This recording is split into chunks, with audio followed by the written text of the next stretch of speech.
Oh, baby. KRLD-FM and HD1, Dallas-Fort Worth. An Odyssey sports station. Driven by our D&M Leasing Studios, this is Sean and RJ on 105.3 The Fan. Good morning, Metroplex. We have made it to a Friday, some quicker than others, here on DFW Sports Station 105.3. It's all the same. No, it's not all the same. Although, I mean, normally you miss a few days of work, and what's going on? I don't know. It's something gritty over here. It's like somebody just had greasy burgers. You have issues with texture, maybe? Yeah, it's got texture. It's. I'm going to call it out every time I see it now. What? He's making a TISM reference. He thinks it's a sensory thing. Oh. No, it's just greasy. Now, I did just spray Lysol. No, I don't think so. I don't think that's this.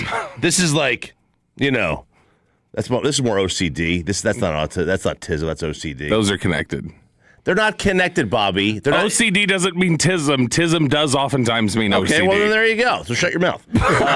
like he's getting upset about it, just like somebody gets I'm an upset. Athlete. I'm not. I'm TISM. I'm an athlete. You start questioning. If you start questioning their super narrow interest, they get upset. They don't want you to. It's not a narrow like interest. It's disgusting. He did this the other day. What was it? The last day you're out, Wednesday. He's like sitting there, we're opening the show, and I'm trying to talk, and he's going, I'm like, what the hell's wrong with you? And he goes, my headphones aren't working. Yeah, I know. I had no sound in them. So that's a problem. Trying to hear audio. It is wedding eve for one Peyton Phillip Russell with the big day tomorrow. How you feeling, young buck? Did not sleep at all last night. Really? Woke up about 3 or 4 times. Yeah. I mean, I think I laid down at like 9:30, 9:45. Didn't go to sleep till almost 11. Because of nerves? I guess so. Nerves are just thinking about, okay, like it's actually happened. It's the day. I don't know. I mean, because my speech is going to be like a minute long. I mean, I'm not talking. No, the way you much. stutter. Yeah. You shouldn't do it. You shouldn't go through with it, man. If you're having these kind of nerves. Mackenzie, I love you. Did you what did you try to do? Did you take a sleeping pill? No, I didn't take melatonin or anything. Roll her over? No. No, they don't live together. But what are right? you nervous about? You haven't done anything. Yeah. You don't have to do anything. I think it's You've been just dreaming of this day for ever. I just want everything to go well. Jitters. I just want everything to go well. Maybe the weather playing a factor. If it's raining the whole time, hopefully we get a nice breeze going. I hope it's just the morning rain, but... So if it's raining tomorrow at the time of the ceremony like it is right now, what's the game plan? I think we have time. I think if we get like an hour and a half notice, we can move stuff inside, set up chairs inside, but that's all them. I'm not sure. Yeah. I hope so. I'll see you at the reception. Yeah. I'll see you at the reception. You don't need the ceremony. Are you bringing an umbrella? I think we have one in the truck. I thought about that this morning driving in. We might have one anyway. It's going to say Titleist. So it's going to say Titleist. Actually, I think it says like Crown Royal, actually, I think on it. Like you're caddying for Scheffler? I can't remember the last time I used an umbrella. It upsets Well, you're Kristen. a man. Yeah, exactly. Yeah. I refuse to I refuse to use one. You have to be a certain age to hold an umbrella as a man. I've used one. I will hold it for someone else. Yeah. I've held it for Kristen, but I use one for Son a lot at baseball. Aren't you the one always saying you're trying to get a tan? That's a bad tan. That's a farmer's tan, So, if it's so hot, unbearable in July, I'll throw the umbrella up. You don't have those little chairs that have, an umbrella holder or something over top? I mean, I could stick it in, the... Some lady stole his chairs, remember? Yeah. And he wouldn't confront her? Yeah, that's right. So anything else? Are you leaving for the honeymoon Sunday? Monday morning. And where are you going? The Bahamas. You're not working Monday? No, I'm not. That'll be Jacob. I think Jacob Raisin all week. So the other one. For how long are you going to be on the honeymoon? We come back Thursday evening. Yeah. Thursday evening. So we'll go Monday through Thursday, and then we'll... You're back Friday? Yeah, back Friday. Are you back Friday? Well, I mean, I'm here in town. I'm not working Friday. I'm off all week. Yeah, I took the whole week. You're going on a 3-day honeymoon?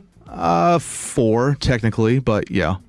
Yeah, that's where the wedding thing, you'll find out with your second one.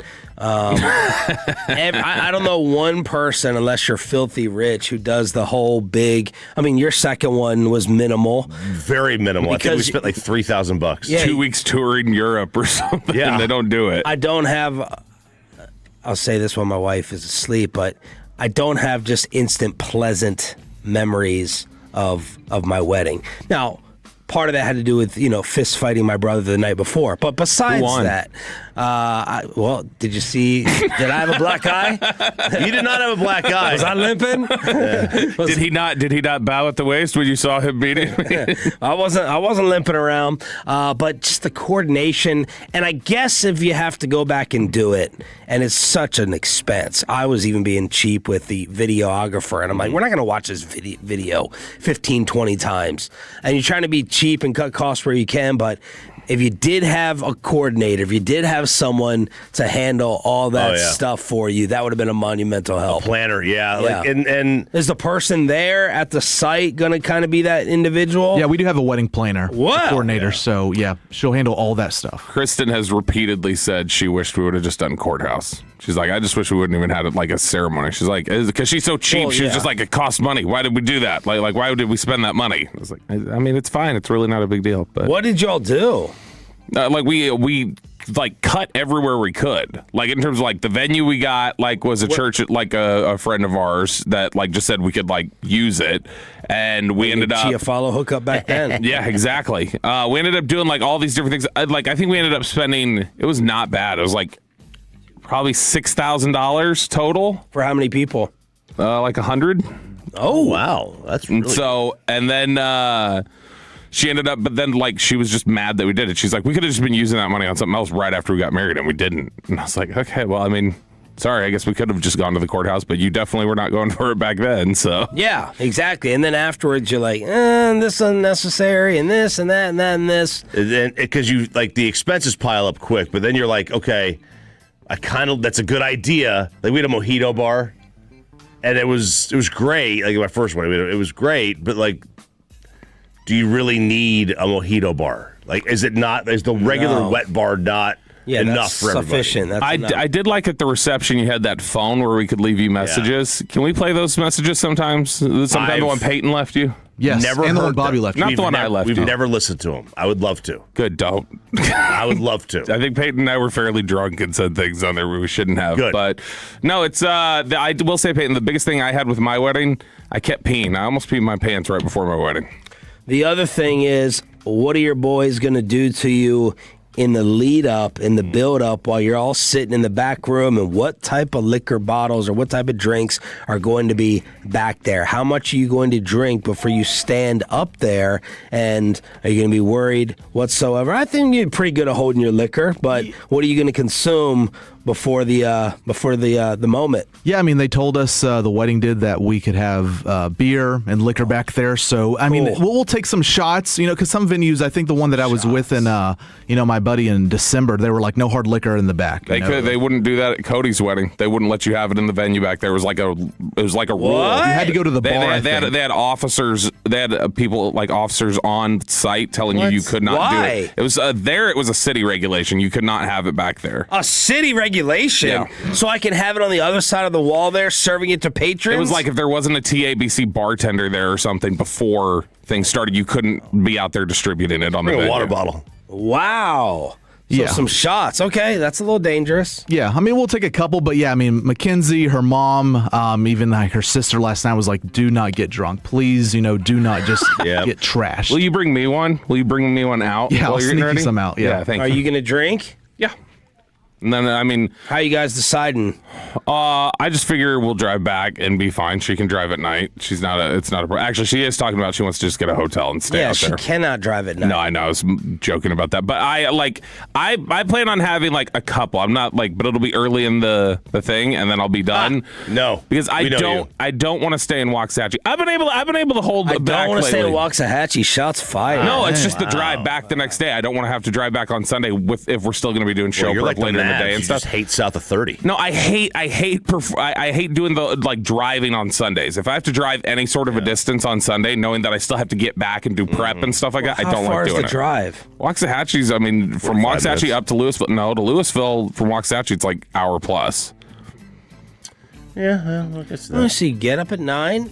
Get up at 9:30. Who gets up at 9 on a Sunday after drinking?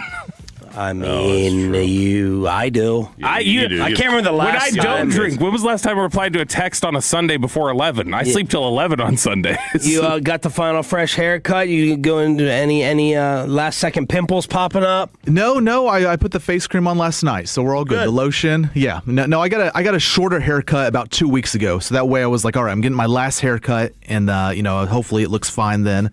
But yeah, I'm not a big gel guy. No gel in the hair, just wet it down, and we'll go there. I just got to remember how to tie my tie. That's what I'm worried about. Okay. I'm sure you know somebody. Yeah. I'm good. I can do it. Yep. Yep. The double Windsor. I've got the video of you explaining how to do it. I'll just tag Peyton. There in you that. go. We did have some sports action last night. Along the right wing boards, back up top, it's Gostisbehere. Send it cross, shot, game over! Seth Jarvis wins it in overtime!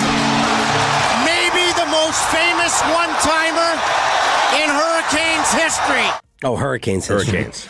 Canes Radio with the call. A 2-0 comeback by Carolina as it looked like Vegas was going to go ahead and take a stranglehold on the entire series. Canes win 4-3 in overtime. We're tied at 1. Such an awesome final 10 minutes. So much drama. Would you have like 5-6 goals in the final 10 minutes? Or sorry, 4 goals in the final 10 minutes, and then you add in the next goal in the overtime, which was only a few minutes in. Just a tremendous comeback. This thing was dead. This series was over. Vegas was going to go up 2-0. They controlled everything. Then going back home. They made Carolina pay for some mistakes early on. It was 2-0. And then Vegas forgot how to play hockey. They just forgot. Carter Hart let out a fairly easy save, glove side. And that was really one. It was like, okay, Carolina's kind of figured this thing out. They got the momentum, the crowd's back. And then, look, I was surprised they tied it up. I was surprised when Vegas tied this thing up at 3 instead of to overtime, but we got a series now. Thank God. 66% on money puck for Carolina. Really? So they actually were supposed to win game 1 and they didn't. They should. They outplayed them in game 1. So this is evening out now for Carolina according to money puck. The Longhorns go back to back. Texas does it, and they have the hookup for a second national championship in a row. ESPN with the call. Back to back, they sweep Texas Tech to win it all. Did she say they have the hookup or the hook-em for the second one? Hook up is what it sounded like. Sounded like hook up. She said hook 'em. I'm gonna guess. It's hard to tell with some of those announcers. The way they talk like this. Whoa. Hey, Them, those announcers. Them isn't exactly what you think I'm saying. Oh boy. They were Dorisburg First Waxahachie, then women. Yeah. What's the third W that's going to catch us stray this morning? Waxahachie's not that. after losing their first game. They had to win out, and they did. Like Texas had to win out. They had to roll through a couple of teams. They had to win 2 games in a double elimination round against Tennessee, who only had to win 1. And then they didn't blink against Texas Tech. Tech was in the same kind of position. They had to win 2 games in their own right to get here. Texas has just proven they are the best softball pro right now. Like Oklahoma has been the best for years. The last 2 years, Texas has been the best team. You glued to your school that you didn't go to softball program like RJ? I keep up with it. Like whenever they're in the College World Series, I kept up with it last year. I saw they were this year. This year was not nearly as much of a one to sweat as the Tech one was last year. Everybody kept saying Tech was going to run them last year. And then this year it seemed pretty clear that Texas was the better team. 877-881-1053, the way to hit us up throughout the entire morning here on Sean and RJ. Shout out to everyone. I'm seeing the chat on YouTube, Fan Cam, and Twitch already blowing up. And, of course, thank you for tuning in on the Odyssey app. K-Mess, Scott, T. Rainey already up, along with the great Jay Ochoa. Bobby Belt attending Cowboys practice yesterday. We'll take you inside the Star like no one else can with the 6 a.m. club after this. But I imagine that these phone lines may be ringing a lot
Siding.com.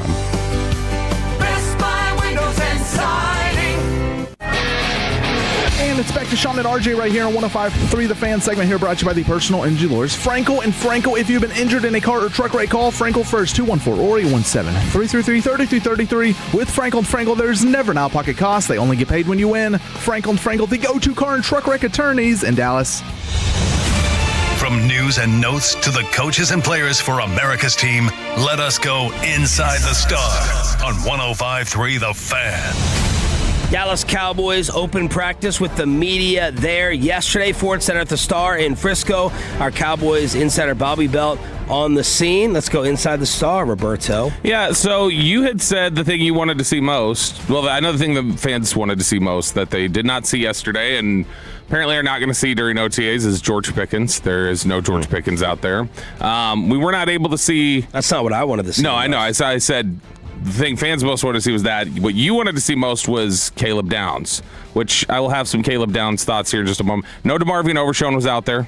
Brian Schottenheimer had said beforehand he's getting married. There would be no. Yeah, that's the proposal that he did. Where he needed to rehab his knee before he could even propose to his girlfriend. But we saw that Deron Bland was out there doing the rehab group. That was no surprise. The surprise yesterday was Jalen Thompson was in the rehab group and not practicing. That one had conveniently slipped Shoddy's mind when he was asked about who's not going to be working out there. And so Jalen Thompson's there. I got to say, Broadus and I were talking to each other while we were out there. Well, he is little. Right, Jalen Thompson.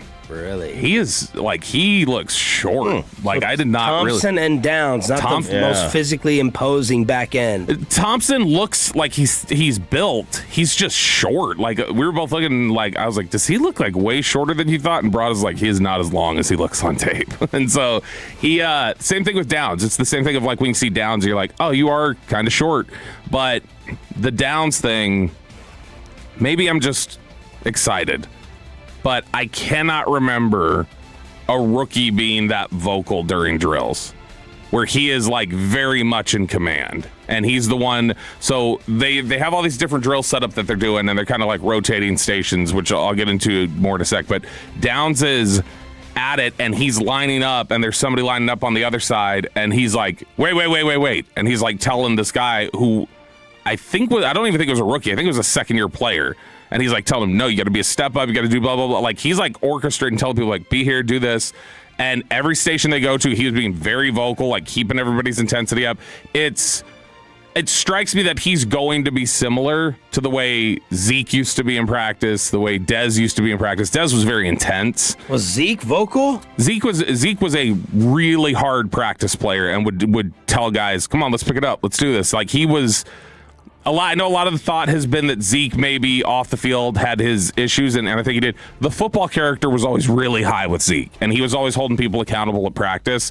Downs is going to do that. So he was moving around well, and he definitely is I think he's going to be the vocal leader of the defense really quickly. Shoddy talking about calming all the hype on that rookie. No, I think expectations on all high draft picks, Calvin, are real. They're all probably also a little bit too high. There is a transition period. There's going to be mistakes that are made.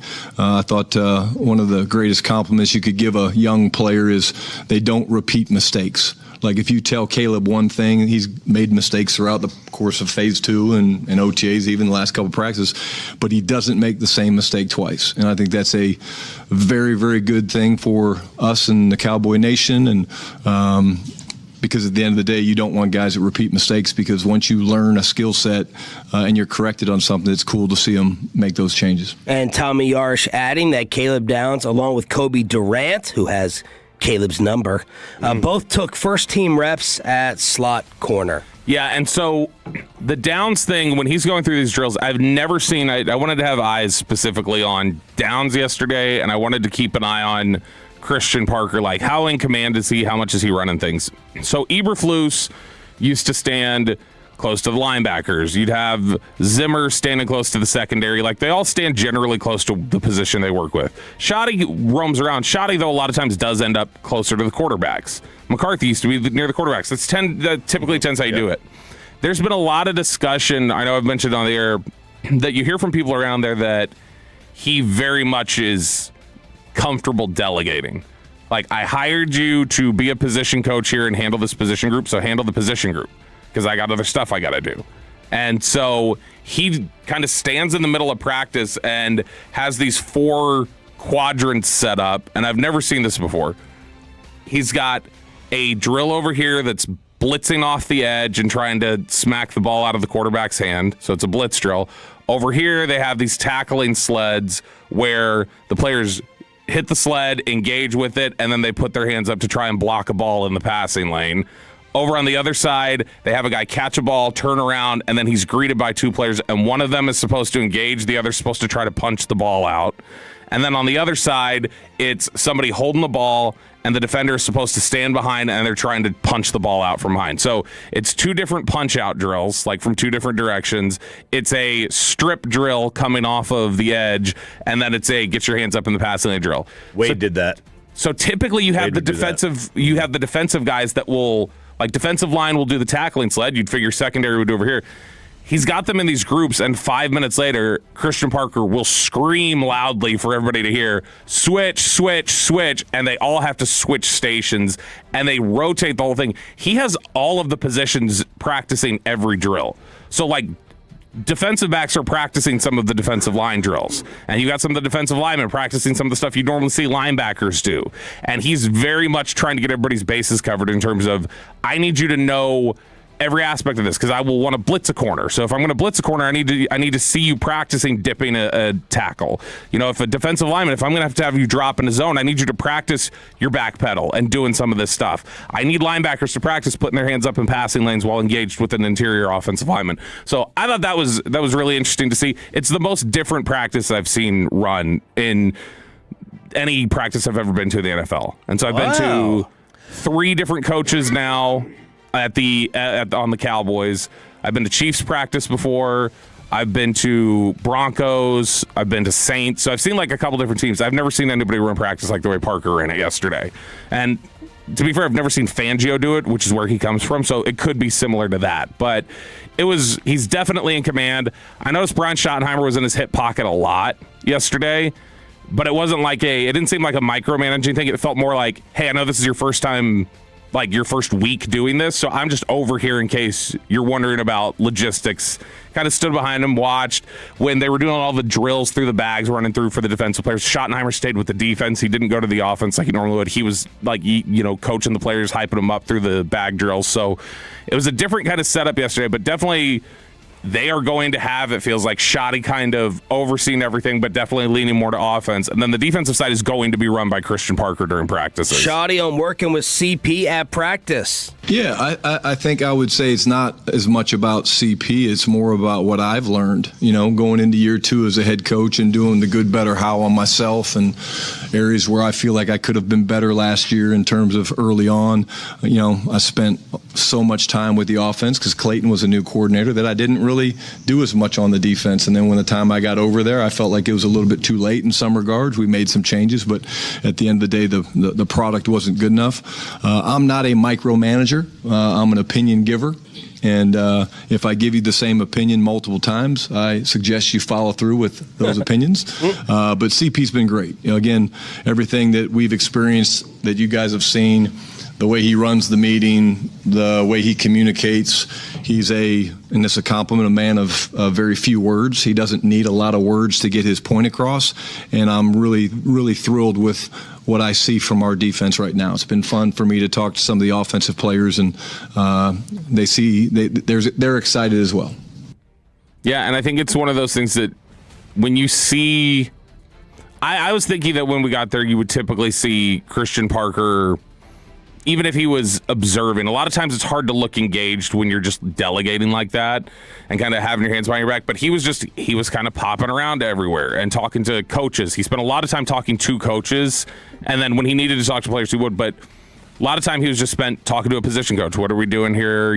Trying to figure out, all right, I want you to have them do this. But definitely in command, runs a tight ship. Even though it's the first time, you can tell he very clearly has an idea of what practice is supposed to look like. And this is supposed to go here, and this is supposed to go here. And that's something that people have raved about. And, we've talked before when we had some of the scouts come on day 3 of the draft, we had asked all of them about Christian Parker. Like, how difficult was it to figure out what he needed, and how are things looking so far? And all of them said that, and we heard this from DeMarvin Overshown as well a couple weeks ago, when he starts laying out what his vision is, and then he takes them into the film room and he goes, I'm going to show you what it looks like. They've all talked about how blown away they were when they get into the film room and see, that's what he means, and that's how it all comes together. And there's this genuine sense of excitement, it seems like, from a lot of these guys, that they see the application of it and they can tell this is a scheme that's going to make us competitive if we execute it the right way. But there's a lot of pressure on them to execute it the right way because of all the demands that are on them. You wanted to see if Bland would be available. Ezaraku and Duran not going to be doing much during OTAs. They are expecting both to be ready for the start of training camp, and a new number for Revel, number 28, with no brace on the left leg. Yeah, Revel was doing more than it sounded like Shoddy was saying he was going to do. He was out there more with team stuff. He was out there more than Bland was. Bland was with the rehab group the whole time. He looked okay when I was, it's very limited what you can see when he's doing the resistance bands, but he didn't look hobbled. Like, he didn't look like I got to take this gingerly or easy. He looked like he was just kind of slowly ramping himself up, but he was moving okay. Revel, looks like he's kind of slowly working his way back. I mean, he looked better moving than he would have about the same time or a little bit further along last year when he first started doing rehab. But I think they're still, like Shoddy said, trying to be smart with getting him ramped up and getting him ready to go. I wish we could have seen Overshown yesterday and gotten an idea of that, because I think last year you saw on tape a little bit, he was a step slow firing to stuff that he the previous year had been really strong at. And it makes you wonder, okay, is that rust, or is that you're just physically not able to get to that spot like you once would normally? But it's basically all eyes on the defense and then all eyes on the offensive line, which the offensive line you can't really see from where we're at. And I hate this. I feel like they do it on purpose. What's that pads on? No, but I feel like they do this on purpose. They will put the offensive line in the far back in the corner every single time and like obscure them with like bags as well. So you're kind of like walking down to this angle, and then when they move a bag for a drill, you got to walk over here and see if you can like look down there and zoom in with your phone. So why would they be trying to hide the offensive because line? That typically is the most where like the rotations change up, it feels like, or there's like the biggest question, because they used to work them out right up close to us. Guyton Thomas. They don't do it anymore, and that's what Shoddy said yesterday. Good that there's an open competition. Tyler Guyton talked about that after in the locker room and said competition's good for everybody, pushes us. But it was Shoddy was very clear about this. They're trying to kick Guyton in the butt too. Yeah, and Shoddy was not gentle yesterday. I didn't feel like when he talked about Tyler Guyton. He wasn't mean, but he didn't soften it for him any. He sounded very much like he has not done what he needs to do, and he knows he needs to do it. And that was one of the things he did want to underline, was that despite falling short to this point, Guyton understands this is a serious year for his career. Like, if he wants to be a Dallas Cowboy, this is not a playtime sort of year. This is not getting your feet wet anymore. He's got to play football at a high level this year if he wants to be here. Red zone work for the offense. Dak threw 6 touchdowns. Flanoy, Lamb across the middle, Maffa, another to Lamb, according to Tommy, and Jake Ferguson as well. Joe Milton was the second quarterback to get reps. Sam Howell throwing a touchdown to Jordan Hudson. Shout out Belichick. That is who. Although I'm hearing people now call her Jordan. Yes, because it's an O. I think they're making fun of her. I think they're making fun of her. Are they? Yeah. So it's Jordan Hudson? Well, her name is spelled, it's Jordon. Okay. So I think people are just taking it literally. All right. Broadus, by the way, you mentioned. It's Michael Jordan. But it's with an A. Oh, yeah. Brian yesterday had talked about how he was really impressed with Flanoy, that Flanoy stood out to him a lot. That's the one guy who I feel like what we saw last year was the most unexpected jump in terms of playing at a better level. And that's somebody that I think if you can tap into that and really get like a true 3-receiver set out of Pickens, Lamb, and Flanoy, you can really get this offense going. How do you have that talk with your children? It happened last night. We'll tell you about it along with a Shabuzi ticket giveaway to get you to your weekend as quickly as possible. Shout out to the 6 a.m. Club waking up with us here on Sean and RJ 105.3 The Fan. But shout out to Trajan Wealth and Michael Young, the Ranger legend, who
Hi, everyone. This is Matt Hicks inviting you to join Eric Nadel and me. Our coverage of tonight's game gets underway at 6:30 on 105.3 The Fan and the Odyssey app.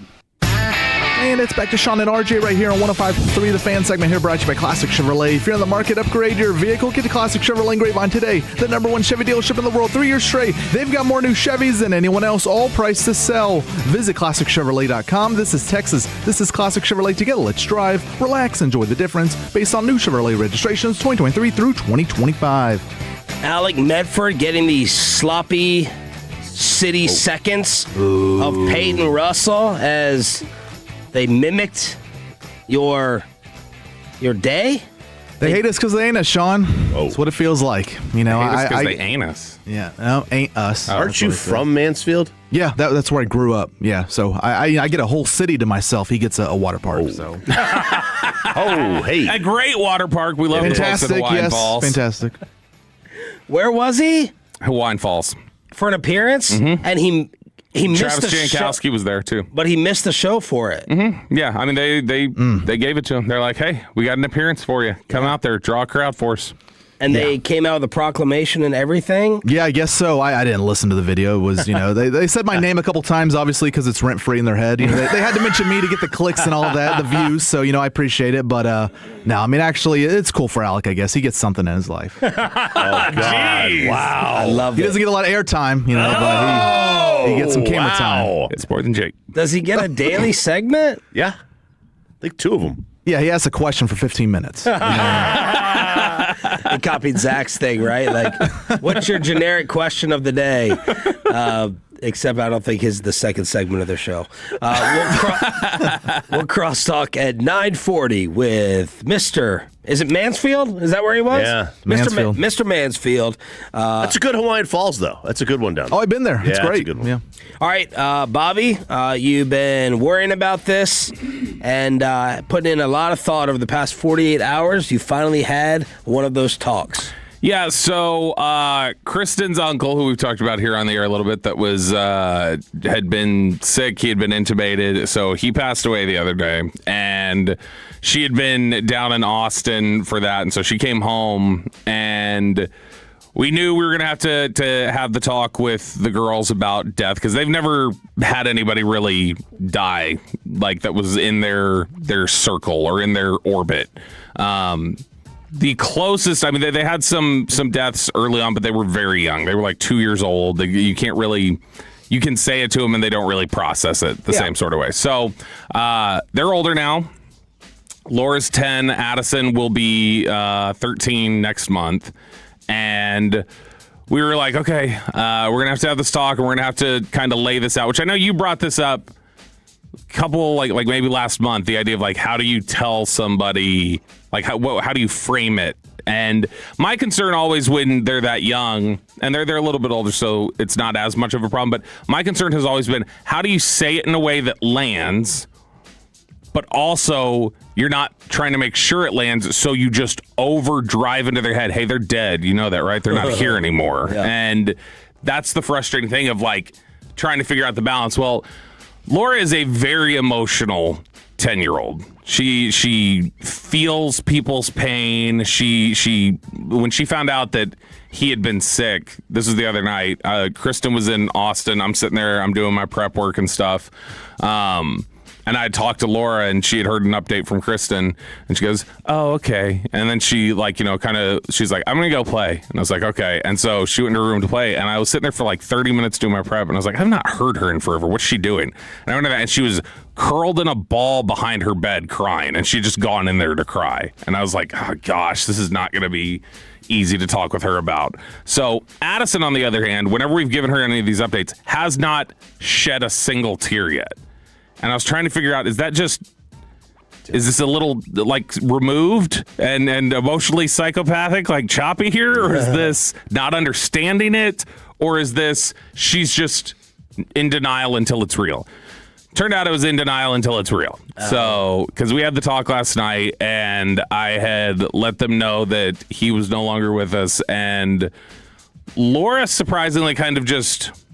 She looked like she knew what the talk was going to be about, and so she was a little more... She got sad, but she was not nearly as she almost had to come to terms with it, I think, in the last couple days. And Addison, on the other hand, just like lost it for the first time. And so we had told him that, it's a sad thing, but, there's also something sort of nice about, like, something making you feel that sad means they had to make you feel really happy before. And, just try to stress to them the whole idea of there are a lot of different ways you can deal with this. You can, maybe you just want to sit down and cry for a long time. Maybe you want to talk about the good times you had with them. Maybe you want to take your mind off it and do something else and talk about it later. But don't just let it, like, fester. Don't just bury it inside your head and go, pretend this didn't happen, because that's probably the worst thing that they could do, because then they're just stifling and bottling up all these emotions. Like someone we know. and so, but just basically try to tell them there are a thousand different ways you can deal with it, but however you deal with it, we'll talk to you and we can help you get through it as best we can. Yeah, I blame my parents for my emotional bereftness. You let it out a little bit. You did let it out with your dad. Yeah, like when so I was telling Bobby the other day, I was thinking about some song came on the radio, reminded me of my dad. And that delved into me giving my mom's eulogy. I've already put her in the grave. And that I broke down. Like, my mom will make me cry. When I see my mom cry at a funeral, that's when I start to go, right? Not until then. But I blame my parents because when my Uncle Frank died when I was 7 years old, all they said was, Uncle Frank died. I came right in their bedroom. I still remember, I walked in their bedroom. My dad was getting ready, back when you put on ties still. See, how do you, that I didn't know how to say it. He just said, your Uncle Frank died. And, Peyton, damn it. And, is this the song? Yes. Little Wonders. This is Little Wonders, Rob Thomas. This is the one I can't hear. RJ's about to cry. Yeah. So he's like, Uncle Frank died. That's all it was. And, I looking back on it, I was thinking to myself, well, yeah, I would have wanted to leave my Aunt Germaine, too. She was a pain in the butt. God. She was Germaine? God. Aunt Germaine. Germaine and Frank. Oh, Frank and Germaine, baby. Sounds like a Seinfeld old couple. It really did. Frank and Germaine. That's exactly what their relationship was. So Kristen is very much a... She has for a long time been the let's bury it individual. She's worked on that the older she's gotten, but no pun intended. It's funny. We talked about the Jalen Hurts, AJ Brown stuff while you were out, and AJ Brown talking to Maria Taylor, where he said, "I will always have love for Jalen Hurts, even though he hates him now, basically." And that had tied back to one of the things we talked about in the wake of that was like, that's not something everybody can do. Like, I can have a fallout or I can have a sad thing happen. Somebody can die. I can have a falling out with somebody, whatever else. And I don't throw the baby out with the bathwater. I say, no, you know what? I have fond memories of being with them at a time when we were close that we're not close anymore, or they're not around anymore. And I can still look back on that fondly and have love for that and respect for how that impacted my life. Kristen is, if she heard an Eminem song when she was with somebody that now she has a really awful feelings towards, and now it's like, well, I can't listen to Eminem. I can't be in a Toyota Celica or whatever. Like, whatever was connected to that moment, she can't have it around anymore. Yeah. And she's gotten better with that sort of thing, but that's the struggle for her, and what she was struggling with, of trying to, like, she knows she deals with that differently, and she doesn't know I don't want to pass that to them necessarily, of them talking like that. So Amanda talks about this a lot, and she's like, I want to start taking the kids to church because of how death is approached. And I am kind of like misery, and I want to sit in a dark room, and everything's going to remind me of something, and I just want to wallow until I'm over it. Like, I'm going to be in a bad mood, leave me alone. Yeah. And Amanda, growing up the way that she did religiously, right, they're talking about, no, you're going someplace better. Yeah. And that, I think, has really been instilled in her, to where she kind of treated, she was still devastated, but she had that outlook on the recent death that we had with a close family friend, where I'm just miserable and I don't want to do anything. And she's thinking of the positive with the afterlife, with what was instilled in her growing up. And you guys had a religious background. I think both of those can still happen, though. So, like, for instance, I grew up, like I've got very much a religious perspective on death. That didn't stop that when my cousin died 3 years ago, my solution was, I basically told everybody, like, I don't want you in here.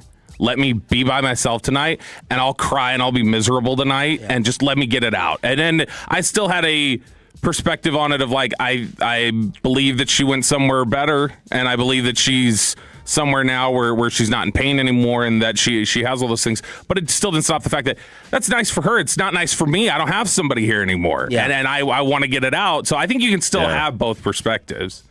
I assume, man, was Catholic, she grew up Catholic? Yeah. We were the same way. But I just never understood that. I never understood, they're in a better place. You know, I get it. Right. I understand. Like, I get I want to be alive. You know, I love where I am right now.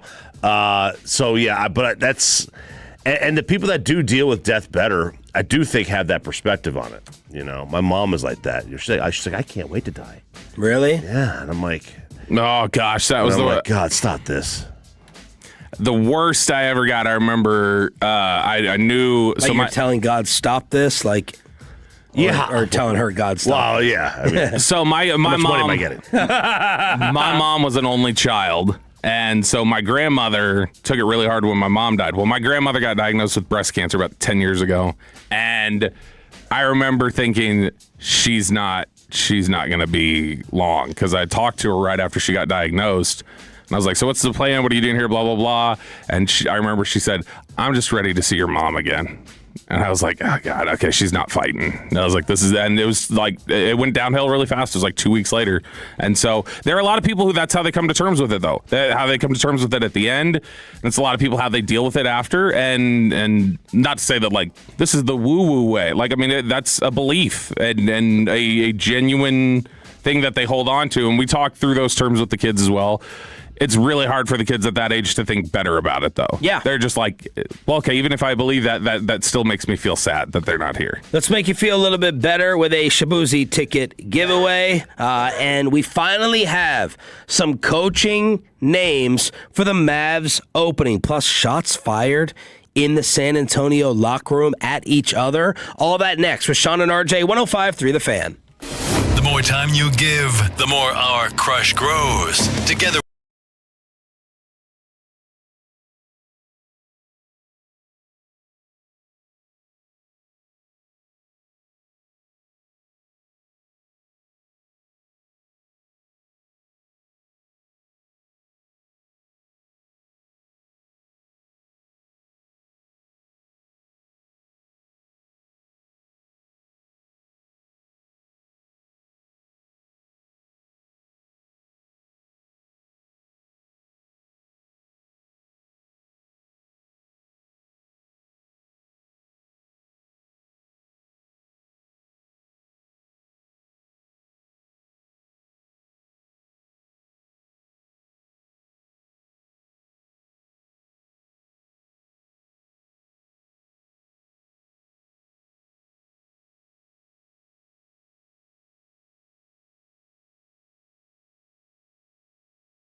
Cowboys. An Odyssey sports station. Driven by our D&M Leasing Studio. This is Sean and RJ on 105.3 The Fan. Good morning, Metroplex. Happy Friday to you. Let's hook you up with a Shabuzi ticket giveaway in the commercial-free Expressway. Sean Sharif, RJ Choppy, and our insider Bobby Bell, along with the wedding man, Peyton Russell, getting it done tomorrow. Game 2 of the NBA Finals tonight, and we have a fan ban.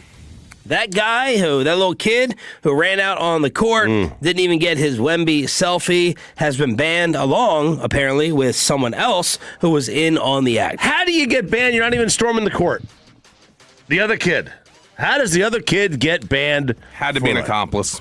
You had to be. He had to have a man on the inside. This had to be a security guard who let him through. Yeah, that's the only way. I get why. They got to make sure it's deterred. It seems like though, it's not on the level of someone like throwing something on the court's a worse crime, right? It's a worse offense. The salute that the kids did at the American Airlines Center, right? That's a ban for life. Yelling certain things. Running the court seems like the most tame of these, but I get why they have to do it. You can't promote it. Especially if you stop. They showed it. You stop play. Yeah, I'm just surprised they showed it on the broadcast. Oh, the replay too. Yeah, the replay. The replay, that was what was really egregious. Really bad. Yeah, you can't do anything about the initial one, right, where you're just showing the floor and he runs out. And Buffalo Wild Wings is getting crushed because they tried to go viral by putting out this tweet. Internet, help us find the banned fan. He can watch the rest of the finals at B-Dubs on us. Ooh! Trying to reward the behavior for the banned fan, and they got annihilated, as they should, on social media. So that's what happened with that individual and his buddy. Why was Jalen Brunson has been so angry and so furious since the end of Game 1. I saw him with an interview, sit down with Malika Andrews. He looked really ticked off during that. But I knew that after Game 1, something happened with someone in the stands. The NBA is looking into 2 courtside fans who allegedly directed vulgar, profane, flopping remarks towards Jalen Brunson. Brunson met with Scott Foster, the official, after the game to address the behavior, to which the remarks continued. So the NBA is looking into fan remarks over flopping. What are vulgar, profane, flopping remarks? Maybe you pee. Yeah, Stop being a pee. Something that's derogatory coupled with flopper. So bleeping flopper or something else. I'm not a fan. So we have that issue taking place with Game 2 tonight, and I didn't know whether to believe this, but I saw a couple of other sites go with it. Dylan Harper sharing a TikTok making fun of De'Aaron Fox and the way that Fox has been shooting and comparing Fox to James Harden with some of his bad playoff performances. And Dylan Harper decided to go ahead and share that before apparently taking it down. That's not smart. Nope. Not at all. What was Fox, 0 for 2 in the fourth? He's been 0 for a lot. Yeah. He's getting whatever shots he wants, but he's not making any of them. In his last 5 games, 9.6 points average, 30% from the field, 20% from 3. He's been atrocious, and they're going to have a decision to make on whether Dylan Harper takes over the majority of those minutes, because up until the shared TikTok, Dylan Harper has been the absolute perfect breakout rookie star of the NBA postseason. The other night, right, he had 10 points in his first 6 minutes, youngest player in history to score double digits in a finals game. He did it in 6 minutes. Obviously it makes sense. He's upset that he's not getting playing time, or he's not getting as many minutes. Maybe he's having to share the minutes. He still can't be sharing that thing. But it's obvious right now that they are a better team with Harper on the floor and not Fox. Fox is a hole right now. He's got to know better, though. Forget just being you got to know better as somebody who plays in the NBA. You've got to know better as somebody whose dad played in the NBA for that long. And in theory, you should understand. There's less excuse for this than anybody else when you are the child of a former NBA veteran. Where it's especially somebody who was in that Bulls locker room and understood how tightly everything needed to be kept. That's bad. And That's the behavior of a really young player and a really young basketball team.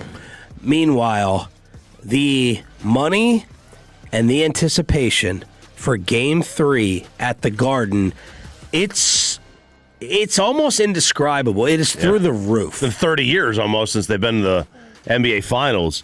The get-in-the-door price right now is $4,500 for Game 3.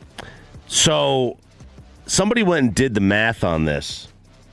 It is cheaper for a New York City resident to buy a ticket to Game 2 in San Antonio. The get-in-the-door price is $1,000. You could fly for $680. You could get a $150 a night hotel and a $50 rental car, and it's going to be half the cost of going to Game 3.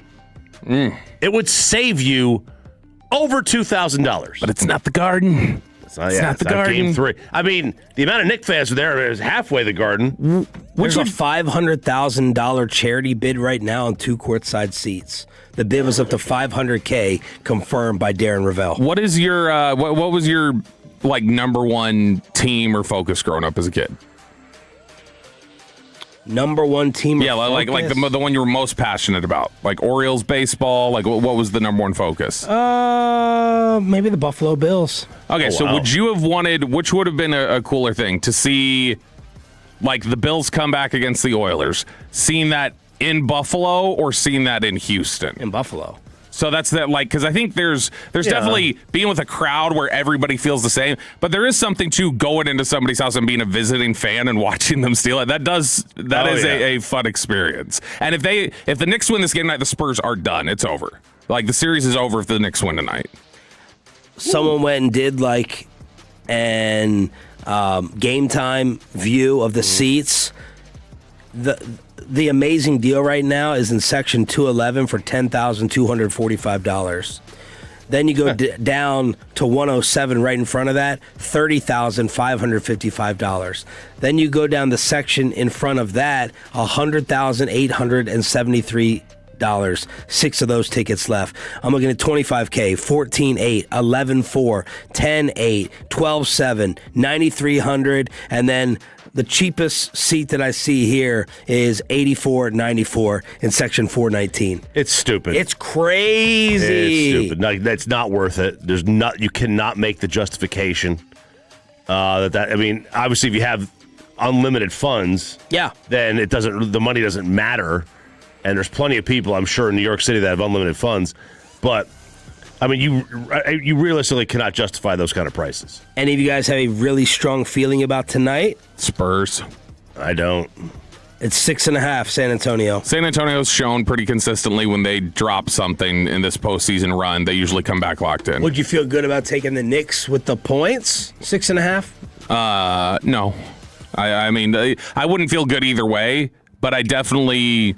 I would feel more comfortable if I had to say when I'd feel more comfortable betting Spurs cover. Mark Stein with finally some Dallas Maverick coaching candidates.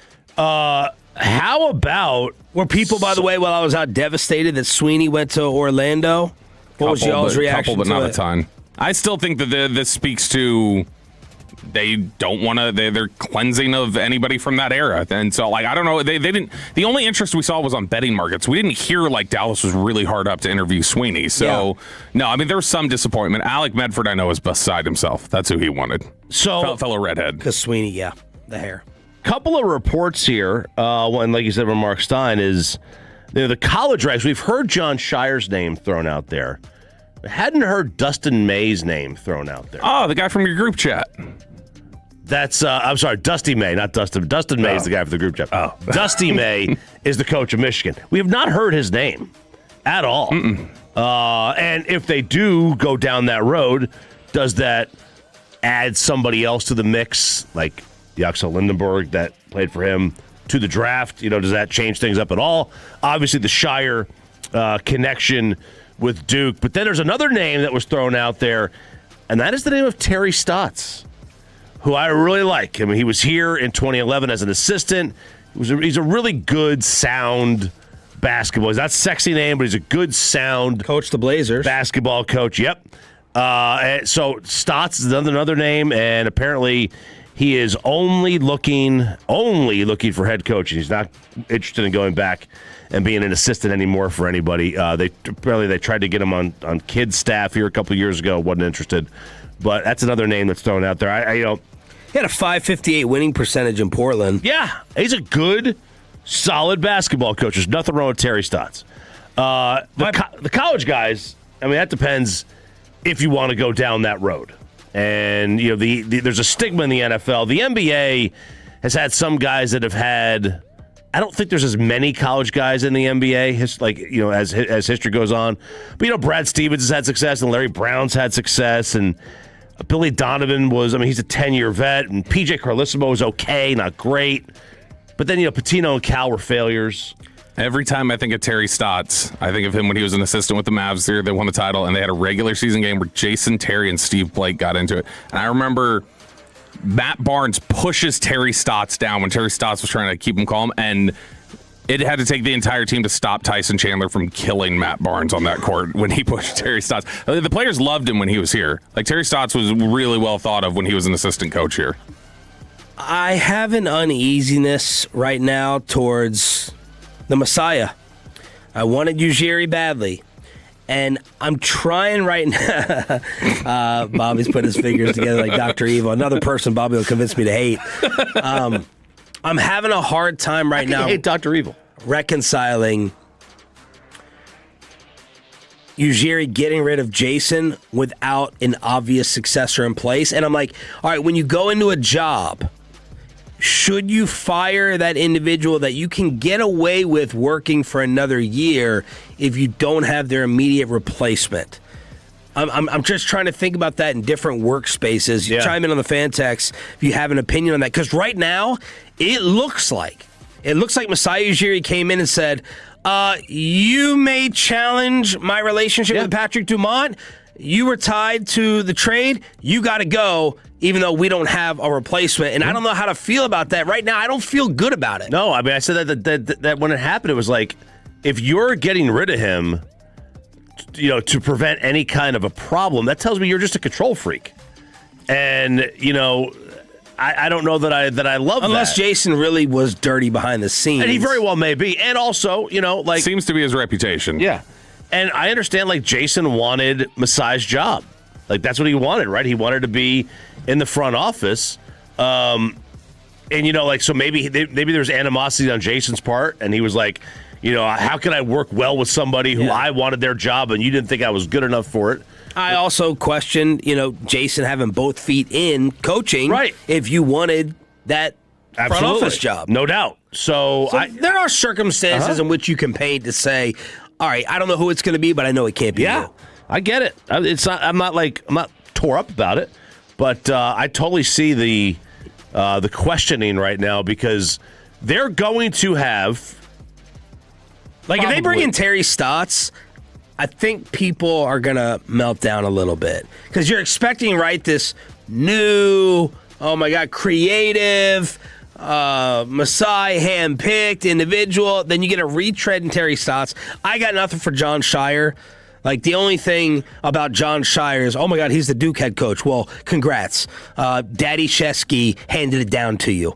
I would look more towards the guy at Michigan if you're going to go that route, unless you're worried about the Cooper Flag relationship, which, as you pointed out last night, Bobby, Jason Kidd had. Yeah, if that's the whole reason you're hiring him. Just like Cooper's mom make the pick. If the only reason you're hiring him is because, he's got this relationship with Flag and he'll have the Derek Lively connection.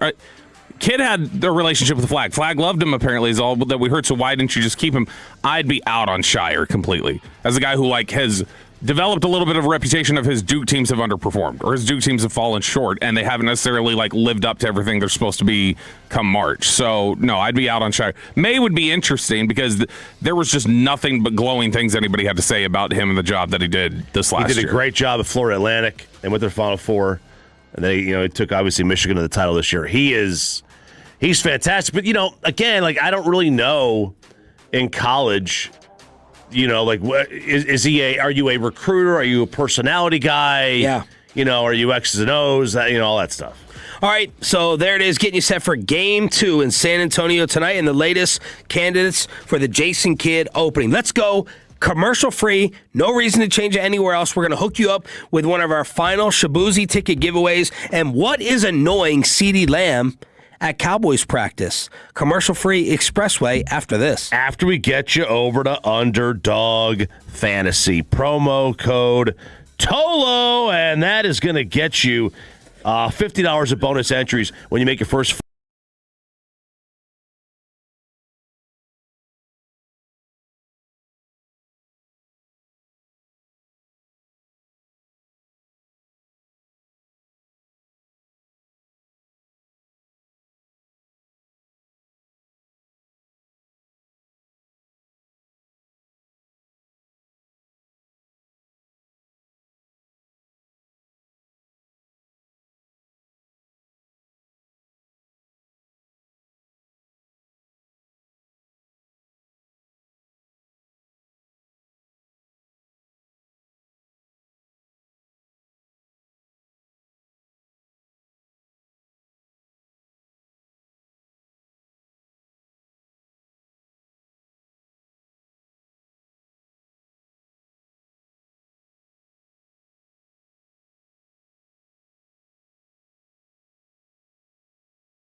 He covers this team like you're home of the Rangers. 105.3 The Fan. And it's back to Sean and RJ right here on 105.3 The Fan segment here, brought to you by, it is the Expressway right now on The Fan, and it's brought to you by the On Time Experts. We are commercial free in the Expressway. Happy Friday. Thanks for being a toll that stands for Turn It On, Leave It On. We have a Shabuzi ticket giveaway for you coming up. RJ with a very interesting schedule observation after George Pickens, as expected, not attending practice yesterday. Of course, our insider, Bobby Belt, was out there, Ford Center at the Star in Frisco. Here is Brian Schottenheimer on GP and OTAs. No, he is not. As you guys know, it's voluntary. Communicated with GP yesterday. He's got a football camp this weekend that he's doing. So communication's been good, and as you guys know, it's voluntary, and he's taking care of his business. Of those conversations, is it giving you an indication that he'll be here when it's the mandatory session? No, we haven't discussed that, but I expect he'll be here, and I think he's in a good spot. But again, I know he's handling his business, and I know he misses his teammates, and so we miss him too. You guys know how we feel about him. We love him, and this is just part of the business. All right, so I don't care that he's not there. Like they didn't offer you they didn't even want to negotiate with you. No one believes that, by the way, right? What? He hasn't discussed with him whether or not he'll be here for minicamp. No, I don't believe that. He just doesn't want to tell us what was said. But like they didn't even negotiate a contract with you in the off season. Like to me, that's bad faith. Like screw you guys. I'll be there when I have to. But a football camp? He's got a football camp? Like he didn't get a schedule? Like, I love the kids, man. He didn't get a schedule. Was he Aaron Rodgers going between the pyramids? He probably had a schedule. He just Pink didn't care. Floyd concert over there. Going to see Fish in concert. Is that what Aaron Rodgers was doing last year? Ayahuasca, whatever it is. You didn't get a schedule. He got a schedule. He signed up for a football camp. The first week of OTAs? Yeah, to schedule. I like that he's doing the camp or whatever, but that's cool. Schedule it. And again, I wouldn't show up either. Is this the same camp that he skipped out on? Or they tried to say he skipped out on, but that wasn't really. It's probably one of those. He had found a replacement for himself. I'm trying to remember what the hell it's called. It's a company that puts on camps like these in partnership with athletes. Like they have a whole mess of them, and so yeah, it's probably one of those. Look, I really don't care about it that much. No. I think I side eye a little bit, eyebrow raise when I see scheduled football camp. Of course, they have the national topics as we're speaking right now. Should George Pickens be showing up? But hey, you don't want to pay me long term yet. Now, again, as I brought up yesterday, you could approach it from the other side and say, all right, I'm going to come in from the very first moment that I possibly can and show you what CeeDee Lamb and Dak Prescott and Brian Schottenheimer have been saying about me, that I love football and that I am a guy you can count on to pay long term. Mm-hmm. That's not the way they're going about it right now. Jane Slater, ESPN, caught up with CeeDee Lamb, and I loved this audio from CeeDee talking about facing the Christian Parker defense so far in practice. It's annoying. It's been annoying to prepare against, but obviously seeing it in practice every day, I mean, it's kind of unique just seeing different guys communicate and being able to understand and take what they learn from the meeting room and being able to easily translate it on the field. I mean, it's good to go against. It's very tricky, but as for offenses, we just got to play fast and get to our spots. I love that. It's the best quote. Best quote in the locker. And that's it. No, I think that's something that they will always say nice things about the other side, obviously, like, oh yeah, it's looking a lot different. But they never did say, boy, it's annoying going against this Matt Eberflus defense in practice. It's annoying going against the Mike Zimmer defense. So we love Mike Zimmer, not Eberflus, but we love Mike Zimmer. It's just that's not how people have talked about it. The whole idea is complexity, and specifically like complexity after the snap, and showing you static looks before the snap and not giving you any sort of tells. And that's what makes the Fangio scheme so difficult, and one that the Cowboys have struggled with at times. Schottenheimer mentioned Lamb, Malachi, and Kalen Carson as guys who have made plays so far in OTAs. Be great if Kalen Carson could make plays, and turn into the seatbelt again, as they call them, because that was massively disappointing rookie year because they were really hyping him up coming out of the draft. And then last year he was just hurt the whole year and really didn't contribute. And so if you could get some level of contribution there, that'd be nice. I'm not going to expect a whole lot, but it's one where this defense is going to be a little bit different in terms of who's making plays and what playmaking looks like. Playmaking a lot of times is going to look just disciplined. Did you notice Malachi at all? Because I noticed that linebacker. He looks like a menace. I did not notice much. Like, I saw him out there, but I didn't notice him doing a whole lot or him really popping or anything else. But again, it's also the edge rushers don't typically, like in this sort of a setting. Again, this sort of a setting is going to be more like movement skills guys and guys who look good going through drills and different things like that, and they were rotating on all the different drills and having guys do different things, so it's harder to stand out. I do think that once we get into minicamp and we start seeing a little bit more there, I would guess that there are going to be moments where he pops, because that's kind of his thing, is he is a very splashy player. At receiver, with no Pickens, the first team wideouts, CD, Flanoy, and Valdez Scantling. Oh, I mean, he's not gonna. All right. I mean, it's very split. No, I mean, he's not gonna MVS or whatever the hell they want to call him. I mean, he's not gonna get much this year anyway. I don't even think he'll be on the roster. I think it's just he's got a spot right now. He's a veteran who knows where to stand and what to do, and that's probably why he's out there. People projecting their playoff chances? Yeah, so ESPN has their FPI, Football Power Index, and, it basically assigns a number to a team. So, for example, obviously offense is more stable year to year than defense, so it's more difficult to predict defense. For example, last year, Seattle's defense had a rating of 4.6, right? Meaning their defense was worth a little less than 5 points per game relative to a league average team. It's just a way to assign a number to a team. And Vegas actually uses a lot of this when they're coming up with their betting lines. So the Rams are runaways right now. They're plus 5.6. So more than an average team. Like, if you combine their offense and defense just on a complete normal day, they're worth about 6 points more. And then you go down to your top 10, and the Cowboys come in right there at number 11. So if you combine the two, they're at 1.8. So that gives you an idea of how far away they are from the Rams. The Rams' chance to win the Super Bowl, according to this, is about 15%. And then the only other team in double digits is the Bills, and they're just a little bit lower than 11%. And then you go Baltimore, Seattle, San Fran, Detroit, Kansas City, and Green Bay. And the Cowboys are 16th. So right tied with Denver, just behind New England, just behind Jacksonville, at about 2.6% chance of winning the Super Bowl. They are higher on the list in terms of just team quality, though. Yes. It's just... So they are 11th right now. Basically, the FPI says that the Cowboys are the 11th best team in the NFL, which is significantly higher than they had them last year at this time. I think they were 19th last year.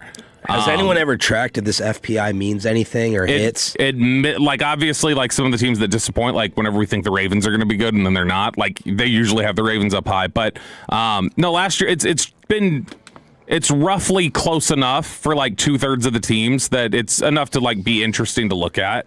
But you said they're 11th, but if you go look, I mean, the NFC has got a lot of teams. The NFC's stacked. So the problem is that there's 3 teams in the NFC West that are really good and that are above them. There's Philly is right above them. So there's a team above them in the division, and there are 2 teams that are above them, potentially wild card. So their chances of making the playoffs are under 50%, even though they're right higher up.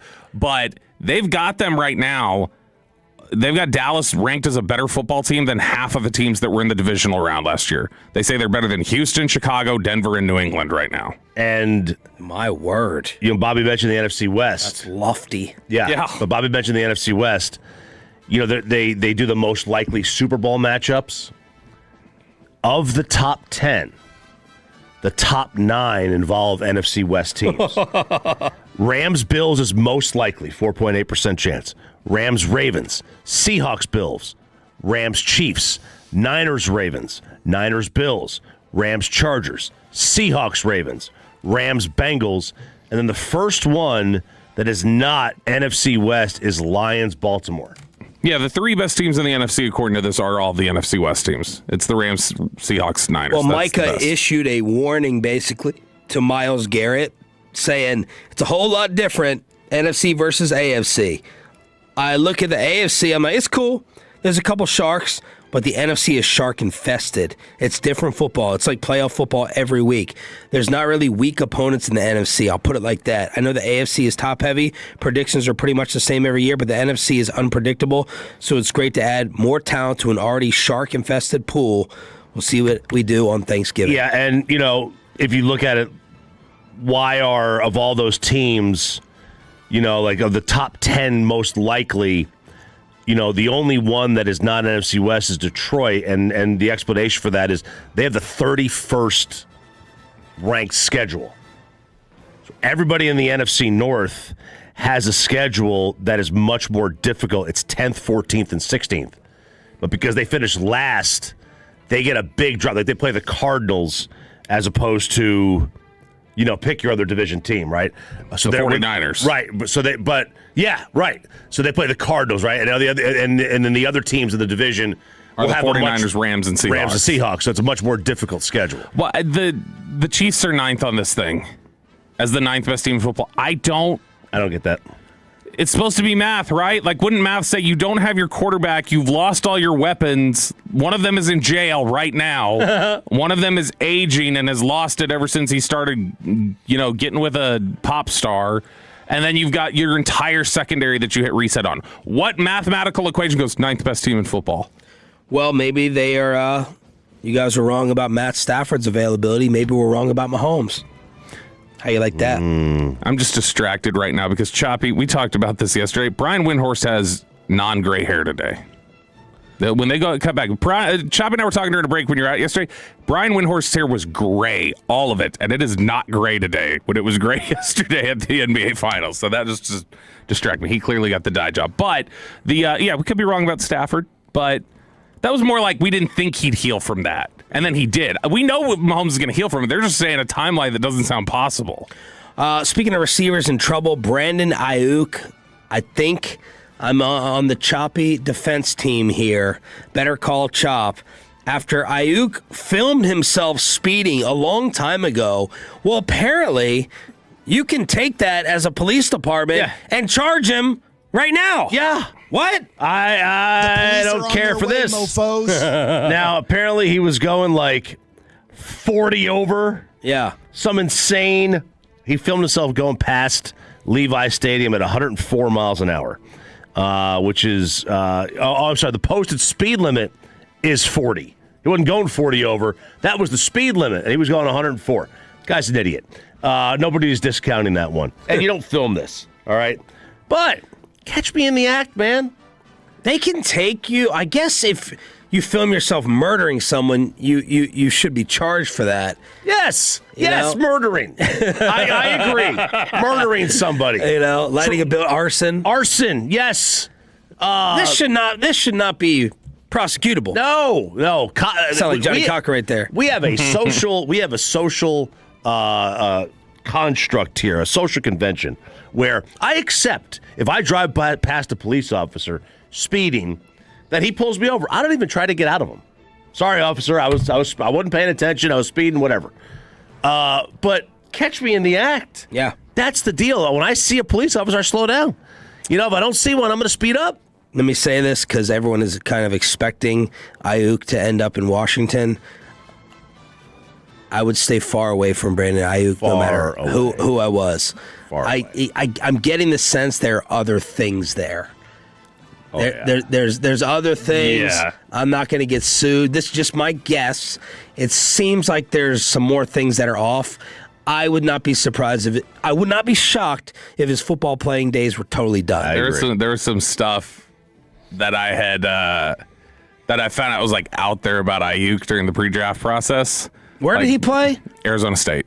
And so there's some stuff that was kind of bubbling, and I called the agency and I was like, "Hey, y'all might want to cover this a little better because it's just out there. And they went, oh, F. And then next day it was all gone. But he's always been sort of reckless like this, especially on social media. A.J. Brown?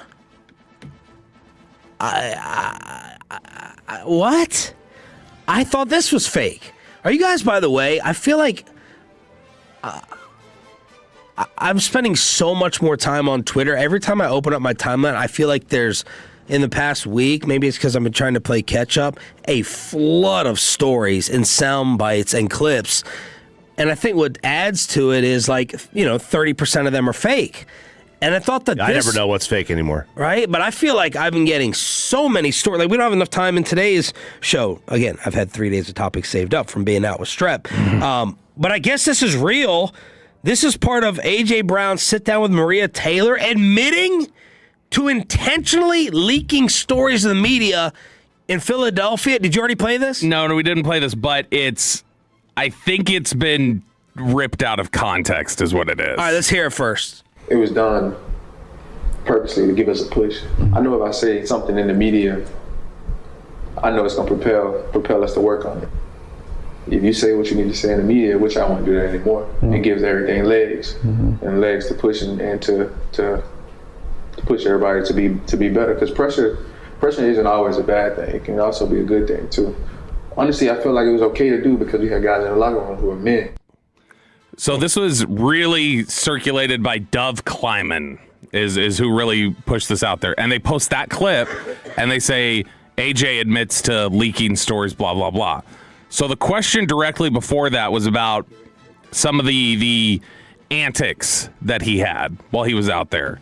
And the question was, do you feel the picture being painted on social media makes you out to be a villain? And he says some of the things were done purposefully to give us a push. And then he says, I know when I say stuff to the media. So he was talking about his locker interviews where he would say certain things that would then stir up controversy. But then Kleiman takes it and goes, he admits to leaking, like he's talking privately to motivate. And Eagles fans yesterday took this and blew it up on their AJ's a piece of trash, like don't show your face in Philly ever again, blah blah blah. So he was just talking about quotes he gave to reporters about all that in the locker room, all the antics we would see where we were like, what the hell is he doing? He was saying that is stuff he did on purpose a lot of times just to try and light a fire and get stuff like pushed in a certain direction. But which on its own is another topic. That still may not be good. Yeah. But the way it's positioned by a lot of people yesterday was like Howard Eskin. Yeah, like he called people off the record and went, guess what's happening with Jalen Hurts? And that's not at all what he was saying he was doing. He may have been doing that, but that's not what he was saying he was doing. The Rams and Myles Garrett, they kind of redid his deal, finalized the 5-year deal running from this year through 2030. For this year's compensation package increases to at least $37 million. And Choppy, there's another possible first-round pick that could be exchanged in this deal? Yes. So if Miles gets dealt to the AFC North, Mary Kay Cabot found... This is that poison pill that the Packers had. Mary Kay Cabot found that if Miles is sent to the AFC North, so obviously Pittsburgh, Baltimore, Cincinnati, the third-round pick in the third year of this trade cycle, so 2027 is a first, 28 is a second, 29 is a third. That third rounder in 29 becomes a 1. Who's that blocking? Baltimore, Pittsburgh, Cincinnati. No, but I mean specific. Dallas did it to block Philly. They knew Philly wanted Mike, and they would give up the resources. I assume Baltimore, being the team that they are, going, let's go get Max Crosby. Let's go sign Trey Hendricks. I assume that's Baltimore they're trying to block. I feel Cleveland might be the team with the most heated rivalries of some random team that has nothing. I mean, they're big time rivals with Pittsburgh. They hate Baltimore. Obviously, they hate Cincinnati. There's just so much hate. But and obviously the fear is that like this is a rental for the Rams. Like if you're the Rams and Matt Stafford retires this year, and Sean McVay retires, and perhaps Les Snead's like, okay, well you guys are gone, I'm gone too. It would not stun me if the Rams don't just blow it up and use Miles to get something back, right? And use him to get that 1 back. It would stun me if all of a sudden they became a team that stocked draft picks. They've never done it. They never have, but I mean, they certainly wouldn't be. I wouldn't think they would be as win now as they are. Will Aaron Donald play in this upcoming football season? No. Bet online in Vegas, no is minus 400. Yes is plus 250. So that's a 20% probability of Aaron Donald suiting up. I think the most concerning or the biggest indicator that he might is just the fact that Michael Brocker said it.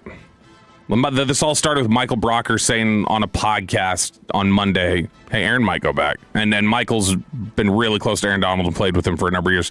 And then after that, it was nobody putting it out. And so it's like, all right, well, this isn't just like a random thing. This is a teammate who said it just kind of flippantly in a sit down of like, yeah, he might do that. Well, I know he's 35, but I have no doubt that he would still come out and crush. Yeah. Who would be another? We always do the triplet rankings and best wideout duos in the league. What's another duo on a defensive line that could match that in history? Reggie White and Jerome Brown. Can we get someone else even better than Jerome Brown to go along with a great? I mean, on them old Cowboy lines? Jerome Brown was... Jerome Brown, there are a lot of people who think Jerome Brown was going to be the best defensive tackle of all time if he didn't die. Whoa. He was, and Reggie White was considered the greatest defensive end at that point. You can get, you've got the Rams. The Rams had Merlin Olsen and Deacon Jones on the same defensive line. And so, there have been definitely some pairings that have been big. But, in modern NFL and free agent era NFL, no, probably not. Jerome Brown, 5-year career before his death, before the 92 season, selected to 2 Pro Bowls coming out of Miami. Cowboys offensive linemen from that era will tell you that they thought Jerome Brown was harder to block than Reggie White. Let's hook you up for turning it on, leaving it on. Somebody say a prayer for me, 'cause the bills ain't up. All right, Tolos, that's right now. Caller number 10 at 877-881-1053 wins a pair of tickets to see Shabuzi at the Southside Ballroom in Dallas on Saturday, September 12th. That's caller number 10 at 877-881-1053. We'll have one more Shabuzi ticket giveaway in the 9 o'clock hour. I love Shabuzi's songs. Very catchy. They are catchy. Very catchy. So congratulations. Thank you for being a Tolo. Turning it on, leaving it on. Let's do it again in the 9 a.m. Right now, let's clean out the junk drawer. Did you know that Benjamin Franklin invented the junk drawer? Junk it! 877-881-1053 to hit us up here on DFW Sports Station. That is the Franklin Injury Attorney text line to clean out those stories. What do you want for Father's Day? Nothing. Is it a daughter that is making money online? Wow for it. Or is it not? Not. That would be not. Brett Michaels. It depends. I'd be open to this. Okay. What are we saying this is? Hang on. Listen to the story. Listen to the story. Brett Michaels. Poison. Friend of us. We sang on stage with him. Another man who has made money with videos online. Yes, he has. I love Brett Michaels personally. Oh, he's awesome, man. Well, his daughter, Rain, is following her dreams. They got a Netflix reality series, Calabasas Confidential. Now, I do not know. I have not seen Calabasas Confidential, but it's episode 7. And, she is talking with Brett. And they just sit down, discuss, kind of where she's at. And she tells him that she is selling feet pics online. Go for it. Feet Finder, baby. And he is all about it. He is in love with the fact that she is taking her career into her own hands and her own toes. And her own toes and selling her feet pics online. So I've never been threatened by feet. I haven't either. Never. You want to show them off? Go ahead. You want to dress them up in toe lingerie, whatever they do? Yeah. You want to, just don't have someone suck on it. Yeah. Were you saying that Quentin Tarantino would do this in his... Tarantino's got a massive foot fetish. If you watch his movies, every single one of his movies has a close-up shot of a woman's foot at some point. Really? You ever seen Kill Bill? Yeah. So move your big toe. It focuses on her. Like in Jackie Brown, he gets this close up of Bridget Fonda's foot with a toe ring around it. He's the whole Pulp Fiction discussion. A foot massage is not a foot massage. There's always feet in his movies. All right. So, girl dads, you got choices. Your daughter's going to sell her feet pics. Feet. Got it. She's going to sell her sweaty gym socks. Okay. Guys, buy. Or She's going to toot in a jar and sell it. Well, toot in a jar, I'm disowning her. So that's dead last. You can't do that. The socks, easy. I don't want her doing any of them, but it's the socks. Yeah, socks won. Socks because there's no skin. None. There's no skin. None at all. No, it's just a gross person who. It's a gross person, man. But no, the so it goes socks, feet, farts. I just it's socks, fart, feet. Really? Mm-hmm.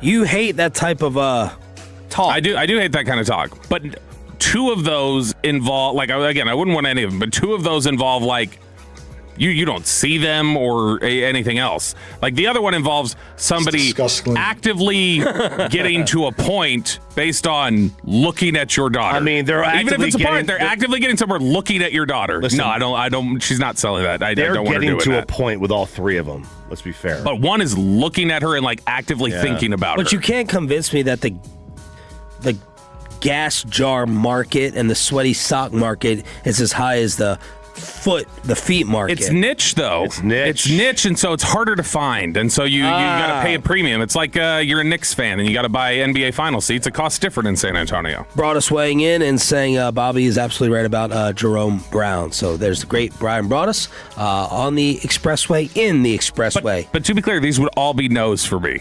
I would say no to all of them. But if you're telling me I have to pick and rank, that's the ranking. Pepe. You want my ranking first? I thought about giving my ranking right here because I'm fine with that. Yeah. I'd go socks 1, feet 2, farts 3, probably on that. But I'm fine with whatever. No face, fine with me. No face, fine with me. But all right, guys, the story here. It seems like everyone knows this, but maybe just some people don't care. All three of you sent the same story. Oh, really? Yep. Oh, wow. You would know that if you. I don't get emails anymore, apparently. Hit open. I didn't get Bobby's email last night. I thought he kicked me off the email chain there. But we have yet another story where someone caused some drama because they heated up the fish at the old workplace. It's a big no-no everywhere you go, on the plane, at work, but this took place at a police station in South Carolina where a police officer was arrested because he pointed his gun at another officer who was guilty of heating up fish in the microwave. First off, was he in the wrong for pointing the gun at the guy heating up the fish? We said it's a big no-no. Now, was the gun loaded? I don't know. If it wasn't loaded, does that change the story? But he pointed the gun at the guy who heated up the fish. So I have to unfortunately raise my hand on this. I stand with this officer. Yep. I destroyed our rental house in Surprise, Arizona by trying to cook some fish in the oven. I still don't know where I went wrong. But the juice must have dripped down and it contaminated the house for the rest of the entire week. Mike Bassick never, ever, ever lets me forget about it. And it was so bad that I really don't blame him for guilting me over it. I think we lost the deposit on that house because of that. I'm trying to think of similar things that would warrant, like the smallest level thing that would, in an office, that would warrant pointing a gun at somebody potentially. And not saying you'll use it, but just unloaded. I want them to think I might use it, so I'm going to point it at them. And I think for this office, there would be many people that would want to pull out a gun and point it at somebody if they broke the coffee maker. If they broke the coffee maker back there, I think a lot of people around here would be like, I would like to threaten this person with a gun. Well, we right have now. Just Love coffee right in the fridge. Freshly grounded. Then you go. There you go. So, but it's the, there are some days, I know he just backed me up and I love Brian. There's some days when Brian flips the mic the wrong way. And then it's dangling down that I'm like, I next time Brian's going to touch it, I'm going to go stop right there, sir. And I'm going to have to hold it to him. But that's I can't blame the guy for being that upset about it. There has to be underlying tension, though. Seafood in the work microwave, I love it, but Indian food, that'd be a big no-no. Onions, all the things you wouldn't want to smell on a plane. All the things you would not want to smell on a plane, you can't re-microwave. And I want to know on the fan text what someone has done at your work. Oh, there's a guy, there was an active fight started at an office I was at one time because this guy used to like to reheat. He'd bring it from home. He'd take a glass jar, he'd put broccoli that he had steamed before, and he'd put water in there again to like steam it, and he would microwave it, and they would get furious in that room. Whatever Jake Springer brought one day, it was some type of vegetable. I'll gag right now if I keep talking about it. It was so disgusting. I guess Brussels sprouts could be one of those things. Oh, it smelled like the worst version of the Brussels Did you smell sprouts. it? Yeah, and broccoli. It smelled like the worst version of those two Broccoli can really turn and smell awful. Yes. Like if it's done wrong. RJ Choppy has been loading up some World Cup stories. He's got them for you right here in the junk drawer. All right, so. Oh, yeah, that's right. We got an open. No, I don't know what this is. This is not the open. Oh. This is the World Cup music, I guess, from last time. But the USA might get embarrassed here. We're about a week away. Week away from the opener. And there are thousands of tickets still for sale for Team USA's opening game. It's in L.A. Thousands of tickets. You cannot be the host nation. And a first world nation at that, right? It's not, like a first world where a lot of people have disposable income. What's a second world nation, by the way? I don't know. We don't think we have any. We just go from first to third. We have first to third. And have thousands of unsold seats for your home country. Like Jock Peters. Like, we've seen some countries host this thing that have a lot more issues than we do, and they have no problem selling.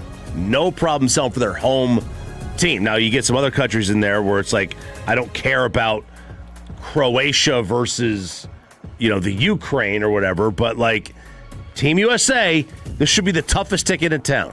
Toughest ticket. Yeah, it is to afford. That has to be what it's about, right? It is part of it. But let me tell you this. Because it's not out of, you said it's in L.A.? It's in L.A. Yeah, it's not out of lack of interest. It has to be all about money. But the average price for the two games that Argentina is going to play here in DFW is about $12 less than the Team USA average. The average price for the Argentina games here in DFW is $12 less than the average price for the USA game in LA. And Argentina's going to have no problem selling this thing out. Right. No problem at all. And they're both average ticket price over $1,000. Average ticket price. So, yes, they have absolutely screwed this up. When they bid on the World Cup, they proposed between $21 and $323 per ticket for the group stage. Well, the average is almost $450 for all the group stages across the country. So, for the 2 of 4 second world countries called Louisiana. Oh, come man, on. man, Nice. that's second world food. We're That's on Jacksonville. second world food. But it is more expensive to go to a group stage game for Team USA.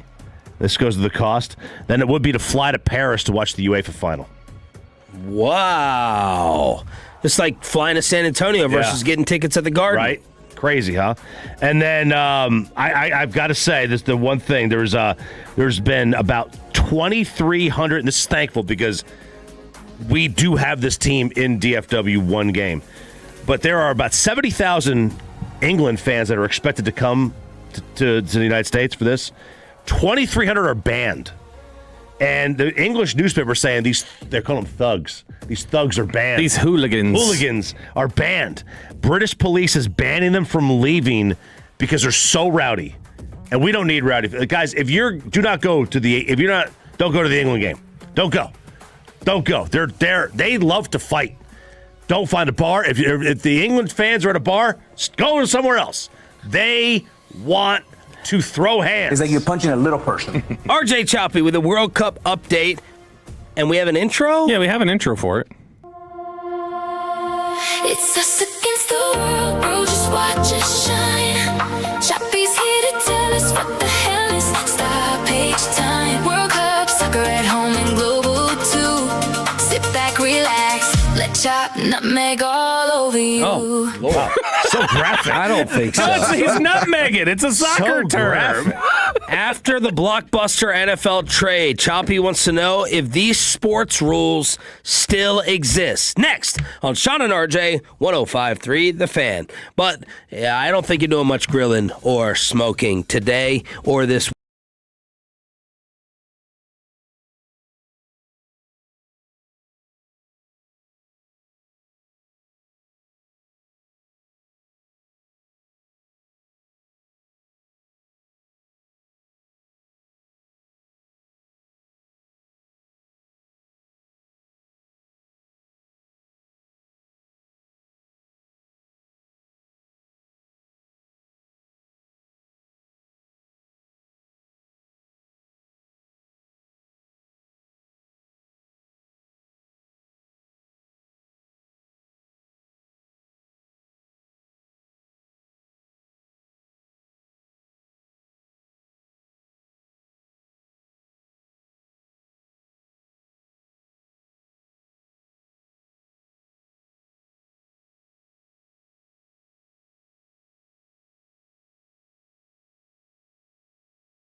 HD1, Dallas, Fort Worth. Let's go, Cowboys. An Odyssey sports station. Driven by our D&M Leasing Studios. This is Sean and RJ on 105.3 The Fan. Svechnikov with it. Back here. Gostisbehere, he scores! There's a ghost sighting on the power play, and it puts Carolina up 3-2. Give it to the captain. He directs it home.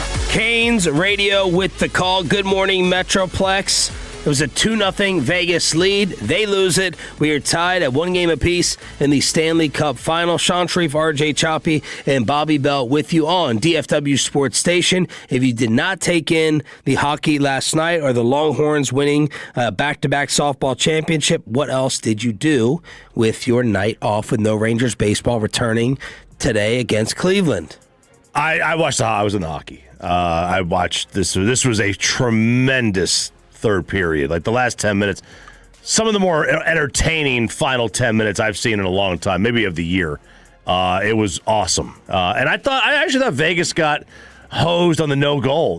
They said that the ref basically did I don't want to say an inadvertent whistle, but he ruled that the puck stopped underneath Anderson. I don't know how he could see it because the puck was blocked. But I thought Vegas kind of got hosed there. And I hate I don't accept inadvertent whistles. I don't do them. I agree. I also thought they were hosed there. That's what I kept thinking the whole time. But other than that, we were getting caught up on Brooklyn Nine-Nine is what we were doing. Oh, Brooklyn Nine-Nine? Like we had seen it. Kristen's not like... Is that Sandberg? Yeah. Kristen's not run through it before. So there were like 6 episodes that the girls had watched ahead of her in season 6. And so she was upset by that. And so they sat there and watched it, and I just sat there with them. How is that? I've never seen it. Is that anything like Reno 911? No, but it's hilarious. I mean, it's a really good show. It's funny. But that was the other thing, since we talked about the death last night, which we mentioned at 6:40, they then were asking all these questions about they were talking about Andre Brower, the guy who used to be on Homicide: Life on the Street, and he was the captain in Brooklyn Nine-Nine, who he died a couple of years ago from lung cancer. And so they were just going like, so he died? How did he die? And so then it started asking death questions. I was like, great, this was supposed to distract, and it's doing the exact opposite now. Pepe, what'd you watch? So me and Mackenzie are into White Lotus right now. We just finished season 1, so we know White Lotus. Oh, yeah. I heard season 3 gets really good. Season 2 might be a downfall, but we really like season 1. Season 2 is Italy. Italy, yep. It's pretty good. Season 3 is that's weird, I think. I think it was a weird one. I like weird. What do you think about the end of season 1, Peyton? I liked it. Sydney Sweeney was there, so it made it all good. Was the Euphoria finale as bad as what I read? I didn't see it. You saw some of it. I saw. We all saw some of it. 42 seconds. You saw all of it in some of it. Yeah, I watched all of it. I didn't start watching Euphoria until last year. Mackenzie and myself, we binge watched it, and then season 3 came out. But we saw every episode every Sunday night. It was on at 8:00, and the finale, without ruining anything, the whole season was weird. Like they lost some of their producers, like music producers from other shows from other seasons, so it changed it a little bit. But the ending was kind of just. I mean, you can kind of see it coming, but kind of weird. What's Mackenzie say or judge when Sydney's doing her thing and you're sitting right next to her? Well, she looks at me and then she looks down and she's like, what's happening here right now? Judging you? Yeah, and I put the pillow over, my below the belt area. What did she say? Okay, hang on. She's fine with it though. She knows, she likes to go to strip club. She likes Harry Styles. I like Sydney Sweeney and Tate McRae. But hang on. Over that too. What did she say during the White Lotus hotel manager scene? Oh, I said, I didn't know he was like that. And then she said, that's a butt. I have no idea what you're talking about, and I'm glad I don't. I'll send you the link. No, I do not. You got a VPN? Want that. Do these sports rules still exist after the Myles Garrett trade? Which, by the way, I got you another Dan Campbell quote, RJ Choppy.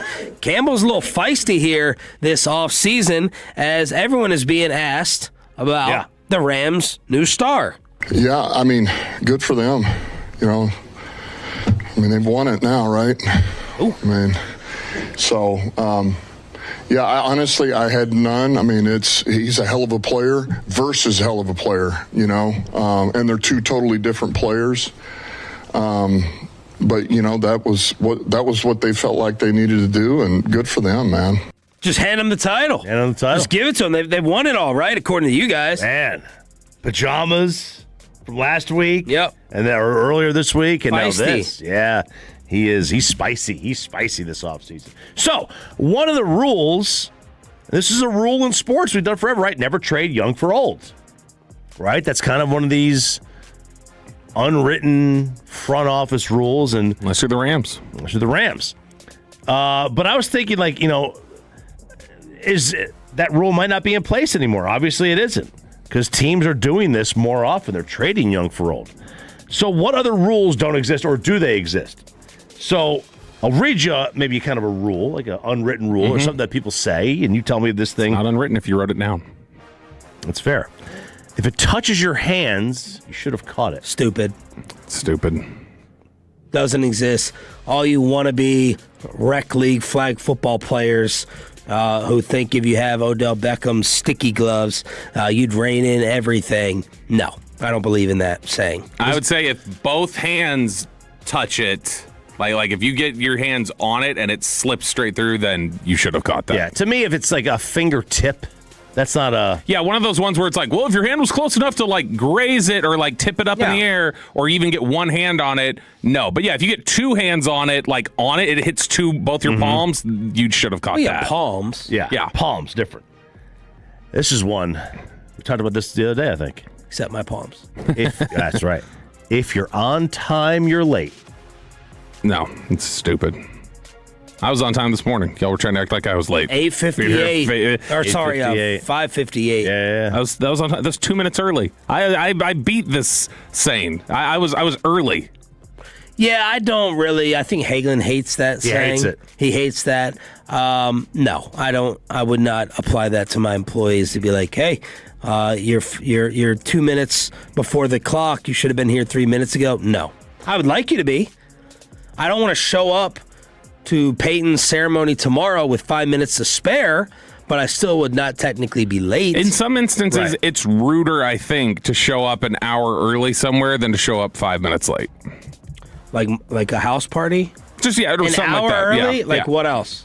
No, like in those social things where it's like somebody's anything where somebody's hosting, whether it be a house party or an event or something else where it's like we're not ready to go yet. 5 minutes later is a little bit more justifiable to me than being a minute. That's what I did but then you told me later, you were like, you could have come over and helped set up when we showed up an hour early by accident. And I was like, well, I thought it was rude to just pop in. I'd appreciate the early pop in. Okay. Well, now I know that. In practices, practices with sports, if the practice starts at 8, that doesn't mean stretching starts at 8. It means practice starts at 8. I had a boss who used to hate me showing up an hour early because they were like, you're breaking your neck and trying to get here early and do more, and then you're drained and you're useless to me. They're like, I'd rather you just show up when you need to show up. Next one. Tie goes to the runner or offensive player. So, if both the receiver and the DB Brandon catch Cooks the ball, catch, they both have the ball in their possession, they go to the ground. Tie goes to the offensive player. Tie does go to the offensive player. Brandon Cooks didn't have it. It wasn't a tie. It was taken from him. Yeah, but he's asking what should the rule? Should it go to the offensive player? It should if it's a tie. Just the Brandon Cooks one wasn't a tie to me. He got it stolen from him. Yeah, I think, you hit the base the same time. Tie goes to the runner. Yeah, okay. Can't steal a base up 5 runs or more.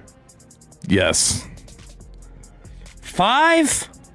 I'm assuming well, are you saying give me an inning on it? Okay, it's post 6th inning. Yeah, you can't do that. No, I can steal. I can steal a base up 5 in the 7th. You were trying to rub it in though. Not at 5. Come on, 5 runs. You can come back from 5 runs. 5 is not a blowout. Do you think? I have it in hand. Do you think you have to adjust that for the Rangers? Or if you're up 2 on the Rangers in the 8th inning, well, it's like, home? What are you doing? Stealing? Ball's flying out of there now. Oh God! I have no issue with that. Do you? I have an issue with bat flips though, so I'm super old school with baseball stuff like that. It is. I mean, not stealing up 5. That is kind of in old the school. 7th. Yeah, it's my whole thing is if they could score X amount of runs, so could we. So I don't like that rule. I would. Let me tell you what I do have an issue with. with you loser T-ball coaches. Oh, no. God, you can't pull him out of youth sports. You got to keep him going all the way through because we need these rants every now and then. I won't make it. I will be Bassick in the paper. I will I get it. I understand. I don't want to be that person, but in T-ball, when the shortstop gets it right and makes the throw way too late, and the kid is already at first base, and they run a second, and they go ahead and take second when the ball's halfway there, in my opinion, that's a bitch move. You are acting like a B.I. You are such a freaking loser. It drives me insane. The ball's halfway there. Keep the kid on the base. No, go ahead. Take second. Take the extra base. Right. They're not going to throw anyone out from third or at shortstop in T-ball. It's I'm hating it already.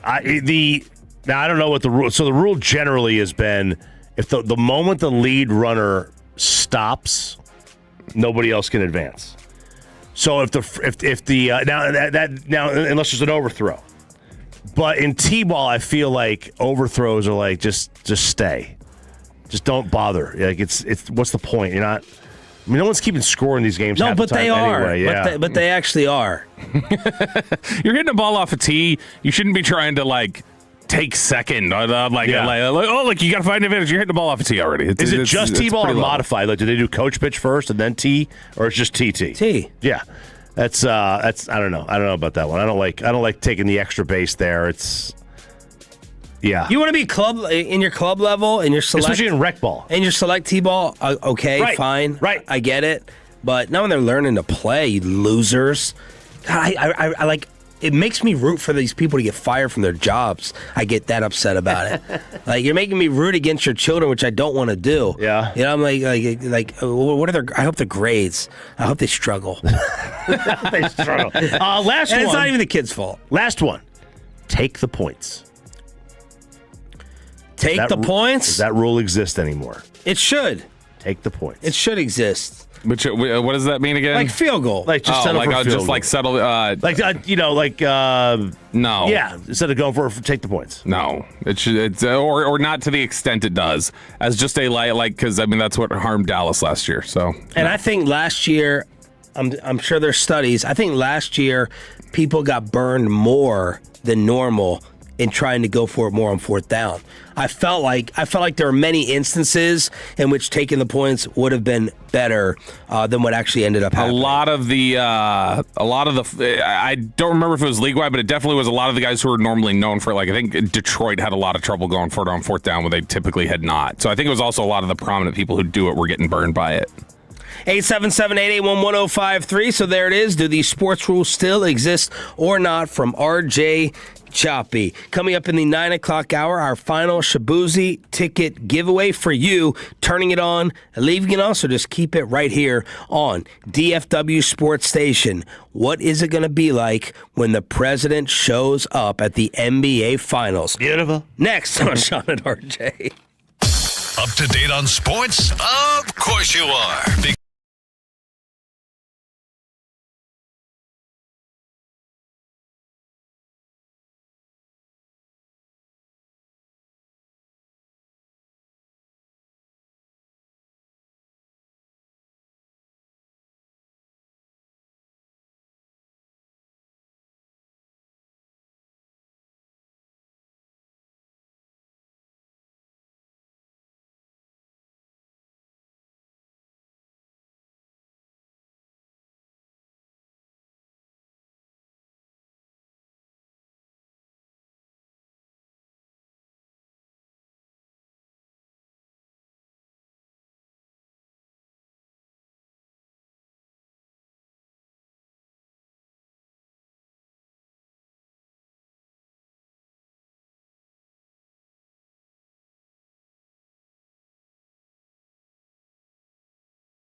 Diesel.com or call and ask for me, Tony. East Dallas Diesel, where custom comes standard.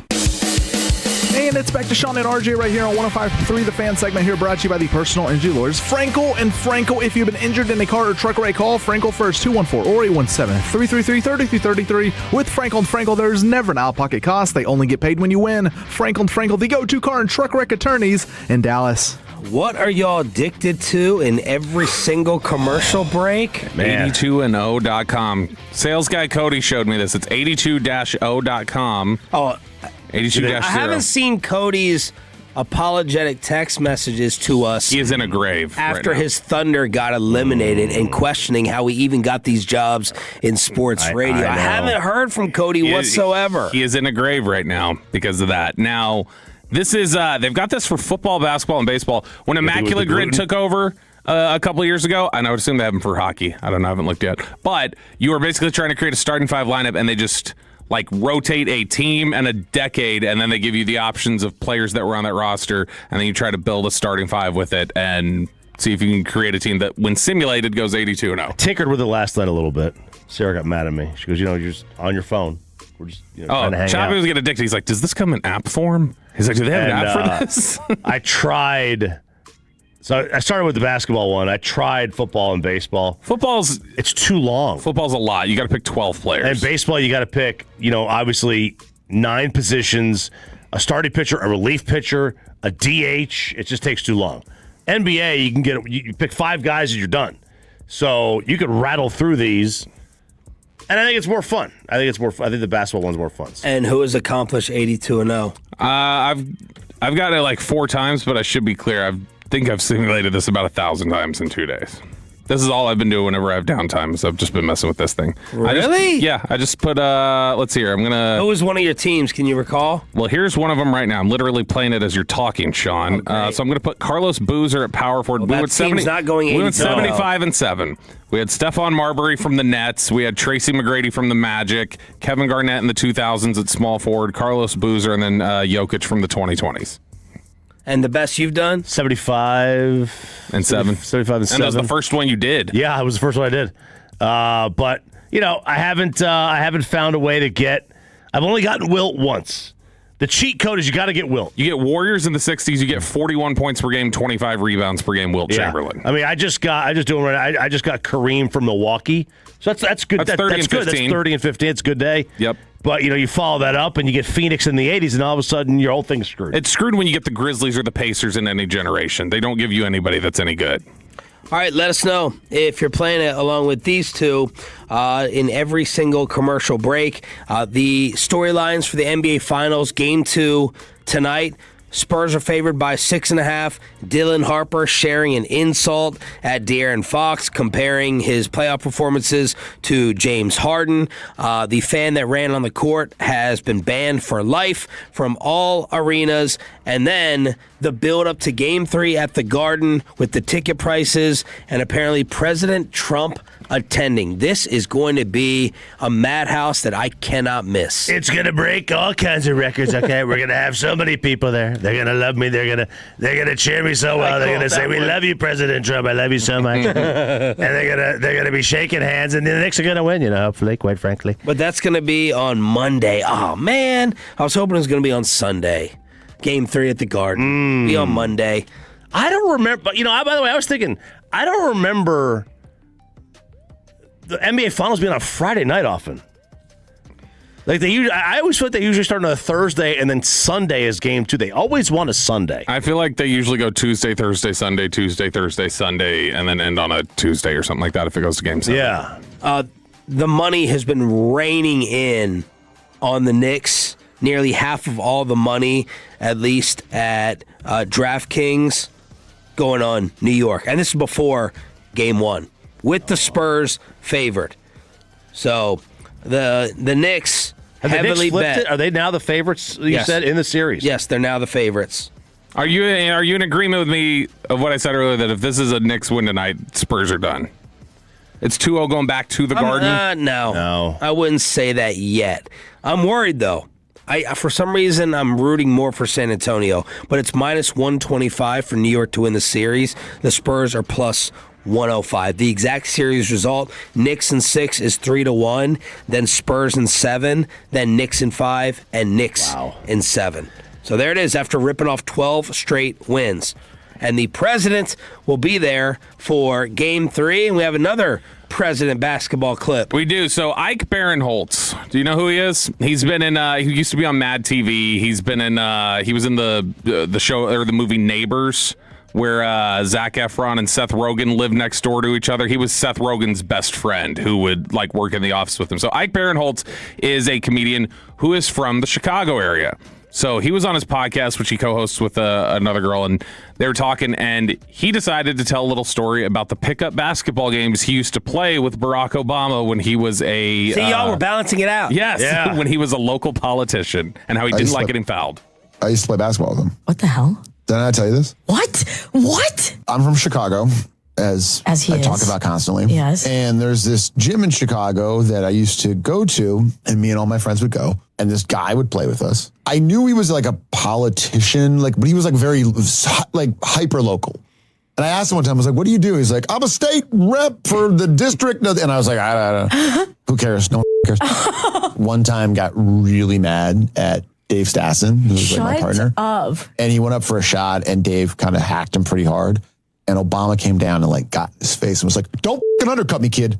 Don't fucking do that. Oh, try that shit again. My God, I know. that's And then, so legendary. 2 years later, he became the senator from Illinois. Oh my God. And then like 3 years after that, he ran for president. It's crazy. It's really crazy. That's so cool. I don't know why. It is just hilarious to me to think of, because you got the Trump way that you speak. Obama's way was always like, I was telling Peyton during the break, it sounds like a motorcycle speeding by you. It's like, yeah, and we do this. And it's like, goes, yeah. And so, like, just thinking of him in that delivery, talking S to somebody in a pickup basketball game just makes me laugh. But don't foul him. Don't foul him. Don't undercut him. You can't do any of that because he's going to get in your face and he's going to cuss you out, apparently. Never was able to get that, the people who could do the President Obama impression, I think they're like the goats of the impression because it's not an easy one to do. No, but a lot of it is, I think, like, he just kind of naturally did a little bit. A lot of it is just that if you can get that little, like, almost like the like old, like, gospel preaching, like, cadence out, then you can make it sound like him. Bad news, and people are anticipating frightening news for Aaron Judge and the Yankees. Yesterday it came out he's out indefinitely with some kind of a rib issue. 4 to 6 weeks is the estimated timeline, but it's just basically to the All-Star break. They were thinking he got sent here, DFW. He went to some rib specialist because they thought it was thoracic outlet syndrome, which would have ended his year if he needed a surgery. Because what they got to do is your first rib and your what is this called, the clavicle, are like too close together and it like pinches nerves. You get blood clots and everything. Cuts blood flow off and stuff. And that's why your fingertips, if you start to get like your bottom 3 fingers get numb, you might have it. I've thought I've had it a lot whenever I've been hypochondriac. But they removed that first rib, and you can go back to normal. We've seen guys have it, but it's like a 9-month recovery. So Adam had that. His year will be over. They took a rib out and made Eve. Wow, they did. Mm-hmm. Well, that's good. That's true. So they were panicked, but this is the best case scenario for them. But it does mean, most likely, that we are going to get a new MVP this year in Major League Baseball in the American League. It had been back-to-back that he'd won it. So now I would highly doubt, that he wins again. I mean, unless he comes back and he hits like 340 and somehow gets to 50 home runs playing in 120 games, I don't know how he could possibly win it. So you're going to get somebody else. Perhaps it's Colleyville's Bobby Witt Jr. Got a 3.7 WAR, 9 home runs, 26 runs batted in, and where's the average? 281. And plays for an awful team. Awful team. So maybe not. Maybe not him. All right, so are you... Maybe it's a pitcher that could win in the American League this year. Are you trying to get out of the friend zone this weekend? Who's tried this? Have you ever tried? To get out of the friend zone? Or do you, when you hit friend zone, you're just like, all right, this one's written off, now I'm moving on? No, I've tried. Yeah, we've all tried. I think we've all tried. No, I think if it's someone that I'm attracted to from the jump. No, I did try once. 0 for 1. I tried. Didn't work. It was one time. Did not work. But apparently, because initially I'm just gonna try to date off the jump. Mm-hmm. Yes, shoot your shot early. New research shows that men, when they attempt to get out of the friend zone, just do what they always do, which is they throw money at a problem.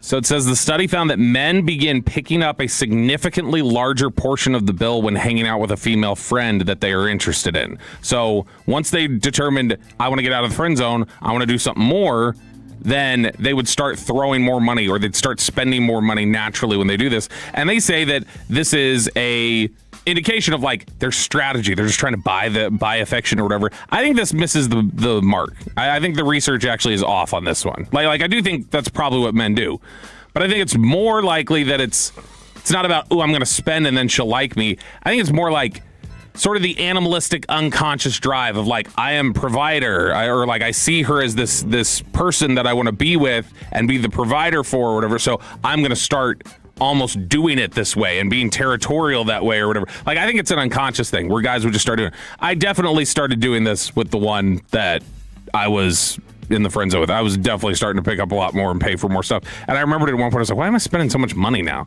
And that was kind of it made me realize oh, I think I like her. I think that's what this is now. And it didn't work out. Is she the one that died? No. No. She's the one that ended up instead saying, sorry, I'm going to date my 41-year-old boss who's 23 years older than me. Are they together? No. I think this was 20 years ago, so he probably passed away. He was so old.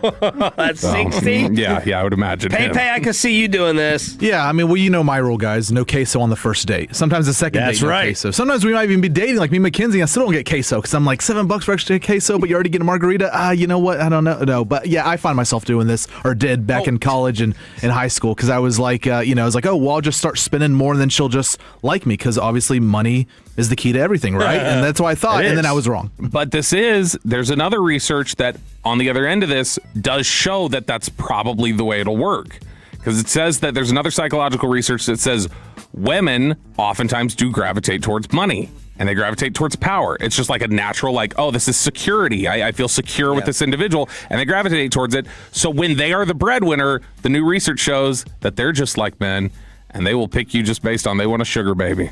So it says they look 100% on looks for their attraction when they have money. I think you both got to go out the same night, right? Show up at your separate times, or even together. Better yet, all right, we're buddies. Let's go to the bar. There's 5 other people there. And then you got to go to the next bar. And then you got to end up at the same apartment, and then where you just normally, you crash on the couch or catch the car, you have your moment right there. It's got to be after an unplanned night out together with the social group, and then it's like, hey, you know what?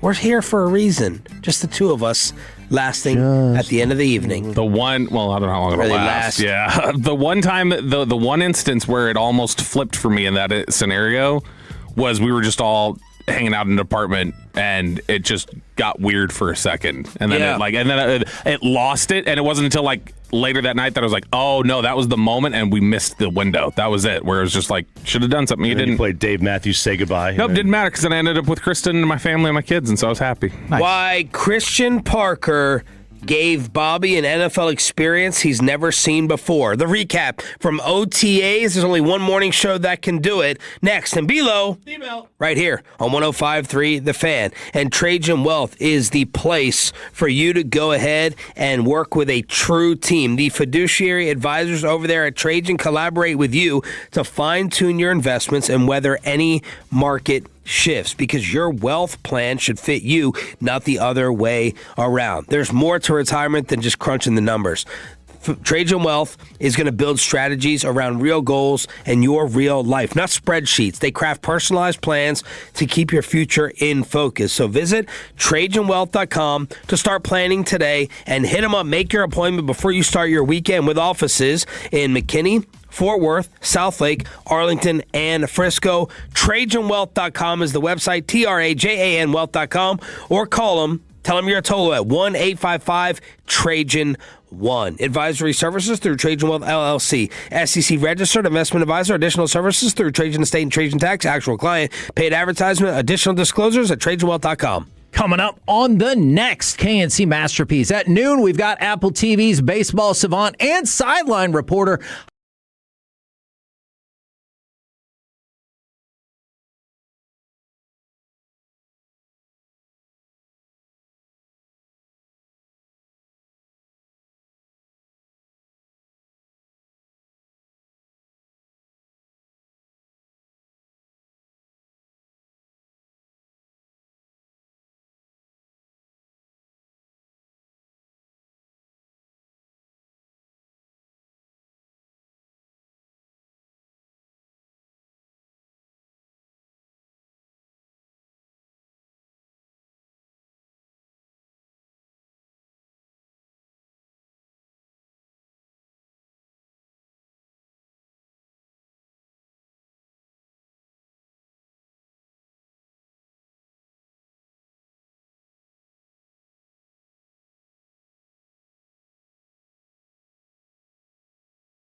Serve on your home of the Rangers, 105.3 The Fan.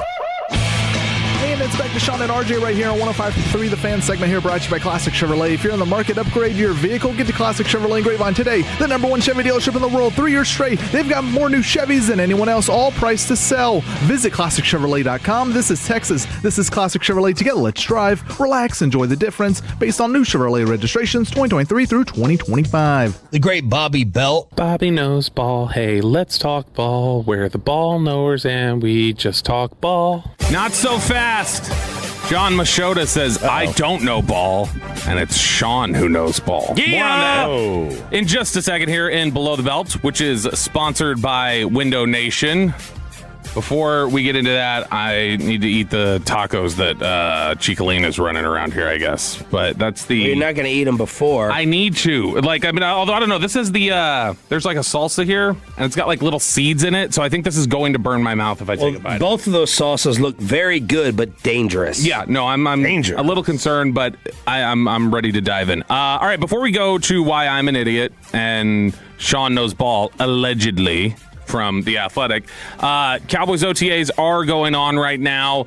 Not a whole lot that you can glean from this, early on. You're more just looking at like who's out there and available, who is, how are certain guys moving, how are they running practices. The way Christian Parker ran the practice yesterday and ran them through defensive drills is not like anything I've ever seen. Could be good, could be bad. I really don't know. Could be neutral. You just see it though, and you do immediately tell it's different, but it's structured. And it's a clear vision of what he wants it to be, and he's completely in control. Because they would basically have them rotating at these different drill setups. Usually you just see the defensive linemen stand here on the field. The defensive backs stand here on the field. They all do their little drill work, and then they work together as a team. Well, this was like them rotating their drill positions, and Christian Parker orchestrating everything. It's a really tight schedule, too. Like, it's very clearly like, you go here, you go here, you go here. Everybody knows where they're supposed to be. Coaches are all setting up the drills for them and letting them know, all right, here it is, here's the drill. Caleb Downs, very vocal at this practice. Very, very loud, and like not in any sort of like a competitive way of like, barking at somebody after play, but just very vocal in terms of like communicating with guys. Hey, we need to be doing this. We need to be doing this. And I realized when I said that earlier at 6:20, I was like, that may sound a little like also like it may be easy if you're a veteran to be like, oh, this know-it-all. Like, oh, he just knows that he's going to come in here and tell me what to do. But it didn't have that energy at all. It literally just came across as he has an understanding that other guys may not have right now. And he is very quick to just, if something needs to be said, I will tell somebody how to do it. And I think it's really clear to tell he's going to be the vocal leader on that defense really fast. It may not be this year because it's just hard when you're a rookie, but his career will be spent. We will think of him as that is the guy. That's the guy in charge on that side of the ball. Have you found that when a rookie does that, it creates kind of like pushback from the vets? Nope. Last guy that did it was Dak. When Dak came in, Dak was in control. Now, Dak made it was about us. It wasn't about him. But Dak was very much, guys, we can do this. I'm in charge. Steady hand. Like, that's what got him the job over Romo. Malik Hooker and P.J. Locke were the first team safeties, with Jalen Thompson working with Britt Brown, Caleb Downs, and Kobe Durant, first team reps at slot corner. Yeah, and P.J. Locke said that he and Caleb Downs have been getting in extra work after every single practice. That they've been out there working and spending time getting things down. And P.J. Locke sounded really excited yesterday about how this defense is looking and how they're going to work together. And so there's a lot of encouragement. Now, before we talk about what an idiot I am for my rankings, I think we should talk about how... There was a badass quote, by the way, from Schottenheimer on Rashawn Gary. Said he's been blown away by Gary's professionalism. He's a grown-ass man. A grown-ass man. Said it without a smirk, too. I thought he was going to say it and chuckle a little. He did not. He just went, he's a grown-ass man. So I definitely clipped that I'm going to use for meme purposes in the future, like when Jalen Brunson goes off and Victor Wembanyama is doing nothing in the fourth quarter again. But there was one moment that made me look like a football genius during Brian Schottenheimer's press conference, and it is when he said Tyler Guyton does not have the starting job right now. Because we have to believe what they say. No, but I'm just saying that all we can go by is what he says at the moment, which is what he's saying is exactly what I said. And you really would have looked like a genius if you knew to play the audio cut.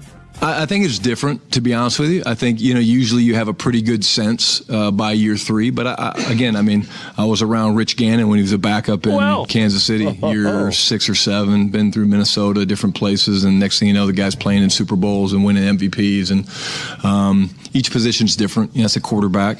What I will say with Tyler is, Tyler understands the importance of this year. Why? Because it's the next year. And we're going to make Tyler earn it. Tyler and Nate Thomas right now are competing to start at left tackle.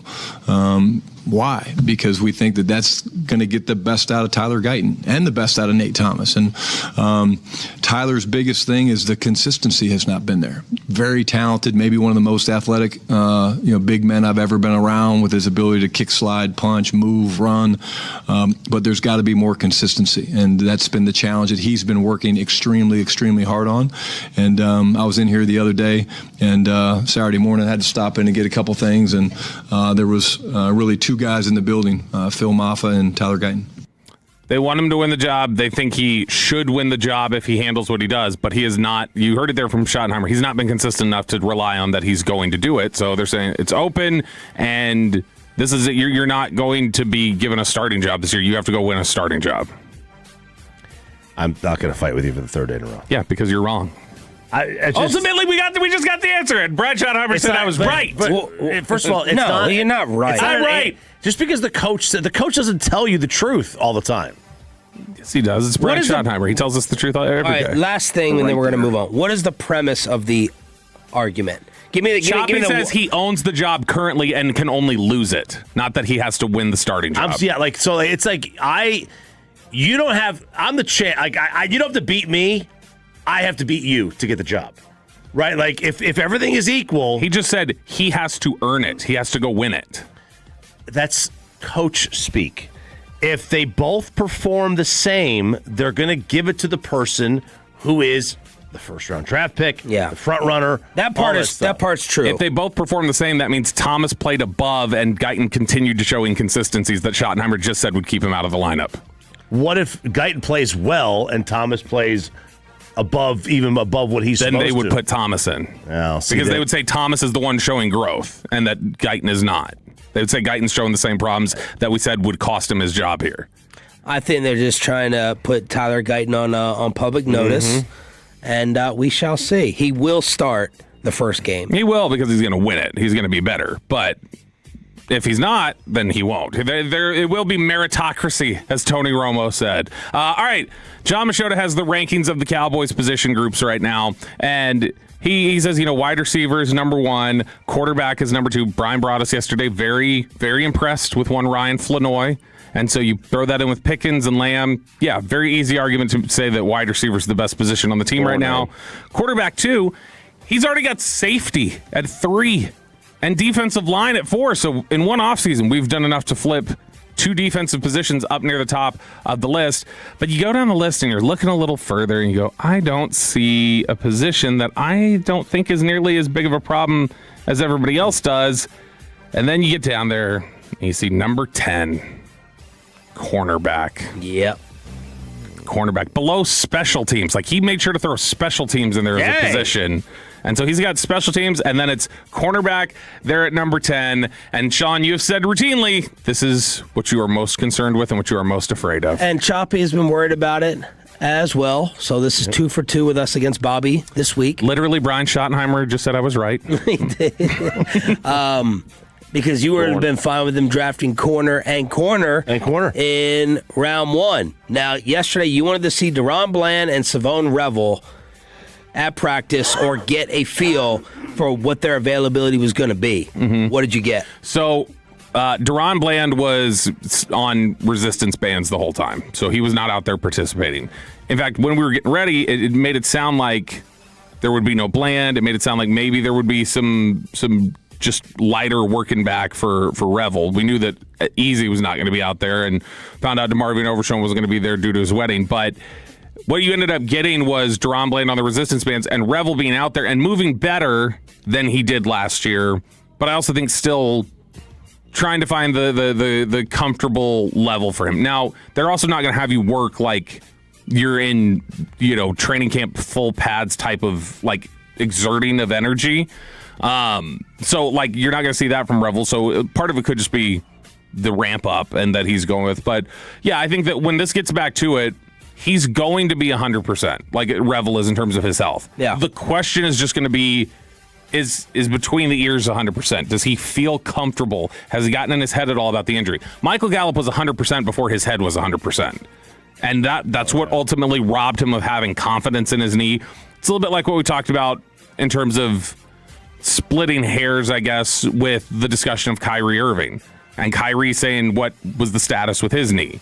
Where there was a lot of people who said, he's saying he's healthy, but he's not mentally there yet. It's like, well, then yeah, doctors could clear you and say you're good to go, and Kyrie could say, I don't feel like it. Yeah. And in my head, I don't feel like it. And if I don't feel like that in my head, I don't feel comfortable and I don't feel confident. That's where Revel was at last year. Revel was healthy enough to play. He just was not there yet in terms of mentally feeling comfortable being out there. And let me say this. While I am worried about corner, the positive in my concern is I do have intrigue. Now, I definitely feel better about corner now that you have Downs there, where Downs is going to be playing corner. But I have hope that Bland can return. I have hope. I'm trying to be optimistic that Revel, with the injury stuff in the past, is the guy that they drafted. I have hope and optimism with a brand new addition in Kobe Durant. So it's not hopeless there. Like I have much more hope at corner than I do at linebacker. Yeah, now D Winters changes the equation for me a little bit because I do think D Winters is an adult. He's an adult. He's somebody who has shown consistency and somebody who I think plays a certain way that they like. And if they're going to play Jayshon Barham at linebacker instead of kind of a hybrid edge, I think he's better at that position. And that makes me at least feel a little bit more comfortable. If Overshown's health is there's just so many. How does Barham get used and how does Overshown look healthy-wise? Those equations kind of make it unbalanced. But I just went 80-2. No, was that the first time you did it? Was that the first one? No. Damn it. Okay. I just set my record to 79-3. So, you're still behind though. But this is one of those things what where we need is a fan cam just on this to run on the side. We have to figure out a way to turn this into a follow. game on the air. I don't know how we're supposed to We figure got this to out. figure out how do I put this on like a TikTok? Where like how like it scrolls, it'll scroll for you. Yeah, that's Maybe what we you do need. that. So no, I think it is just one of those things where the linebackers just have more questions that need to click into place, but there's more sure upside in that group. And I just went 69-13. So 877-881-1053 in order to hit us up in below the belt right here on DFW Sports Station. Is it Andy Reid? Is it Rich Paul? Or is it Peyton Russell? We need your biggest losers. What a loser. And your nominees for worst take. Next on Sean and RJ. After we get you over to Platinum Ford in Terrell, it is, of course, Stephen Gilchrist owns store. It's Gilchrist Automotive. They're going to hook you up on that brand new Ford car, truck, SUV.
K&M Leasing Studios, this is Sean and RJ on 105.3 The Fan. Ever met someone who is so extremely dumb that they don't know how stupid they actually are? There's been a whole lot of stupid said this week. You are made of stupid.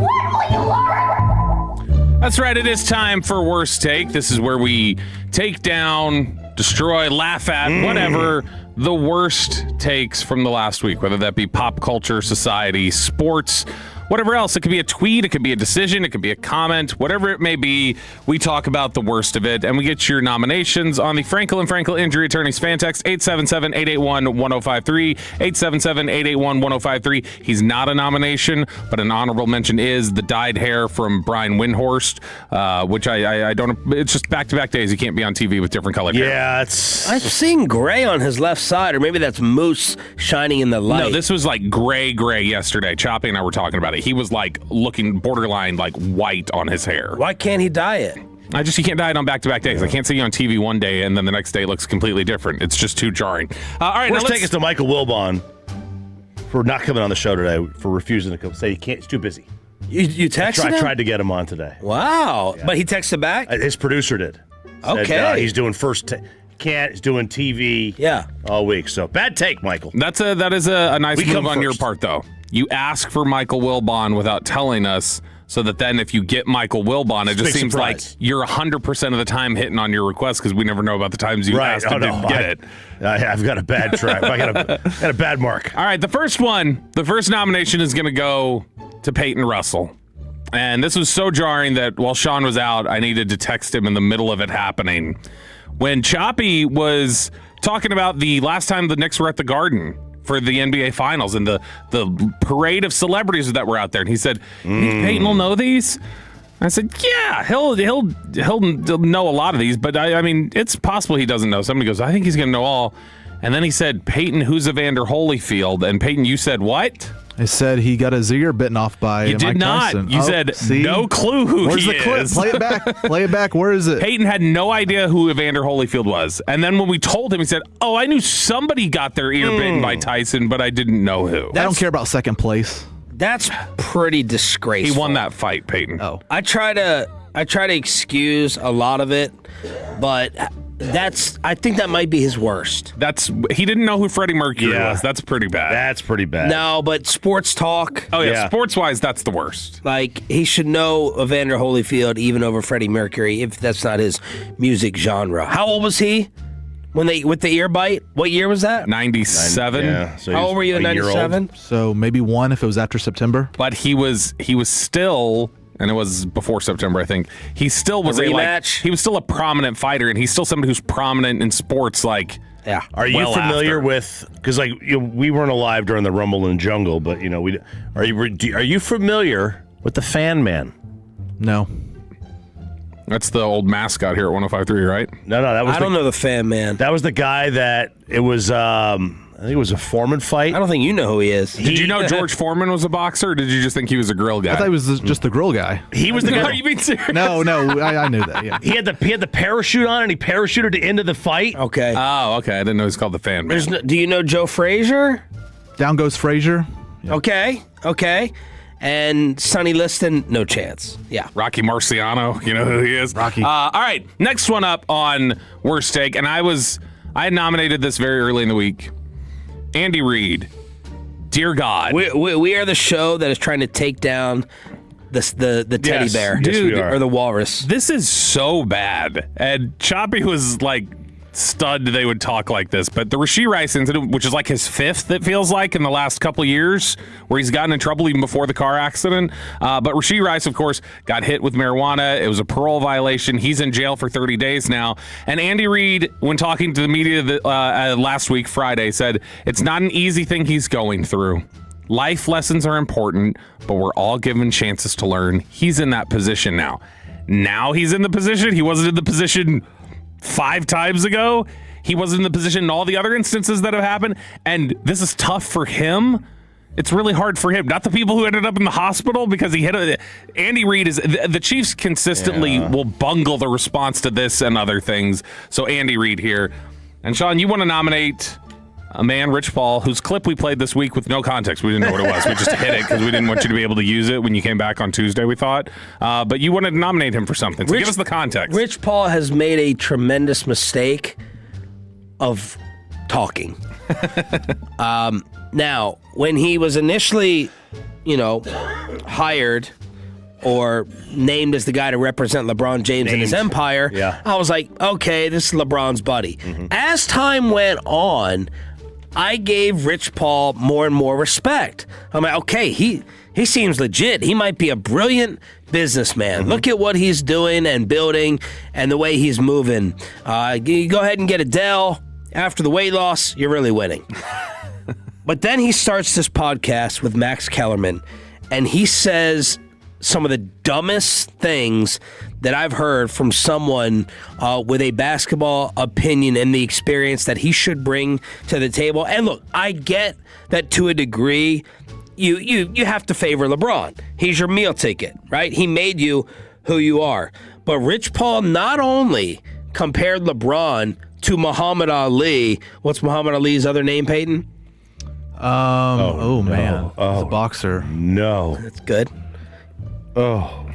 Float like a bee, sing like a butterfly. His other That's name. it. Got it. Cassius Clay. He not only said, LeBron's kind of been like the people's champ, I think, like Muhammad Ali. That could be the worst take nominee, but no, here he is talking about Michael Jordan and Scottie Pippen. I think Scotty's rings are just the same as Michael Jordan's. Why not? Because he won the best player on the team. Yeah, but he was the most impactful player on the team. I get it. What do you mean he wasn't? Listen, I get it. If you unplug Scottie Pippen off that team, sure. Jordan's 0 for 6. Sure, but who knows? But could be. It's not no who knows. But replace Scottie Pippen with another All-Star. No one does it without another All-Star. Replace him with another All-Star. He's going to win more than one. You can replace him with another All-Star, but just because it's an All-Star don't mean it's Scottie Pippen. No question. I'm not saying 6. I'm saying, but he's going to win some. How many All-Stars are going to be willing to take a back seat knowing 100% of every All-Star who ever lived? That's not true. If you're playing with Jordan, you got no choice. No, that's not true. Scottie was the most impactful. Michael would be 0-6 without him. I mean, I don't know which one's worse between that and misjudging LeBron's likability to call him Muhammad Ali. Well, look, it's a crazy take that before the whole draft dodge thing. He's 0-6 or whatever. I do push back. It did start with Michael, where we just give one guy the credit for the rings. Magic wasn't the only one that got credit on the Lakers for the rings. Like Bird, same thing. Bird got. It felt like definitely got more credit for that. I mean, what I want to say, it's like Larry's rings. I mean, McHale and Parrish, and obviously, you had other players of the team. It was an all-time great team. Like, they had 5 Hall of Famers. It was an all-time great team, but I think definitely people thought of those as more Larrys than just being more Magic. I just think it started with Michael, with talk radio and everything. But to say that, first of all, one guy's 0-6, you replace him with an all-star. You're not going to replace him with anybody. It was just some spare. He would be replaced with an all-star. Otherwise, yes, without another all-star, nobody's winning a title. Ever. And, by the way, as Tim McMahon pointed out on Twitter, Dwayne Wade, Kyrie Irving, and the other guys that you played with in order to get your rings, LeBron? Yeah, I mean, it's Chris Bosh. How many top 50 players or whatever, or top 20 players at the time was he on the same team with? I mean, there's a lot. I just automatically know I'm going to jump at an audio clip whenever Rich Paul is now speaking because of how dumb he's sounding, in my opinion. That was the game over pod. Which one's worse, though? The Scotty Mike or LeBron Ali? What's the worst take? Scotty Mike. Scotty Mike. Okay. That's the one. So that's my nominee. Peyton's got a nominee here. I do. Look, our buddy Drake Toll in the mornings. We tried to get him fired. He won a couple weeks ago when he was Drake Ass Toll. That's right. He has not cussed since then. I guess his boss, he addressed it on air a couple weeks ago. His boss told him something. But, yeah. And so Drake Toll, sometimes we're talking about names when we say the wrong name and we're like, corrected easily. Oh, wait, I meant that guy, not this guy. But you don't do it for 2 or 3 straight weeks. And so Drake Toll here was recapping the hockey Stanley Cup final game. I believe this was Wednesday morning. And I don't know if he knows who Mike Breen is. Nikolai Ehlers. against the Las Vegas Golden Knights. Puts the hometown Carolina Hurricanes 25 seconds in. Puts them up 1-0. Only one change to their lineup tonight from that which finished off the Avalanche in the Western Conference Final. Jeremy Lauzon in on defense. They shoot and score on the first shot on goal. Nikolai Ehlers makes it 1-0 Canes. You could hear from Mike Breen at the start of that clip. He was still telling you about the starters. Now, Mike Breen, we know Mike Breen. Bang! But this is just one time, right? That he said this? It's happened multiple times. Oh, he's calling it Mike Breen consistently. Now, who is that actually? Sean McDonough. We've had him on. Oh, no way. We've had them both on. Yeah.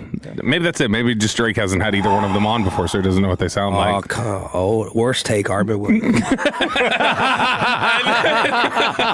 the nominee. And then finally... Or maybe Gavin and Tim. The last nominee is... You guys miss me? Yeah, this is great. The last nominee is Buffalo Wild Wings for offering free food and a place to watch the game to the Wemby selfie man, who they got dragged for this last night. They said, hey, if he needs a spot to watch the game, we got him covered here. So your nominees for Worst Take this week are, you've got Andy Reid for the Rashee Rice, man, he's just trying to learn a lesson. This is just a great opportunity for him 5 bad things later.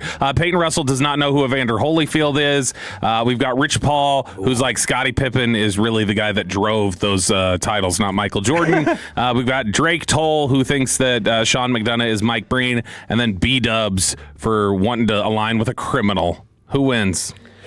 Ooh, it's between Rich Paul and Peyton Russell. Same exact for me. I don't care. I mean, I don't care if Drake doesn't know Mike Breen or Buffalo Wild Wings. Me neither. Oh man. All right, Rich is in an opinion. Rich Paul's is an opinion. And Peyton's is education, though. Peyton's an educational. I blame Peyton more. Opinions. You can have a wrong opinion. I'm okay with it. It's your opinion. You believe that. Peyton, you got to know Evander. Yes. He's voting for you as the biggest loser. Oh, I know, but I want to win. That makes him Come a on, winner. Sean, let's make it a clean sweep. Yeah. Rich Paul. Oh. Andy Reid. Andy Reid, that's the dumbest. They continue to step in it. I think that's so stupid. I'm going Drake Toll. Oh, we got a tie. Wow. Got a tie. Let's go. Fantex. Please, Fantex. Rich Paul, you usually side with me, my nominee. Who is it? Drake Toll looking at has here, one Drake vote. Toll 940 here. We've got 443 is going after Rich Paul. 972 Andy Reid. It's pretty split. Alec, break the tie. Biggest loser, Peyton Russell.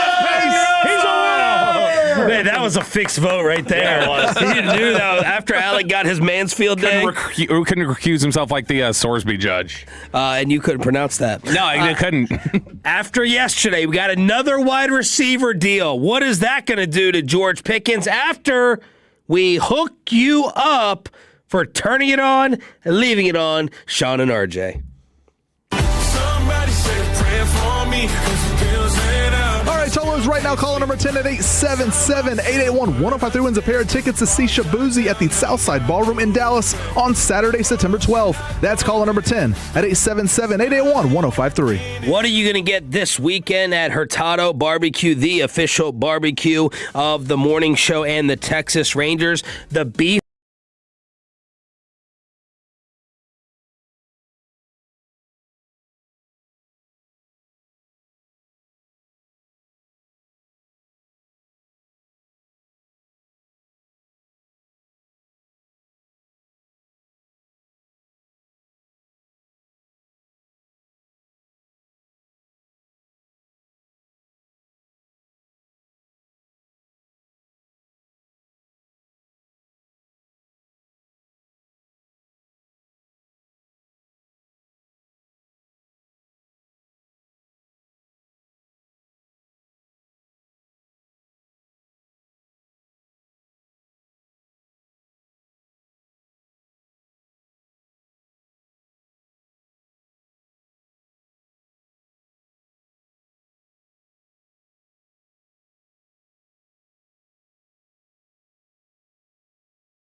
Nation.com now to book a consultation.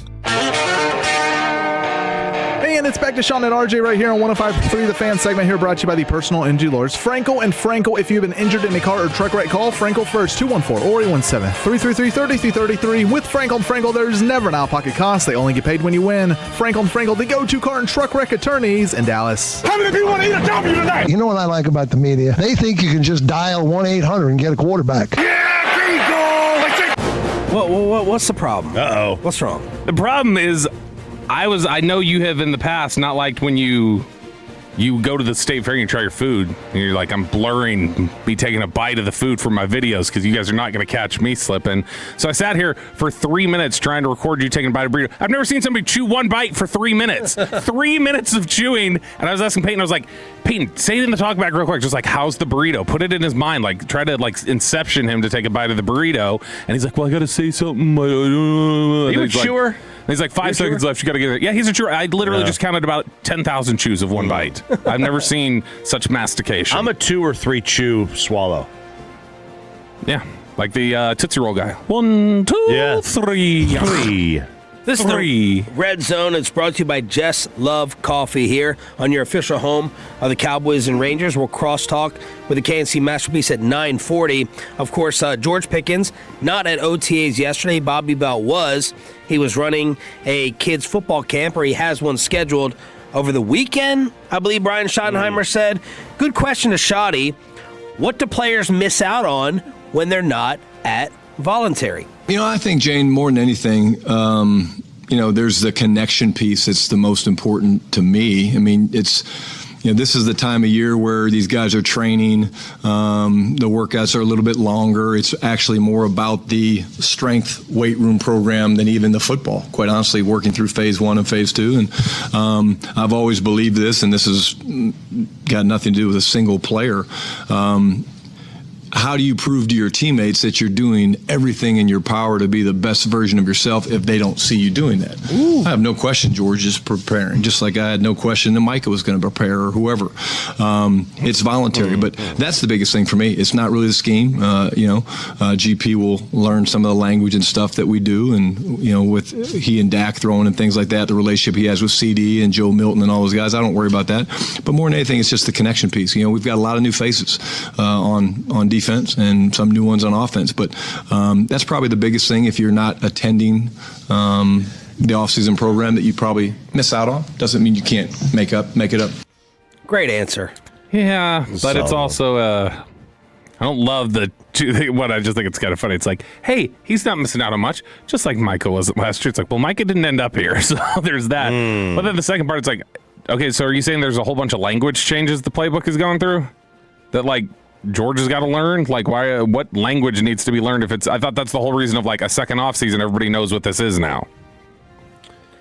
Well, let's hear on Schottenheimer, who was effusive in his praise of Clayton Adams yesterday, where he's like, Clayton Adams was good. He is kicking ass even more so. He's finishing my sentences, basically. He's a mind reader for me. What about Shoddy continuing, and how is he going to continue to develop as a play caller? Yeah, I think I'm trying to evolve all the time. I'm studying a bunch of defenses, but listening to Christian and the way they teach their coverages is helping me understand math. Everything that they say defensive is about changing the math. They want to add a guy here, which, again, is great for one side of the defense, but on the other side, they're weak. And so learning another system, and a system that I have a ton of respect for, having played Vic and just listening to the CP coach, has been great for me. But at the same time, I'm constantly studying the league. I'm studying some of the top defensive minds in football and trying to figure out why they're good.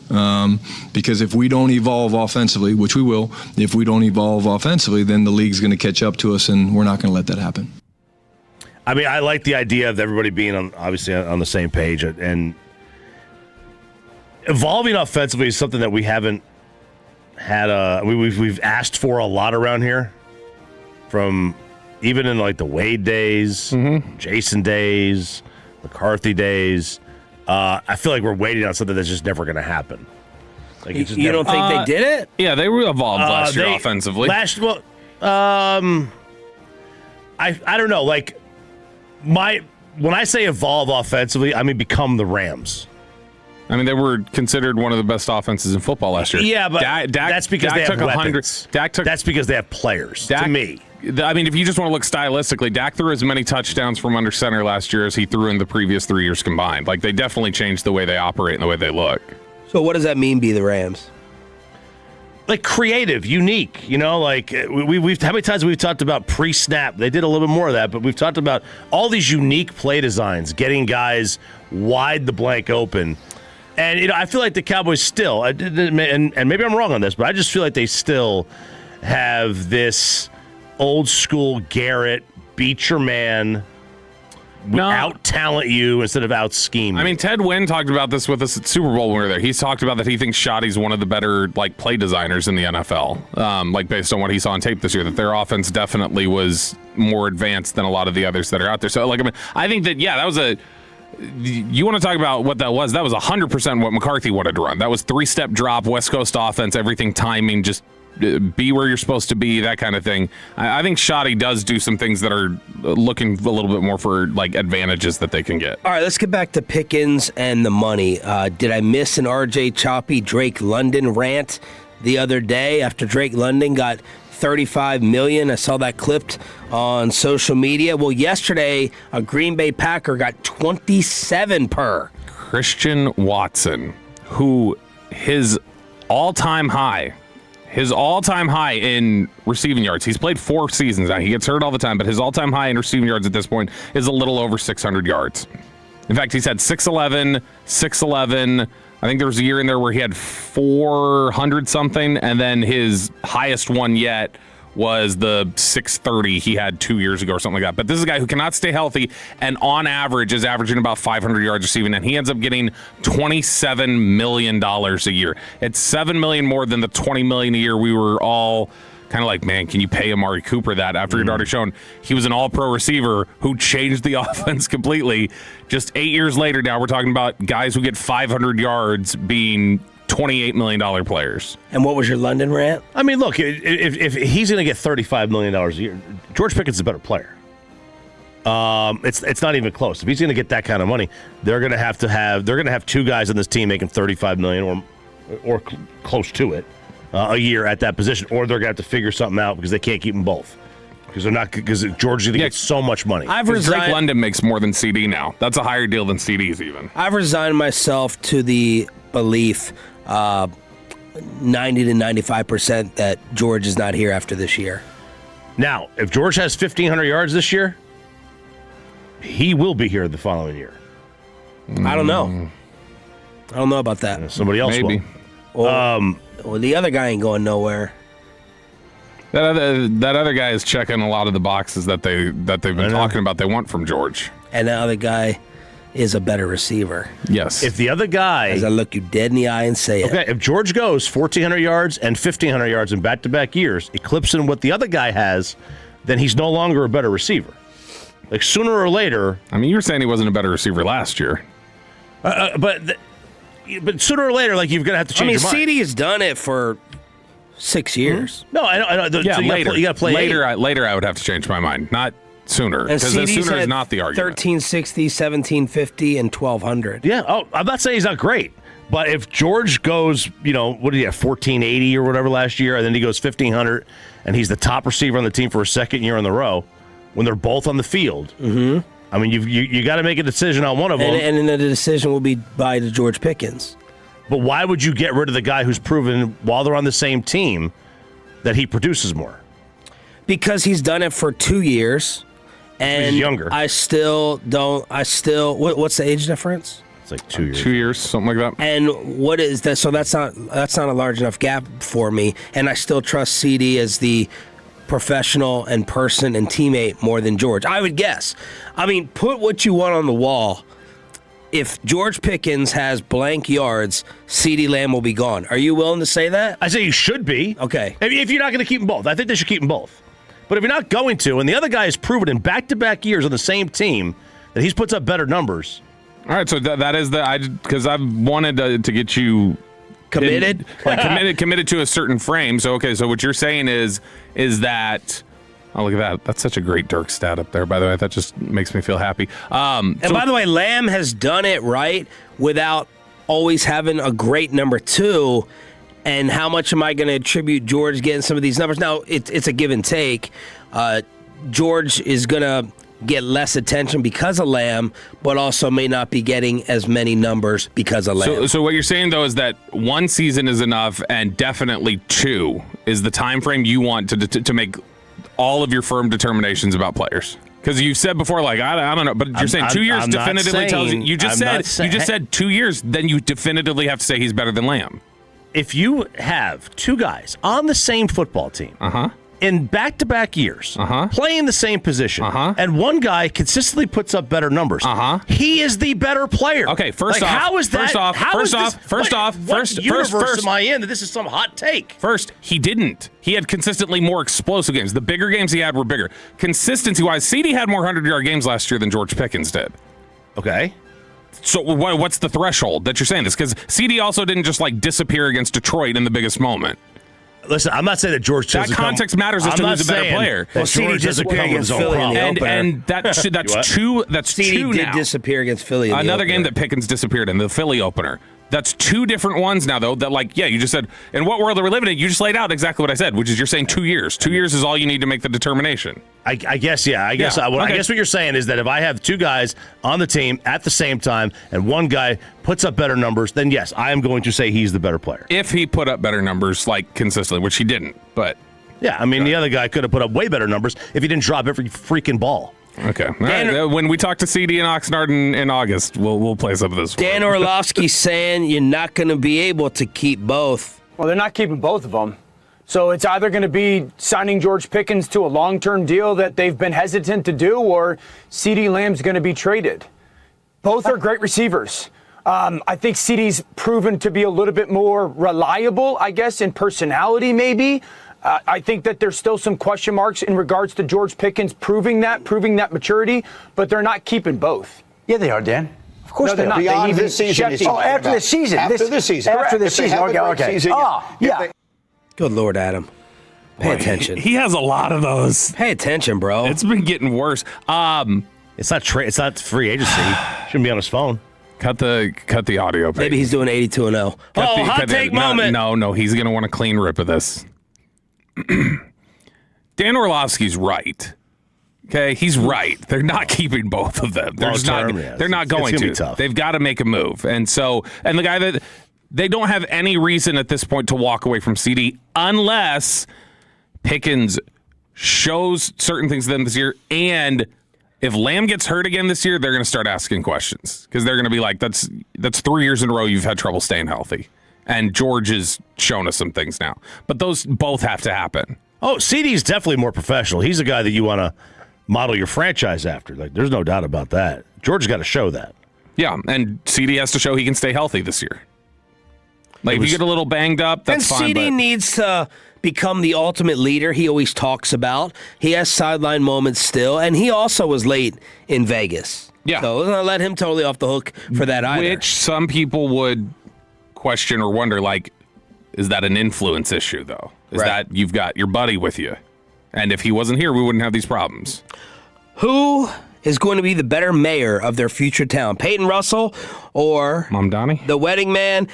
Oh man. Well, let's crosstalk with KNC. Holy cow. After this. And this is Wild Fork Foods. What are you going to go ahead and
This is your loud and proud home of the Rangers. We are The Fan. And it's back to Sean and RJ right here on 105.3 The Fan segment here, brought to you by Classic Chevrolet. If you're in the market, upgrade your vehicle. Get to Classic Chevrolet in Grapevine today. The #1 Chevy dealership in the world, 3 years straight. They've got more new Chevys than anyone else, all priced to sell. Visit ClassicChevrolet.com. This is Texas. This is Classic Chevrolet. Together, let's drive, relax, enjoy the difference based on new Chevrolet registrations 2023 through 2025. Let's crosstalk with the KNC Masterpiece here on 105.3 The Fan. Have you caught the fever of this game, got Will too? Chamberlain, guys. Yeah, we're going to need Rick Lou in here, and he's going to have to get this taken off all the computers. Chop. I'm Steph Curry and Wilt Chamberlain to start off. Oh! This is an 82-win team, guys. Yeah. Corey, are you on it now? Oh, Dallas 90s era, baby. Yeah. All right, do I want Mash, Jim Jackson, Michael Finley, Gatling? Wouldn't Bleacher Report have said Dwight Powell? Oh, yes. Was that them? Who's going to be able to get Roy Tarpley? Who's going to be able to tease the show today since Corey's Dwight Powell playing is a this better game? player. Michael Finley is my shooting forward now, or my small forward. Always ruin this. I need a point guard, guys. That's all I'm waiting on now. L.A. Lakers in the 90s. Which point? Oh, I could have gotten Shaq. I'll take Magic Johnson, I guess. You know, there we go. That's game right the there, 90s baby. Magic Johnson was a little compromised. Hey, you need to stop. What's coming up on the Guys, show? coming up on the show today at noon today, we'll talk with Apple TV's baseball savant, sideline reporter Heidi Watney. Well, We'll chat with her, and then we also have the Combo Platter Film Franchise Edition. Give us your sports opinion, and then what's your all-time favorite movie series? I guess Kevin's going to say Fast and the Furious. Yeah, Fast and No, I'm Furious. just kidding. Choppy, I assume It that's is yours? mine. That or Bond. Bond's The okay, Bonds. yeah. I Bond's love the very James good. Bonds. I probably watch the Bonds more. I don't think On the second, although I got to watch the Fast and Furious again, after I see them initially, because you never know what you might miss in terms of the acting and the storyline and the hidden. Interesting. How that Pontiac Fiero actually went into space. But the Bonds, they're on so often. Which I number can did watch. they go to space in? That was the last one, right? F9. Isn't there a 10th? That's this one coming up. I see there's a new Fockers out. What? Whoa, watch your mouth. You just Why? say? I don't know. When did you stop watching them? I didn't. There's How many 3, are there? right? I saw the Meet first the parents, two. meet the Fockers. I didn't see if there's another one. I mean, the first one was really good. Yeah, yeah, Oh, yeah. it's fantastic. Absolutely. Second one was really good, I thought. I didn't watch the little. Oh, yeah, Little I'm afraid- Fockers. I'm afraid. Yeah. Little Fockers, that's Come on, it. Corey, Yeah. you're a pro.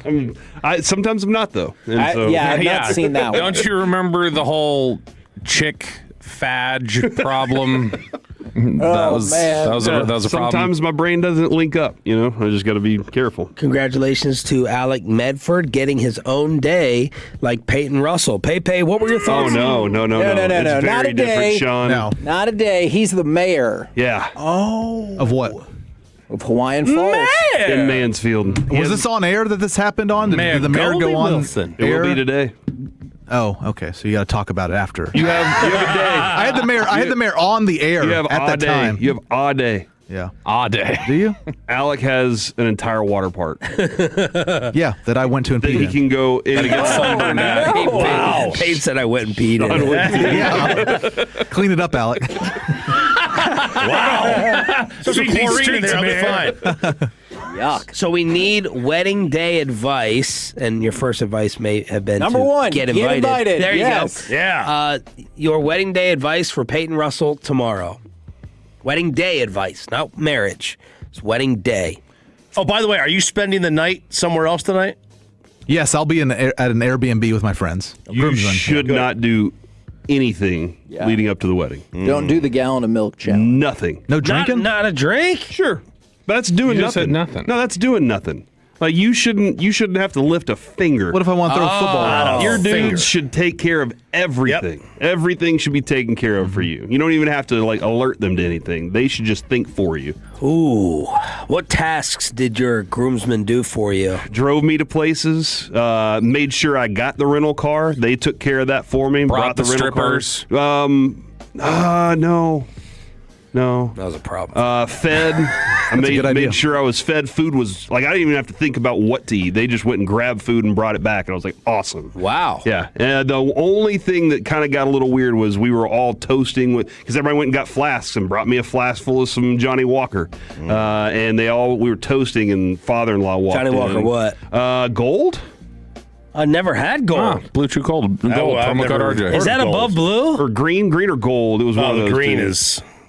No. Look, he's such a snob over here. He's such a snob. I would never drink a blend anyway. I was like, I would take your 20 Johnny Is it the Blue. tilapia of whiskey? What are you doing drinking I would- scotch at 24? I would pull a Reuben and mix your Johnny Blue with Coke. But yeah, oh yeah. What kind? So yeah, I would Reuben. just don't. You don't need to worry about anything. All right, that is my advice is do not lift a finger. Kevin?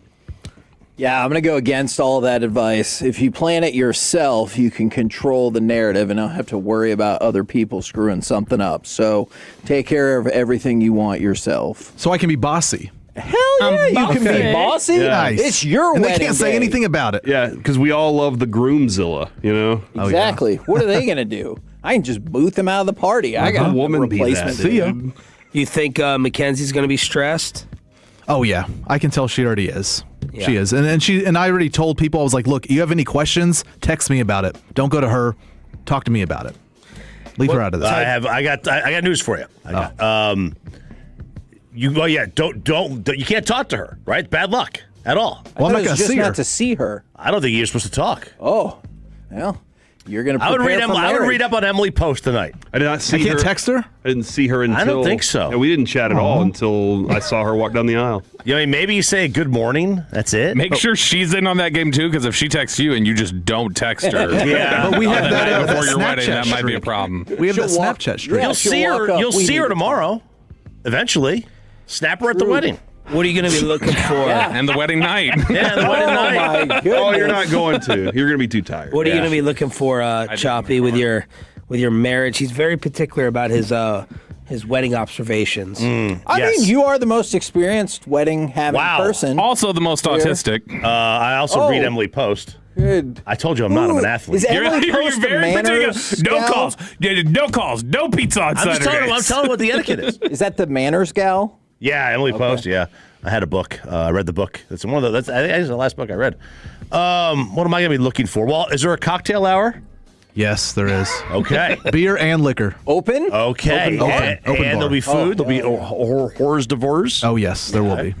Buffet style for the dinner. Okay, now that's. In your Oh really? I love that. That's poor. No, it's not poor. I like it. It's better because the food's never hot when it's individually Yes. served. That's fair. That So is you need, true. It'll be hot in those buffet. But I like to be served. I don't like to get up in line. And Do you rate that's the what you have speeches? that's what you have your wife for. Oh my goodness! Do you grade the speeches? Every wedding I ever go to, I grade the speeches. I don't necessarily grade the content.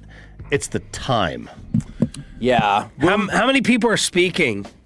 Are you going to do open mic Yeah, night? will there or be a is it period set? where Oh, we're allowed to stand up and no. say something? Because I will. Yeah, of course there will be at 11 o'clock at night when everyone's leaving. I mean the groomsmen, bridesmaids, or maid of honor, I guess, talks. Mackenzie will do All of them? No, just one. Maid of honor, best man is what I meant. Best man. Okay. So two, Mackenzie will say something. I'll say something.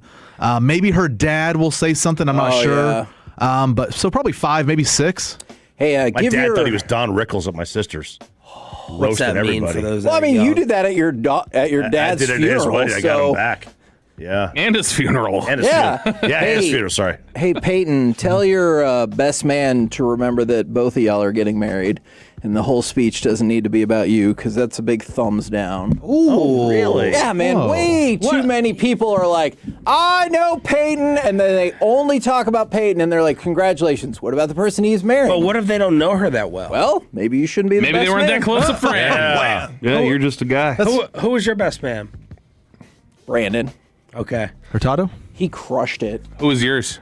You had your child. You had your kid as your best man. Yeah, I thought it was like going to that, be Brandon. weird. I like that. I like that. But then everybody around me, I was like, hey, do you think it'd be weird if Brandon was my best man? And my mom, my sister, and Jess were all like, we think it'd be weird if he wasn't your best man. No, that's cool. Jacob was my That's best really man. Cool. Who is the guy in your group that's going to tell you right before, Are you sure you want to do this? The car's running. Corey. You have to have one of those. Corey's the guy. I will be that guy. I'm usually. Well, if he was invited. Yeah. Oh, it's definitely Tommy. Tommy, Tommy doesn't like Mackenzie? No.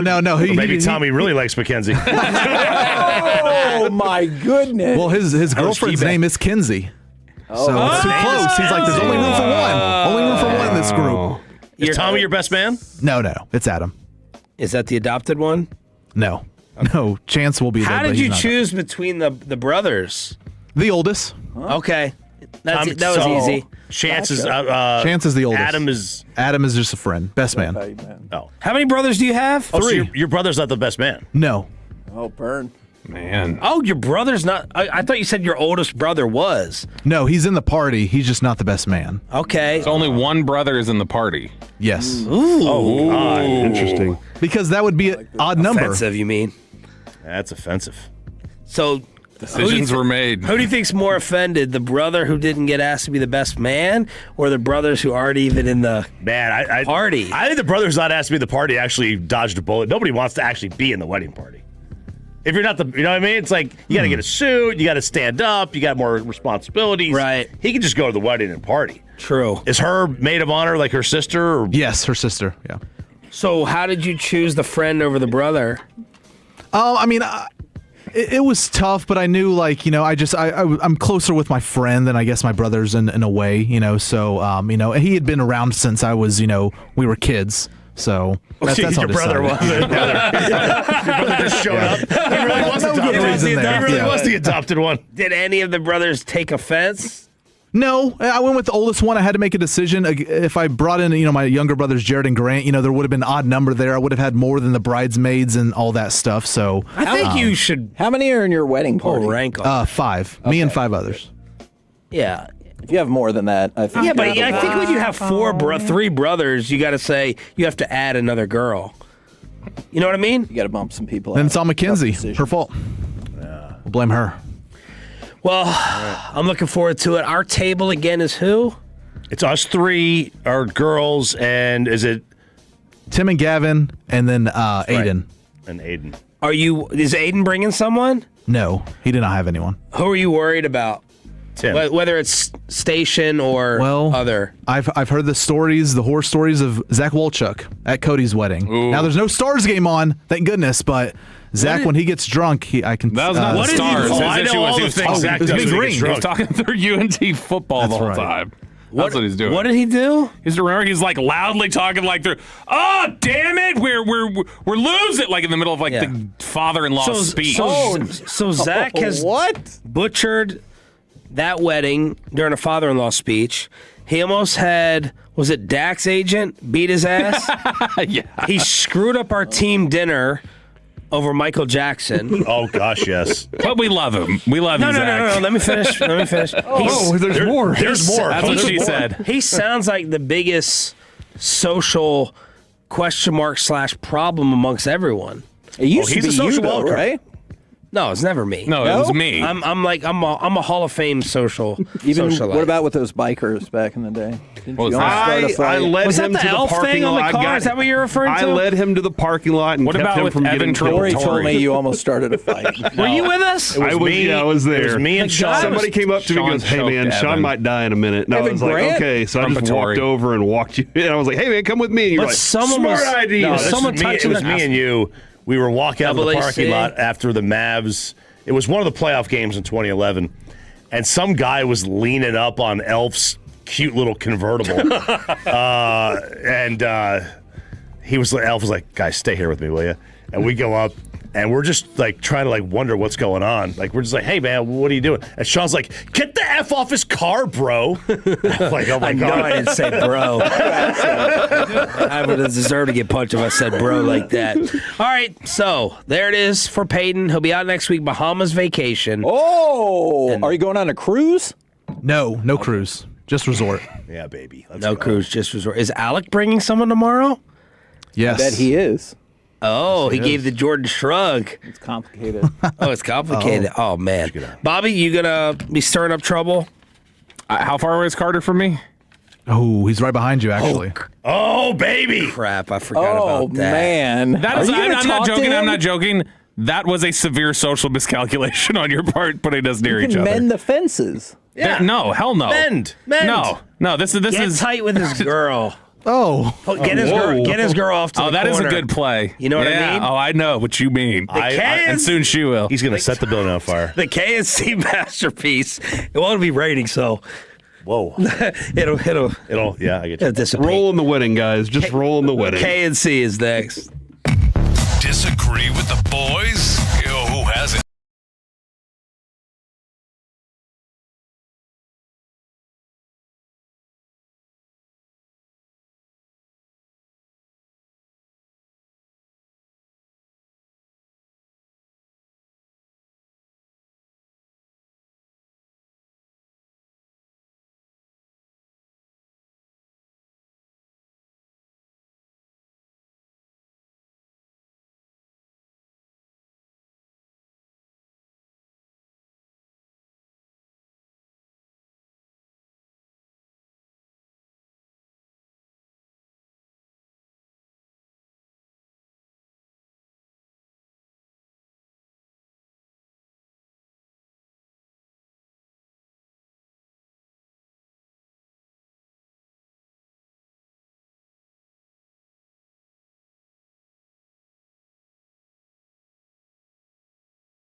the KNC Masterpiece on 105.3 The Fan. KNC Masterpiece right here on 105.3 The Fan. Always striving to be better. You got me, Kevin Hagelin. You got, oh man, Corey Majors. Oh man. And the mayor of Hawaiian Falls, Alec Medford. Gentlemen, welcome to the program. How the heck is ya? How the heck is everybody out there in Radio Land doing? 877-881-1053. Frankel and Frankel Injury Attorney text line, or the Twitch, or the YouTube. Well, there's a lot going on, Kevin. Yesterday, somebody at the gym said, "Oh man," at me and said they love the show. Hell yeah. But the biggest deal yesterday was that Alec got his own water park. And I think that's the most important thing slated right now. And I'm very proud of him. The mission was accomplished. The rest of Mansfield has also declared that they, too, say that he is the mayor of Mansfield. You know, Or the mayor of the Medfordplex. I really like, too, that there was a tangible reward that came along with it as well, besides just a certificate. That's pretty awesome. But did they not also give you other fabulous gifts and prizes? Oh yeah, I got some season passes and whatnot. I've got some great access to the place that I now run, essentially Hawaiian Falls, Mansfield. It's amazing. It feels great to be in a position of power for the first time in my life. It is wonderful. I can't wait to go back and see my people. Maybe even before the wedding tomorrow. I need to stop subjects. by. Yes, and just go to the tallest ride and just stand there and just like have a "This is Brazil" moment. Oh, you know, where I just arms extended like my people. Does that mean you get to decide when people go down the water slide? Dude, that would be awesome. You just stand there and go, "Yep, you go next." Well, I get to push the button on the one that, like, it's like the chute that drops you. I get to push the button. Heck yeah. Yes. Excuse me, Mayor. He sends 3 people too fast. He's Oh. like, "Oh, sorry about that, guys. Y'all are going to be okay." You signed a waiver. They did sign the waiver. Yeah, and I don't know, whenever I was a kid, Kevin, we would go to the Wet n Wild, the old school Wet n Wild. I love the Wet n Wild. They had the body now flumes. It's a CarMax. You remember the body flumes? I do. So did you ever stop on the body flumes and like get to the dry spot? No. And then like sit there and wait while people went down the wet spot, and then like you would just sit there and watch them go. And every once in a while, people would be like, "Oh, I want to do that too." And so you'd have this chain of people that were all stopped, and then you get to the bottom, and the lifeguards would be like, "You guys can't drive this ride anymore." And you'd be like, "Stop me." I mean, look, you know my biggest concern was always getting one of my toes cut off on the bonsai. On the bonsai. Yeah. Jeez Louise. But yeah, man, congratulations on that. And I'm glad it was a successful day, too. It sounded like it was a lot of fun for Alec with as a lot of kids were coming out going, "Love the show." Hell some Tolos yeah. were out there rocking. Yep, that's right, Bobby. Also, Kevin. Bobby's writing post-it notes to us. I have a situation going on this weekend that I'd like to ask you about. Tell me. Have we raised a monster? Oh. Lucy's birthday is Sunday. Avery's graduation party was last week.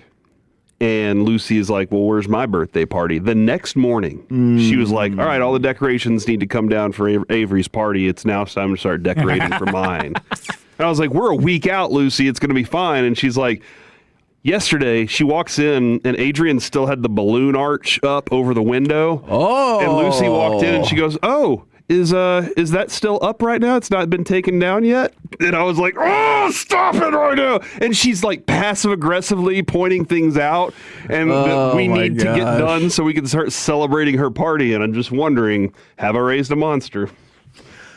Man, some of the stories you've told me in the last few months have led me to believe you have a very, very strong-willed daughter.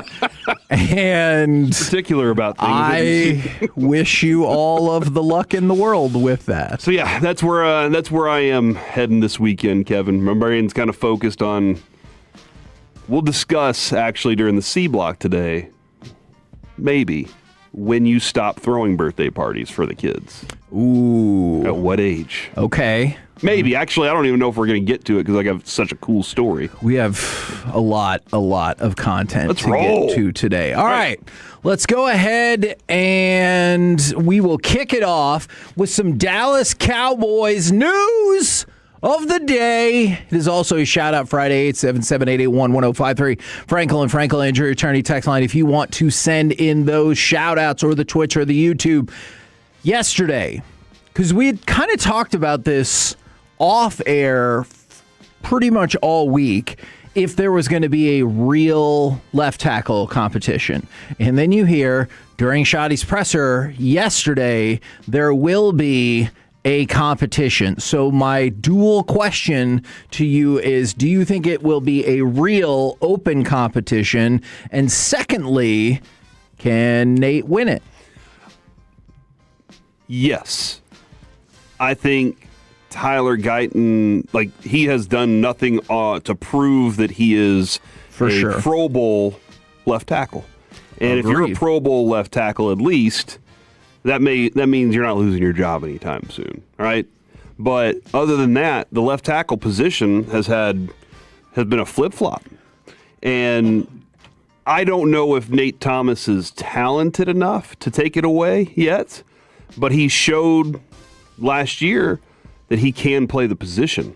Tyler Guyton showed he can play the position, but he didn't show that he dominates, nor did he show that he's going to be consistently healthy enough to be able to maintain and own that spot. So I think when it comes down to the competition part of it, the idea is Guyton is slotted as the first guy, but slightly.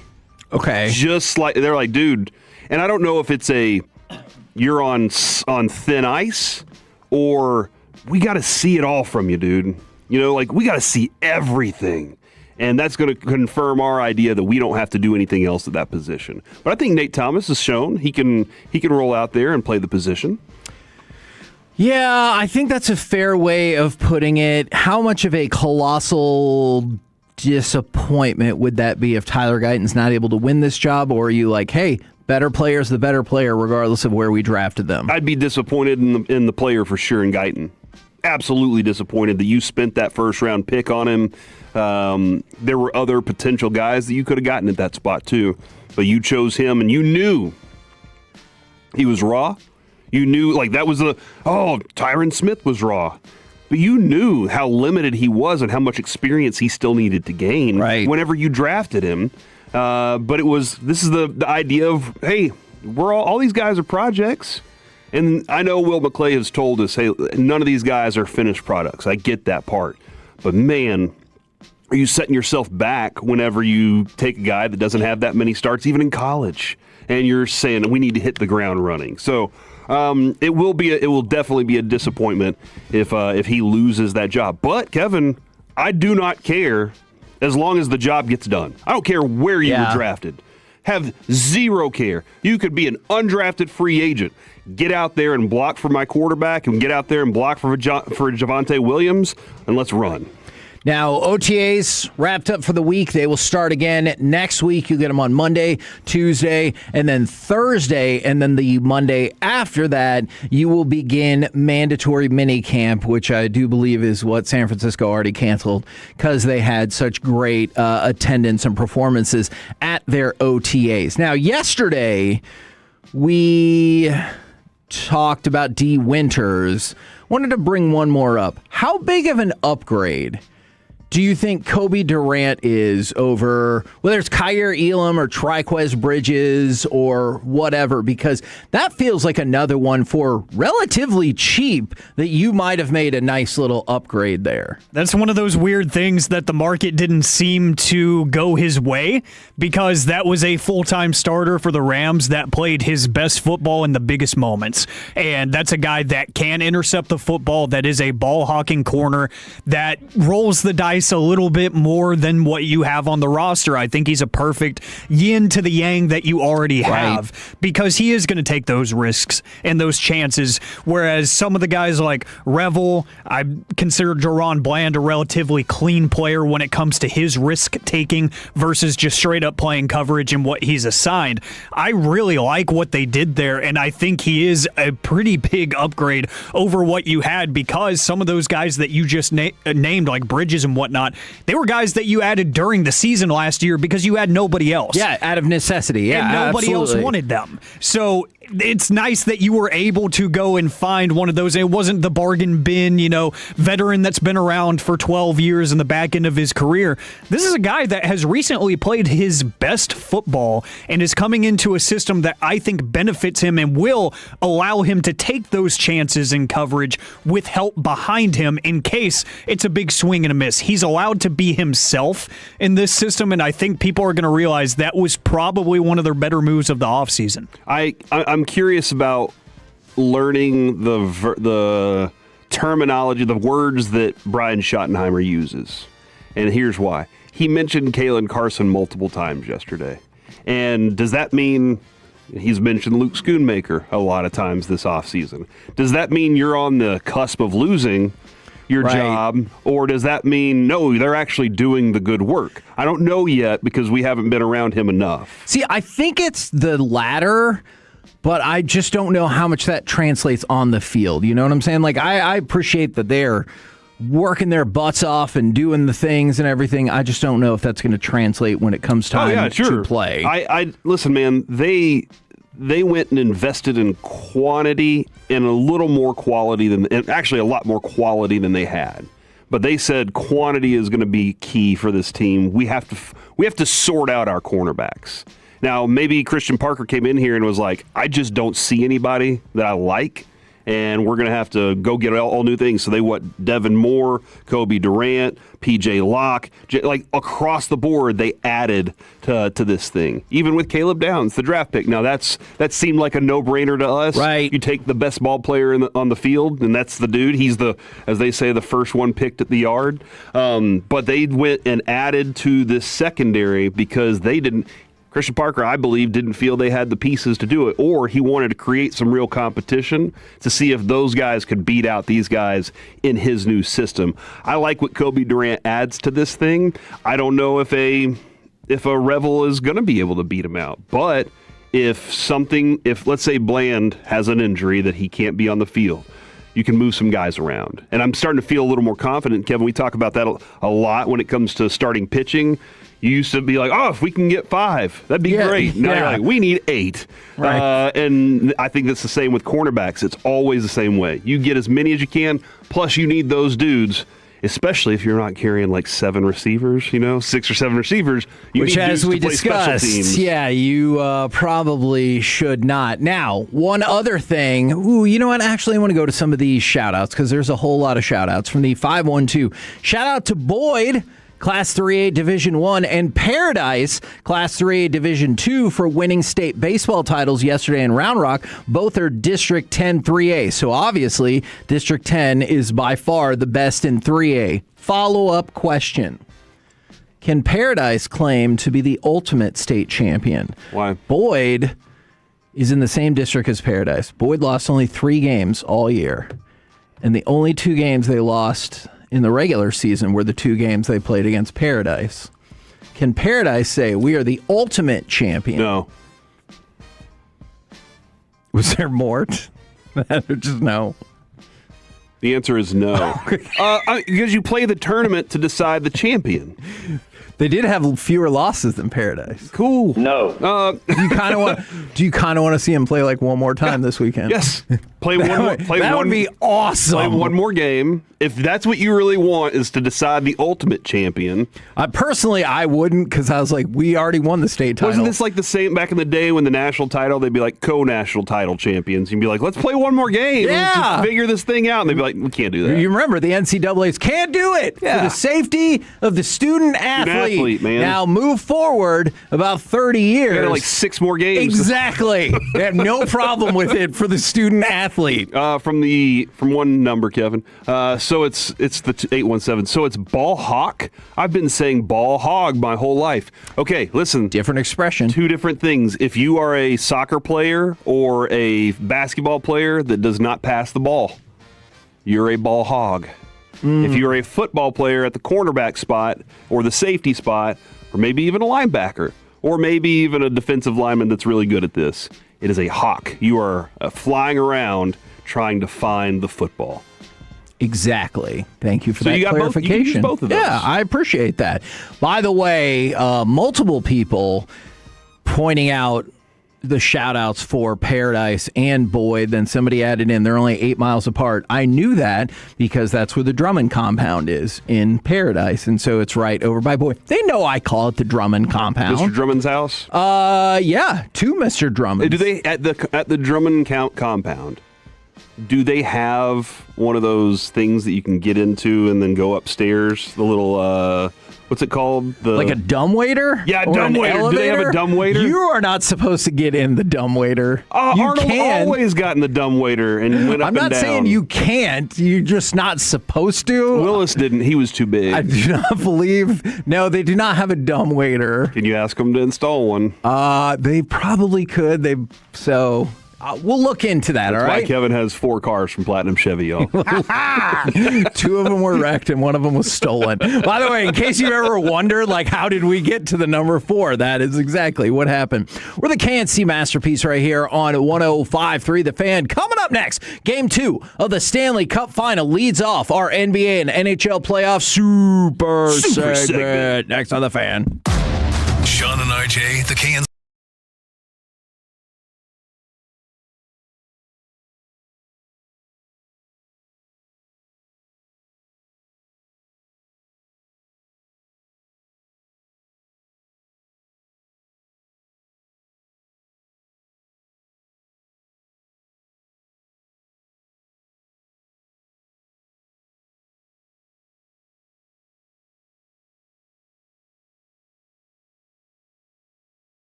roaring TVs, and the kind of energy your living room wishes it had. Wings, burgers, and ice-cold 29-degree beer, and a vibe that keeps you planted till the final buzzer. Twin Peaks. Eats, drinks, scenic views.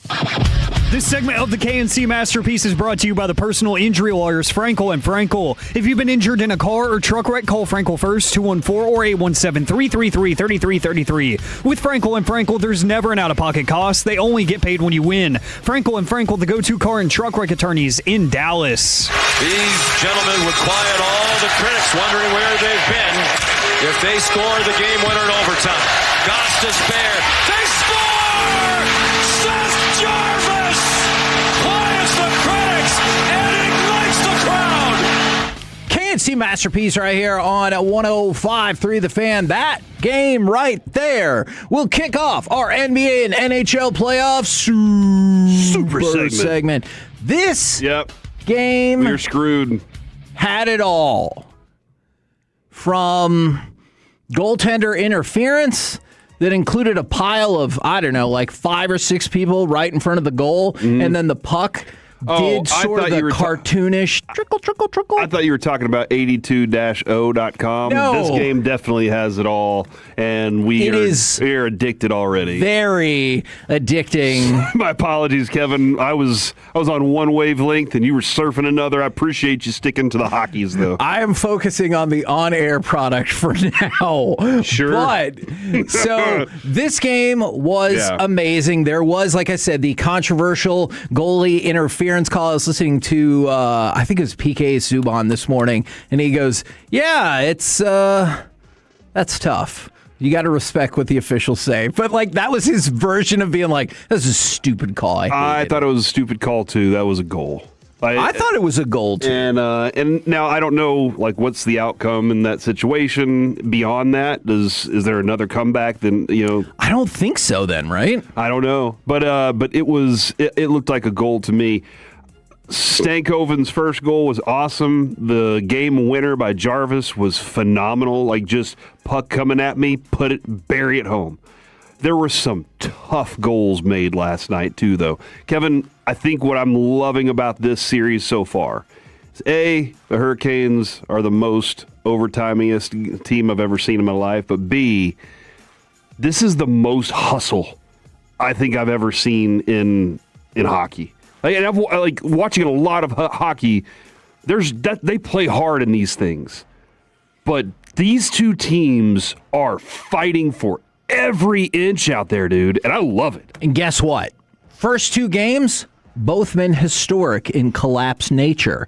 You remember the last game I told you was the first time an opposing team on the road, down by 2+ goals in the first period, ever come back to win the Stanley Cup Final Game 1. Guess what?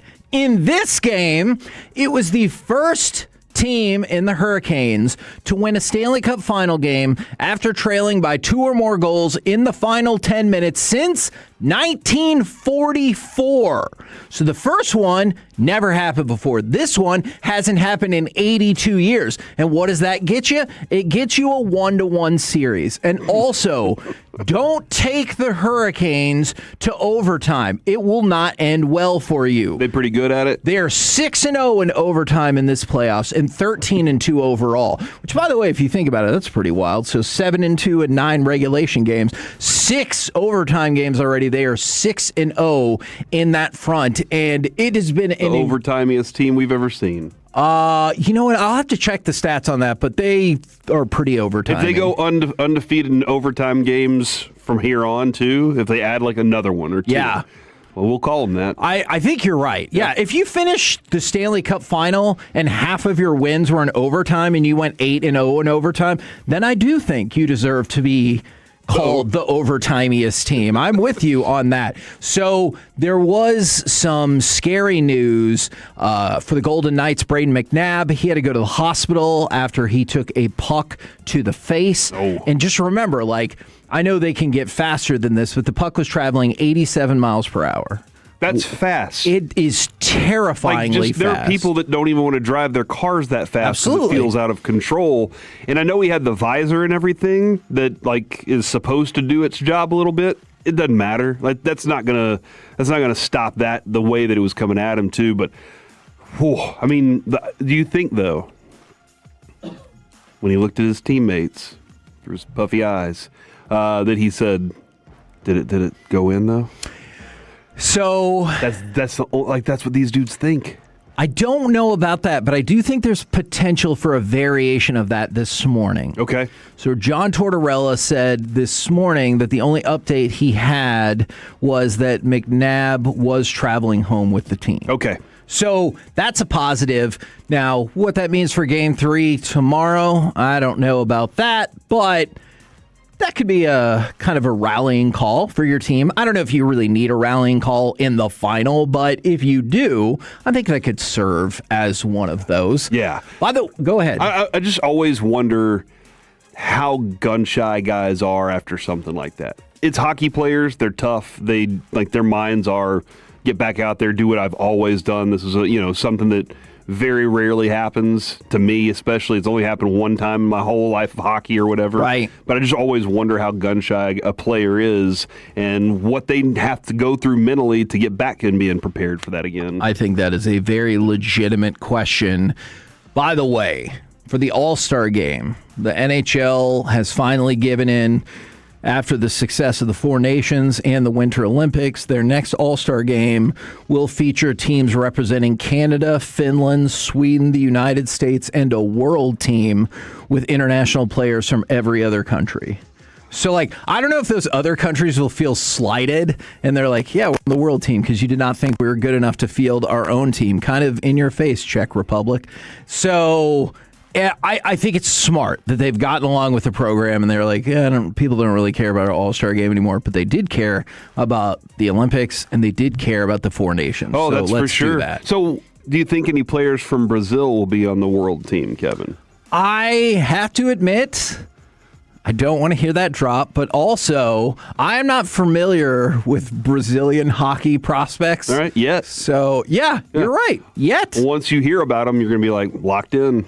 That's just how we do. Mm-hmm. This is Brazil. Damn it. I knew that was going to happen. On my mind right now. Now, do you want... Oh, we'll hear it again later today, trust me. Oh, do you want to move over to the NBA to truly make it a super segment? So we've got Game 2 of the NBA Finals tonight. The Spurs, 6.5-point favorites. I feel like some of that, at least, falls into the desperate team theory. But I think that's a great combination of things for the Knicks, because not only are you up 1-0, you really can go into the locker room and be like, hey, look, guys, nobody believes in us. Yeah, I will say the way the Knicks have played defense lends me to believe that it's not going to be a cakewalk for the Spurs tonight. Sure. And also lends me to believe that it's not just going to be a team that's like, hey, we won one in San Antonio, now let's head back to the house. Like, that doesn't make me think anything like that, because that doesn't seem like Jalen Brunson's style.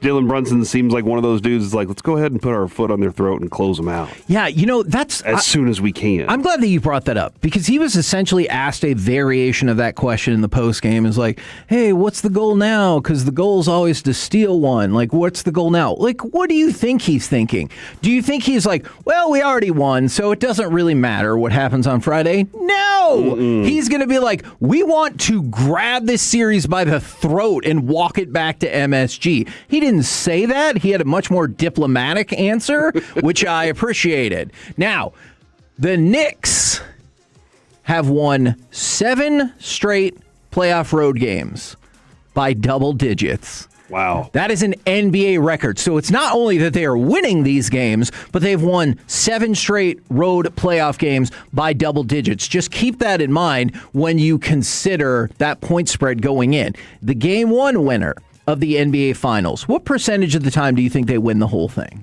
The game winner of the final, 78% of the time. 70% of the time, 55-24. Watch what happens, particularly down the stretch, because there's 2 things that stood out to me in the second half. In the second half of Game 1, the Knicks made 1 turnover, and the Spurs made 2 3-pointers.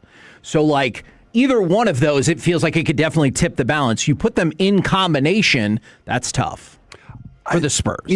And I talk about the Utah series where we first saw Brunson do his thing.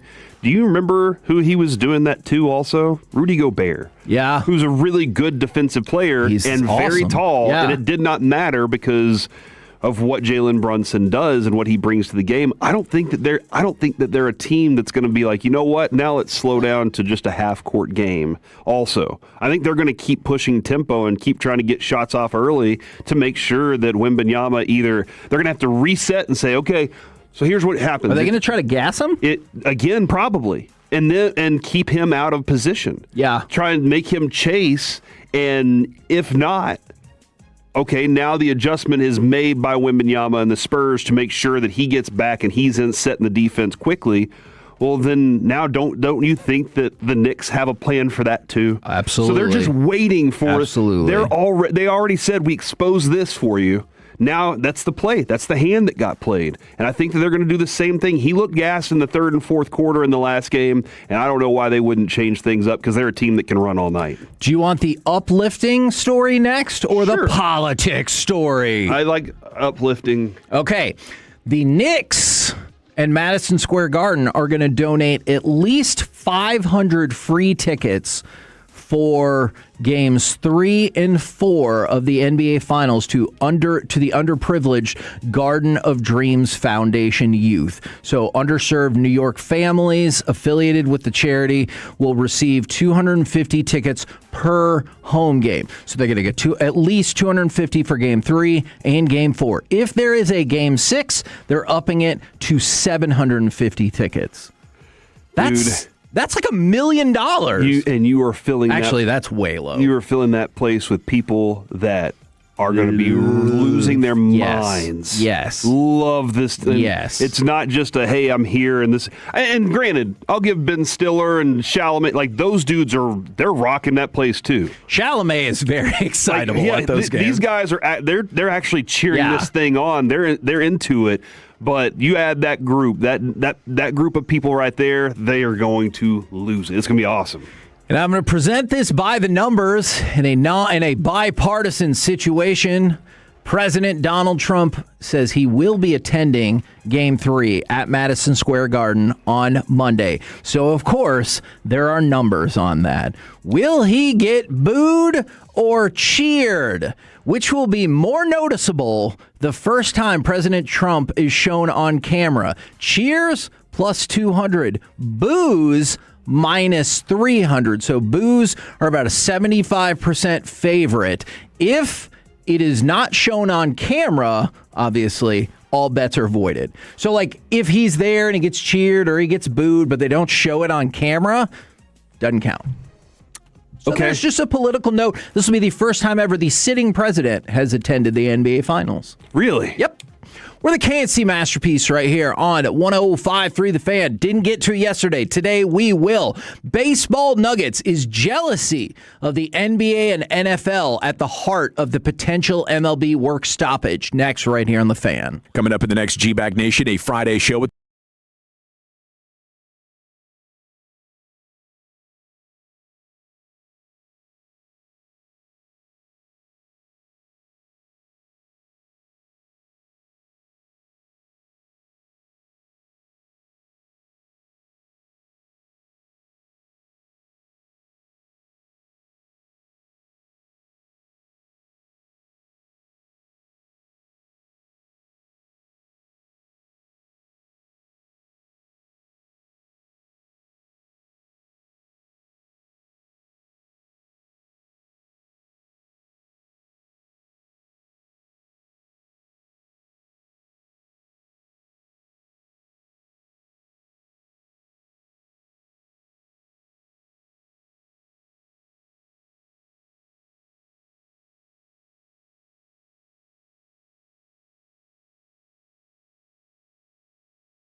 takes the mound for the Rangers tonight as they meet the Cleveland Guardians for the first time this season in Arlington. Hi, everyone. This is Matt Hicks inviting you to join Eric Nadel and me. Our coverage of tonight's game gets underway at 6:30 on 105.3 The Fan and the Odyssey app. This segment is brought to you by Classic Chevrolet. If you're in the market to upgrade your vehicle, get the Classic Chevrolet in Grapevine. The #1 Chevy dealership in the world 3 years straight. They've got more new Chevys than anyone, all priced to sell. Visit ClassicChevrolet.com. This is Texas. This is Classic Chevrolet. Together, let's drive. Based on new Chevy registrations 2023 through 2025. 1-1. High fly ball across left field is back, and it is gone! Bobby Witt, he'll touch them all with one swing. He's given the Royals the lead.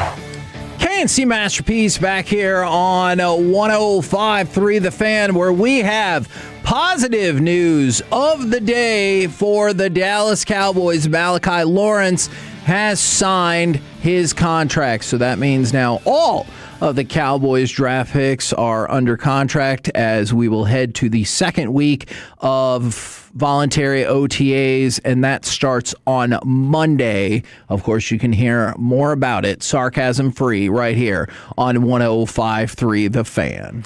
You mean sarcasm-free? That felt sarcastic. That is just the way that I talk. And also, I'm a little salty because I've been playing this game, the 82-0, and I have Bill Russell, and I just spun Wilt Chamberlain as well. But I already have those spots filled, and I can't sub in. I'm a little salty because I put Chris Webber at power forward, and it won't let me put Pascal Siakam anywhere else.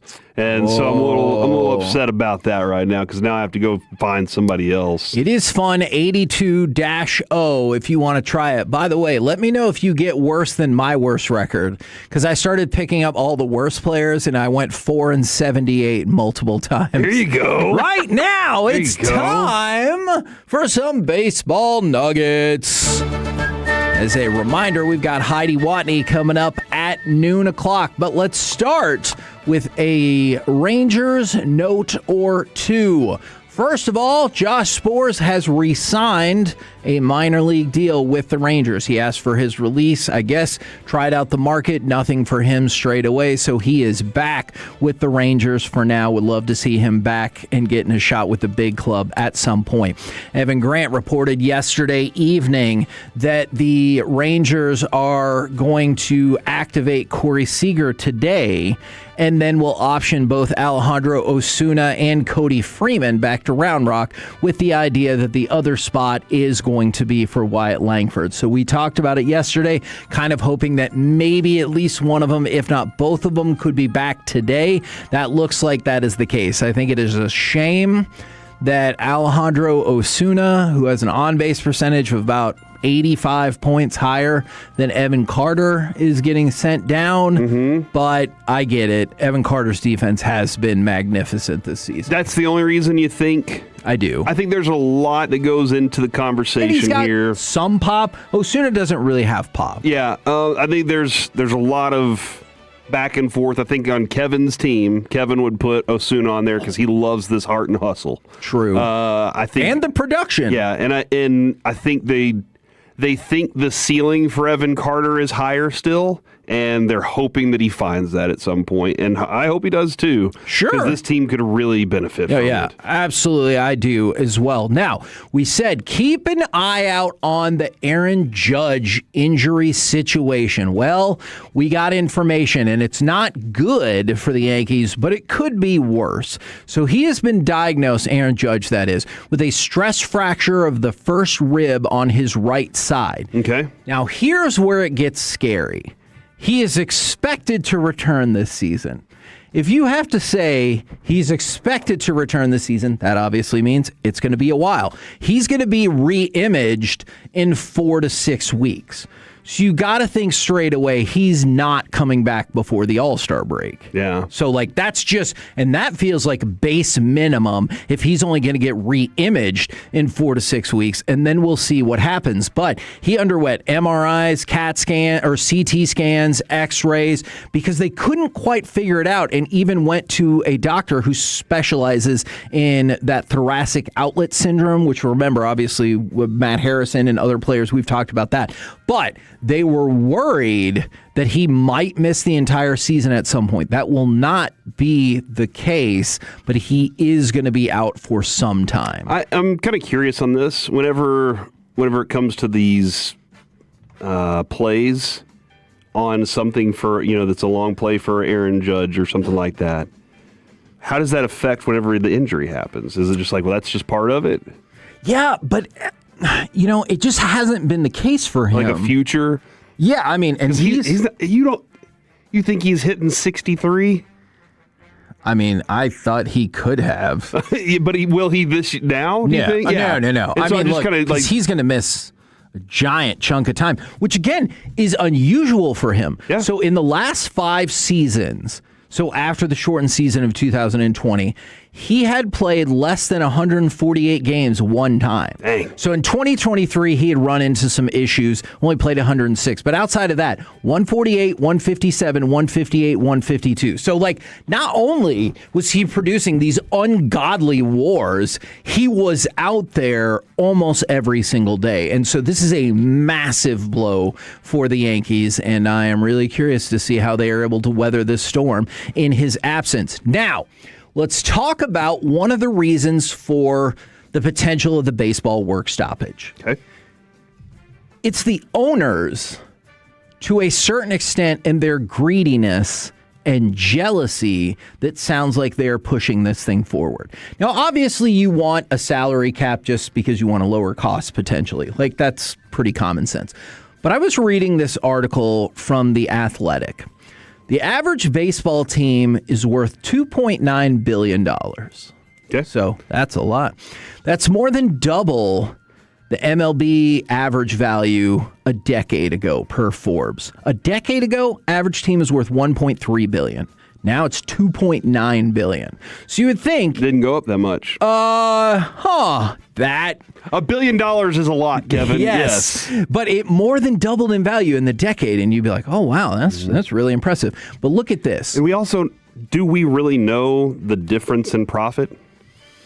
Look, we talked about this last week, the MLB cities, essentially, that they don't have to open the books for that, because the owners will tell you, "Oh, we open our books." All right, what about your village? What about your Texas Live? What about your? Because all teams have like a variation of that. What about Atlanta, whose real estate went through the roof because they opened their entertainment district that is clearly pushed by baseball, but they don't count it as baseball revenue. So that's the tricky part of it. But here's the other thing: do you think it's jealousy of the NBA and NHL? Because while MLB generates about the same, if not a bit more revenue than NBA teams, the average NBA team is worth $5.4 billion compared to $2.9 for Major League Baseball. And then there's this. By the way, NFL average value, $7 billion. Okay. Average, huh? Average, yeah. Jeez, dude. And then if the Cowboys actually sold, obviously that would jack that way up. Yeah. 2 of baseball's 30 teams have doubled in value since 2021.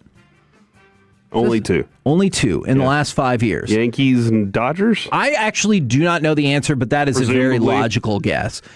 Across the NBA and NFL, the combined 62 teams, 61 of them have doubled in value in the last 5 years. So that's one of the reasons the ownership is pushing. But I think to fans, that's going to feel really hollow. And you're like, oh, I'm sorry. Are your billions not matriculating into your bank account as fast as you would like? Yeah. And granted, the parity in the NFL may have worked in their favor. Like look, the NFL is a juggernaut anyway. It's a machine. Yep. The NBA, they've had some star power parity that's really worked in their favor. Major League Baseball, while there has been parity, it's just seemed like it's been the Yankees so much that dominates the airwaves. It dominates the marketing for them. And if it's not the Yankees coming to your town, who cares? A lot of times. And I know the Astros had their run and everything. I do wonder why the value isn't going up more, though. I mean, it's still significant. It's a big number. Yeah. But it is interesting to see why they're not going up as fast as basketball. And I think part of the reason hockey I don't know if hockey would be on the rise there. I need to look into those financials. I will admit I do not have that as part of this discussion. All right, man. You didn't know I was going to ask that. But I think one of the things is, we talked about it. There are open seats when Paul Skeens is pitching. Because there's a lot of games. Zarowski is pitching. Yeah, and you're right. But you would think that would be like, hey, happy Paul Skeens Day, everybody. Like we do that all the time with Jacob deGrom. Happy deGrom Day, everybody. But like with the NFL, hey, who's coming to town? Who cares? We're going to the Cowboys game. Like the opponent is sometimes not totally irrelevant, but kind of irrelevant, right? Yeah, but in baseball, it seems like there's some players you want to see. I wanted to see Ohtani. Yes. That was a show coming to my town. Right. But for the Royals, I'm like, I have to go see Bobby Witt Jr. right now. Yeah, exactly. And I did want to talk about Bobby Witt Jr.'s all-star prospects. We're going to have to pick that up at another time because I need to tell you instead about Manny Machado. What? The Padres have fallen into a skid. They've lost 5 in a row. They've lost 9 of their last 10. They make the Rangers offense look like the 27 Yankees. And Manny Machado had this to say: we want to turn things around. Everybody on this ball club's trying to do that, so we're going to keep working, just knowing that we're still in a good position, even though we're playing like dog ass. And I really wish that was FCC compliant because that felt like a dramatically perfect time to say the actual word, but we will not. We're the KNC Masterpiece right here on 105 through the Fan. Coming up next, got some NFL overreaction or reality for you right here on the Fan. Tolo means turn it on and leave it on.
Dallas-Fort Worth. Let's go, Cowboys. An Odyssey sports station.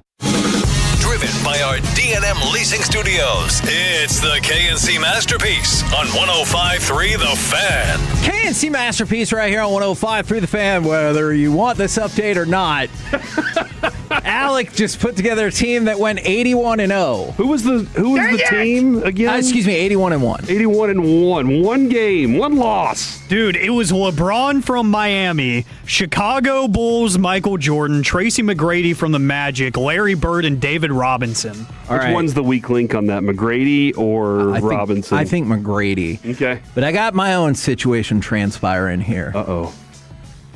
And hold on, by the way, this is the game 80-2.com. 82-0. Yeah, 82-0. Man, I think I might have typed that wrong, my friend.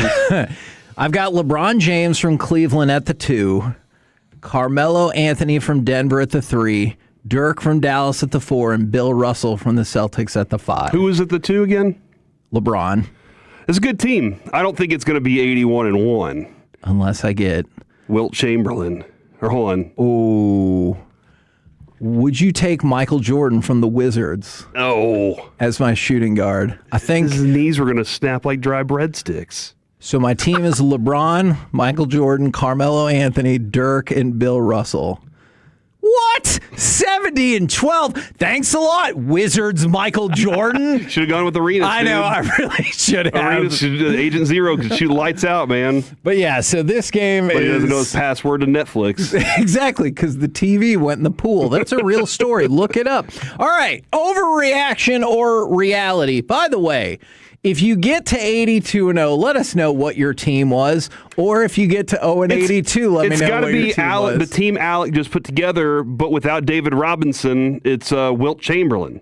That's or without McGrady. Got to be. That team was too good. You got to have like Wilt and Russell, and it's like got to be the most amazing team of all time, which I guess makes sense. And that's one of the things, Kevin, I think that all of us that have played 2K in our time loved about it, because you had that opportunity. You could put them on a street court if you wanted to and be like, all right, I'm going to build this team versus this team and just go run out there and have a blast with it. And it does help you realize that like some of these teams at times, Indiana, Charlotte, they have a whole bunch of disappointing players on there that you're like, dang Washington. It. Yeah, why do the Blizzards or the Bullets? Yeah. I don't know why. From the 214, what game are y'all talking about? It's 82-0.com. I saw this yesterday, Kevin. Somebody tweeted, they were like, this whole 82-0 thing is proof that guys just need to have a good time. Yeah. To just sit around and name names of old players. Oh, for sure. And it's just like, because you could just be like, oh, Lonzo Mourning. Oh, Lonzo Mourning. But I didn't know I didn't know what he was talking about. And then I got in this morning and Bobby and Choppy are playing. And since then, we can still do the show. Sure. But do we want to do anything else today? No. Yeah, during the breaks, that's kind of taken up. Usually we'll be like, oh, did you see what happened on Twitter? Or, oh, what about this idea? And instead it's been like, oh, I got George Gervin. Like that. Dude, I put a team together that had Giannis, Hakeem, Steph, and Kawhi, and they were 70-12. And I was like, what's happening here? Which you're like, I saw a team get a better record than that. I call bullcrap on this. All right. NFL overreaction or reality for you right here. Overreaction or reality. Tyler Booker will one day be an all-pro. Reality. It's the position itself lends it the opportunity for it. But there are some really good guards out there. But he developed to the NFL game so fast this year. Did you have a worry about him after game 5 or 6? I did not. And I hear what you're saying. I think the only thing is I just kept worrying about like health, gotcha. but I hear you on that. And I think that's part of, for him, the process of growing up a little bit in year 2. And I think that dude is like the physical part of the game. You're going up against grown-ass men. Sure. I don't know if you heard, but yesterday, Schottenheimer said that Rashawn Gary is a grown-ass man. He did. So I think that's We've been talking about him. Yeah, I think that's part of it. And for him to be in year 2 now, already a big physical presence, but a leader on top of that, he's gonna be out there in front of the public. Overreaction or reality to you then, Mr. Medford. Tyler Booker will be an All-Pro. Reality. I love everything about Tyler Booker and how he plays, and some of the numbers in his rookie year were just mind-boggling. I thought he was going to be good. I didn't think he was going to be as good as he was, and just over 1,000 snaps on the season. He allowed just 3 sacks and 25 total pressures. And if you care about PFF grades, Pro Football Focus, he was listed as the number 16 guard in the NFL. So, wow. His rookie year? His rookie year. Interesting. So he was really, really good. You could argue it's all downhill from here because that was really impressive. I don't think it is. He's got the mental makeup. He's got the physical makeup. He is a mountain of a man. I think he's only going to get better, and it helps that Clayton Adams hasn't gotten a head coaching job somewhere else yet. Yeah. To keep teaching him. I think he landed in the perfect spot to just keep developing. I got a question about that too, Kevin.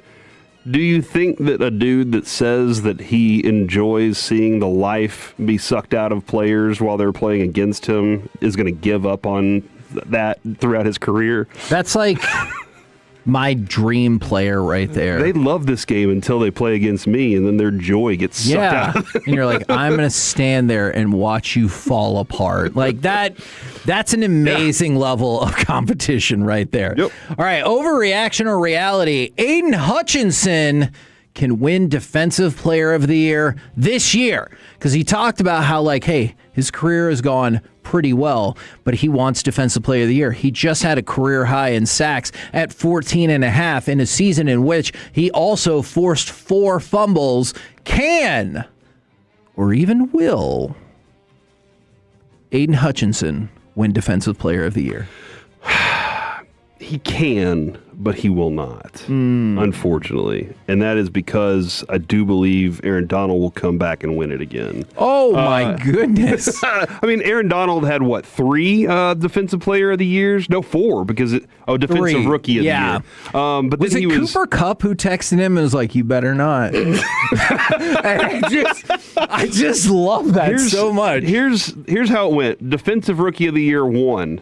The next year, Defensive Player of the Year 2, then 4, then 1, 1, 5, 1, 3. Like every year, it was Aaron Donald, and now and I know he's not there anymore. He's 35, like that's old in football years. But Myles Garrett still exists. Sure. And I think that Myles Garrett is now out to prove even more on what he might see as a better team. So I think Aiden Hutchinson's a very talented player. I just think that's a large mountain to climb. We go to you, Mr. Medford. Aiden Hutchinson can, perhaps even will, win Defensive Player of the Year. Overreaction. It's nothing against him outside of health. Maybe that's the one knock I would have. It's just feels like this is the wealthiest the defensive side of the ball has been in terms of talent across the league, to where like the superstardom level on the defensive side of the ball is just too much. You want to know the names that were on there last year? Sure. Myles Garrett, who won it. Yep. Will Anderson, who we're not even thinking about right now. Yeah, that's somebody you're going to have to reckon with. Micah's a different story, but he wrecks shop. And then Nick Bonito and Aiden Hutchinson. Like Nick Bonito's. Do you think Nick Bonito is going to get drowned out by the rest of his defense? Maybe. Yeah, that's a possibility. Unless he goes up another level, in what his stats are. Because he ended the season last year with 14 sacks. That was a sack-heavy team, but he definitely did it. But that's just talking to what Alec was just saying. The wealth of defensive players is very high right now. Overreaction. Go ahead. From the 903, bro, this game is bad for driving. From the 214. Don't drive in the car with this. Thanks, guys. Now I'm going to be way behind today playing this game. From the 713, I got the Trailblazers from the 70s. What do I do with that? And then other people are just sending in their teams. Yeah, and see, this is the one that's the one that you just said that like speaks to me. What the hell am I supposed to do with this? Is there's multiple times like you'll see Charlotte come up and you're like, oh, I can only use like maybe the 90s Charlotte one that like immediately speaks to me. So yeah, I get you guys on that. Overreaction or reality? Jackson Dart will lead all NFL quarterbacks in rushing yards. Consider this. Last year, Josh Allen led the way ahead of Herbert and ahead of Dart by 92 yards. But Dart had more yards per game than Josh Allen. He just played fewer games. Now, I know Lamar Jackson coming back into the fold. You're going to have to figure that out as well. But overreaction or reality? Jackson Dart will lead all NFL quarterbacks in rushing yards. Man, they're trying to give him all the receivers so he doesn't have to run, right? Like, they're like, hey, let's do everything we can to make sure that you have somebody. Because last year, once Malik Neighbors was down, that was it. And you're like, Darius Slayton. They're like, we'd rather you run the ball. Cam Scattaboo says he's trying to run for 3,000 yards or something this year. Good luck with that. He can, but I think he needs to focus on being a pocket passer this year. Like, I know you want to win games and everything, but I think that this year you need to focus on honing in on what your game is. And I would say Josh Allen's still going to be. He tries to be Josh Allen every game. He tries to put the cape on and go win everything all the time. I think it'll still be Josh Allen. All right, Alec, we go to you. Overreaction or reality? Jackson Dart will lead all NFL quarterbacks in rushing yards. Overreaction because of what we saw in his rookie year, where there were a couple of times that he tried to pull the Josh Allen that Corey was alluding to, and he ended up getting obliterated. And I don't think Harbaugh and that new coaching staff are going to be a fan of that the first time they see that. I think the first time he takes a shot up high after tucking it and running after his second read in his progression, they're going to be like, hey, man, we need to sit down and have a talk. Because they just saw Lamar Jackson's career. Like, they've experienced that, and they're like, do we want to do this all over again, or do we want a pocket passer? Exactly, and they're going to be like, hey, in the nicest way possible, you're not Lamar Jackson. Yeah. You're just not as fast. That's okay. He can run away and get himself out of some of those situations. Slippery. And he's very slippery. Jackson Dart is like, hey, there's a person in front of me. I'm going to keep running. That's a very different dumb mentality that I think they're just not going to allow him to have. From the 719, this is jealous, Kevin. I just got 82-0 on the first try. Magic Johnson, Pistol Pete Maravich, Carmelo Anthony, Chris Webber, and Wilt Chamberlain. That's an amazing team. One flaw I've found in this game that is irritating me is I'm not allowed to pick the same player multiple times. Yeah, I saw somebody get Jordan twice. It won't let me do that. I spun, first spin, 90s Bulls. So I took Jordan. Second spin, 80s Bulls. I want Jordan again. It says he can play at the 2 or the 3. I wish now I could go back and I could have taken Pippen from the 90s and then Jordan from the 80s and still had that variation of the pairing. But yes, this game has become very addictive very quickly. How quickly, Kevin, do you think you need to go ahead and cut it off? Yeah, probably before it starts to really get to by you. the next break. If I will this create a talking doctor situation? It might, because from the 210, yeah, this game is addictive. From the 469, I got Giannis, Durant, and they put Billy Knight with 3 question marks, Patrick Ewing and Wilt, and went 82-0. I have to admit, I'm not familiar with one Billy Knight, but the rest of your team is ridiculously loaded. It's a fun game. And then for the 214, I just went 82-0, but they didn't give any specifics. Lies. So I need specifics. All right, now earlier... You know what you need to do? If you're really going to show us, you're going to tell us you did this, tweet it to us at KNC1053. I love it. Tweet us a picture. Now, Alec, you brought up earlier that Malachi Lawrence had signed his agreement, 4 years, $20.22 million, fully guaranteed. Overreaction or reality? You knew it was probably going to work out, but you were at least a little tiny signed yet. Overreaction. See, I think I always am. Until it gets signed, I'm always like, what if something weird happens? You get hit by a bus. That's right. But, I mean, now that he's signed, he could still get hit by a bus. It's true. So that's the thing that Jerry's concerned about. I just want to say, for the record, I'm also concerned. I do not want anybody to get hit by a bus. Does it sound like Jerry's more concerned that if you get hit by a bus after you sign the contract than before? He's like, well, if you get hit before, then I can at least assign you to a better deal for me. If you missed it, this goes back a while. But it was last year. Hey, how come you haven't signed Micah? Hey, one of the things is you never know. You never know. Micah can get hit by a bus. You walk right out the door. That's an actual thing that he actually said. We're the KNC Masterpiece right here on 105.3 The Fan. Coming up next, it's time for AM on the FM. We got the question of the day, plus the next ridiculous fast food lawsuit next on The Fan. The more time you give, the more our crush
beer, scratch me favorites, and wall-to-wall TVs put you right in the action. Fight night, cold beer, great views, Twin Peaks, eats, drinks, scenic views. This segment of the KNC Masterpiece is brought to you by the personal injury lawyers Frankel and Frankel. If you've been injured in a car or truck wreck, call Frankel first, 214 or 817-333-3333. With Frankel and Frankel, there's never an out-of-pocket cost. They only get paid when you win. Frankel and Frankel, the go-to car and truck wreck attorneys in Dallas. KNC Masterpiece right here on 105.3 The Fan. I know normally this is where we do AM on the FM. We're going to push that to the next segment because we have a doings transpiring in the NFL. So right now, powered by Men's Tea Clinic, it's time for some gridiron gravy. Dip and rip it. And we've just taken another step, a huge step, to the Bears moving to Indiana. The Bears Board of Directors voted to advance the stadium development in Hammond, Indiana, with the exact site to be selected. This is the first time that the Bears Board has voted on any stadium site. Per one source to Adam Schefter, there's more work to do, but barring anything very strange, it is a done deal. Remember, we talked at the beginning of the week is the Illinois House of Representatives, I believe, throughout the middle of the night or early morning, 4 a.m, resolution to try to get it going for Arlington Heights.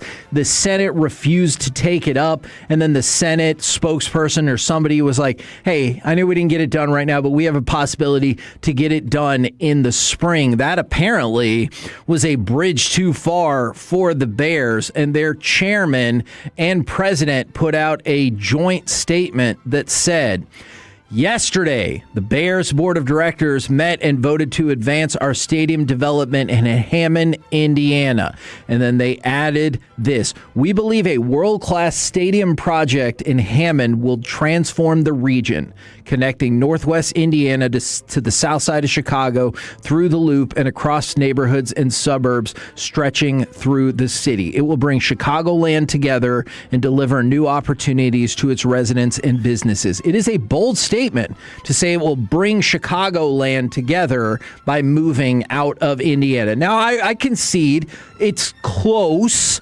but that's a bold statement to make. And are we living in a world where the state of Indiana is about to have 2 football teams? Are they have the Chicago Bears? I think they would say the same. And listen, you start looking at cities that don't have their team with the name in them. There's lots of them. There are a lot of teams that play outside of what the city name is. But not the state, right? Not the state that I know of. That's something that, I guess the Giants, do they play in New Jersey? Yeah, okay. And yeah. so I'll say one at least that I know of. But other than that, and the Jets, it is kind of weird to have it that way.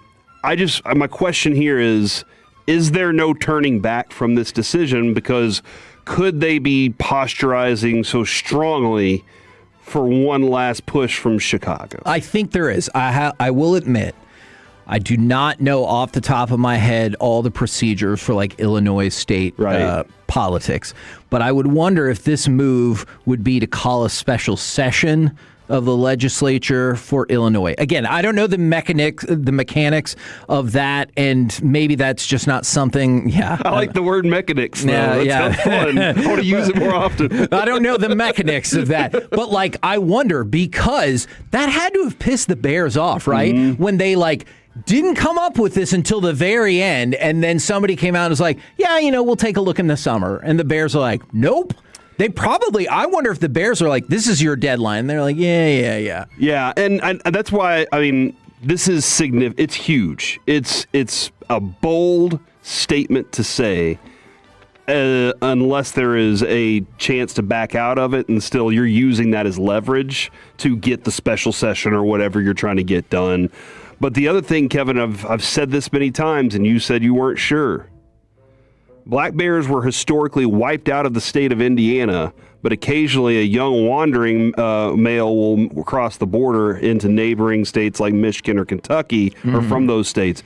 Indiana does not have a resident breeding bear population. The black bear was abundant in Indiana until unregulated hunting and habit loss caused them to vanish in the 1850s. So you can't be the bears in Indiana if there's no bears. I've said this many times. Even though there are no lakes in Los Angeles. Right. And there is no music in Utah. So where the Jazz play. Yeah, and that is the beginning and an epic beginning to the movie Basketball. From the 254, doesn't Kansas City play in Missouri, not Kansas, but they play in Kansas City, Missouri. Yeah, and that's a good point. To be fair, I do believe they're in 5 years moving to Kansas City, Kansas. So that's a weird thing. Yeah, it really is. So here's the thing. Do you think this is going to be like a massive deal as it happens, leading up to it, and then when it starts the new stadium, and then everyone's going to forget about it, and they're just going to be the Chicago Bears, and no one's going to think another thing of it? Okay, so this is the question we brought up with the Raiders, right? The Raiders have moved a lot. Did Oakland Raiders fans stick around with them, or is all of Las Vegas now the fans of them? Will Chicago Bears fans be so upset with their city that they're going to, evacuate and go over there and watch? Or are they going to be like, no, we're upset with the team for leaving us, and we're furious with them, and we're never going to be Bears fans again? That's a strong community of Bears fans. Yeah, I want to say I don't think so, but I guess I can't say that for certain. They want to root for their team. And hey, man, what if they decide to put a dome on that stadium? And now the Bears fans are like, what? We don't have to sit out in the freezing weather anymore? They definitely will, right? And what percentage? I don't know. The Bills didn't. That's a good point. And because I was going to say, what percentage of Bears fans would be mad about that? They're like, no, it's not a Bears home game if I might not lose a toe. How am I supposed to get snow on my mustache if I'm not standing out here in the snow? Exactly. You heard the man. I don't know why you're looking confused about that, Alec. Does look very confused. Yeah. Do you not know what the Bears fans historically have mustaches? Huh, that wasn't the part that I was... Okay. Because of Ditka. And so somebody brought up the Commanders as well. So the Commanders were in D.C., then they moved. Then I think they're going to move back to D.C., I want to say, in like 4 or 5 years for new RFK. A lot of movement. Yeah. The Cowboys are in Arlington for quite some time. Jerry's planted his flag there, and he never wants to do another one of those, right? Yeah, and that's the thing. We all got over that. The Dallas Cowboys haven't actually played in Dallas since '71. Yeah. And so they were in Irving for years. But at the same point, don't you think, even if it was right on the border, they were moving to Oklahoma, everyone would be like, what the hell is going on? Mm-hmm. So this will be a big deal for now. It'll be a big deal if it goes through. I just wonder how quickly people forget about that. The Chiefs are moving to Wyandotte County, Kansas, with plans to build a $3 billion domed stadium in Kansas City, Kansas. So that is the... I was correct. Boom. Thank you very, very much.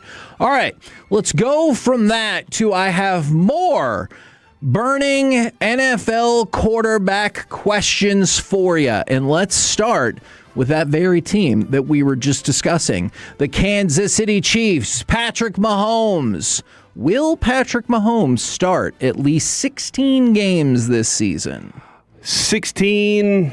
You know what? I'm going to say yes. Okay. I think he's ready for the start of the season. All right. Don't think he's going to be the Patrick Mahomes we all are used to, because I still think recovery is a thing. How close? 81.5%. Okay.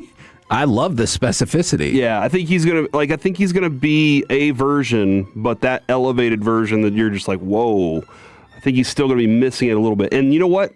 I'm fascinated to see how much it affects his throwing, because of how much the power from your legs matters there. I know that dude works hard. I watch quarterback. I see what he does in the offseason to get there. I think it's gonna be tough though. Alec, do you believe Patrick Mahomes will start at least 16 games this season? Reality, I do think he's in a good place physically. Again, to Corey's point, I'm interested to see what it looks like. I'm not really sure. And I don't know if some of it's because of the recovery side. I think his team's just not as good as when he left it. Interesting. So, an aging Travis Kelce, his number one receiver doesn't seem to enjoy playing football enough to stay on the field. And then they don't really do too much to add outside of, a Super Bowl MVP running back. That's nothing crazy. So I'm interested to see what that offense looks like because I don't think they really care to help him out that much. Now, my next question for you, is it possible Jalen Hurts could throw the fewest touchdown passes of any starting quarterback in the NFC East? So last year, Dak led the way at 30. Hurts had 25. Dart had 15 in only 14 games. And then Jaden Daniels had 8 in only 7 games. Could you see, obviously health would be needed for the other two, could you see a world in which Jalen Hurts throws the fewest touchdown passes of any starting QB in the NFC East? I could see it. I don't think it'll happen, though. Okay. Who would you put last? Dart? I'll say Dart for now. Even again, we discussed they're like, let's go get all the receivers. Every receiver that's on the free agency market, let's get them, even if it's Odell Beckham Jr. I think that A.J. Brown being gone is going to take a weight off the shoulders of some of those guys to be like, how do we play around him? And there was some problems. There were clearly problems in that locker room. They brought an Easter bunny, an inflatable Easter bunny in, Kevin, multiple times because they were like, we got to figure something out here. So how did that go for them? Not great. I think Devontae Smith's still a really good receiver, and we'll see how things go with Malachi Lemon. But yeah, I think that he's going to have a decent season.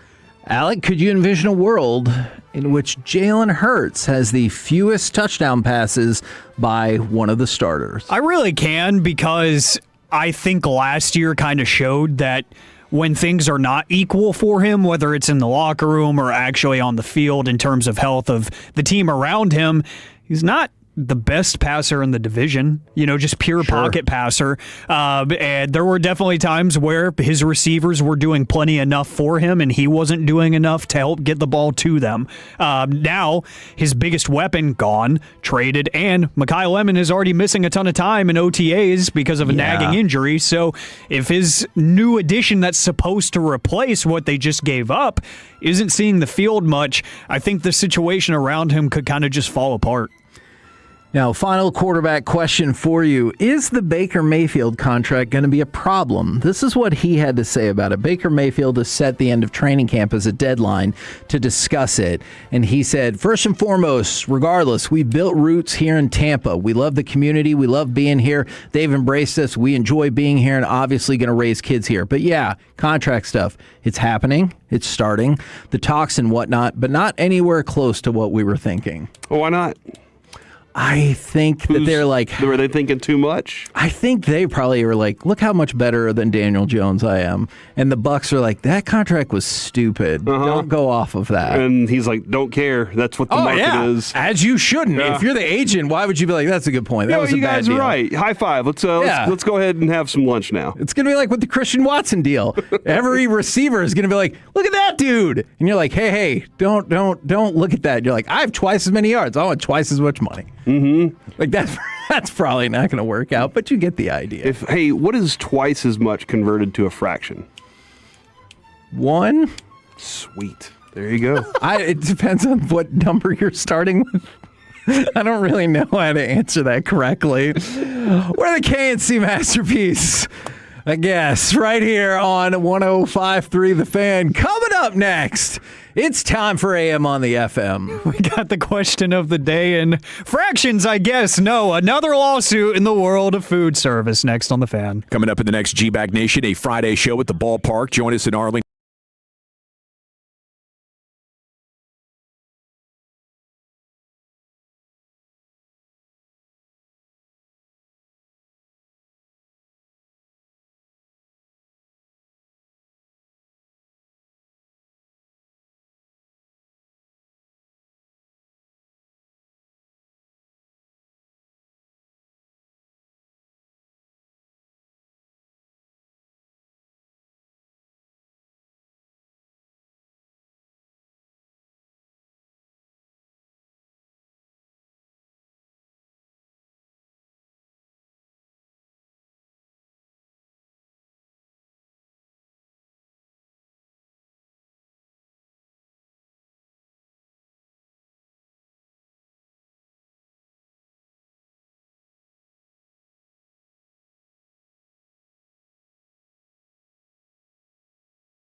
CleanerZeroWestDallas.com.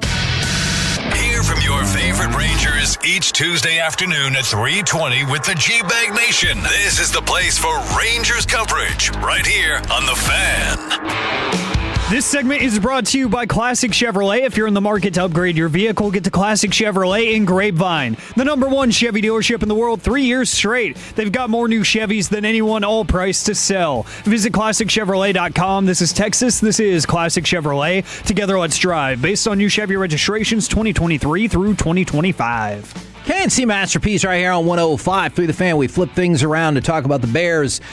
Seeming like they're moving to Indiana. So right now, Long haul too. It's time for this. What does this button do? Please, please, do not push the button. You have no idea what it... Alec, you be quiet. Alec, that was awful. 1 for Alec, 0 for Peyton. Don't you dare touch that dial. Don't you dare do it. It is time for AM on the FM. My name is Alec Medford, the man that they call the pride of Mansfield, Texas, and the mayor of the Medfordplex and Hawaiian Falls, Mansfield. That's right! Oh, we didn't get the proclamation. I like when you and Corey reenact sounds better than actually hearing the sound. That's fair. It's a little more authentic to me. Comes from the heart. I like it. But yes, shout out to Hawaiian Falls, Mansfield, and everybody who showed up yesterday. All the Tolos and junior Tolos. Of people, right? Dude, it was packed. It was a madhouse. It was awesome. And it even downpoured for like half an hour, and nobody left. Everybody stayed and hung out with us and waited. The only person that left was a Rangers mascot captain because, you know, all the fur and the rain don't really mix well together. The best part about it, and I've seen rain, Kevin, right. whenever Alec was there, all the rides were wide open because everybody was trying to be around Alec. So if you were a ride nut like me, you'd be like, I'll see Alec later. Yeah. But right now, I get to go up and down on the slides as many times as I want. All right. Smart job by people out there, though, seeing Alec. And I will be back. It's 10 minutes from my house. I'm going to be there just randomly for fun. So will you always bring your certificate with you? Oh yes, I'm going to have it in the backpack at all times. You know, you take a drawstring bag with you to the water park to keep all your sunscreen and whatnot, extra pair of shoes, a towel, and then I'm just going to have the plaque in there so I can say whereas anytime I want. And people just have to believe that, hey, this dude's important because he has a proclamation. I went to a lot of city council meetings, Kevin, back in my day. Yeah. Why do they say whereas so much? I know, yeah. Why do they have to say it so many times? You're like, just say it like normal people. There's some things that we have not grown out of, and we have not aged out of yet, and I don't know why. That's a good segment right there. Like, there's too many. Like, whereas in any kind of governmental document and stuff, it's like, okay, nobody actually says that in real life anymore. Dude, it used to be so much worse. So, you know, we talked about I got to go with my refugee kiddo Ling to his first ever baseball game on last Saturday. One of the things was we read like old things like Abraham Lincoln speeches and George Washington speeches, and some of it you're like, the hell does that mean? And I'm like, I don't know. Nobody really knows what 7 years ago means. 87. That's right. That's the only reason I know a score is because, well, hold on. Never mind. I'm going to stop talking now. Back to you, Alec. Okay. Well, before we get to the question of the day, 877-881-1053, and another lawsuit in the world of food service that's going to make you shake your head. Ooh. We will get to that here in just a little bit. Before all of that, I do want to mention we have another thing that you can hang out with us at. Next Friday, a week from today, we're doing a fan hang watch party, a soccer watch party, if you will. Oh, for the USA? Yes. You can see me, Bobby Belt, Eric Chiafalo, Lucius Alexander, and Fred Davis at Cold Beers and Cheeseburgers. Heck yeah, dude. In Euless. That is 2221 State Highway 121 in Euless. Come hang out with us a week from today at 7:30 p.m. It's going to be a very fun time. Now, it's a good crew to hang out with, too. Heck yeah. That really is. I was texting our old friend Reggie Adatula, who's down in Houston. I was texting him yesterday. Who? Reginald Adatula. I don't know who that is. Sure. He used to be your producer, and We've now had a lot of producers. You have. Yeah, you're the producer killer show of record. Are you the longest? The what? I feel like Reggie was producer for a while. He was. We'll have to go back and track this. And he decided. Parker had a good run. Oh, yeah. He did. Before he became the king of radio. Yeah. That's right. And now Reggie works for Parker. That's crazy. Wow. But yeah. Does that mean you're going to work for Reggie? Ooh. I don't know if it's like a trickle down. What I would really like to see That's not how it works, is like dude. Reggie becomes the programming director in Houston because Parker becomes like the regional boss, and we just keep moving everybody up. That would be amazing. That would be neat. And you guys just stay put, and you're like, look, it's a well-oiled machine. If you want to succeed, produce the show. Look at we'll the be like, coaching we'll tree. pay you $6 an hour, and they'll be like, I'll take it. Exactly. 'Cause I know I'm a move I know up. the future's bright. It's a guarantee. You have a crystal ball. But yeah, Reggie was like, dang, if you want to have a good time on a Friday night, that's the crew right there. That lineup. I can see that. So, and I agree because I'm part of that lineup and I know how to party. Guys, today is National Donut Day. National Donut Day. And donuts are stereotyped as a breakfast food sometimes, you know? A treat yourself in the morning. So the question of the day is, what is the one thing you need to start your day with every day? 877-881-1053. Twitch and YouTube want to hear from you as well. It doesn't have to be a food. It could be an activity. It could be a certain thing that you do before work or whatnot. What is the one thing you have to start your day with? We got to evacuate the bowels. That's one way of putting it, yeah. What? He asked the question. I know. I went to the first thing I do. I do not know. I wasn't expecting that. It doesn't have to be the first. It could just be it could be something that you have to do before you start your day. I have to do that, otherwise I'm going to feel full the rest of the day. Wait, you have to do that, or I have to? Yes, you have to do that. Stop. How did you not see where I was going with that? I used to drink a cup of coffee every morning at the house, but now when I get here and we have this $90,000 coffee maker, I'm like, whew, I got to use this thing. And I do. Every time I come in, I will make myself a vanilla espresso. A mug of Joe. Mm-hmm. Oh. And, who is Joe? And it's useful. Man, that is a good question. I'm going to have to think a little bit more about that. I'll let you ponder. I think I do anything exciting in the morning. Lucy loves toaster strudels. Ooh, I went through With a the phase. icing, right? Yeah. Oh, yeah. I went through a strudel phase for sure, probably like middle school. I've always kind of thought that. What do you mean by that? If you smell... look it up. I know what you're talking about. I know that you do. And I hate it. Yeah, you know what's funny, Corey? We do have like a 6-figure coffee machine for some reason up here, and I don't use it.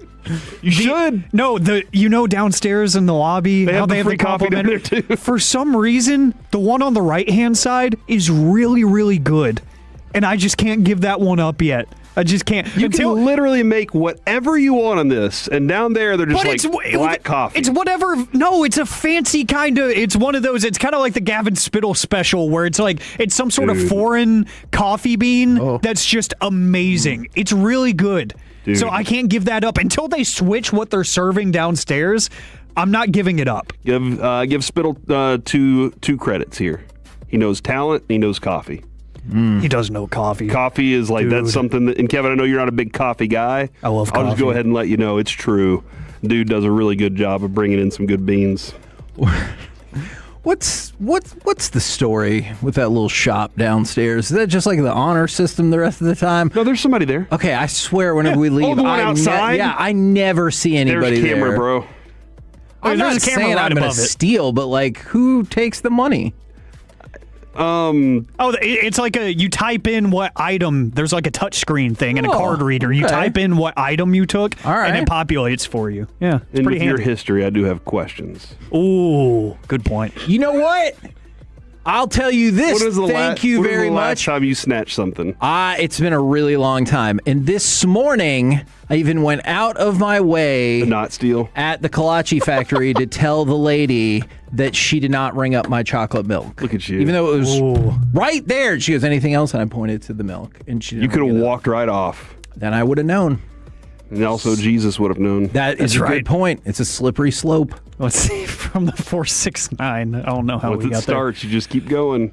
Oh, interesting. From the 469, Mrs. Baird's apple pie. Warm it up in the microwave. It's the best thing to start the morning. I remember those. I like the coconut ones. Okay. Sometimes the lemons. Okay. Zest. and the peach. I like them all. I think that's the thing. That's been a problem. Gotta go Bobby Bell and name all of them. He likes the pies. Yeah. Pies All are of good. them. That's right. From the 817, go outside for fresh air and stand barefoot in the grass. A little grounding. See, I don't think I can do that anymore because of the horrifying factoids you guys told me about spiders. Oh, yeah. And so I think I would have, but now I'm like, nope. That, and there's nothing worse than getting an ant bite on your foot. Yeah. Yeah, you got a good point there. Ant bite on the foot, it's just irritating. For some reason, your foot's more sensitive than any other part of your body when it comes to ant bites. That's right. From the 254, sexy time is always the best way to start the day. Man, but you kind of have, that's, Your wife gets up at like 5:30 and has to leave, and you're like, nah, I'd rather sleep. And then from the 972. She just sleeps in after you have to get up and leave. Oh, see, same thing. She would rather sleep. From the 972, not addicted to the game like some people, huh? From the 972, have to log into Twitter in the morning and feed my addictions to negative news. Dude, that is one of the things I think I roll over and make sure my alarm's off, but I try not to look at my phone until I'm about 45 minutes into the morning. Because that's stress and cortisol I don't need. You know, like that's stress that I'm just like, and back in the day, we used to just turn the alarm off, and now everybody like whoop, immediately, and I try to make sure I stay away from it for at least 45 minutes. Okay, that's probably smart. Guys, a woman in Virginia is suing Outback Steakhouse for $1.5 million, claiming she suffered serious injuries when she slipped on some mashed potatoes. What? Is this a Jerry Lewis movie? According to the complaint, the incident took place on May 14th, 2023 at an Outback Steakhouse that is no longer in operation. The federal lawsuit claims that the woman, Tracy J. Renshaw, was walking to the restroom at said steakhouse in Sterling, Virginia when she slipped on a pile of mashed potatoes and fell face first onto the ground, suffering, quote, serious and permanent injuries. Her case, which was first filed in a county circuit court, then transferred to federal court last month, accuses the restaurant chain of failing to provide a safe environment for its customers. The lawsuit, I love this description too. The lawsuit also claims that the, quote, slippery foreign substance put customers at risk. She further contends that the mashed potatoes, quote, created an unreasonably dangerous condition for visitors and that staff had not posted any warning about the, quote, presence of the foreign slippery substance on the floor. Which, of course, they didn't, because they would have just cleaned it up. Like, if you take the time to be like, warning, mashed potatoes on the floor, it would have been quicker to just clean up the mashed potatoes. I agree. Outback has already requested a dismissal of this lawsuit because it is, in fact, quite ridiculous on paper, and Renshaw is demanding a jury trial. So this is probably not going to end anytime soon. Do you think there's any chance their defense is Outback Steakhouse, no rules, just right? And, like, that's how they're going to try to get out of this? I think they should. They should.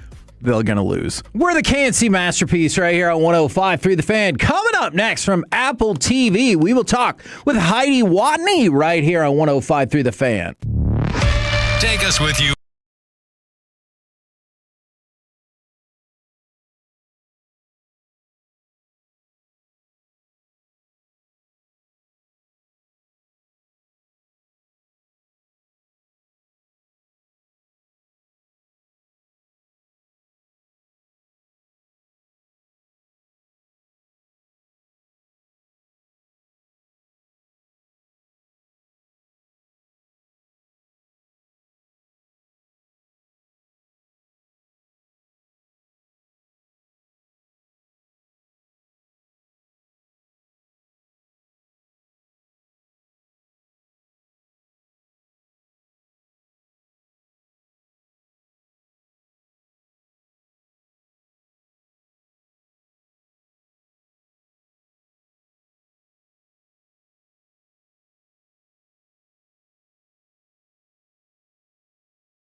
This is the exclusive home of Dallas Cowboys football. KRLD-FM and HD1, Dallas-Fort Worth. Let's go, Cowboys. An Odyssey sports station.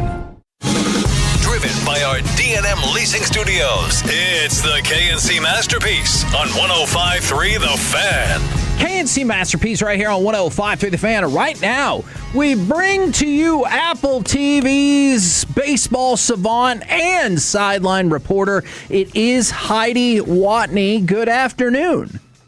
Good afternoon. How are you guys doing? Man, we're doing great. The Rangers have been playing really good baseball in the last week or so. Y'all have got Rangers Guardians tonight on Apple TV. What have you thought specifically of the play of the Rangers in the last week after what has been a struggling season? Yeah, the entire American League didn't get off to a great start this season, but the Rangers have definitely picked it up over the last couple of weeks. And I think right now what we're seeing with both the Rangers and the Guardians, this is a series. These two teams, I think, are both currently, if the playoffs started today, I know we've still got 4 more months of baseball to play, but they would be in playoff position. And I think with the injury to Aaron Judge, it really just opens up the American League for whoever can go on a run. And this is the time of year where you see the teams that end up being in the postseason and end up doing well in the postseason. June is where they really get going. So this is an important month in the baseball calendar. And I'm glad you brought that up about the American League, and I do want to talk about Aaron Judge, but why do you think the AL, especially the AL West, has been so bad this season? It's a very good question.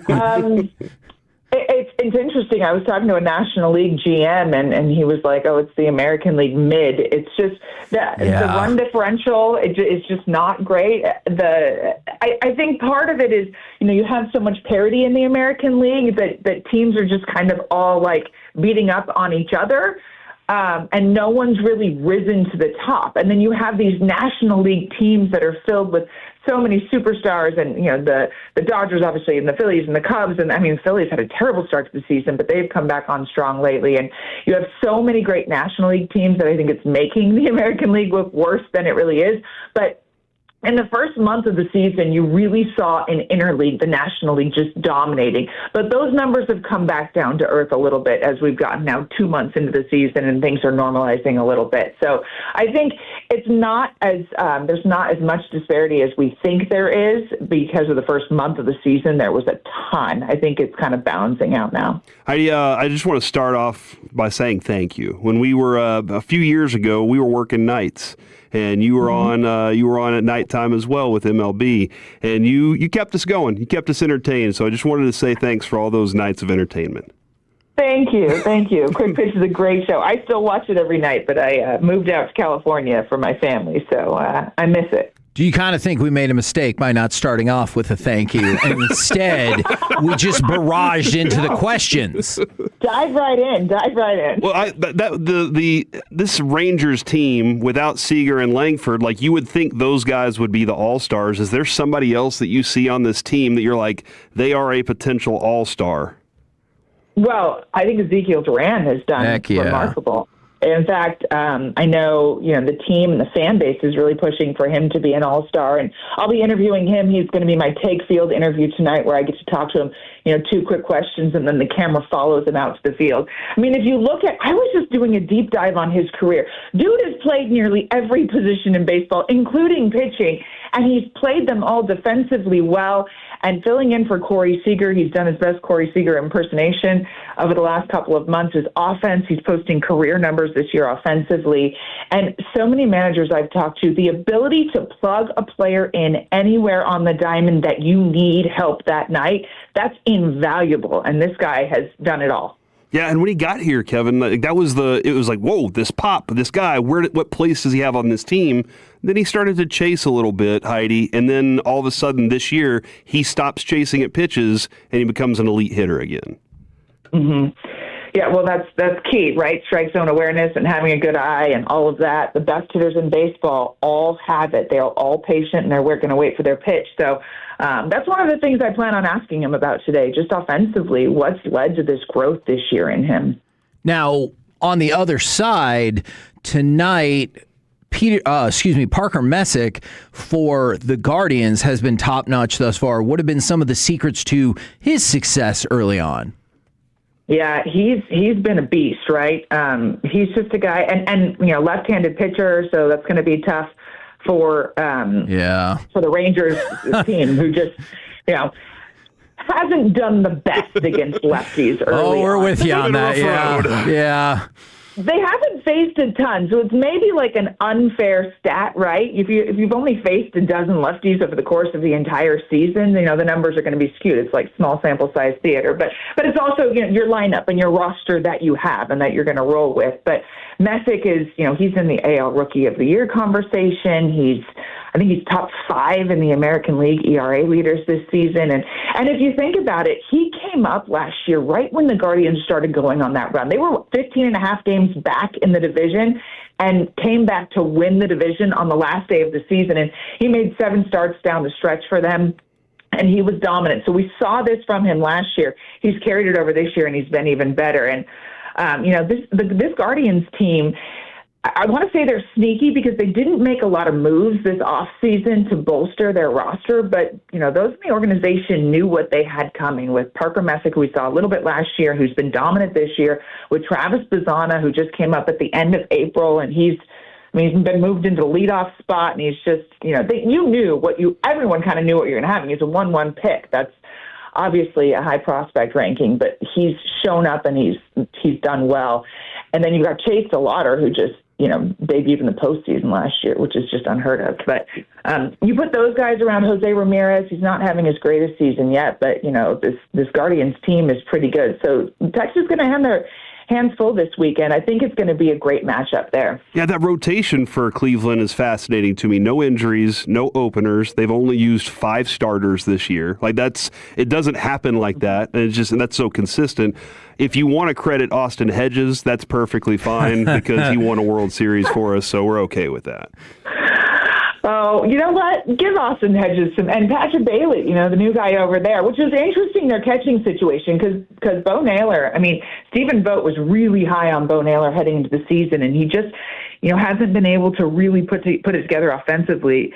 But so they got Patrick Bailey. But yeah, no, we love Austin Hedges, and having a veteran to help guide that staff. They're one of the youngest staffs in the majors. Tanner Bybee's 27. He's the veteran of the staff. So. But they're putting it together, and when you can put it together with young guys like that, the future's bright. That's exciting for their fan base for sure. Absolutely. Now we get to talk with Skip Shoemaker every week. Every week we get to have a conversation with him, and he's fantastic for us around the league. What are thoughts on what Skip has accomplished already, and now what he's doing here with Texas? Well, I think that he has. He's pretty respected around the league for being a young, dynamic manager who also he knows himself, he knows what he's doing, and he kind of sticks to his guns. He's not going to shy away or back down from a front office. Did well in Miami, and he's really done well here. The starting out slow, that's not anything surprising for a manager and for a team. But I think what he's done over the last couple of years since Bochy left with Texas, having a young roster, although Texas has kind of a mix because there's a lot of veterans on the pitching staff, so I guess not that much of a young roster. But when you have younger players and getting them, all going in the right direction can be something that a manager can really help with. But I feel like managers these days are more of life coaches than anything, right? You're getting a lot of information from your analytics department and from your front office. And look, today's manager needs to be able to digest that. Even Bruce Bochy, as old school as it gets, said, you need to look, you have to adapt with this information. You can't just ignore it. But I think there's so much information now that one of the biggest jobs for a manager is just it's managing that roster. It's managing the players and their emotions and their, getting everyone pulling in the same direction and getting everyone in the mental headspace to be the best that they can be. And that's, I think he gets a lot of praise for that around the industry. If you needed to be, do you think you would be a good life coach? I think, you know what? I feel like I've learned a lot I read a lot, so I think I would be a good life coach, actually. You know what?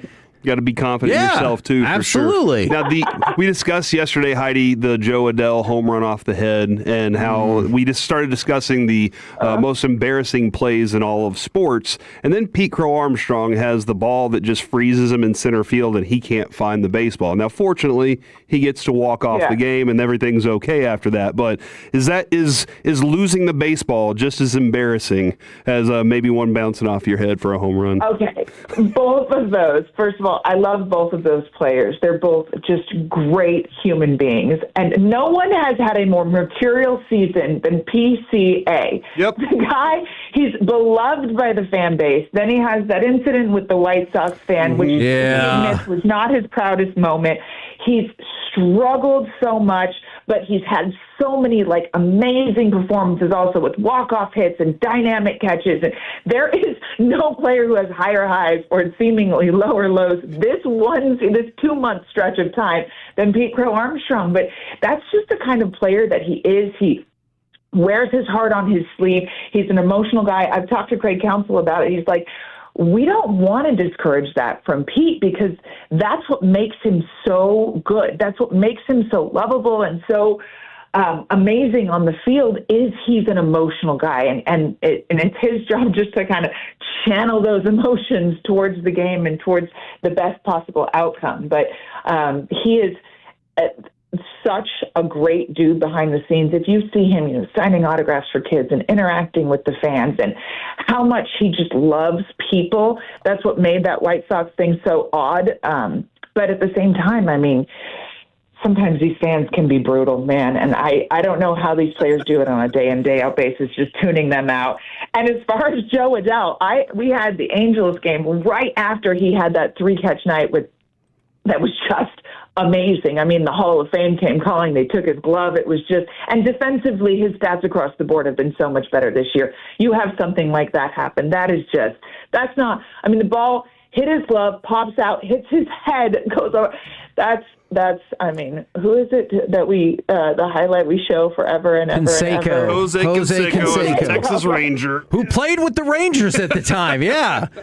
Yes, that highlight is shown 30 years later all the time. So I hope that doesn't happen to Joe Adell because it was just an unfortunate bounce for sure. Or at least if they show the 3 home run stealing catches in the same game to kind of yeah, exactly. We're talking with Heidi Watney right here on 105.3 The Fan. Did you know in celebration of America 250, MLB fans can receive 1 month free of Apple TV? Go to apple.co/MLB offer for more information. Now, you mentioned Aaron Judge earlier. How are the Yankees going to be able to go through at least the next month and a half and possibly even longer without an MVP-esque contribution from him? It's going to be longer. I mean, the injury that he has, you're shut down from everything. And it's right first rib, so upper rib right under your collarbone, he can't do anything for the next 4 to 6 weeks, and then they're going to re-image him, and then they're going to go from there. So, I mean, let's hope for Yankees fans' sake he's a quick healer, but he's going to need a ramp-up period after that. But, I mean, look, they just want him healthy for October, right? The Yankees, I mean, Ben Rice has been as good as Judge this season, and they have much more depth this year than they have in the past couple of years, for sure. They have a lot more athleticism. Really, at the trade deadline last year, the pieces they got and then they kept, Jose Caballero, who can move around the diamond, he's filling in a right. I think Stanton's going to be back pretty soon. So they have a lot more depth this year, and because the American League has been what it's been, look, it is getting better. But the AL East is just, I mean, look what's going on with the Red Sox and the Orioles. The Rays are doing well right now, and you can't count out Toronto. But I think that with the depth that the Yankees have, they can kind of hold serve and get Judge back, and make it late push. You just don't want to get in too big of a hole. But Ben Rice has been really key for them this year. I mean, if you haven't seen what he's been doing, I mean, he's an MVP candidate right now. What would you recommend for people like me who want Aaron Judge to get better and be healthy, but also I wish nothing but failure on the Yankees? How do I balance that out? That's tough. It's conflicted. It is. As your life coach here, I would say that you can always root for the individual. Okay. That's what I do in the game. I get to talk to all these guys. I'm super fortunate in that. And I always, I know like in broadcasting, you're not supposed to root for people, but I always pull for the individuals who are good human beings to do well. And Aaron Judge is as good of a human being as they come, just a solid person. So you can hope that he does well. And look, he's done really well over the last couple of years, and the Yankees haven't won a World Series, which is their ultimate goal. So I think you're getting what you want. All right. That's a great answer. You're a good life coach. And Heidi, also, I think like this is what we love about baseball. Christopher Sanchez, almost 51 innings of scoreless baseball. A run crosses the plate, gets a standing ovation. I got chills. Like, that's what I love about this game so much. I just tweeted that moment last night, and I said the same thing. I got goosebumps. It's just one of those things where baseball is the best. You look at, first of all, what he's been doing, and he's shown over the last couple of years he's been trending in this direction. But to go the entire month of May without giving up a run as a starting pitcher, that's insane. Nuts. He's just been on some sort of heater. And we just had the Phillies, and they couldn't sing his praises enough. Don Mattingly was just like, in awe every night of what he's been able to do. And he's really like bolstering that staff. And now they've got Wheeler back and, trending in the right direction. So the Phillies are going to come on strong. They have been since they made the change. When you see something like that, those moments in baseball that just, make you, regardless of whether you're a Phillies fan or not, stop and appreciate what the human being has done. That's awesome. And that's why baseball's the best, right? Absolutely. And it is going to be an all-time NL Cy Young race the rest of this season. Yes. All right. We got Rangers Guardians tonight on Apple TV. If you want to go ahead and look ahead, Rangers at the Astros on Friday, July 31st on Apple TV as well. Heidi, thank you so much for the time today. My pleasure. Great joining you guys. There you go. Heidi Watney right here on 105.3 The Fan. And by the way, bucket list. Apple.co/MLB offer if you want to go check out the opportunity to redeem your free 1 month of Apple TV. We're the KNC masterpiece right here on 105.3 The Fan. Coming up next, we move into the Expressway. We've got our Charlie Puth ticket giveaway, and we'll kick it off with this, the Combo Platter Film Franchise Edition. Give us a sports opinion, and then what's your all-time favorite movie series next on The Fan. Our goal is to have you winning every sports debate with your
Sports Lodge. Great views, killer eats, colder beer. Twin Peaks. Eats, drinks, scenic views.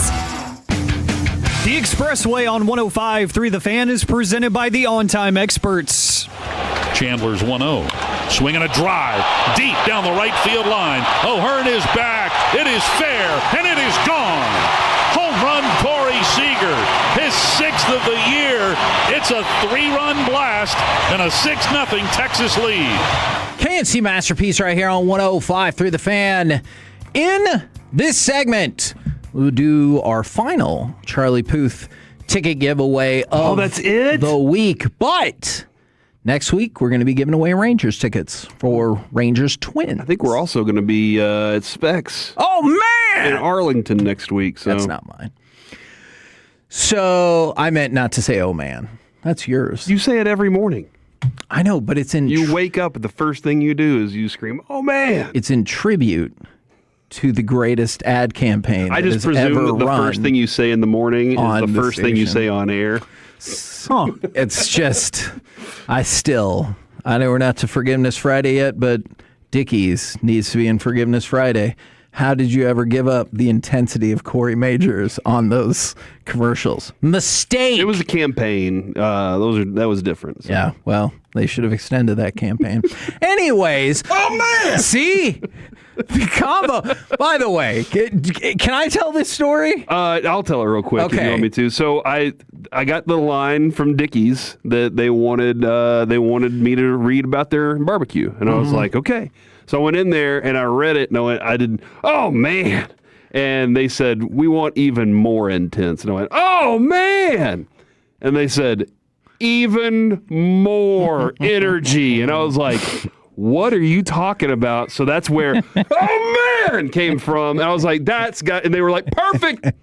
That's exactly what we were looking for. And I've never seen more people respond to an ad than that. Like, people were so excited, and Kevin loved it so much. Oh my God, I do. Now it's become my tagline, which I did not expect by any means. But then I realized I say that all the time. Yeah, I am an oh man person. I'm always saying, oh man, like it fits so many scenarios. The biggest mistakes in Dickie's history was giving up after that 2 weeks. It was 2 months long, and that was it. Mistake. All right. I appreciated it, though. You're welcome. So, by them. So the combo platter for today, 877-881-1053, is Film Franchise Edition. Give us a sports opinion. And then, what is your all-time favorite movie series? 877-881-1053. Would you like to start? Would you like Alec to start? Or... Okay, go ahead. I was going to say Alec. Ooh. Or did you want to start? No, Alec can go. Okay. Oh, thanks. This is weird. Lead Well, spot. I mean, once you get the mayor title, oh, that's right. Yeah. officially, like, we kind of have to understand. Yeah, and I got a couple of texts about switching AM on the FM from the people, from your subjects. They were furious. In Mansfield, they're like, hey, strike one. So I was like, oh, man. And you only get 2. Yeah, oh. That's what they said. Yeah, that's what they said. I don't come up with the rules. The people come up with the rules. I just enforce them. I like that. But sports opinion.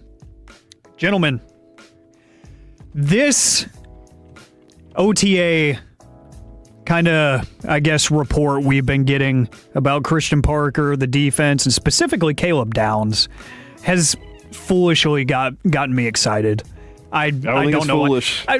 I say foolish just because Shoddy even said it during the presser yesterday. Yes, I was listening at Hawaiian Falls in Mansfield, where he was like, "Look, it's not real football. Like, I can't really tell you much about what I've seen." And he didn't want to get into specifics about comparing Matt Eberflus to Christian Parker, but Bobby Belt said it since Shoddy won't. He said it this morning. He was like, I can't tell you if it's great, if it's awful, or what, but it's definitely different. The way the defense is running things and the way that the defensive coordinator is running this practice. He's like, it's different. Different automatically in my mind means good. Yes, because you can only go up from last year. And like what I'm hearing from the offensive side of the ball too, I saw Jane Slater talking with CD after practice yesterday. And the first thing he said when asked about the new scheme, he goes, it's annoying. Annoying. And I love that. I sent that to one of my buddies, and he was like, yes, please annoy our top 5 offense. Like, please, be my guest.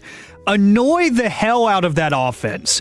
Because if they're getting annoyed and flustered at practice, and CD pointed out, he's like, they communicate a lot during the play. Like, before the play, pre-snap, during the play, he's like, they're talking a lot. And they're figuring things out as the play develops, and it's nice to see. You didn't hear anything good, bad, or indifferent about the defense last year, right? This time of the year. I don't know if it was because we didn't have a historically bad precursor that we were comparing it to, or what. But that tells me something, that everybody is openly saying, hey, this is annoying to the offense, and it just looks totally different. And the Caleb Downs stuff that Bobby Belt went into this morning on the morning show, it just got me all kinds of excited that he's already the most vocal player on that defense. And then the D. Winters acquisition, I'm like, am I really drinking the Kool-Aid? Sean Gary's a full-grown man. He's a grown-ass man, Kevin Hageland, and remember that when we go into the season. I do. It's got me irrationally And Shoddy was on time for the presser. Everything is different. Yeah, wait, when I did my call-in from Hawaiian Falls and Jacob said, hey, be tight here because Shoddy, I was like, oh, yeah, no, I've got plenty of time. He's not going to be on time. That's what I thought. Dude, they mean business this offseason. I love it. It's got me excited for training camp now when they actually kind of sort of do football things in a way. Not really. And then my film franchise. That's fair. The CBA. Player safety, I get it, but it's still whatever. Play the games. I'm excited. Film franchise. I'm not going to steal Kevin Hageland's, even though I have it tattooed on my body. I mean, you can. No, I'm going to take a different one because there's one that, as I was thinking about, I was pondering, if you will, as we led up in the commercial break, and there's one that it's like the ultimate comfort series for me. Whenever I have nothing better to do and nothing better to watch, I'll put it on in the background because I love it so much, and that's Guardians of the Galaxy. Oh, it's good. Well, I can do the music. Ooga chaka, ooga chaka, ooga, ooga, ooga chaka. Hooked on a feeling. I'm high on believing. I love it. So in love. That was better than I thought it was going to go. It really was. We should harmonize sometime. We should do it more often. Afternoon delight. Sometimes I feel like when you have movies that are too rooted in nostalgia, it's an easy swing and miss. But the soundtrack was totally rooted in nostalgia. It takes place in an earlier time than present day. And it's a band of characters that Marvel had not explored yet. And at least here lately, the introduction of new characters into franchises and TV series hasn't been quite well received by the general public. They nailed it with them, the kind of anti-heroes, the guys that were actually convicts, that they said, hey, go do some good for us or die. And that was basically that was the point of the first movie. Was, hey, you're all felons. You're going to do something for us or we're going to make sure you don't live. And they did something cool, and it was awesome, and I love the togetherness. I'm not going to lie, the third one might have made me tear up a little bit. Just a little bit. Is that the one where they did like the animal testing and stuff, and Rocky had to save the day? The baby rocket stuff. It was Rocket, dude. It pulled on the heartstrings a little bit. So you had the fun, you had the intensity in 2, and then in 3 you had the emotion. It was awesome, and I wish there was a way for them to, not in a money grab sense, continue that story. Right. But it's perfect. I have no notes, no complaints about that series. What's interesting is he said the comfort one, that's different than my favorite one, but the comfort thing for me, it's the new Spider-Man movies. The Tom Holland those ones. are really good. I can just put those on, and I know at any time I look up, I'm going to find entertainment. And I really do enjoy just being able to be like, okay, it's on, right now for the day. You know how I call it a wallpaper hanging entertainment. Okay, While you're doing something else, you can absolutely have that on in the background. Yeah, no, I think that's a really good one from the 817, the Rangers will add a bat at the deadline, and their favorite movie series is The Hunger Games, including the newest ones. From the 210, the Spurs are going to be the NBA champions, and their favorite is the Star Wars originals and prequels, no sequels. That is one of the things I do like about all these different series. I think you can choose what they are. Like, let's say you didn't love the prequel Hunger Games. I think you can just cut it out and you can just pretend that it doesn't exist. If you don't like the Star Wars sequels, you can just pretend that they don't exist. Corey, we are to you. The Wyatt Langford All-Star bid starts tonight. Oh my goodness. It starts tonight, ladies and gentlemen. I think Wyatt Langford, after seeing him hit a home run virtually off the ground yesterday, is ready for baseball again. And I think he is going to go on a tear to make up for the time he's missed. Okay. And he is going to find his bat. You're going to see home run number 1 tonight, followed by double number 1 this after. You know, obviously he has doubles already this year. But after that, Kevin, tear. Absolute tear. Maybe the Rangers don't need a bat because they found one already. It's a sexy pick. Hey, and he does have a home run. One of them. Not tonight, though, yet. Okay. So tonight's the beginning for it. Okay. Get ready. I like it. Man, that would be incredible if he made that quick of an all-star run, as long as Zeke can still make it. Well, he's going to push Zeke out. Oh, no. Because, it's unfortunate. It was a tough situation. Controversial Rangers opinion. I would rather Ezekiel Duran be the all-star, because I could see Wyatt Langford in the future making numerous more all-star games. Wow. Right? That's not a crazy opinion, is it? So you're saying you don't want Wyatt Langford to, in the next 2 months, hit 34 home runs? That's not what I'm saying. I do want to become an all-star. I just hope the voting cutoff kept him out of it, and so then Duran makes it instead. And then play cut number 10 for me, Alec, good sir. Oh, this is a good answer. Sort of. You stop right now. From I'm in a fridge. The Raiders of the Lost Ark to the Temple of Doom to the Last Crusade to the Young Indiana Jones Chronicles. Oh, that is actually pretty good. Those are pretty good. The Indiana Jones movies. And listen, I didn't love the Dial of Destiny. That one sucked. I did not get. They were like, hey, it's one long chase scene. And I was like, this is the longest chase scene in the history of chase scenes. I liked Kingdom of the Skull more than other people did. And I know South Park told a lot of people to hate it. But to be fair, I needed it. I don't think getting in a refrigerator is any worse advice than ducking under your desk and covering your head if there's a nuclear attack. It seems reasonable. I just, my only issue with that, though, was the payoff felt out of place with aliens as opposed to like the other like grounded on Earth mystic things. But I like that one better than the fifth one. Yeah, you could have definitely found something else, but like for scale, they were like, let's make it even bigger, and they went with aliens, and I was like, oh my gosh, this is unique. Kate Blanchett's good in that. She's fantastic. And Karen Allen was back. And I mean, Last Crusade's my favorite one. And I could see I that. think you could sit there and argue all the first three if you want the whole time. It feels like 1 and 3 stand out to people because of heartbroken George Lucas. Yeah, Temple of Doom definitely had its moment too. But The Last Crusade definitely was it. I like the adventure that comes along with a hero character like Indiana Jones. And again, like I said, I liked the Young Indiana Jones Chronicles. I really did enjoy those. That show is good. So that's mine for you guys. Man, how badass. And then we learned one night while we were doing our show, Jesse Holly was like, we've never seen Indiana Jones. I was like, so, what? At the risk of...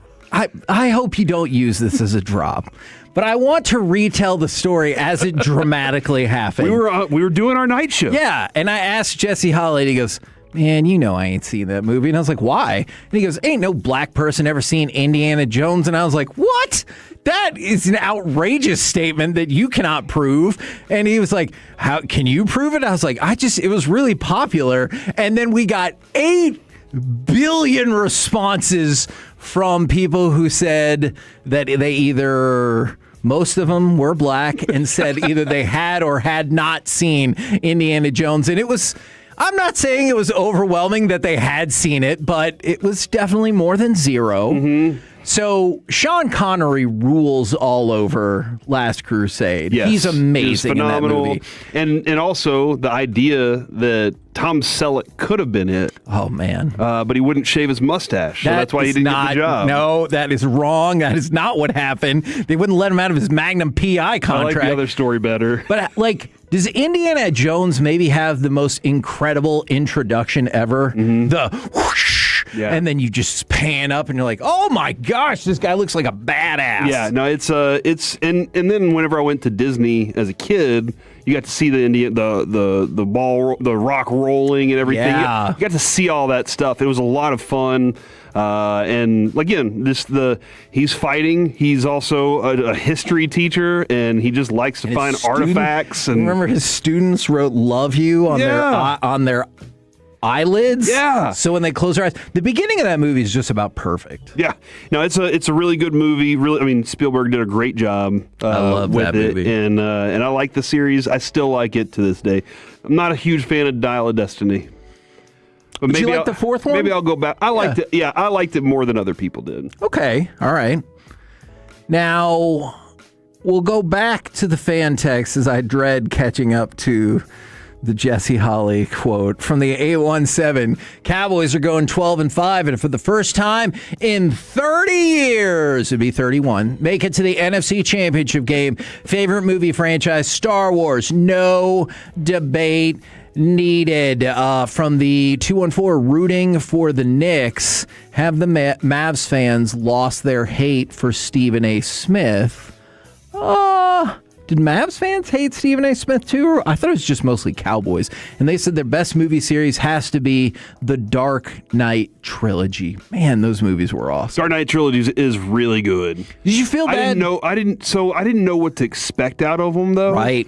And as dark as they went with the Batman, I didn't know that that's what he always was. I always got campy Batman. Sure. From the TV series, and even the Michael Keaton one had some campy Joker in it. Oh, for sure. And they did Bat Dance, which I wanted. Those 7 minutes back in my life. That video is awesome. No, it's not. If you've never seen Bat Dance by Prince, stop whatever you're doing, unless you're driving, and go watch it and listen to us right now. So you're telling people to stop playing 82-0.com? You can do that at the same time. You can watch Bat Dance. But that trilogy changed my perspective on Batman immediately. Yeah. No, that is a great point right there. From the 940, the Rangers are making the playoffs, and my favorite movie series is Toy Story. Those movies are all great. I have a conflicted thought about that. Toy Story 4 is better than I thought it would be. I still kind of don't like Toy Story 4 because the ending of Toy Story 3 is just perfect. It is hard for me to think of a better ending to a movie than Toy Story 3, and I thought it was perfect. I thought they wrapped everything up. I thought we were good to go, but I know money needs to get made as well. And then Toy Story 4 gave Woody alone his own send-off, and now there's Toy Story 5, which I'm sure will be very popular. And inevitable, Alec, is Toy Story 6. There's just no way around it. And I don't even think, did you know that Tom Selleck's brother does the voiceover for Woody sometimes?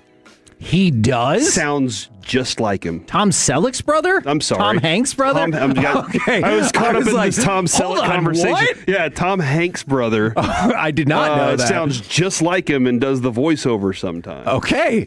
I did not know that. From the 214, you guys will like this. Both of these are Cowboys-based opinions.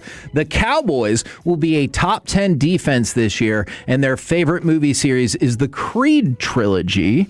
And then from Can you take me higher? I've seen those movies They had several 3 songs. times. Yeah, that's a trilogy, those 3 songs. I do not recall a Creed song playing in the Creed Should've been movies. there on a Sunday morning hanging my hair. That is a good song. From the With arms wide open. Those are the 3. That's the trilogy of Creed songs. From the 469, Caleb Downs will win Defensive Rookie of the Year, and their favorite movie franchise is Back to the Future. I've seen Back to the Future come up quite a bit. How many times do you think you've seen the Back to the Future movies? And how do you rank them? I go 2, 1, 3. I mean, 3 was obviously the best. I'm just joking, dude. I love 1, and then 2, and then 3. I like them in that order. Why do you keep calling me Calvin? Yeah. Is it weird that we've all embraced a movie trilogy that is spawned off of the mom wanted to bang her son? She didn't know, though. But she still wanted to bang him. She didn't know that it was her son. That would have changed everything. Or did she not want to have sex with Michael J. Fox? I don't know. She wanted Marty McFly. Okay. She wanted to have sex with Marty McFly. Who is her son? She did not know he was her son. I'm not disputing that. That changes everything. I'm not disputing that. I'm just saying, is it weird that the franchise thrived off of that somewhat conceit? I don't know that it thrived off. I think it thrived off of 88 miles an hour. All right. And the DeLorean. Follow-up question, and this is how you know she wanted to bang him. What? She named her son after him. Remember, that's right. That is weird. She eventually found out his name was Marty and named her kid Marty because she wanted him to be the dad. Are we seeing Back to the Future play out with the Patriots right now and Racine? I'm glad you said that, not something else that we'll talk about in the break that I think might be true and could be hugely problematic. Yeah, Back to the Future is really good. All right, my sports opinion. The Los Angeles Dodgers. Yeah, she wanted to have sex with Calvin Klein. That's right. She thought he was Calvin Klein because his underwear said Calvin. Back when nobody knew who that was. She wanted that dude and then named her son after that guy. All right, okay. Anyway, the Los Angeles Dodgers are even more amazing than you think. So I was looking at this study. Most days lost to the injured list in the past 3 years. The Texas Rangers are 10th on the list. Number 1 on the list by more than 800 days is the Los Angeles Dodgers. The Los Angeles Dodgers have lost by far the most games to the injured list in the last 3 years, and yet they are still working on their 3rd consecutive championship. Because they paid for the talent. Now, they're also paying down the road. I mean, that's true. But they said, we will pay for the talent. We are the land of the stars, and we will continue to make sure stars are in this lineup. No, you're right. But the difference between games lost between them and the White Sox is bigger than 2 and 10. Wow. Like, that's how many more games that they have lost. And, of course, if you've ever heard this show before, you can probably guess. Give me cut number 9, please.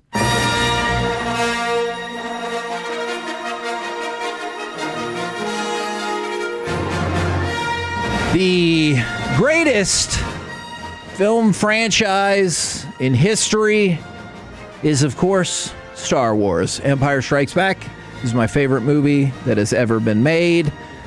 I am actually a Last Jedi and Phantom Menace apologist. I think Phantom Menace is significantly better than Attack of the Clones. And I don't understand why people don't complain about that. I would never want to tease a senator. Jar Jar Binks was a character that was supposed to be and is supposed to be in it. And you know what? I already thought you were right about that because people forget, like, Star Wars was made for kids. Yeah. It's just we all grew up and now we're not kids anymore. And we're like, where's this kid movie? Where's this kid? So we just watched Phantom Menace with Noah. First Star Wars movie he's ever seen.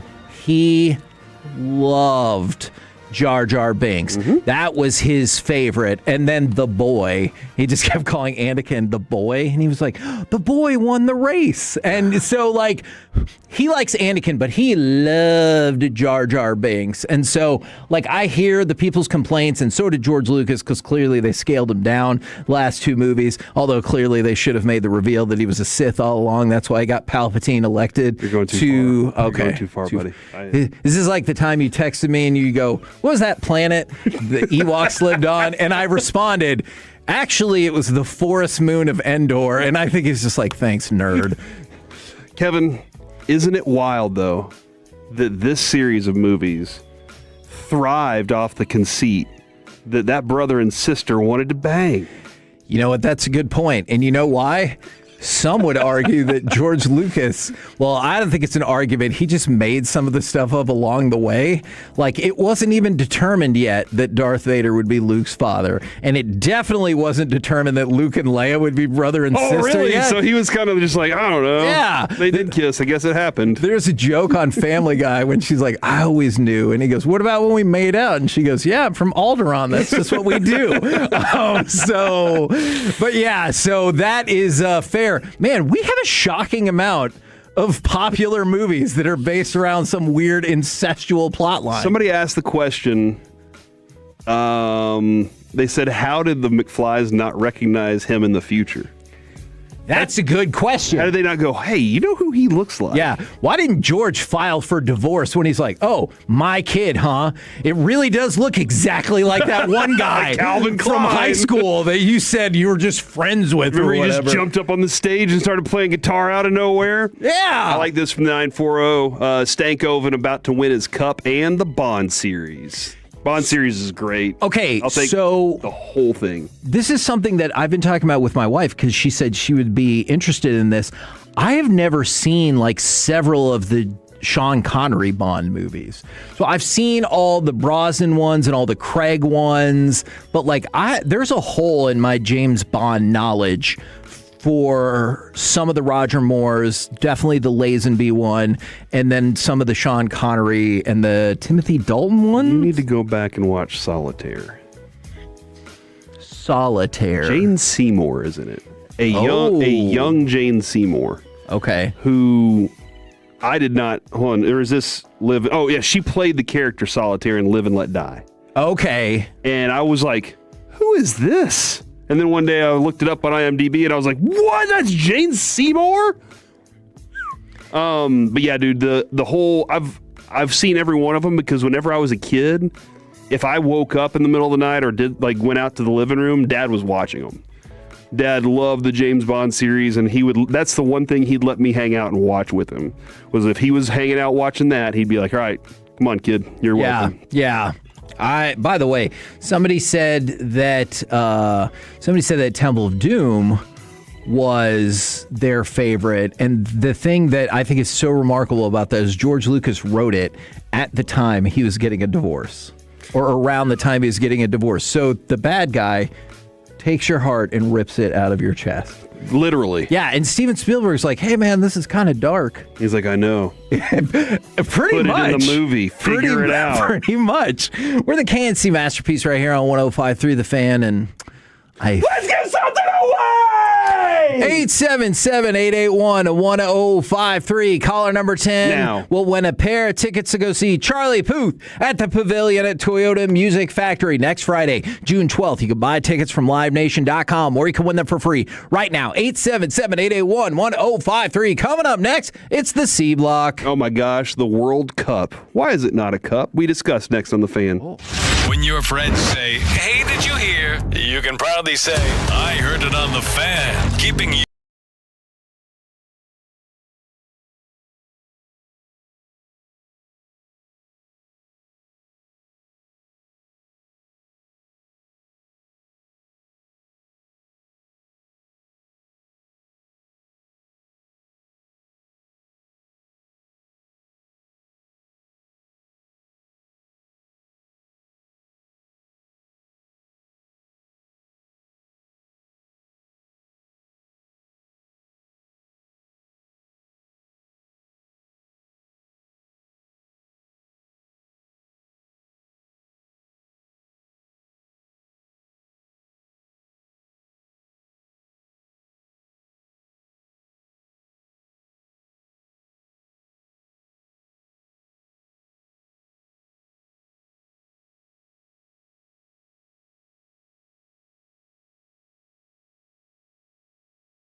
It's the KNC Masterpiece on 105.3 The Fan. KNC Masterpiece right here on 105.3 The Fan. And right now, it's time for the C Block starring Corey Majors. Thank you very much, Kevin. Really appreciate that. Also, we will be getting into the World Cup story in just a moment. Okay. Before we do, however, I want to ask this question. Who got arrested? Oh, no. Alec. We go to the breaking news desk of Alec Medford, the mayor of Hawaiian Falls of Medfield. Medfield. Medfield. Medfield. I like it. What's the breaking news of the day? It's not good news for the Denver Broncos. Their standout outside linebacker, Jonathan Cooper, has been arrested on domestic violence charges. Man, how is he going to talk to his teammates about this? Probably in front of his, stand in front of them or text each one of them individually. Oh. Group chat. Man, that's a lot. What percentage of, players do you think the rest of the locker room really talks to? Third. See, let's say there's 100 dudes in there. Okay? Yeah. I mean, I know it's 50, whatever. Let's say there's 100. I'm going to say, probably about 25. Okay. So probably 25%. That would be 1/4 infractions. Mm-hmm. Good job. What is 30? 30%. 3. What would they be infractions? 3/10. Look at you. Stop that. I don't want to play this game. You don't want to play the fraction game anymore? Not really. Fine. People hate fractions, don't they? 877-881-1053. Yeah, because we like decimals a lot more. Decimals were easier to understand than fractions. Fractions, you had to do so many different steps. Decimals, you just move the decimal. And then you got to the point where you got the fraction right, but they're like, that's not the lowest common denominator. And you're like, what do you mean? So you're like, wrong. It's 2/4. And they're like, nope. One more step. Shut up. It's half. 877-881-1053. If you have played Madden in your time, do you remember the play that you would run every single time and it was a success?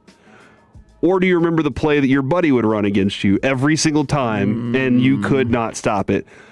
I'm about to expose myself. Dadgummit. Mark that. In Madden 96 or 97, there was a play with Ricky Waters and Irving Fryer and the Eagles. Oh. And I knew this play, and I ran it over and over and over. And then their fullback would leak out also.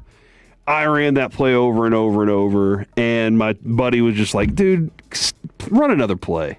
And I'd be like, why? This one beats you. And he'd be like, because this is irritating. This would be like in Street Fighter, I would specifically pick Blanca so I could just jump up and eat people's heads. Yeah. And they're like, stop doing that.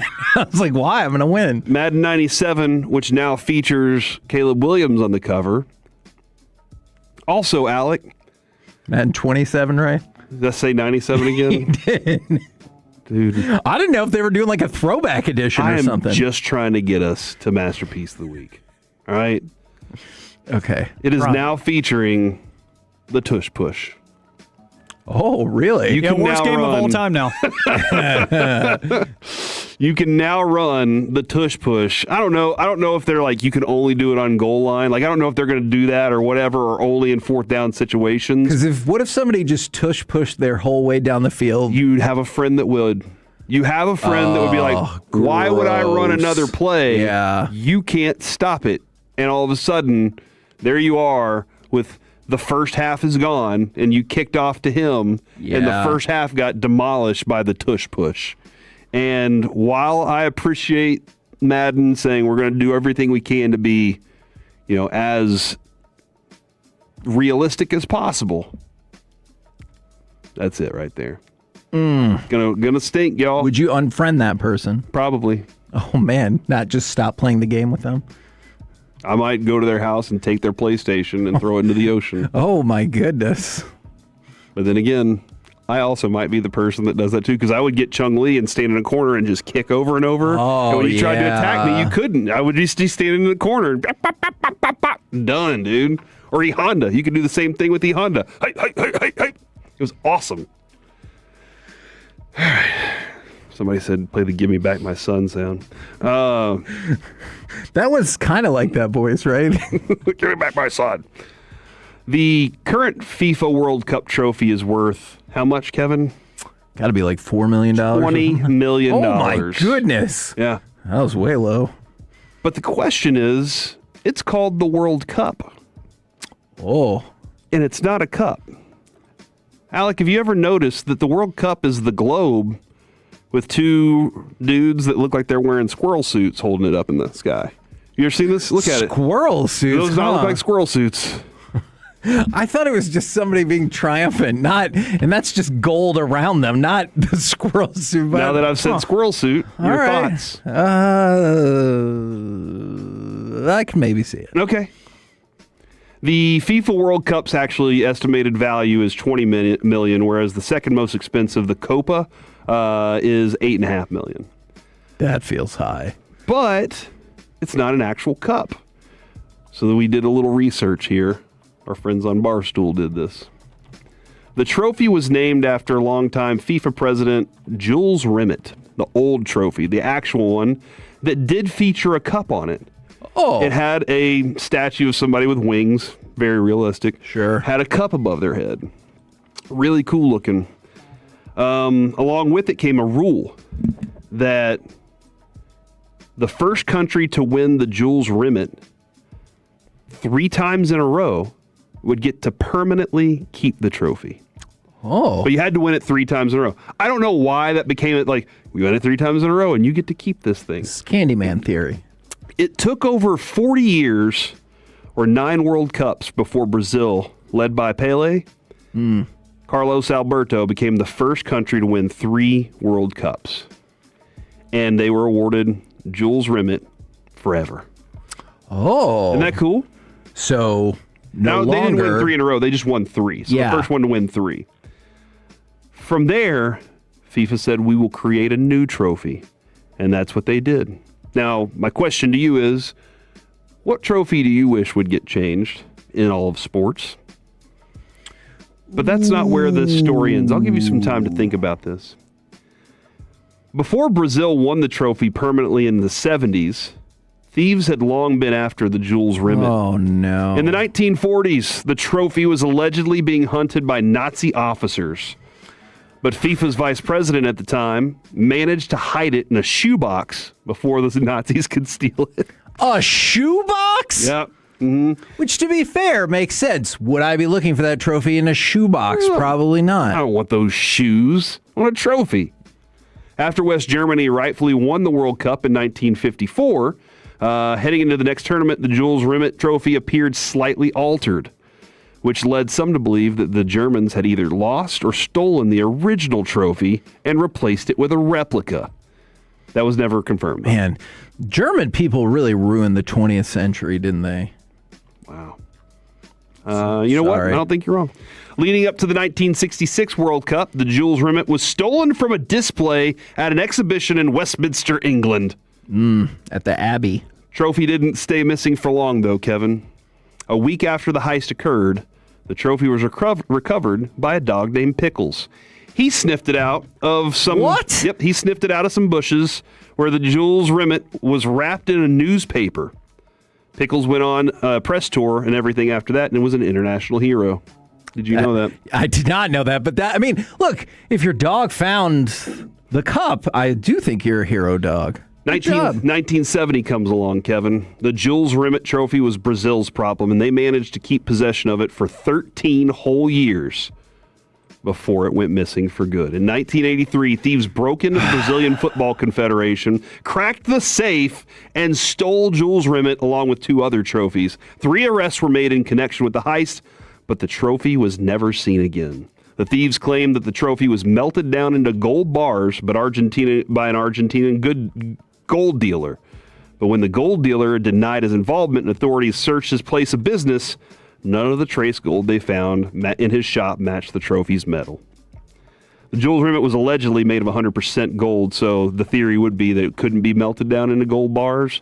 Melting down Jules Rimet would have devalued it to such an extreme level that some refuse to believe that anyone Even desperate criminals would do so. So, I hear that. My counter would be, but at least then it feels like it would be a more movable product instead of like, hey, do you want to buy this? Oh, that's the stolen cup. Mm-hmm. Like, but I hear what they're saying about that. That's crazy. Isn't that a wild story? Is your favorite part of it the story about the dog named Pickles? I mean, there's a combination of things. Like, the cup went missing, but then they hid it in a shoebox from the Nazis, and eventually a dog named Pickles found it, and it may or may not have been melted down into gold bars. That's a crazy story. Mm-hmm.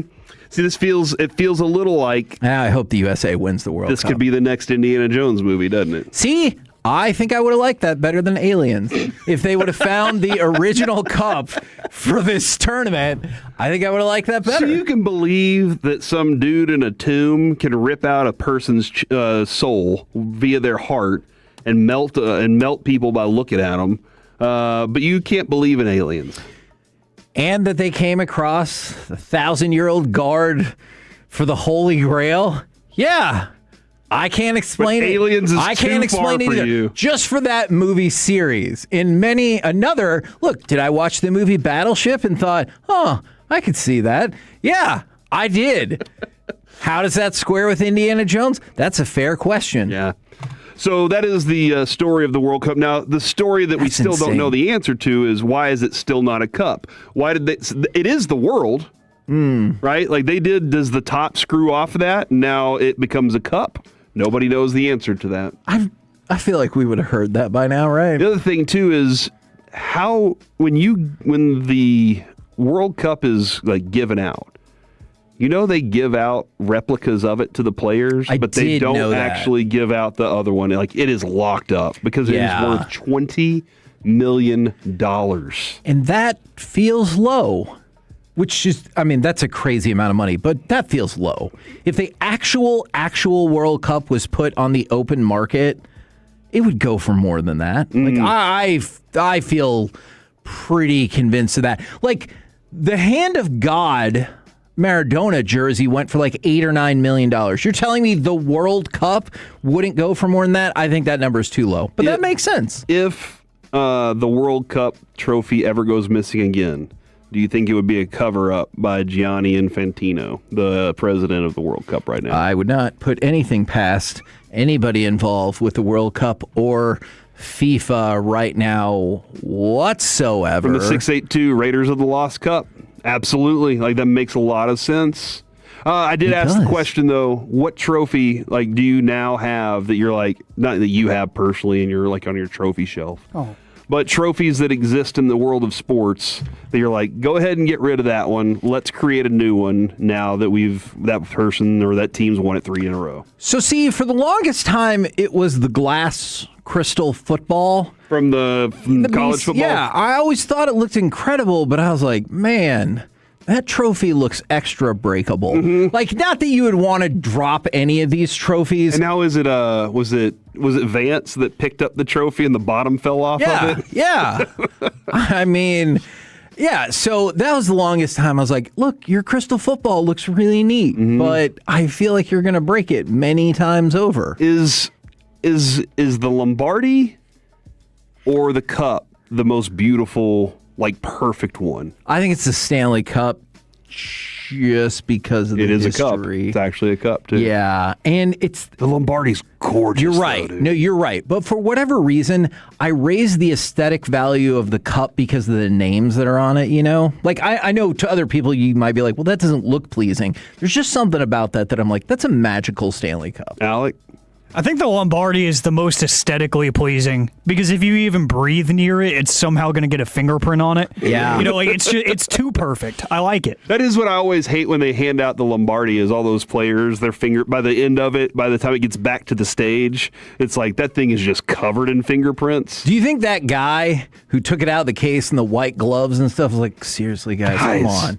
What are y'all doing? I can't imagine trying to walk by and be like, here you go, Mr. Mahomes. Please put these gloves on. Or Mr. Kelsey, like before they touch the trophy. That wouldn't happen. I do not give that to Taylor. We're the KNC Masterpiece right here on 105.3 The Fan. Coming up next, let's do a little bit of Forgiveness Friday and also Masterpiece of the Week. Woo! Next on The Fan. Sean KJ, the KNC.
energy your living room wishes it had. Wings, burgers, and ice-cold 29-degree beer. And a vibe that keeps you planted till the final buzzer. Twin Peaks. Eats, drinks, scenic views.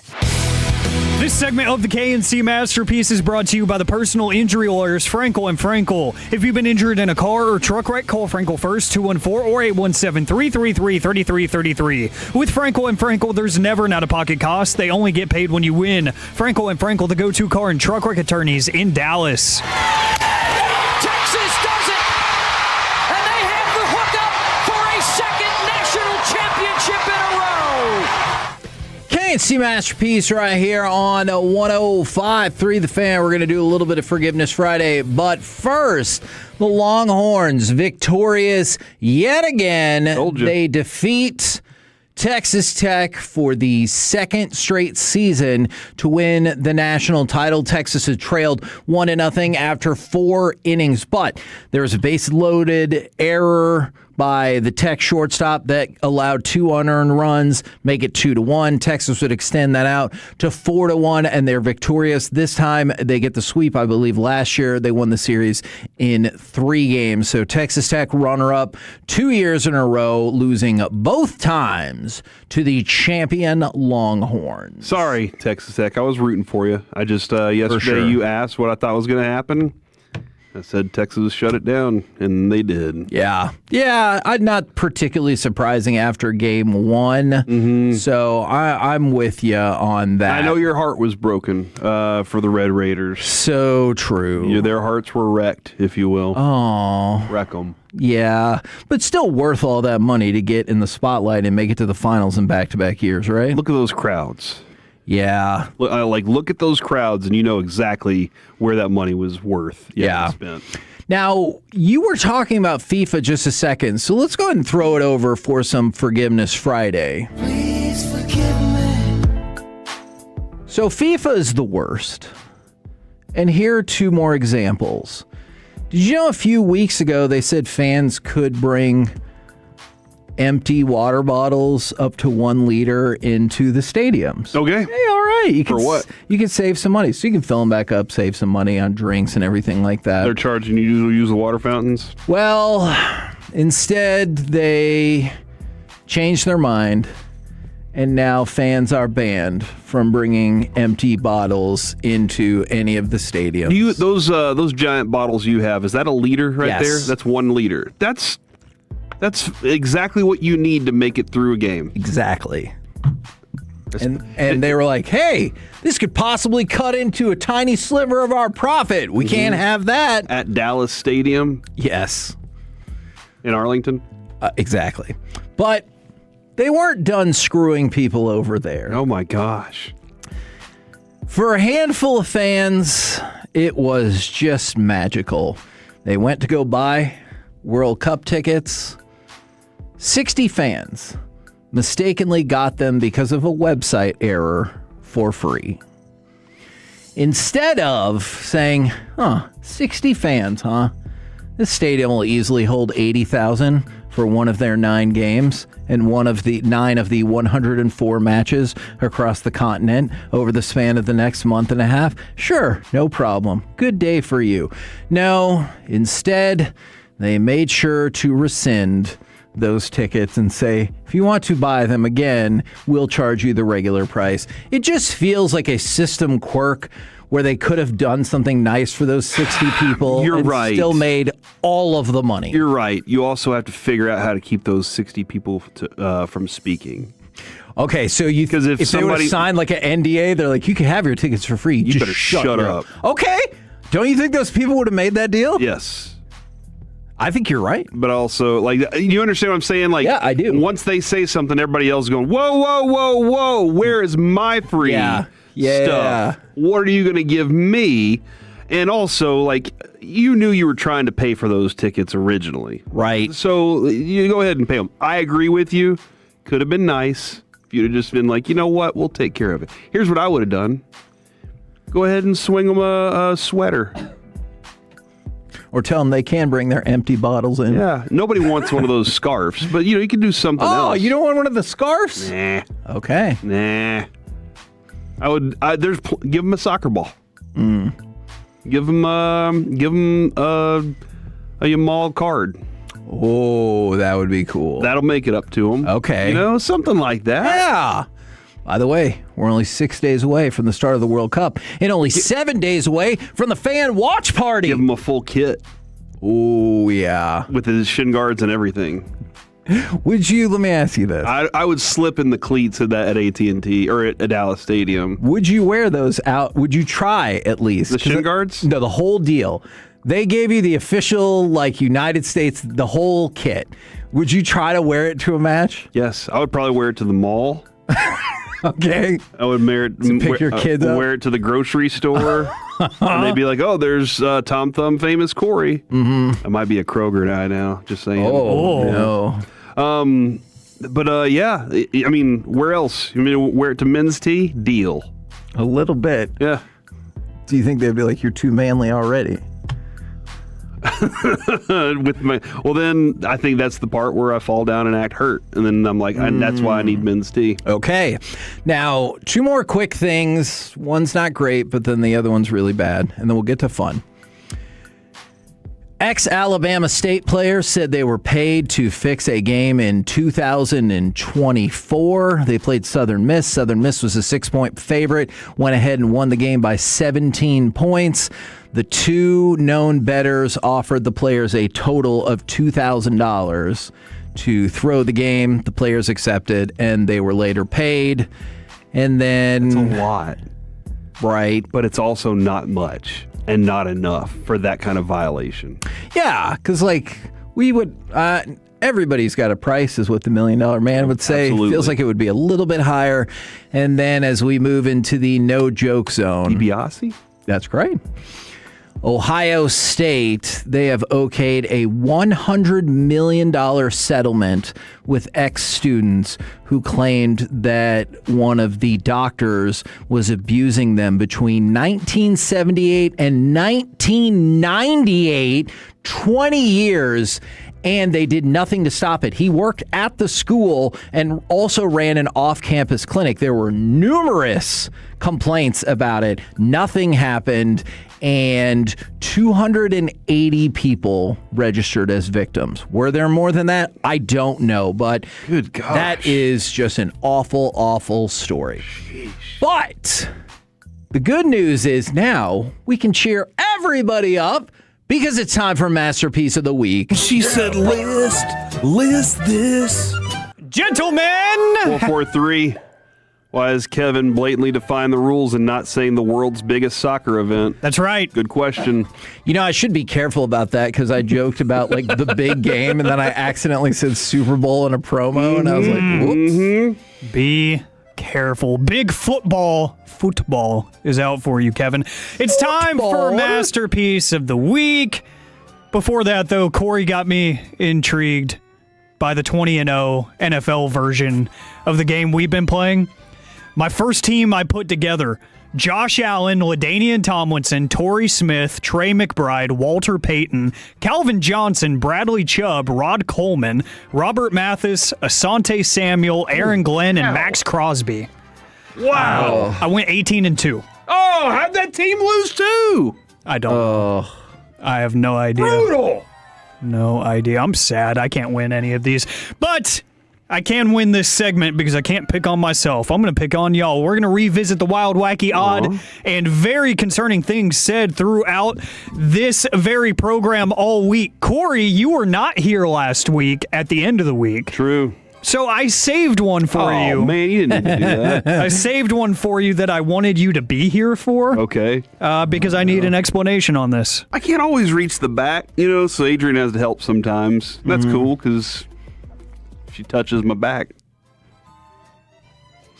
What? Do y'all not like when your lover touches you?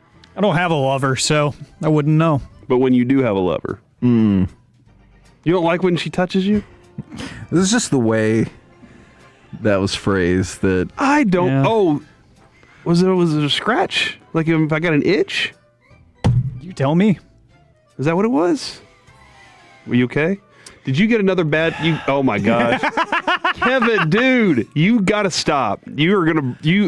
People have sent in their 82-0 rosters, and Kevin has been battling the entire show. I haven't for like the last hour and a half, but when Alec brought it back up, I started another team.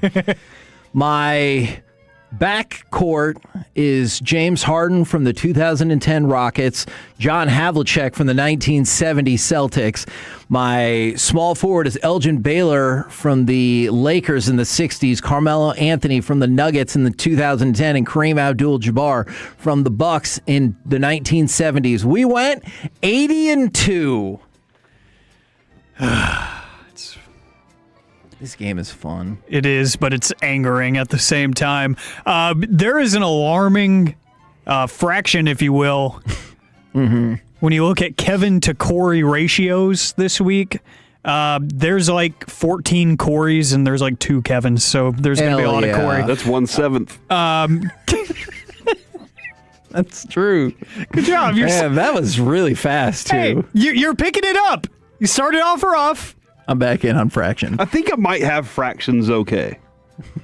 As long as we're saying with like the big numbers. Big numbers. I think I might have fractions okay. Yeah, if we get to 7/36, I'm in trouble. Well, you're in trouble for I have saying... great news for you. That's the lowest common denominator. There we go. You're in trouble for saying this, Corey. Look, fat people enjoy sports too. I think that was AI. Hold on, because play it one more time. This was regarding the UFC fight and how the military officers. You can't be a military officer that's heavy. But it doesn't sound like you're saying fat people enjoy sports too. It looks like you're about to teach us all a lesson. So go back to the beginning of it. Look, fat people enjoy sports too. See, it just was like, look. I'm saving this part as a drop. Look, fat people. Let's see. Corey had a very important question to ask. Is that the day that he told me that he'd shove his foot up my butt? He did. It was that dude. Yeah, that guy. I've heard the wrestler. Was it one of the Bushwhackers? Bubba Ray. It was not one of the Bushwhackers. Did you know the Bushwhackers would walk out and lick people on the face? That was gross. But yeah, Bubba Ray. I had Kevin set me up. Yeah. Kevin goes, you're probably right. You should ask about his fiance or wife or whatever. And I was like, oh, okay. Sounds like a great bit. I asked, and he was like, you ever mention her name? And he told me those exact words. And I told him to come over and try. I said, I dare you. Well, you got 3D'd through a table. Corey likes him young. So Wemby is 22. That's terrible. Oh man, that might be the winner. I'm gonna write it as the Wemby shake. That's what that was. Like that was like it's terrifying that he's only 22 and he's realized. That's what it sounded like. Wait, hold on. Can we play those French police sirens? It kind of sounds like that. Oh, man. I have another one that's just called Corey Noise, so we may as well play that, too. They taught me how to go and do the hand thing. That was UNT freshman orientation. Yeah, UNT freshman for orientation. Let's just go with that. No, because that's what Avery told me. He was like, I don't know. I think there's a bunch of furries there. Oh my goodness! What? Then he went to his orientation. Not a furry in sight. Oh, I was about to ask if UNT was a furry-friendly campus. They Probably. are. They are. Okay. They got to get comfortable first. Liberal arts. Corey had something to get off of his chest. Damn, Michelle Tafoya, you look hot. That was not me. I mean, that was you. Play it again. That was you. That was Kevin Garnett. Uh-huh. Damn, Michelle Tafoya, you look hot. Kevin Garnett had said, dude, she has been a guest on our show. And she told us the amazing Al Michaels story where she tricked him into eating a Brussels sprout and then proving that he has eaten a vegetable in his life. In your face, Al Michaels. Let's see. Kevin has a statement to make, a very declarative statement. I do not want a wide receiver. Oh, no.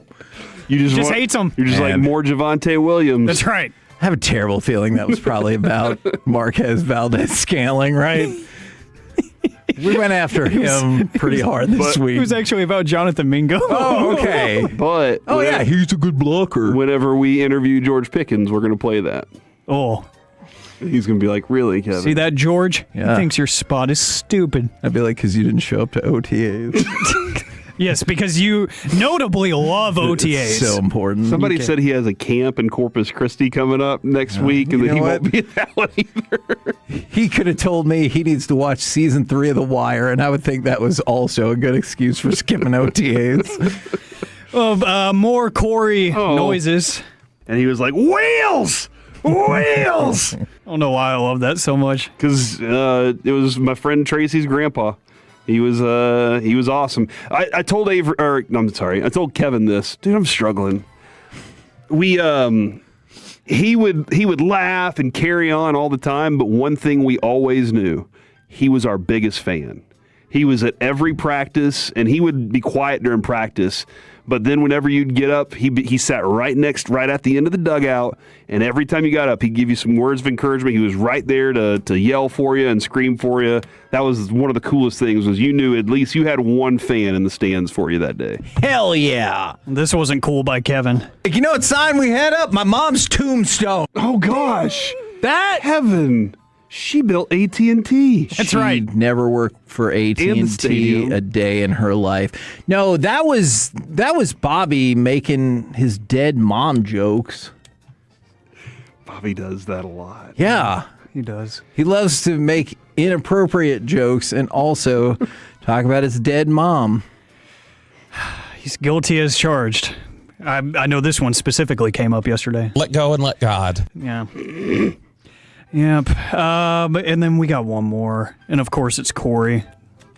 Random lady called me Hot Daddy while walking into the Target. Years later, my wife still calls me Hot Daddy every time we walk into Target. Oh, nice. Thank you for your support, dude. You're welcome. That's one of my favorite things about Masterpiece of the Week is that Kevin's support whenever I say things. It's true. Is evident and present.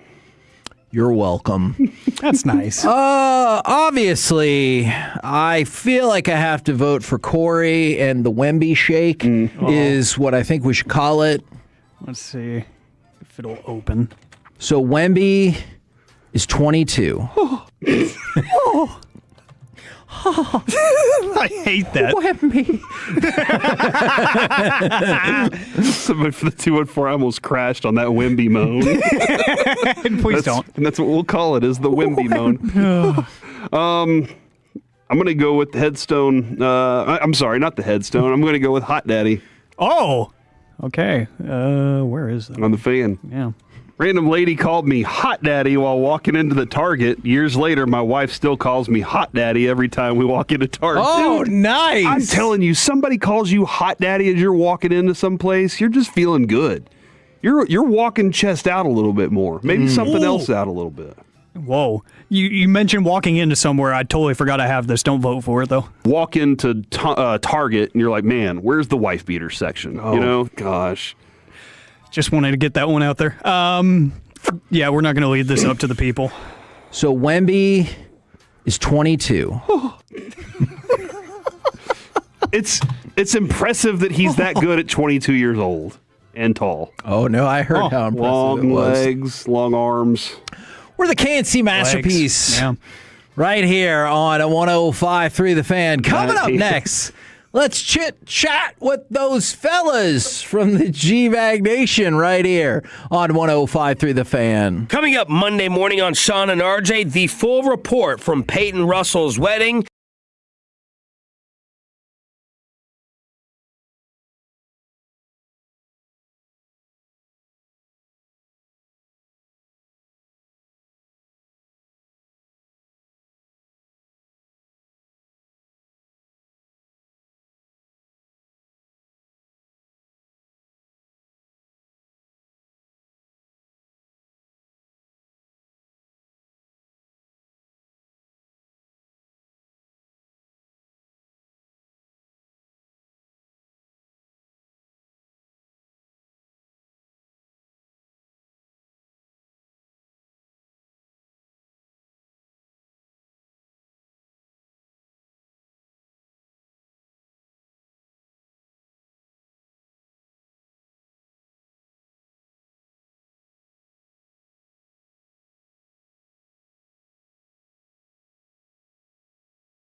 Love. Thanks for making The Fan DFW's #1 rated sports station so far in 2026. To those of you that TOLO, which means turn it on and leave it on The Fan, you're appreciated.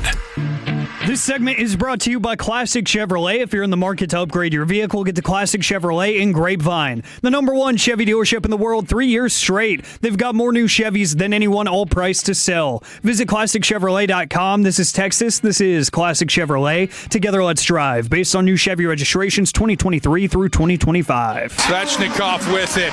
Back here. Gostisbehere, he scores! There's a ghost sighting on the power play! And it puts Carolina up 3-2! Give it to the captain! He directs it home! K&C Masterpiece right here on 105.3 The Fan. Want to remind you on Sunday, you can catch Fred and CA doing their show live from Globe Life Field from 9 to 1 with pregame for Rangers Cleveland set for 1. First pitch about 1:37. But right now, let's take you out to the same ballpark to chit-chat with those fellas from the G-Bag Nation. Gentlemen, how is you today? Doing awesome, Hagee. How are you? I'm doing very well. Are you excited about the prospect of the return of Seager and potentially Langford? Yeah, obviously their ceiling is higher with those guys, so gives it a chance for this comeback story to be escalated a little bit if those two particular gentlemen are up to the task. And, the role players who have elevated themselves in their absence can maintain this level of play. We're just trying to, meet the standard that this starting rotation is set, and that's for greatness. So I'm not giving up, Hagee, and yes, I am excited about that.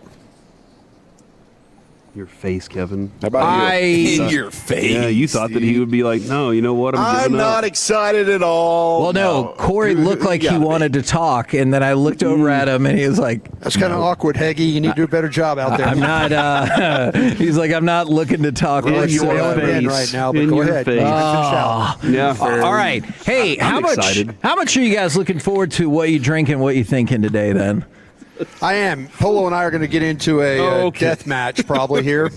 He's going to call me some racist name, I'm sure, and so I'll take it all. Polo and I are going back and forth. He's kind of my buddy. He's kind of my Michelin restaurant guy. I've never heard anybody complain more about restaurants than my man, Polo. So it should be worth listening to. Do you think Bobby is the most excited to cut up the audio and send it to us all? Sure. It's happy. But I could also do something where I just don't say a word. I just take it all in and just do a big bag of nothing. But then Bobby will make AI Broadus and something out of that. So, I don't think Polo really wants to create a battle, I think he just wants our thoughts on things, and maybe those things aren't the things we are most informed about or ready to speak about, and they're sensitive topics that we wouldn't just want to wade into with strong opinions. So, but I think Polo wants to be friends, and my belief today is you're going to get an olive branch, if anything, from the man in Garland. That's nice. You ever actually got an olive branch from somebody? Like they brought it over and they're like, I'm sorry. I don't know if I've even seen an olive. Yeah. I don't even know what olives are. You'll probably see one in Italy when you go. Oh, yeah. Good point. Yeah. You probably come home with a bunch of branches if you want. Yeah, just snap one off and put it in the bag. Ooh, is that going to be allowed by customs when they ask what you have to declare? It's a good question. It's an olive branch. You're not allowed to bring plants back in. You're against that. So don't do that, Corey, or you might not get to come back. Well, I got to test the water, see what it's all about, All right, I know we've talked plenty about the aftermath of Game 1 of the NBA Finals. How excited are you tonight? And then what have you thought about the Stanley Cup Final thus far?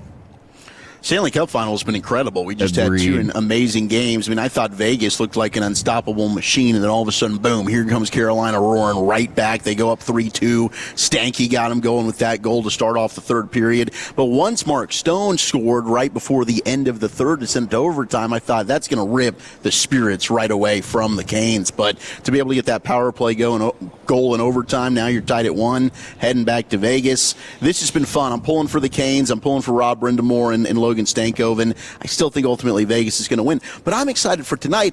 I wonder if the Knicks can go ahead and take both games in San Antonio, because the Spurs have been so good when they drop a game. I think they've won every game in the postseason by 20-plus points. Is that stat correct? I will I will confirm that here in a moment. Confirmed. Wemby is freaking awesome after a loss so far. Yeah. He gets the fire lit a little bit. Word in San Antonio is if they better rebound better. That's the word coming out of San Antonio. They got outboarded. If they were to lose this game, I know it's only 2 games, so would you kind of think that's a wrap? Yes. Yeah, 85% probably historically, 90%. I think I did the math on this a couple of rounds ago, or I looked back on the history of it, Googled it, is what I meant to say. And there was fractions involved. Yeah, right? when the road teams win games 1 and 2, it's basically a wrap. There's very, very few exceptions. I'm kind of terrified about tonight because I've just hot-taked this thing. I'm not really hot-taked. I've gone 10 toes down, I guess you would say, on New York being an imposter. They're going to get whacked, could get swept. So if New York wins tonight, it kind of feels like I'm playing a little bit of a emotional opinion Russian roulette, if you will, Hagee. So am I excited or am I terrified? Can't quite tell. Man, I like that. That is very intriguing. There's a chance that Dawson will be Eat Crow Armstrong on Monday. Wow. That's Could you imagine good. 3-0 New York? That was really well that would done. be something. What do you fine fellas got coming up on the program today? Pure Gold as always. Thanks for asking. I think I would love that because San Antonio is one of my most hated teams. Yeah, I know. So one way or another, I'm going to be laughing at whoever loses. Nick Harris, 4 o'clock, is going to join us. Eric Nadell, 4:40. And as you promoted quite brilliantly, Hagee, what you drinking, what you thinking at 5 o'clock? I cannot wait for that. Roll home with the G-Bag Nation or go see them at Globe Life Field. We've been the KNC Masterpiece. Make your way back with us on Monday, 10 a.m. to 2 p.m. right here on 105 through the Fan. Say, Kevin. He's only 22? Oh. So Wemby is 22. Tolo means turning up.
Air event, when you install a qualifying high-efficiency system, Reliant Air Conditioning will include a complete clean air package for free. And that includes a UV light, an air scrubber, and a hospital-grade air filtration system. That's a $3,750 value, included at no additional cost. And during our Spring Clean Air event, you can also save with manufacturer rebates and special financing. So call us at 877-YOUR-HERO or schedule your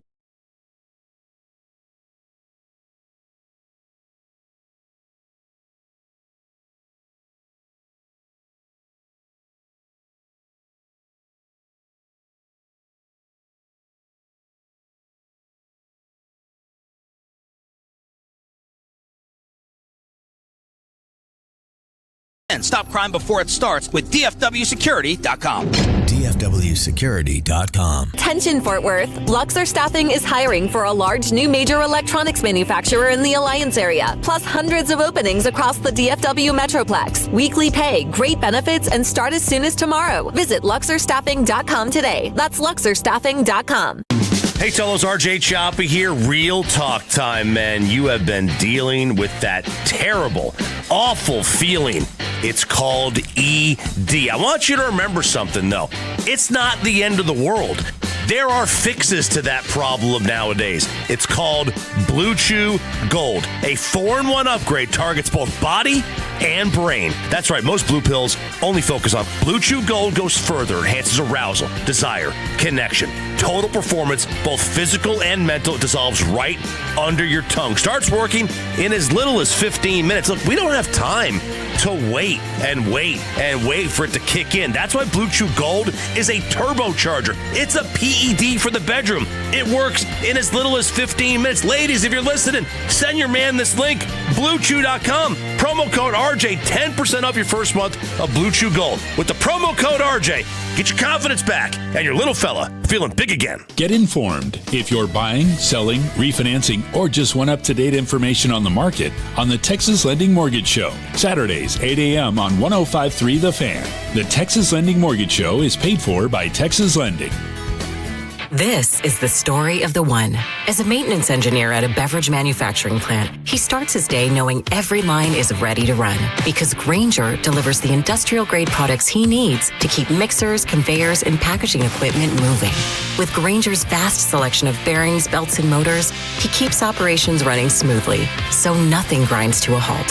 Call 1-800-GRAINGER, click Grainger.com, or just stop by. Grainger, for the ones who get it done. I need a little range, step to the range. There's a new flavor in town, the Jalapeno Ranch Club at Chick-fil-A. With that juicy Chick-fil-A original spicy or grilled chicken, a buttermilk ranch bun, candied bacon, pepper jack cheese, and jalapeno ranch sauce. It's got big ranch vibes with a little heat.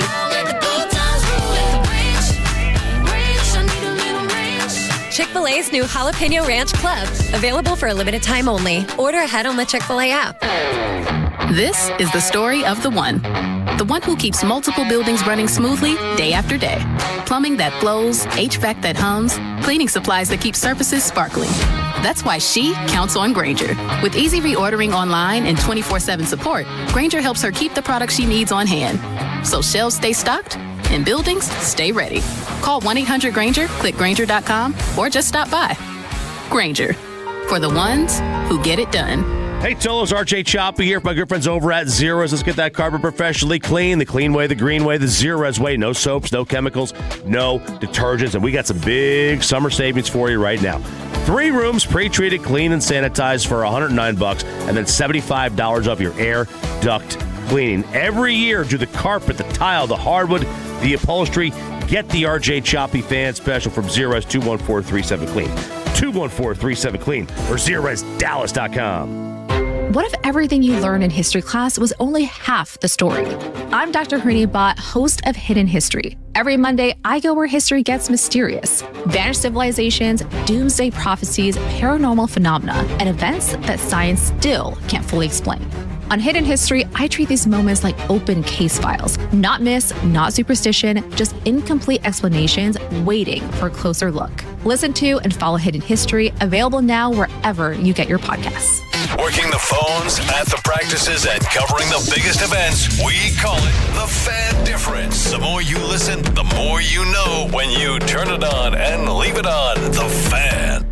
If you're in the market to upgrade your vehicle, get to Classic Chevrolet in Grapevine. Back-to-back, #1 Chevy dealership 3 years straight. And they've got more new Chevys than anyone in their own price of sale.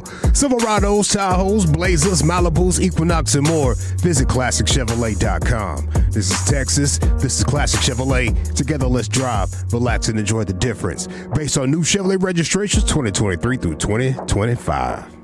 Thank you very much, Lucius. It is the G-Bag Nation here on 105.3 The Fan.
Here's our chopped correspondent, Ross Lubinski. Ugly. Thank you, Ross. Damn, again, I got to apologize, guys. You're That's good, a shame. Man. You It's know, all right. it really is. I feel somewhat bad. Don't feel bad, dude. Just kind of it was ruining all my of day. us. Yeah, all of us? It was all four of us. Oh. Yeah, it was. He didn't just single you out.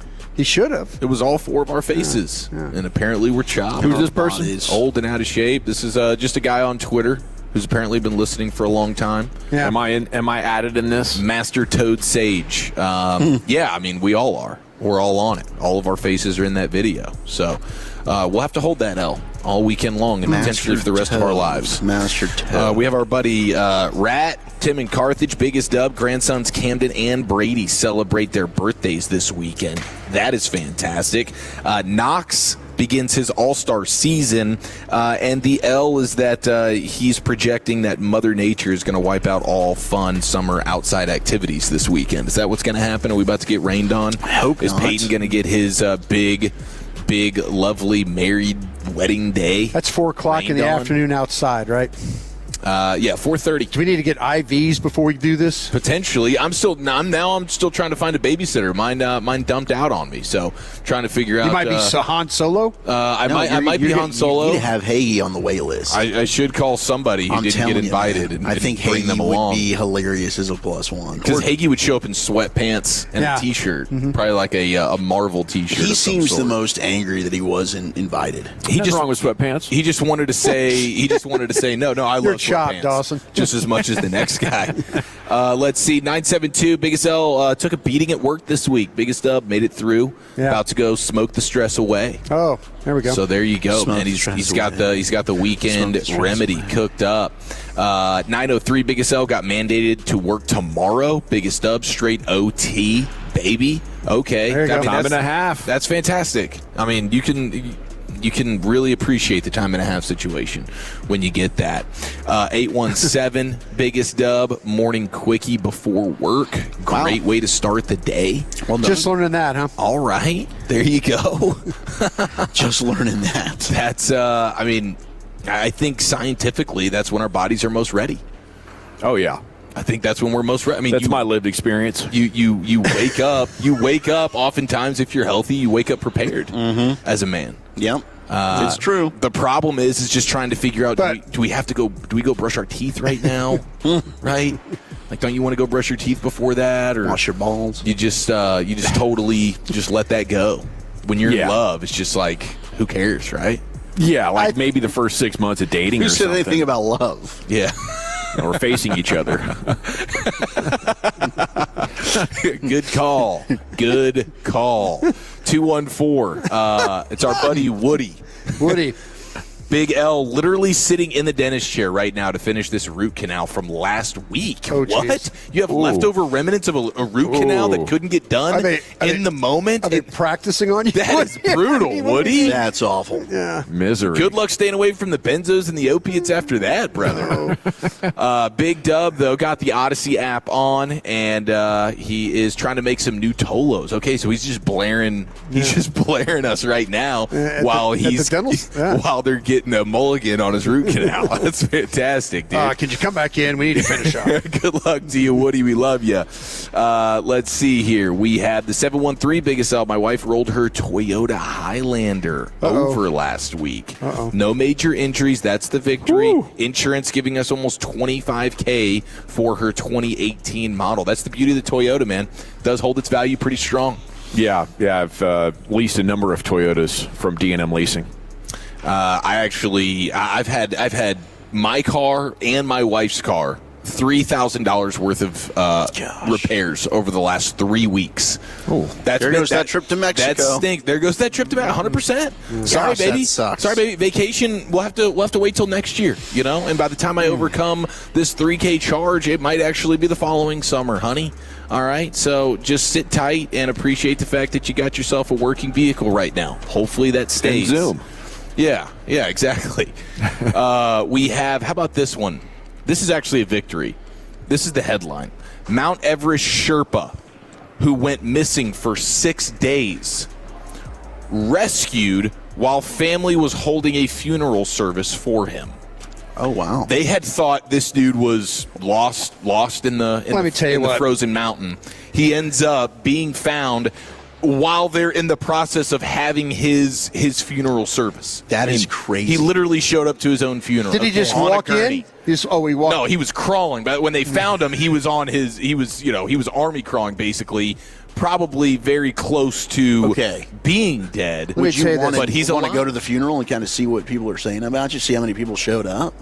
I think I would, yeah. Kind of like, no, do people actually like Just a little surprise sneak attack. Whoopsies! Oh, I believe we have one more person who would like to speak. Yeah. Holy smokes, it's the guy. It's Sherpa. Yeah. He showed up. Look at that frostbite. I've gone down the rabbit hole of the Sherpa thing. Those are the toughest people in the world. The Sherpas. The Sherpa people. They have to be. I saw one time a Sherpa guy carried another climber down on his back. Like the whole way down. The guy was injured, and Sherpa put the guy on his back, wrapped him up, and then made the trek down with that person. These Sherpas are amazing. Okay, for those unfamiliar, they're the people that help. Just asking for a friend. Who are Sherpas? They help. They're like the guide. Help us. Yeah. They're the guides that make sure up you don't. Everest, down Everest. They said that sometimes these bodies that end up on that die up there, like the ravens and stuff, the birds poke out their eyes. Oh, gosh. Like there's people like they're frozen in place, but with no eyes on their face and stuff. Because of the ravens? Yeah, the birds. Didn't have a good Sherpa on staff to carry you down. But that's what they say, that like you're like going along the trail, and there's people all around you that are like dead. And it's kind of a reminder of like, but there's also like, there's a guy like Yellow Boots guy, like he's wearing yellow. That's like a marker for where you have to make a turn. Oh, turn Yellow Boots. So Yellow Boots guy becomes a marker. Like you have to go to him and then take a left. That's a crappy But you're job. going around people dead. Ugh. All around that place. People do this for fun. Yeah. Well, I would think they would get paid the big bucks for something like that. Sherpas, I think if you wanted to go climb Mount Everest, it's going to cost you over $50,000. Good Lord. Dang, dude. Yeah, with all the things that you have to have Yeah. to make the trip. Big L to the Yankees. How about Aaron Judge, huh? 4 to 6 weeks, man. And it could be even longer than that. It's a little bit open-ended. Might be a career ender. Stress fracture in the ribs, but he avoided the thoracic outlet syndrome, which has really derailed careers in a big way. Are you making that up? Is that real? Shout out. Sure he is. No, dude, this is the thoracic outlet. Yeah, sure outlet. Baseball guy, Steven Strasburg. I mean, read a freaking book for once, man. You don't even know who Strasburg was. Gosh. It's most common in baseball. He's one of the greatest hitters of all time. Seriously, dude. He's one of the best that never was. He's a thoracic guy. I'll buy you an Italian sandwich today if you can tell me what school he played his college baseball at. Strassi? Yeah. Son of a bee. I'll go get the Italian. I know dog. you will. I know you're good for it. Yeah. Gosh dang it. Can I phone a friend? I think John Gray had thoracic outlet syndrome 9 months ago. Well, Chuck, I'm surprised that didn't. Oh, that's right. He did. Top of mind for you. Yeah. No, I just think of good things. Positivity. Who was the other giant pitcher they had that was with the Padres, like 2018? He was a thoracic outlet syndrome guy. I don't think he ever pitched. I think he was at spring training and couldn't get healthy. We got to run. We got one down. We got 3.5 to go. Rangers pregame coming up at 6:30. Wolchuk, where are you taking us? All right, let's do a little football fix, shall we? San Diego bleeping State. Yeah. San Diego State. You didn't that. Read a freaking book, dude. Come on. Who has the best set of triplets on defense? Worst to first, and this all-pro safety says Downs and CP are a perfect fit. That's next. Our goal is to have you winning every sports debate with your buds. We'll do the homework. You just listen and enjoy. Turn it on and leave it on. The Fan and our Odyssey, iHeartRadio, or TuneIn apps. This is an Odyssey Sports Minute. The Carolina Hurricanes stormed back to tie the Stanley Cup final 1 game apiece. The Hurricanes won Game 2, 4-3 in overtime. Seth Jarvis scored on a power play in overtime to win it for Carolina. Carolina was facing the possibility of dropping the first 2 games in the Stanley Cup final. Now the series is tied, heading to Las Vegas. Game 3 is tomorrow night. I'm Chris Black. David is a real Prevagen user, and this is his story. Nice to meet you. My name is David. I've been a pharmacist for 44 years, and I'm from Flowery Branch, Georgia. When I first started taking Prevagen, I noticed stuff just seemed to come together and fit like a jigsaw puzzle. When I have customers come in, I recommend Prevagen. Number one, because it's safe and effective, does not require a prescription. And I've been taking it quite a while myself, and I know it works. I wouldn't recommend something like Prevagen if I didn't think it was worth it because it works so good for me. And I love it when the customers come back in and tell me, David, that really worked so good. Makes my day. Prevagen, at stores everywhere without a prescription. This product is not intended to diagnose, treat, cure, or prevent any disease. Testimonialist was compensated for their time. Hey, Mom, now that I have an after-school job, I think I want to buy a drum kit. Okay, Rockstar. Let's look at your account. When kids start making money, Chase has easy-to-use tools and expert bankers to help them learn how to manage it. And next month, I'll buy the bass drum and the cymbals. Oh, and maybe some noise-canceling headphones for you. Aw, you've thought of everything. Help kids save, budget, and build financial independence, all with Chase. That's good for kids and good for parents. Visit your local Chase branch and get started. Account subject to approval. J.P. Morgan Chase Bank, N.A. member FDIC. Trained to push past the pain. Not athletes, just people. Men, women, and children trafficked every day in the United States. Sometimes by someone they trusted, sometimes by their own family. While millions watch the World Cup, they're fighting to survive in silence. Help us change that. Visit bluecampaign.gov/World Cup to help us break the silence. Hello, this is Pete Thompson from the Consumer Team. During the hot Texas weather, nothing's more aggravating than waiting for days, even weeks to get service on a broken air conditioner.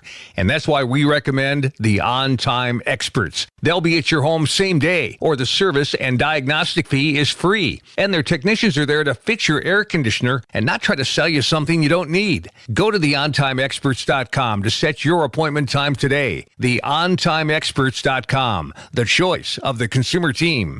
It's a Friday night fan hang, June 12th. Come cheer on Team USA and join the fan hosts as we all chant and get rowdy at Cold Beers and Cheeseburgers. We'll have USA swag, drink specials, and a 50-inch 4K TV to give away. We'll see you next Friday night, June 12th at 7:30 at Cold Beers and Cheeseburgers in Euless. Wow your dad this Father's Day. Gift him perfectly aged oh-so tender steaks and hand-selected gift packages from Omaha Steaks. Get USDA certified tender steaks at your local Omaha Steak store at Polo Town Crossing in Plano, or go to omahasteaks.com for fast delivery. Hi everybody, Brad Sham for John D'Angelo. If you have a house to sell that needs work, you need to talk to John D'Angelo. John buys houses, usually older homes that need work. Condition is not an issue. John will share current market information with you so you can make an informed decision, and you'll feel at ease dealing with John. You'll notice and appreciate the considerate way he does business. Call John D'Angelo today at 214-320-8816 or visit JohnD'AngeloInc.com. Veterans and active duty service members, when your call to service ends, your mission doesn't have to. Go from GI to IT in just a few months at My Computer Career. Prepare for a high-demand career in cybersecurity,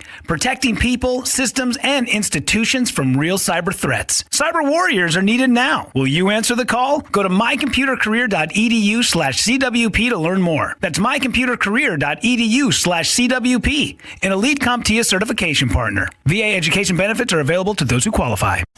This is the exclusive home of Dallas Cowboys football. KRLD-FM and HD1, Dallas, Fort Worth. Let's go, Cowboys. An Odyssey sports station. Driven by our D&M Leasing Studios, you're rolling with the G-Bag Nation on 105.3 The Fan. Here we go. It's hour number 2 of the G-Bag Nation on 105.3 The Fan, and we're out here at the Globe. It's Rangers game day. They are back. They're going to take on the Guardians tonight, and we're hoping for a great start from Kamar Rocker to get another winning streak started. It's a big weekend here. Brando Nimmo bull riding bobblehead Sunday presented by Toyota. It's an ice cream sundae. Great chance to bring out the kids. Next Thursday, how about a sleeveless Ian Kinsler jersey presented by Dairy Max? That's fun. Little retro thing with the Kins going on. Here's Wolchuk with a football fix or a mixed bag or something. Let's do it. Let's football fix this thing right after this. You think football is still fun? Yes. Sir. Wrong side! Left side! Wrong side! Left side! I use these for acid indigestion. So what are we going to use these for? Intimidation. You know I got to get my fix, man. Oh, boy, oh, boy, oh, boy. We've got another issue with another player that is now in legal trouble. Now, I do think that, maybe some context is important here. And, Gavin, we talked about this off-air before the show started, but Jonathan Cooper, the outstanding defensive edge rusher from the Denver Broncos, has now become the latest to be accused of domestic violence in the National Football League. Oh, jeez. So that was the breaking news earlier today. I think there was an issue with the cell phone regarding this, and, I don't know. His cell phone wasn't working, and so he punched He was somebody? held at the Douglas County, Colorado jail on the suspicion of criminal mischief with a domestic violence enhancer. And according to a police affidavit, he was obtained by multiple outlets. Been obtained. Cooper and his girlfriend were both arrested after an argument and a physical confrontation that began over cheating allegations and included both of their cell phones being damaged. So there was back and forth, and we'll see if more charges end up coming out after this. But we had Josh Jacobs last week. Now we've got Jonathan Cooper today. It's a dangerous game, peeking through the texts, peeking through the pics. Yeah, it sounds like maybe neither of them liked what they were seeing, or there was some phone breaking or phone grabbing going on.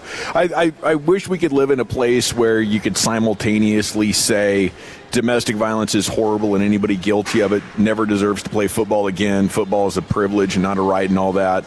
And also, express just like, there's got to be a different way of describing it when you have a situation where an argument maybe turns into a phone grab and a throw. Mm-hmm. Is that domestic violence?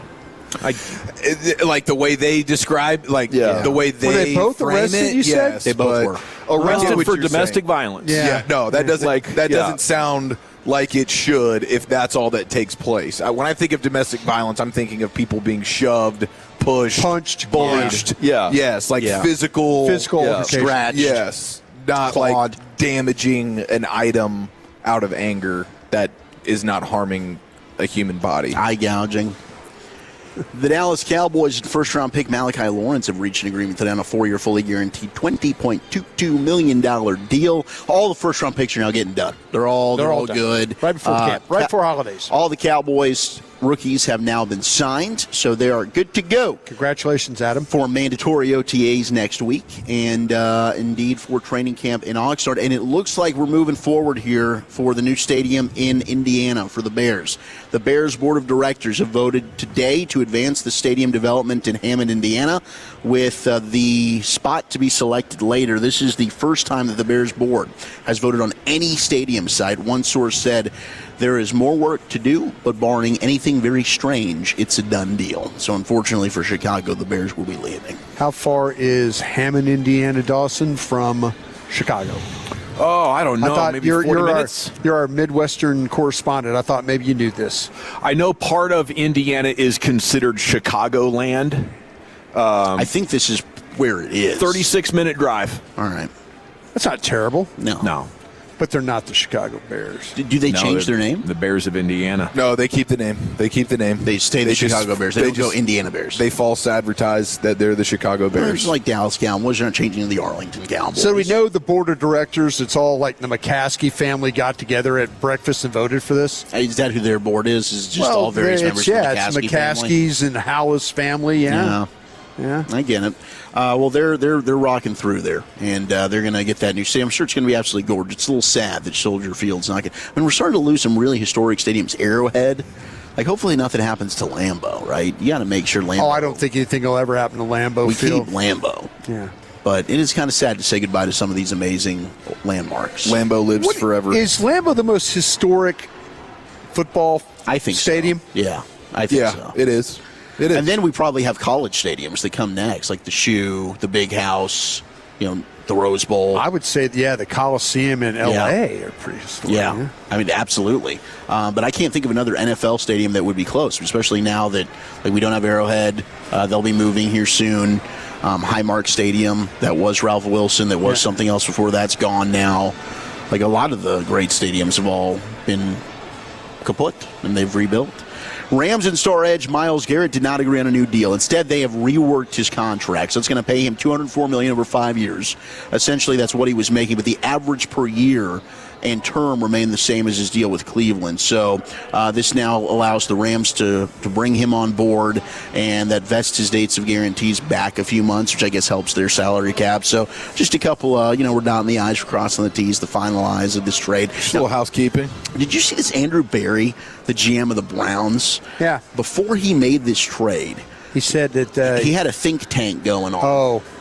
So execs across various sports he had come in and converse about this, which included Oklahoma City Thunder, their general manager, Sam Presti, and the St. Louis Cardinals president of baseball ops, Chaim Bloom. Chaim. All right. So they said trade his ass. So they came in to tell him what he needed to do? Yeah. I mean, Albert Breer has this story. Presti affirmed that Barry's desire for an established young player rather than only pursuing draft picks in a deal for Garrett. So that's why he really wanted Jared Verse, and then he wanted the draft picks on top of it. So he was asked the other day, why don't you shop and try and get more picks? He's like, it wasn't really about the picks. It was about, can I get another young player that I believe in? And they did in Jared Verse. And they also got picks in the first, second, and third round. But interesting. I mean, he outsourced to other sports and got those executives' opinions on this. That'd be pretty cool to get that phone call and be like, hey, man, I respect you enough. I want you to come into my think tank. Yeah, it would be cool to get that call. Yeah. I do think it's kind of weak to make that call. Well, this is how we got Chad Hutchinson and not Drew sure. Henson. Not sure if I should trade this guy. We asked some real experts. Let me ask guys that not in football if they think I should trade That's Myles exactly Garrett. right. Yeah, like Gene Michael, general manager for the Yankees, is telling us that, this Drew Henson guy, absolutely, yeah. Chad Hutchinson, he's awesome. And then Chad Hutchinson, they're telling us the baseball dudes, we're calling baseball dudes. Y'all weren't in a think tank. Y'all were thinking tank. Yeah. And without any first-round picks. They just got that all – they got screwed up because they thought y'all were wanting them to think tank, and you guys wanted a real quarterback. I'm They're just like, telling you, man. if you guys want to suck, then here's Drew Henson. I'll never get those years back in my life. It was just a miscommunication, man. That's embarrassing. You and everybody Honestly, watching. it's embarrassing. It really was. I'm like, what are we doing? And that's one of the reasons why I got fired, because I was what are we doing? A big winner of all this was Seattle, because they're sitting there with the Cowboys' first-round picks for the Galloway trade, and they're like, yes. No, we traded 2 first-round Yes. picks. It was the 18th pick, and then the next year it was 7. Ouch. Think about that. Yeah. And I asked Holmgren. Golly, man. I asked Holmgren some years later, I said, did you really ask for 2 1s? He said, no. I'm like, oh, God. Yeah, some of the wide receiver trades in Listen, Cowboys history has been pretty I'm not rough. saying I was perfect, but my gosh. You were close to it, man. No, I don't. What would You were in doing? Philadelphia, certainly. Charles Woodson would have been a nice signing. Dealt with the consequences of that for 4 years. It's been a long time, but it's just so embarrassing looking back on it. Yeah, those are really bad 3 years. But now I hear this guy outside, if I'm the Haslam family, I'm kind of wondering if I've got the right general manager if a guy can't make a call. Yeah, maybe.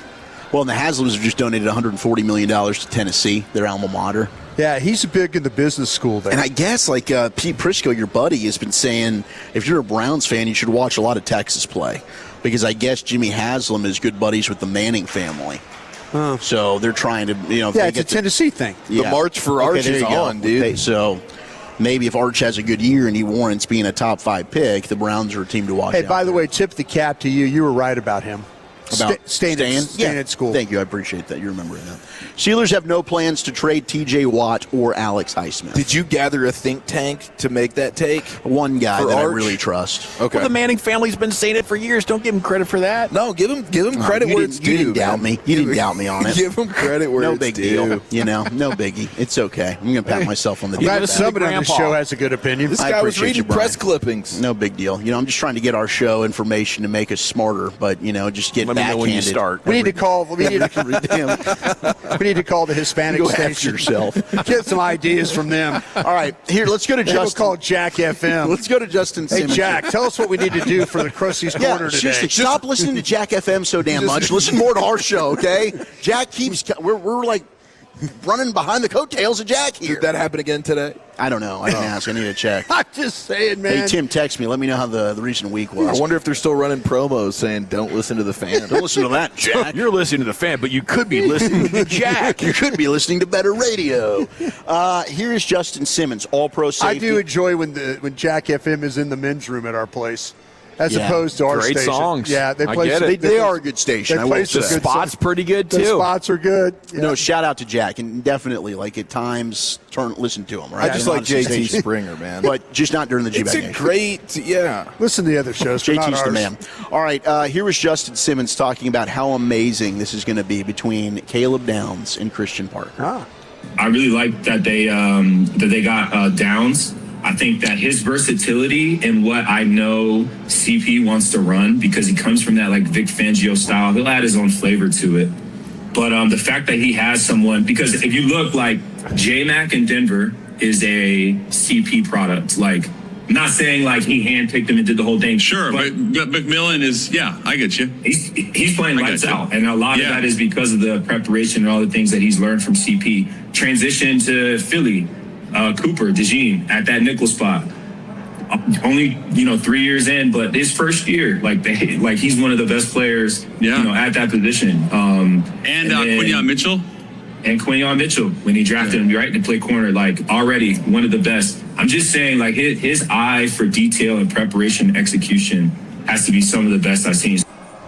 It's just another player echoing the same sentiment that we keep hearing, and this is another player that played for him and played at a high level. And I think this is, you couldn't have more. One, Caleb Downs just falling to you is perfect, and I think Caleb Downs is going to be successful no matter who was the defensive coordinator. Yeah. But the fact that you do have Christian Parker and his vision for what he wants to do with that star role, which a lot of teams are calling it, it's a perfect pairing. I kind of feel like today, in this day and age, that if you're a professional athlete or you're anybody, go ahead and invest in a camera and a mic if you're going to do these things. Oh, yeah. You know what I'm saying? Yeah, laptop mic. Even if you're not a professional talker, invest in two of those things. Invest in a microphone and a camera that you could hook up. And if you have to go on and do things like this, you don't sound like you're in the other room talking. Couple $100 microphone will work great. You don't need to spend $5 or $8. Yeah. Like 150 might even get you there. And cameras, 200 and under. Just don't go super cheap. You can do great. His opinion about the situation was great. Mm-hmm. It was really well. I wish I didn't feel like he was in the other room telling. He's a coach, though, isn't he? He's the Bears quarterbacks coach, JT Barrett. No. Was it JT Barrett? Justin Simmons is who just said. I was talking about Simmons. Oh, Simmons. But JT Barrett is a quarterback. So you're right. Yeah, but I was talking about Simmons. He did I liked his opinion. But I couldn't hear it clearly. That's what I was. Okay, so follow-up question on that.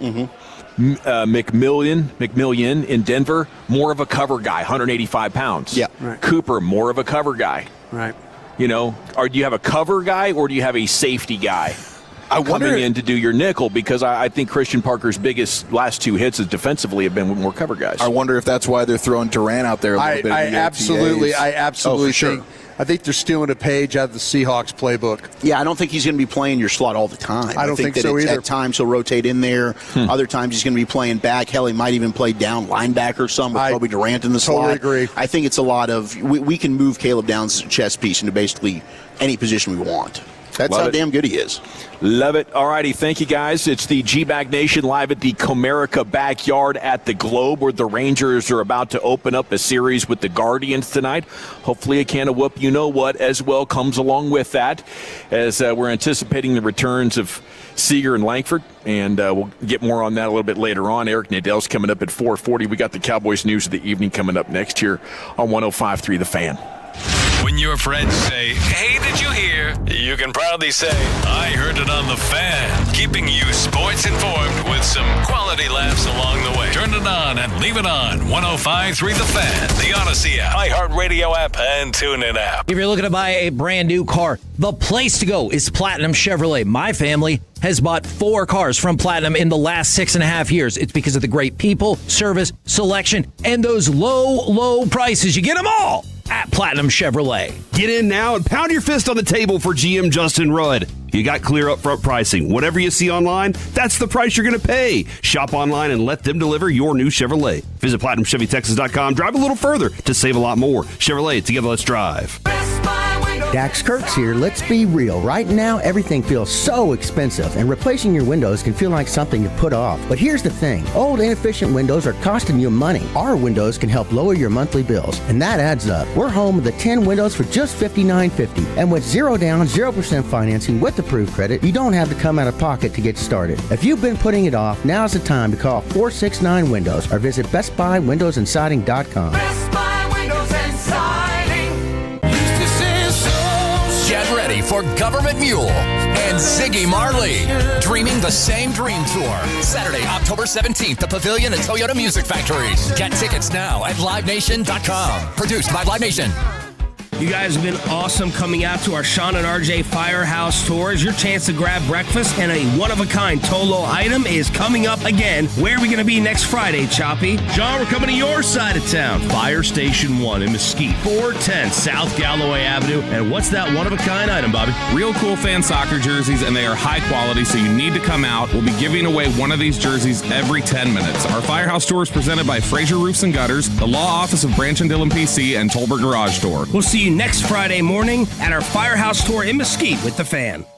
Summer is coming. Are you ready to look and feel your best? If you're dealing with low energy, weight gain, muscle loss, or low sex drive, your hormones may be holding you back. BioT certified providers help treat men and women for low testosterone, low energy, muscle loss, and low sex drive. Visit myhormonelevels.com to see if you qualify for a reduced cost program, or call 817-518-4580. That's myhormonelevels.com, or call 817-518-4580. Is your your financial advisor managing your risk or just a spreadsheet? Hi, I'm Jeff Jr., founder of Trajan Wealth. Many financial advisors rely on target date funds, which are one-size-fits-all portfolios that don't know your name, your family, or your goals. And that passive management can leave you dangerously exposed. At Trajan, we look at the whole picture, not just the stocks everyone else buys, but the private market opportunities most advisors ignore. And as fiduciaries, we build a strategy around you, coordinating your investments, tax strategy, and estate into one cohesive plan. Your financial life deserves more than just a generic portfolio. Real planning isn't a stack of statements. It's the confidence of knowing where your income will come from for the next 30 years. Good enough isn't good enough for your family. It's time for a change. Schedule your complimentary consultation today. Call 855-TRAJAN-1. That's 855-TRAJAN-1.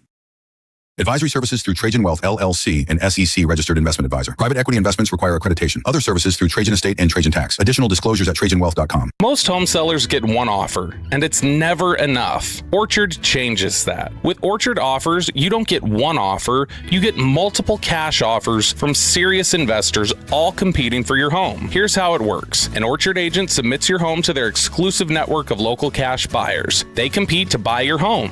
You choose the winner. No repairs, no showings, no settling. Get started with a free home valuation at orchard.com. That's orchard.com. When was the last time you laughed and didn't think about your teeth? A lot of people walk around covering their mouth, skipping pictures, and avoiding certain foods because they don't feel confident. That's no way to live. That's why I've been telling people about my friend Dr. Jeff Buski at Granbury Dental Center for over 20 years. Look, doing nothing isn't an option, and dentures aren't a real solution either. Dr. Jeff Buski has placed more than 10,000 dental implants in his 29 years of experience, so he knows how to give you a smile that feels like your own. With dental implants, we're talking about real teeth, secure and natural, no slipping, and no embarrassment. You can eat what you want, laugh when you want, and stop thinking about it. And yes, it's worth the drive to Granbury. So if you're ready to stop hiding and start living again, go to GranburyDentalCenter.com and schedule your free consultation. And tell them Dave sent you. That's GranburyDentalCenter.com. Each weekday at 5:30, Gavin, Lucius, and the guys bring you the G-Bag of the day. The craziest audio sent in from you and all of the Tolos. That's every day at 5:30 and replayed the next day at 2:30. Driven by EastDallasDiesel.com. If your cameras only record crime, that's the old way. Record, replay, regret. DFW Security has the new way with remote video monitoring powered by Alarm.com. Detect, deter, and defend. Stop crime before it starts with DFWSecurity.com. DFWSecurity.com. Get everything you need for the entire job delivered. From lumber to drywall, flooring, and fixtures, get it all delivered from the Home Depot. With same day, next day, or any day delivery. Staying on track and on time is crucial to your job. That's why it's our job to get you what you need when you need it. We deliver the supplies. You deliver the results. Brought to you by the Home Depot. My name is Whitney Allen, and I'm a widow. My husband, Ryan, died. We never thought we'd ever have to use life insurance, but the unexpected happened. With Ethos, signing up was fast and 100% online. You can get a quote in seconds, apply in minutes, and get same-day coverage. No medical exams, and you can get up to $3 million worth of coverage. I'm grateful we were prepared. Get your free quote at ethos.com/radio. That's ethos.com/radio. Paid spokesperson. Time spent on application may vary. Online health questions required. This is the story of the one who keeps multiple buildings running smoothly day after day. Plumbing that flows, HVAC that hums, cleaning supplies that keep surfaces sparkling. That's why she counts on Grainger. With easy reordering online and 24/7 support, Grainger helps her keep the products she needs on hand. So shelves stay stocked and buildings stay ready. Call 1-800-GRAINGER, click Grainger.com, or just stop by. Grainger, for the ones who get it done. UFC Fight Night is back, and the only place to catch every punch, kick, and knockout in full-on sports lodge glory is Twin Peaks. Settle in with scratch-made favorites, legendary wings, and 29-degree draft beer that hits colder than a heavyweight takedown. With wall-to-wall TVs, you won't miss a single moment of the action. Grab your crew and make it a fight night to remember. Twin Peaks. Eats, drinks, scenic views. This segment of The Fan is brought to you by Boomer Jacks. Big matches, summer drink deals, and your chance to see all the soccer action live. Boomer Jacks is giving away tickets to upcoming soccer matches at Dallas Stadium, plus a VIP watch party for 4 at your favorite Boomer Jacks location. Download the free Boomer Jacks Rewards app and start earning entries today. Visit boomerjacks.com for details. All right, welcome back. It's the G-Bag Nation on 105 through the Fan. We're live at the Comerica backyard in the Globe, right here in center field. And if you come on by, we'll fist bump you. Maybe we'll fellowship a little bit. Pre-game's coming up at 6:30. Guardians in town, and it's a big series here. Big game for the Texas Rangers, who will put Kamar Rocker on the bump. This segment is the C-Note. Update out of Pittsburgh on their 3 edges. Segment's brought to you by the Frankels. If you've been hurt in a car truck wreck, call the Frankels first, 214 or 817-333-3333. There's never an out-of-pocket cost. They only get paid when you win. The Frankels are the go-to car and truck wreck attorneys in Dallas. Ray Fittipaldo works for the Post-Gazette. He's calling BS that Alex Highsmith was sick. So Herbig gets paid. Next morning, Highsmith shows up. 30 minutes later, he's hitting the front door. Out to the parking lot he goes. Word from the team yesterday, it's fine, he's sick. But he is one of the most underpaid edges in the NFL. I think 26th by APY. Just something to track. If maybe the season goes the Cowboys' way, but they need better edge play and the Steelers' season isn't going their way, maybe they could be convinced to move Highsmith, or maybe they're about to pay him. When you watch him play, Dawson, because I trust you what you're looking at, when you watch him play, is he a first round, second round? Can you trade for a guy like that? Oh, what you'd have to do for a trade, man, that's tough. He's 29 years old. I would try to do it for a 2. I don't want to do it for a 1 at this point in his career. Sure. He's had the one big year, right, where he had 14 sacks or something like that, but he's around 7 sack a year guy. Okay. He's solid against the run. He can drop if you want to. Better than our guy at Arizona? Sweat? I think that's a pretty good comp. I think that's a pretty good similar. I think Sweat's 31? He's an older guy? Yeah, that sounds right to me. Let me look. But, the one thing with Sweat is you just know that he's played in this type of system. Yeah. But, I think 29. I guess they're both 29. Okay. All right, elsewhere in the C-Note, we have 10 players who could get traded before the trade deadline from Dan Graziano. And some pretty good stuff in here. He's going to update you on Max Crosby. He says any team that acquires him would owe him $59 in fully guaranteed money over the next 2 years. Not a bad number for a player of Crosby's caliber, but he turns 29 in August. Remains to be seen what he looks like coming off a knee injury that was bad enough to kill a trade. I wouldn't expect Crosby trade talk to heat up again till he gets on the field and shows he's healthy. And from everything I've been told, that could be in August or later. I mean, I'm excited about that. I think you can talk Crosby, you can talk Highsmith, you can talk Sweat, but there is a very clear pecking order that Crosby is up there damn near in Myles Garrett territory. Sure, absolutely. The concern would be the long-term health, but from the way that story read when the Ravens backed out of the insider reporting, they were more worried about what's going to happen in 2028 or 2029 than this year. They felt pretty good that he was going to be really good this year. So I think that kind of goes into a question of how much of the Myles Garrett trade are you willing to put on the table for Max Crosby if they say that's an equal asset? A 1. Just a 1? Yeah, I can't go to 2 1s anymore. Absolutely. No. You just had a team pull out of the deal. Your doctor obviously Your doctor knows the deal, too. Yeah, I mean, I think at this point a first-round pick is fair. So, I mean, would the Raiders take that? I mean, I don't know. I mean, they might not. If they were 1-8 or 1-9 or whatever, they might. If they're not going anywhere. They held out for 2 2s. I would think if he plays great, they're saying Myles Garrett just showed you what the market is, which is a great player, and picks 1, 2, and 3. You do have your first, second, and third picks next year. And it is important to clarify because a lot of Cowboy fans will text in about this.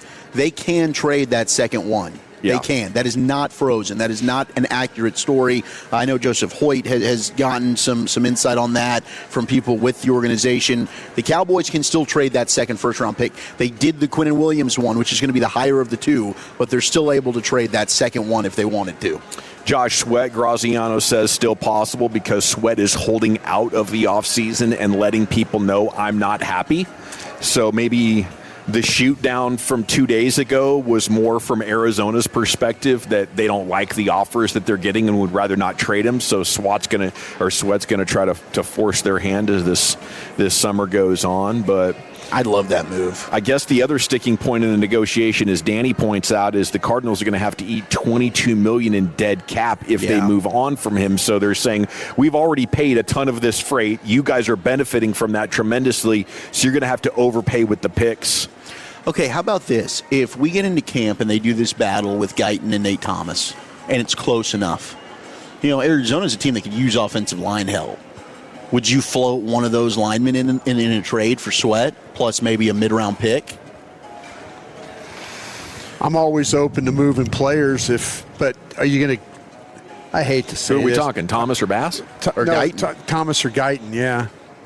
I mean, especially if Guyton's going to lose the job, I'd be looking to try and flip him. I don't think there's any way he's going to lose that job. I'd be surprised. I want an upgrade, but Guyton is around average. And Thomas is a developmental player trying to prove that he can move at left tackle. Yeah. That's I would be shocked if that happens. I think this is all a psyop on Guyton to try to get the absolute best out of him this offseason going into camp. Kayvon Thibodeau, edge with the Giants. If it wasn't the Giants, could be a perfect fit because he's at the end of his rookie deal, so there's still some cost control on there. He's been a disappointment since his 11.5 sack season back in 2023, so the Giants are not going to get a lot for Kayvon Thibodeau to the point that they might just keep him. So it would be trade now, and then do you have a fifth-year option on him? Is that kind of where we're at with him, or is this the fifth-year option? He's going into his fourth year. Yeah. So I guess did the fifth-year option deadline just pass in March on him? I can't remember if they picked that up. Yeah, we'd have to look up his contract real quick. But Graziano wrote, and Graziano, longtime NFC East insider, he says he does not believe the Giants would be willing to move him to the Cowboys. Maybe they picked it up. There would be an extra charge on that. Mac Jones, 49ers backup.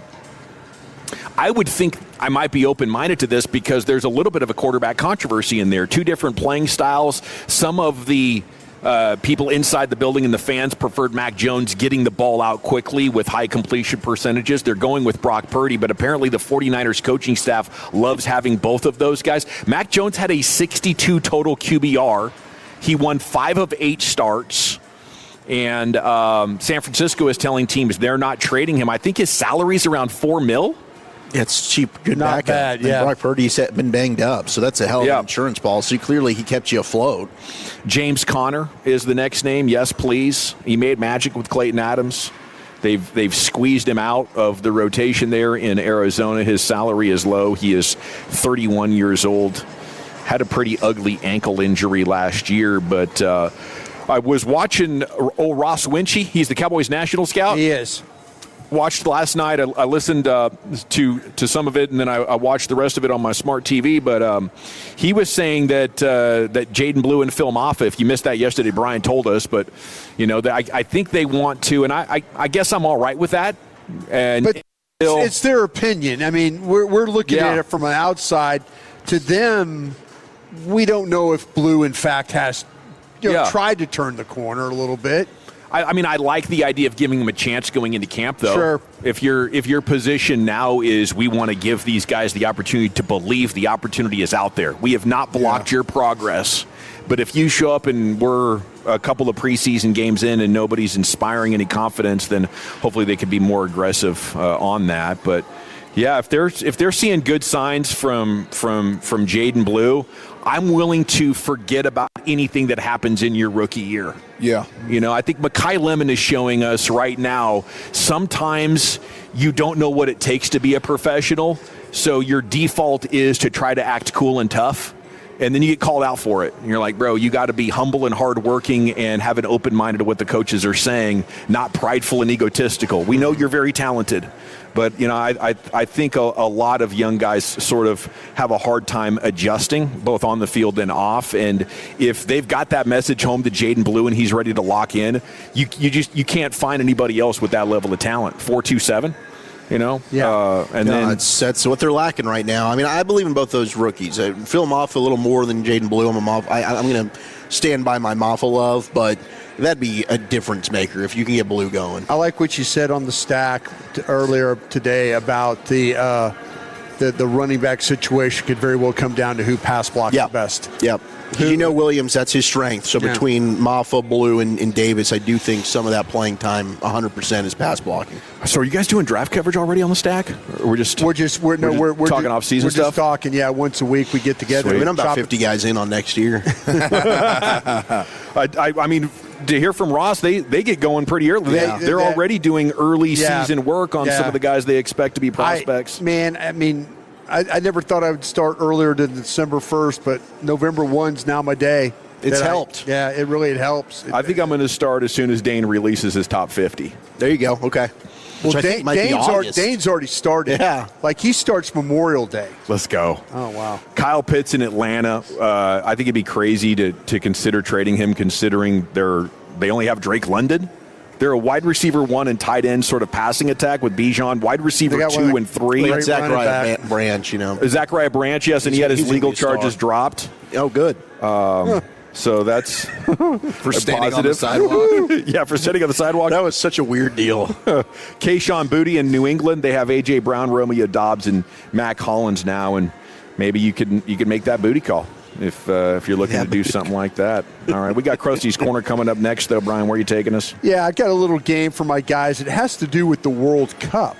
We'll do that next. Coming up Monday morning on Sean and RJ, the full report from Peyton Russell's wedding, NBA Finals and Stanley Cup updates, Rangers series, and a Miles Smith ticket giveaway. It's a Monday morning with Sean and RJ. Tolos Chiafalo here, and I got to be honest with you, my home has become my happy place, but I started noticing scuffs, faded colors, and peeling paint that needed attention. And that's when I reached out to my friends at CertaPro Painters and scheduled my free estimate online at CertaPro.com. That's Certa with a C. And whether inside or out, you can protect your home with quality paint in a worry-free process. Free estimates, detailed, easy to understand, and you get a quote right away. They're dedicated to bringing fresh color to your home with quality craftsmanship, just like they did for me. So schedule your free estimate online at CertaPro.com. That's Certa with a C, CertaPro.com. Each CertaPro Painters business is independently owned and operated. Jack here. I just want to make sure you've got two hands on the wheel when I tell you my Munch Better deals are just $4.99. Get a Junior Jumbo Jack meal or a Junior Chicken Sandwich meal for just $4.99. Okay, now let your hands steer you to Jack. Welcome to Jack in the Box. Plus tax, limited time only. Price and participation may vary. Did you know that 1 in 4 men over 40 have low testosterone, but 100% of them can get it back? The Low T Center tailors their testosterone to every Tolo to make sure your levels are where they need to be. They even take insurance. So head on over to fixmylowt.com for your free T-test. That's fixmylowt.com.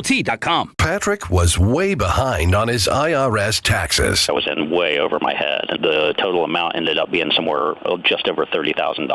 $30,000. Then the IRS came to collect. Started getting letter after letter. A lien had been filed against me. They were going to basically hang me completely out to dry. He had to do something. That's when I reached out to Optima Tax Relief. Patrick's life quickly got a lot easier. It was very easy, pretty much hands off. They picked up the ball and ran with it. And how'd it go? I couldn't believe it. I had to ask 2 or 3 times. I saved an incredible amount of money. How does Patrick feel about Optima? Couldn't be happier. They definitely helped me. Optima Tax Relief, the best place to call. They're the best in the business. Do what Patrick did and call Optima Tax Relief for a free consultation. Call 800-809-5833. 800-809-5833. 800-809-5833. Optima Tax Relief.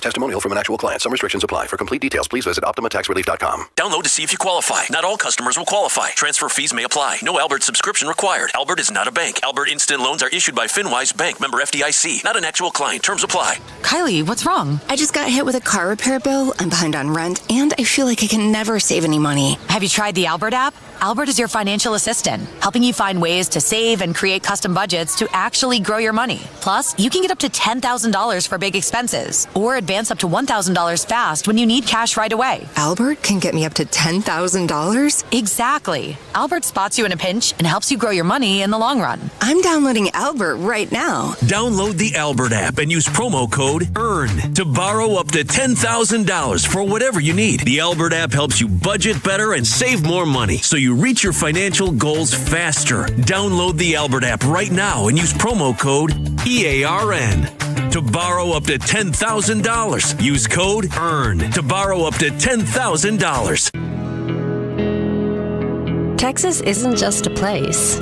It's a feeling. A kind wave from a neighbor. Sharing a plate of barbecue. Or celebrating a big win on the football field. It's the way we treat each other, on and off the road. So every time you drive like a Texan. Kind, courteous, and safe. Brought to you by the Texas Department of Transportation. Buyers Barricades is a full-service traffic control provider, taking care of your project from the evaluation and planning to setting up, maintaining, and taking down the equipment when the project is complete. The Texas Authority in Barricade Rental. BuyersBarricades.com. I'm Piera Palazzolo, VP of Digital Marketing for the American Management Association, a company focused on the management training skills needed to enhance the careers of business professionals. We did our research when it came to the best companies for website development and chose AmericanEagle.com. And we couldn't be happier. AmericanEagle.com worked closely with us to understand the front and back end requirements needed to launch an e-commerce website that could handle the complexities of running thousands of seminars nationwide. Our robust new website and improved SEO saw immediate increases in site traffic and web revenue. If you're in need of managerial effectiveness and success, visit our website at amanet.org. If you're in need of a website that provides an unparalleled consumer experience, I highly recommend AmericanEagle.com. Transform your business today. Dial 877-WebNow1 for a free digital consultation with AmericanEagle.com. If you're looking to buy a brand new car, the place to go is Platinum Chevrolet. My family has bought 4 cars from Platinum in the last 6.5 years. It's because of the great people, service, selection, and those low prices. You get them all at Platinum Chevrolet. Get in now and pound your fist on the table for GM Justin Rudd. You got clear upfront pricing. Whatever you see online, that's the price you're going to pay. Shop online and let them deliver your new Chevrolet. Visit PlatinumChevyTexas.com. Drive a little further to save a lot more. Chevrolet, together let's drive. Kamar Rocker takes the mound for the Rangers tonight as they meet the Cleveland Guardians for the first time this season in Arlington. Hi, everyone. This is Matt Hicks inviting you to join Eric Nadel and me. Our coverage of tonight's game gets underway at 6:30 on 105.3 The Fan and the Odyssey app. If you're in the market to upgrade your vehicle, get to Classic Chevrolet in Grapevine. Back-to-back #1 Chevy dealership 3 years straight, and they've got more new Chevys than anyone in their all-price sale. Silverados, Tahoes, Blazers, Malibus, Equinox, and more. Visit ClassicChevrolet.com. This is Texas. This is Classic Chevrolet. Together, let's drive, relax, and enjoy the difference. Based on new Chevrolet registrations 2023 through 2025. Thank you very much, Lucius. It's the G-Bag Nation here on the Fan. Time now for Krusty's Corner. Brought to you by Greystone Roofing. Go to Greystone-Roofing.com. Here he is, the king. Hey, kids! Your old pal Krusty's gonna teach you 5 new words. You're not wrong about that. From Dallas, Texas, number 55, Brian Waters. Thank you very much, Lucius. Always appreciate you playing that. And thank you to Greystone for being a part of this as well. On Fridays, I just kind of want to try and play games and stuff. You know, off-season. Not really the off. I shouldn't say it's the off season. It is the off season. Is it the off season? We're kind of working on. I feel like I'm working on this stuff every day, but it's the off season. It's the off season. Yeah, off season time. It is for non-psychos. Yeah, for non-psychos. Yeah, I always feel like that there is really no days off for this thing. Day by day, no days off. No days off. No days off. But with the World Cup right around the corner. On Friday, I wanted to see if you guys knew your World Cup players. Oh, do we know our World Cup players? Are you kidding me? Dawson's going to nail this. Dawson's been coaching us up over here. No. We're ready for this. So what we have is we have a mix of World Cup players but also other athletes in other sports. Oh, cool. Okay. How long have you been working on this one? So this one will be, this is one I was thinking about. I like this. Yeah. I'm going to give you a name of a particular athlete. Mm-hmm. And you got to tell me, is this a World Cup player that we're going to hear about the coming month? Or is this just a professional athlete? All right. Okay. So I'm going to go around the table here. And Wolchuk, I'll start with you. Okay. On this one. The athlete's name is Jordan Henderson. Jordan Henderson. Jordan? I'm going to say World Cup player. Okay. Dawson, Jordan Henderson to you. Man, I know he plays in the Premier League. I feel like I recognize this name from FIFA. Is he that good, though? I don't think he made a World Cup roster. Oh, so these could be soccer players that aren't on a World Cup roster, too? No, these are World Cup players. If they play soccer. If they play soccer, they're part of the World Cup. Okay, World Cup player. World Cup player? Yeah, I'm just going to go against the grain here. Henderson, Jordan Henderson. I haven't seen a bunch of signage for Jordan Henderson. Right? Yeah. He's clearly on Team USA if he is. Think so? All right. Here we go. Jordan Henderson is a midfielder for the English side. England. Let's go. Let's go, baby. Tear him up, Jordan. Let's go, baby. Dang, FIFA shots is paying off for Wolchuk. Yeah, it is. All those Wolchuk years getting immediately- drunk playing soccer. Wolchuk immediately went for the FIFA. Is that how you learn all these soccer players? Yes. Yeah. It's helped a lot. And, I mean, if we did this game 6 years ago, I probably wouldn't miss. I was in my bag. But unfortunately, it's a lot harder to get the Once you guys have together. kids, It's just, you get married, kids, whatever, video games. See, it's funny Fun you goes say out that the door. because Different kind Bennett one time was with the most famous German team is Bayern Munich. Bayern Munich. Yep. And Bennett, Mark Stein's son went to school with Bennett at Greenhill. And so one time Stein asked him, well, who's your favorite soccer team? And Bennett said Bayern Munich. And Stein asked him, okay, well, name guys. He named the starting 11. That's what he did. That a boy. And Stein goes, well, I guess you really are a fan. Putting in that work. Afterwards, I go, how did you know that? Yeah. He goes, FIFA. He goes, the game FIFA. Yeah, because when you setting play, your lineup. when you set the lineups, you learn the players. I said, so you really weren't? He goes, I just was able to name them because I played the game. Yeah. Yeah, the announcers are constantly calling him out. Yeah. So he probably says it with a perfect accent. Yeah, too. so he's calling. So Stein thought he really. Stein thought he was Steinswagger, and so he's. Stein's like, man, you really are a fan. And Bennett was just Here like, we go, Marty Party. Speaking of being a fan. So, but he just knew it from playing FIFA. That's how he learned this to say it. And he really wasn't a fan. He just was. He's just been playing, man. Just wanted to have the best team in the game. We got some lemon breads. Yeah, we got some chocolate breads over here. Marty's always bringing it, man. Bringing it strong. Oh my God, that's good. Look at that. All right, to you, Dawson. Taylor Fritz. Ooh, Fritz. Taylor Fritz. Professional World Cup soccer player. Fritz and Kugel. Or other. Doesn't ring a bell. So I'm going to say could be like a German cyclist or something. Yeah.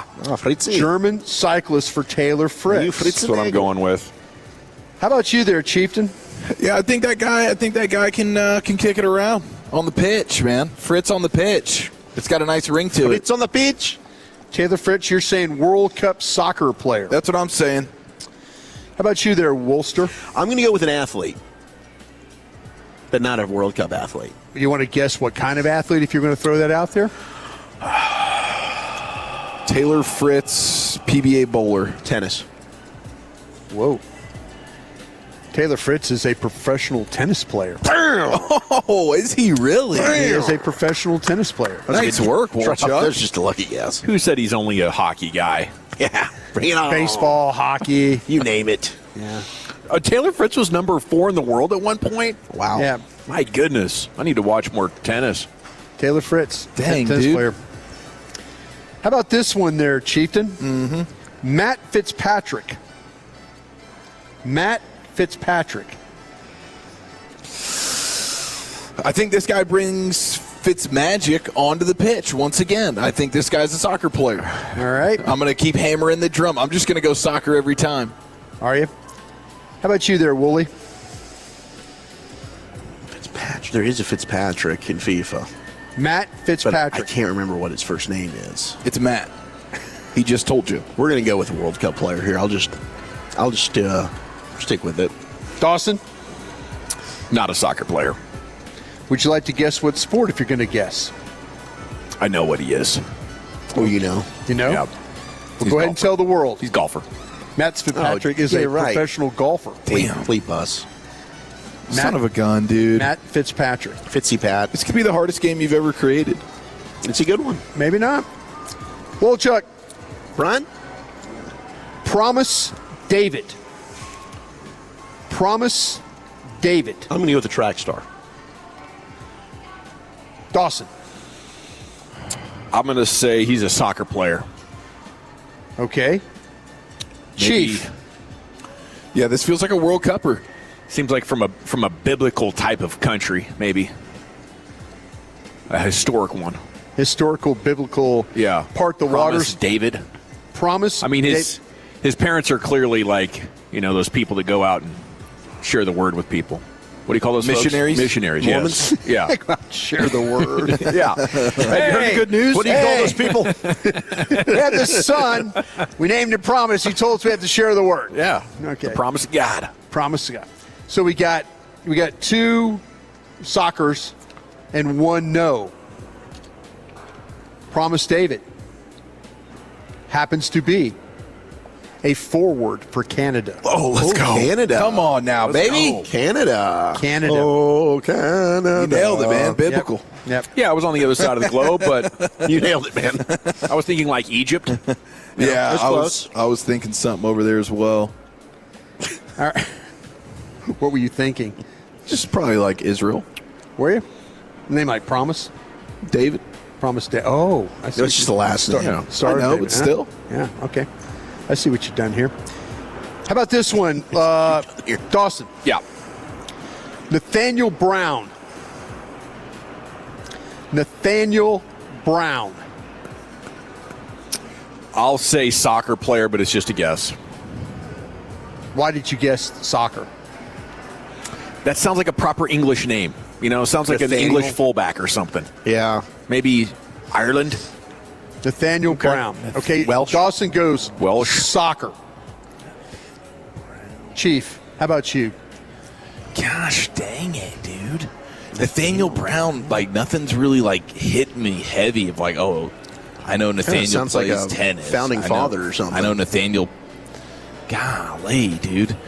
I will just lean athlete, not a soccer player. Good in his own right, though. Would you like to guess the sport? Give me Nathaniel Brown playing a little. I actually think Nathaniel's a swimmer. Nathaniel Brown, swimmer. Ooh, pivot. Big pivot. How about you there, Wooly?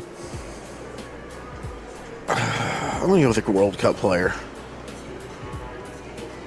You sure? No, but I'm going to stick with it. Any reason why you're going to stick with this? Nathaniel is a. I feel like I can just see going this with guy. the gut, man. It's Nathaniel Brown. This is a gut feel. Yeah, this is a total. I don't know who this guy is. So we have 2 soccers, 1 swimmer, right? Yeah. They're letting Brown in the pool. They're not shutting it down. We got a poopy pool. Remind me not to play this game ever again. Please, thank you. I'll co-sign. It's a poopy pool. Nathaniel Brown. He is a defender for Germany. There we go. That is an upset. Germany. I did not think Germany. He's a German defender. I just Googled him. American Dad. Oh, maybe that's where the name comes from. But So we only get these guys if they can't make the other team. That's true. Yeah, you're better off. So he could make the German team. He said, "Sorry, Dad." Dang it, that sucks. Doesn't he have a choice? He does. Absolutely does. Yeah. We're just not good enough? No, you want to win. I mean, Germany's kind of in a down cycle. Yeah. So maybe they're I think they're ranked 10th right now coming into this tournament. We play them tomorrow, by the way, 1:30 final tune-up. USA. Watch Nathaniel Browns. Watch him be a star, and we're gonna what are we doing? Probably rip his shirt off after a. After we got a pretty good left back as well. Do we? I trust you, Dawson. Here we go, Chief. Yep. Might be your best player. Karsten Warholm. Oh yeah, that's a soccer name. I don't need to hear anything else. That's a soccer player. Karsten Warholm. Yeah, that's a soccer player. 100%. How about you there, Wooly? That's a soccer name, dude. Just go with it. World Cup. World Cup. 4. Ireland. Okay. Who didn't qualify? Dawson. Karsten Warholm. Is it Hall or Hole? Holm. That's a toughie right here. I don't really know. Warhol? Warholm. H-O-L-M. Wormhole. Warholm. Okay. We got somewhere. Or Holm. Well, that changes everything. I don't know this guy's name. Is it Wormhole? Sounds like a biathlete. I've had enough of you. He might be a Viking. There's no way a Wormhole is on a roster. I have had so much enough of you right now. I take it back. He's not a soccer player. This is a made-up name. Matter of fact, is it too late for me to move from the table tomorrow? Not have to sit by you. I'll be sitting right next to you. I know. I'll say Olympic athlete of some sort, some variety, Brian, not a soccer player. Not a soccer player. So I'll take it back too. So 2 soccers and we're all 3 going. More of a gal's name anyway. Y'all went soccer? I'm going soccer. Yeah, I did too. Even though now no soccer. Now the Warholm has got me totally feeling different about it. But is it Wormhole or Worm Hole? This game's about to end. Okay. This is for undefeated for me, bro. Give me Olympic athlete of some variety. Do you have a feeling that Dawson might be somewhat cheating? I don't know. I don't think so. I don't know what you're talking about, Brian. Dude. I don't know. Man, his fingers have been working over there on that keyboard. Dawson, by this time, is usually doing beds, checking my phone. I don't know what you just Googled Wormhole. I don't know what you're talking about, Brian. And they couldn't keep a straight face. I don't think he's cheating. Oh, are you sure of that? No. He's just by this time he's usually either. I think you're projecting 1 for 5 or. All right, Karsten. It would be a track athlete. Oh wow! Iceland. That's Norway. Dawson's on fire, dude. Norway. So he is a Viking. But he runs the 400. He's one of the premier 400 runners in the world. Probably a long strider. Wormhole's got wheels, man. Had my creatine gummies this morning. There you go. You're doing wonders really for the paying show. attention. Thank you, Brian. Thank you, guys. Brought to you by Greystone Roofing. Go to greystone-roofing.com. Nick Harris, Star Telegram, joins us next, talking Cowboys OTAs here on 105 through the Fan. Sean and RJ, the KNC Masterpiece, G-Bag Nation, and Fan After Dark. Live and local. Turn it on and leave it on. 105.3 The Fan and our Odyssey, iHeartRadio, and TuneIn apps. This is an Odyssey Sports Minute. Game 2 tonight in the NBA Finals, and the Spurs are looking to answer a lot of questions after their Game 1 home loss to the New York Knicks. Will Victor Wembanyama continue to struggle from three-point range? Will the Spurs have any answers whatsoever for Jalen Brunson, who put up 30 points in the Game 1 win? Will the Spurs answer tonight? They have every time so far this postseason. The Spurs are 5.5-point favorites tonight for Game 2 at home. I'm Adam Abdallah.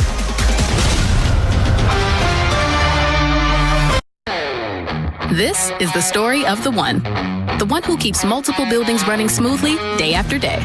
Plumbing that flows, HVAC that hums, cleaning supplies that keep surfaces sparkling. That's why she counts on Grainger. With easy reordering online and 24/7 support, Grainger helps her keep the products she needs on hand. So shelves stay stocked and buildings stay ready.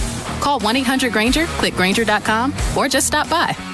Grainger, for the ones who get it done.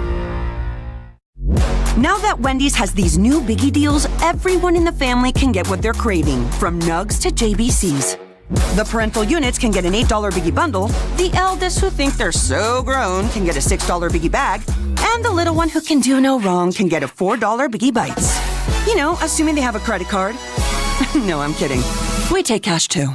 4, 6, and $8 biggie deals for the whole family. Only at Wendy's. Price and participation may vary. Single items at regular price. Prices may be higher in Alaska, California, and Hawaii. Hey, Tolos, RJ Choppy here. Do I have a major announcement for you from Platinum Ford in Terrell? You can get employee pricing right now, which means you pay what they pay at Platinum Ford. We're talking American value for American values. It doesn't get better than this. Check out the full lineup of trucks and SUVs. Some restrictions apply. Go see GM Adam Vinci right now. Tell him you want your employee pricing and you want to pay what he pays. You can start the process online, PlatinumFord.com, and then drive a little further to save a lot more at Platinum Ford.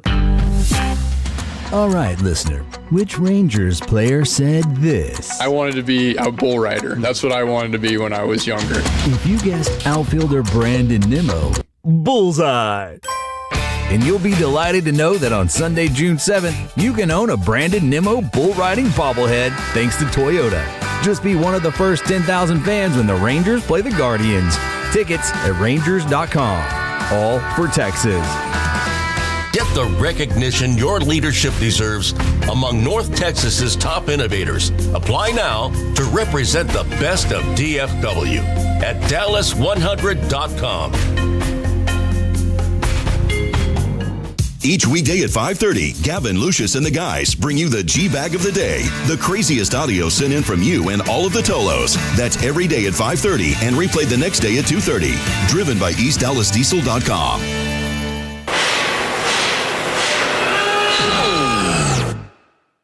When equipment breaks down and operations come to a halt, every single second counts. So why is your maintenance team spending 60% of their time doing anything but turning wrenches? MaintainX is the AI-powered maintenance and asset management system that helps your team get back to actually fixing breakdowns. No more searching for manuals. No more hunting down parts. No more drowning in paperwork. With MaintainX, your team can access manuals from anywhere, create new procedures in minutes, and turn voice notes into clear and complete work order feedback. What used to take hours now only takes minutes. Keep your operations moving and your wrenches turning. Join over 13,000 maintenance teams that are already fixing more and filing less. Try MaintainX for free today. Go to maintainx.com/AI. That's maintain and the letter x.com/AI. A family office is a team built to handle the three biggest financial responsibilities a family faces: wealth management, tax strategy, and estate planning. Most firms only manage your investments and refer the rest out, hoping everyone stays aligned. At Trajan, we built something different.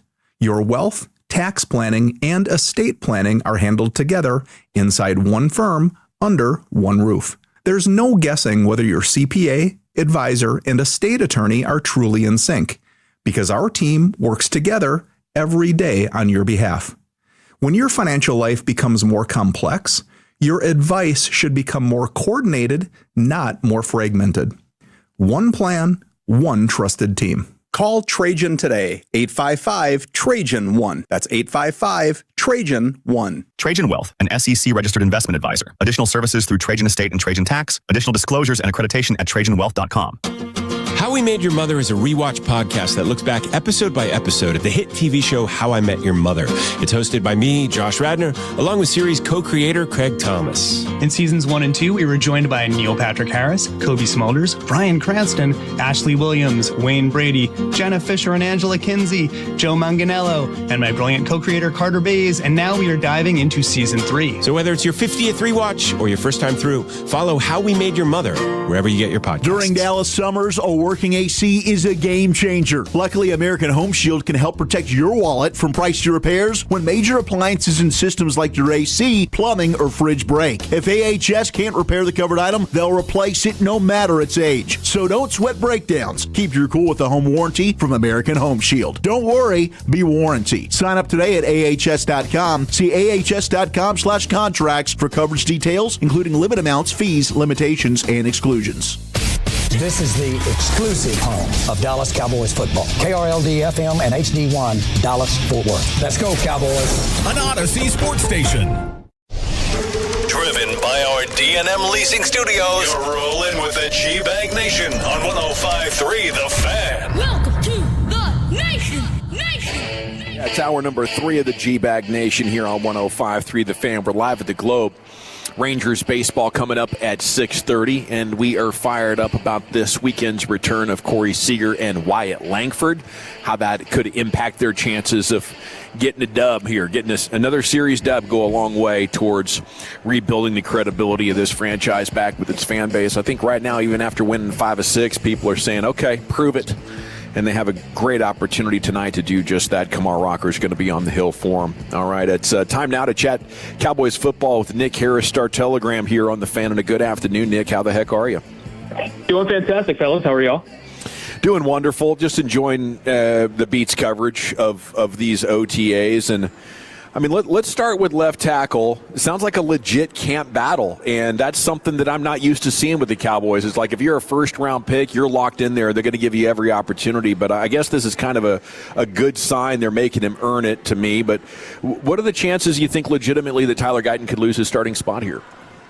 Yeah, I wouldn't say that they're high. You know, I still think if you look at the film last year compared side by side from Tyler Guyton and Nate Thomas, I still think Guyton had the clear upper hand. But you know, it also could be a situation where it's like, hey, this is the first full off season that they have with Nate Thomas to understand that he is a left tackle. Because if you remember this time last year, they were still trying to figure out what position he was best at. But now it's like, hey, they like the power of Nate Thomas on that left side. They're trying to increase the strength with Tyler Guyton on that left side, and you know, we'll see what ends up happening at the end of the day. I still think, though, if you ask me, I think Guyton will be the starting left tackle week 1. Can Guyton still hit, like, I don't know, whatever you think his ceiling would be, or are we just fighting to try to be average and sufficient as a starter here? Or I guess the right question is there still significant upside for Tyler Guyton? Yeah, I don't think his ceiling changes. I think especially with a guy like Tyler Guyton, you know, he is, well, what is this, probably 6 years that he's only been playing on the offensive line. And so, you know, there's still going to be some growth and development that he has to do. It's just, you know, how steep is that development trend going to be? Is it going to be, you know, this slow, steady pace that we've seen over the course of the last 2 years, or can he, you know, expedite that a little bit? I think that's what they're trying to get out of him, and they want it in a consistent manner. You know, consistency is the key word that Schottenheimer throws out whenever he wants more from younger guys, and he threw that one out there and talking about Guyton yesterday, and I think Guyton understands it pretty well, and he's been consistent this offseason. But again, he's going to have to stay healthy. You know, that's something that's not necessarily in his control, but you know, that's going to be a big deal for him in training camp because he hasn't had a fully healthy training camp yet through his first 2 camp seasons in Oxnard. And then after that, it's about staying consistent on the field as well. So it's pretty clear out there already. Christian Parker's implementing some disguise. Yeah, it did not necessarily seen from our standpoint. All we saw at practice yesterday were 7-on-7s in OTAs, but you know, talking to Brian Schottenheimer, talking to the receivers, it's clear that the disguise element is a big deal or a big part of what Christian Parker's trying to implement on the defensive side of the ball. You know, and there's been elements of that under Vic Fangio and Vance Joseph, you know, that Christian Parker most likely has gleaned from, as well as Mike Elko going to Texas A&M. But, you know, we're starting to see that slowly manifest on the field, or at least they are, and I'm excited to see what that looks like with my naked eye. What was something that stood out for you, whether it was in practice or maybe in the locker room from the DB room? Yeah, again, tough to kind of point to, but I would say the rotation at corner is certainly notable. It looks like they're giving all these guys opportunities with that first team unit just to get comfortable, and I would expect that to continue into Oxnard. And then we'll probably look up midway through training camp, and we'll start to see, you know, a couple of guys maybe starting to earn more of the first team reps, rather it being split. But whether it's Kobe Durant, Savone Revel, even Kalen Carson has gotten quite a bit of reps, and he was commended by Schottenheimer yesterday for how he's attacked this offseason program early on. You know, it's going to be a heated battle in that cornerback room for who's going to be the other outside corner. You got Deron Bland. I think he's a near lock as long as he stays healthy. And then that other spot, it's up for grabs. It's going to be a good competition. Is Durant going to be kind of interchanging a little bit in the nickel spot, you think? Yeah, and in fact, we saw that a little bit yesterday, and I would expect that from him and even Kalen Carson to be, you know, toyed with a little bit more. I caught up with Kalen in the locker room and be like, how much are they working you inside versus outside? And he's like, it's a lot more outside than it was this time last year, but I still am getting some inside work. And so I think right now this is a perfect time in the off season just to train guys in multiple spots. And continue to do so in the first couple of weeks out in Southern California. And then it allows not only for them to have the flexibility into the season if they have to challenge some of that depth, but also it gives them multiple, chances to throw these guys in starting positions. Nick, am I reading into too much? They handed you and I a roster yesterday, and Donovan Ezaraku was listed as a defensive end. Am I reading into something? Is he going to play the Gary position, or is he going to play outside linebacker stuff?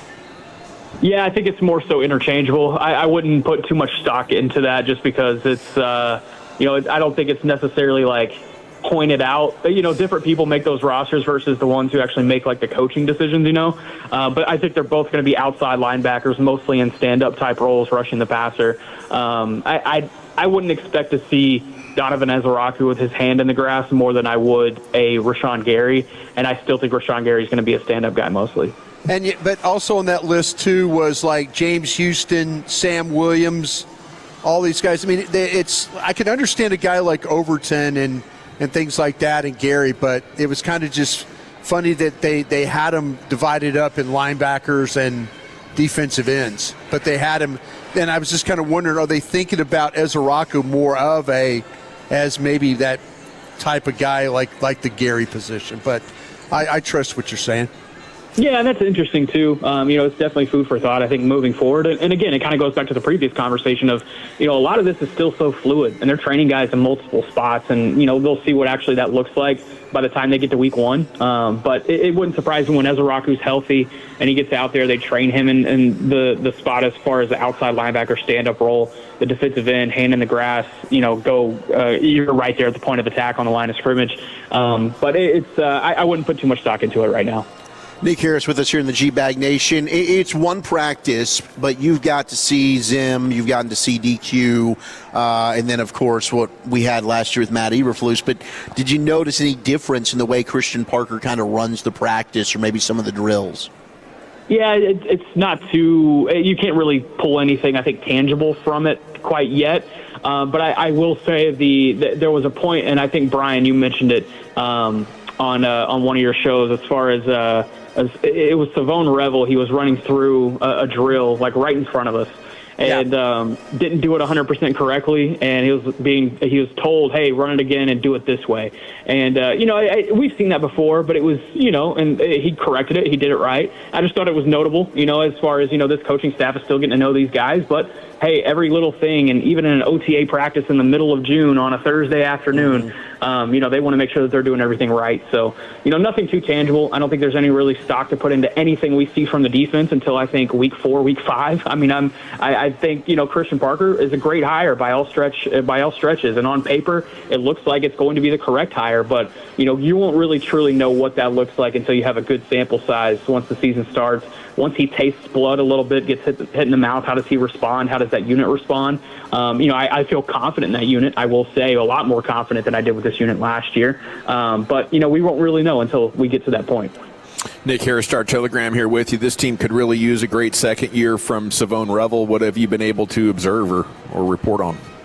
Yeah, the brace is off. That's first and foremost, and he's super excited about that, and he's a lot more confident. He's been working with Clay Mack, a local defensive backs trainer here in the Dallas area this offseason, and looking forward to being able to translate what he's done there onto the field. But these guys can't really do a whole lot in this part of the offseason.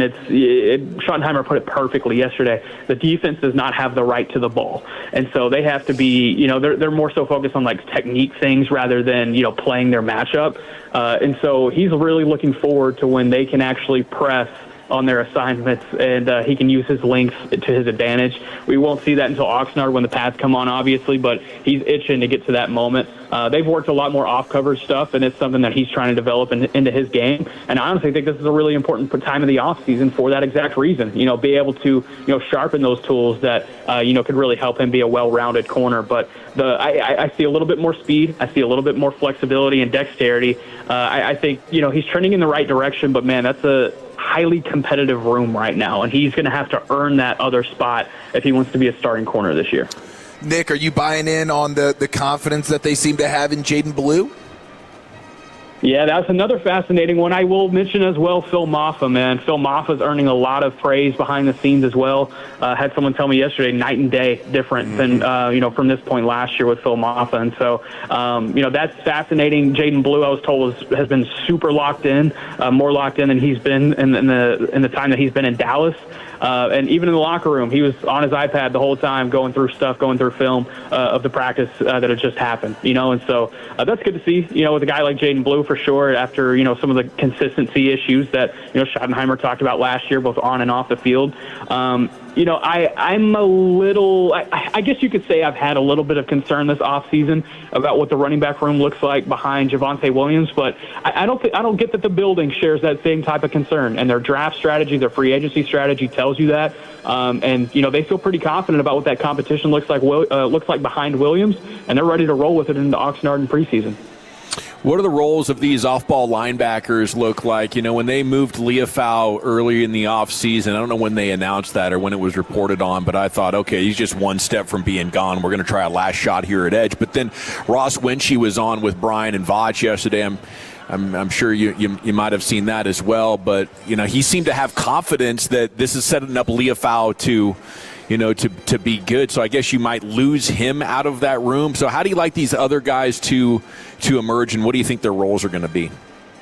Yeah, and I think the thing with Leofau, too, I think you'll see kind of a hybrid role with him. I think he still will do some off-ball. He will still have some off-ball responsibilities, but this is going to kind of maximize, that athleticism around the edge on a more frequent basis. And I think of it about like Jayshon Barham, right? They've come out and said, hey, he's going to be an off-ball linebacker, but there's still going to be scenarios where he's lined up as an outside linebacker rushing the passer. And so I kind of see it as inverse, as if Barham is 70% off ball, 30% on, then Leofau would be the interchangeable on the other side, the vice versa.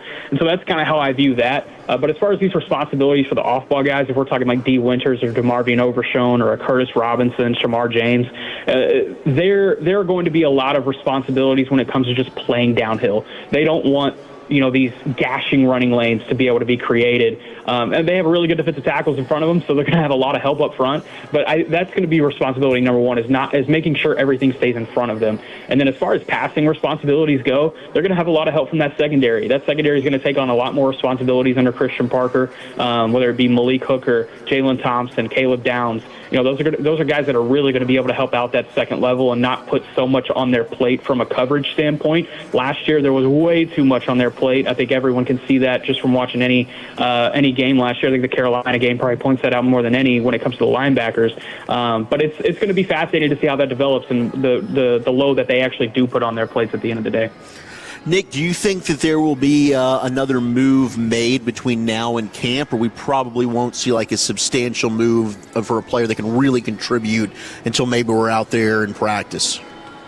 Yeah, I checked in post June 1, and it doesn't sound like there's anything, too major in the works, or even if you want to say like a medium impact, it doesn't sound like there's anything like that in the works right now.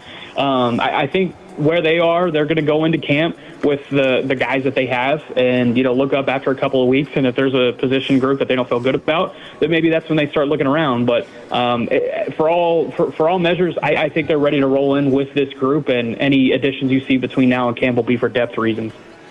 Have you had any eval opportunities or anything popping out anecdotally with the rook Caleb Downs? Yeah, it's continuing to get a lot of rave reviews. And yesterday, specifically from Rashawn Gary, he got rave reviews, as well as Quinnen Williams. And, Quinnen Williams, he understands, he came from Alabama. I mean, granted, Caleb Downs came from Ohio State, but started at Alabama. He understands, what it takes to go from one championship program and into the NFL and take that with you. And he was commending him up and down. So was Tyler Booker. He was a former teammate of his with the Crimson Tide.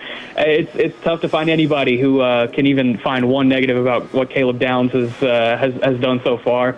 They've thrown a lot of responsibilities on his plate. I mean, he was with the first team defense yesterday, and even if we go back to like Tyler Guyton's rookie year, we all knew that he was going to be the starting left tackle, but they eased him into that role, you know. And there's no easing period for Caleb Downs. It's like, all right, go play the slot and be ready for it. You know, go cover Kevontae Turpin, Ryan Flanoy, and take on that matchup. And you know, so far he's continued to answer that challenge.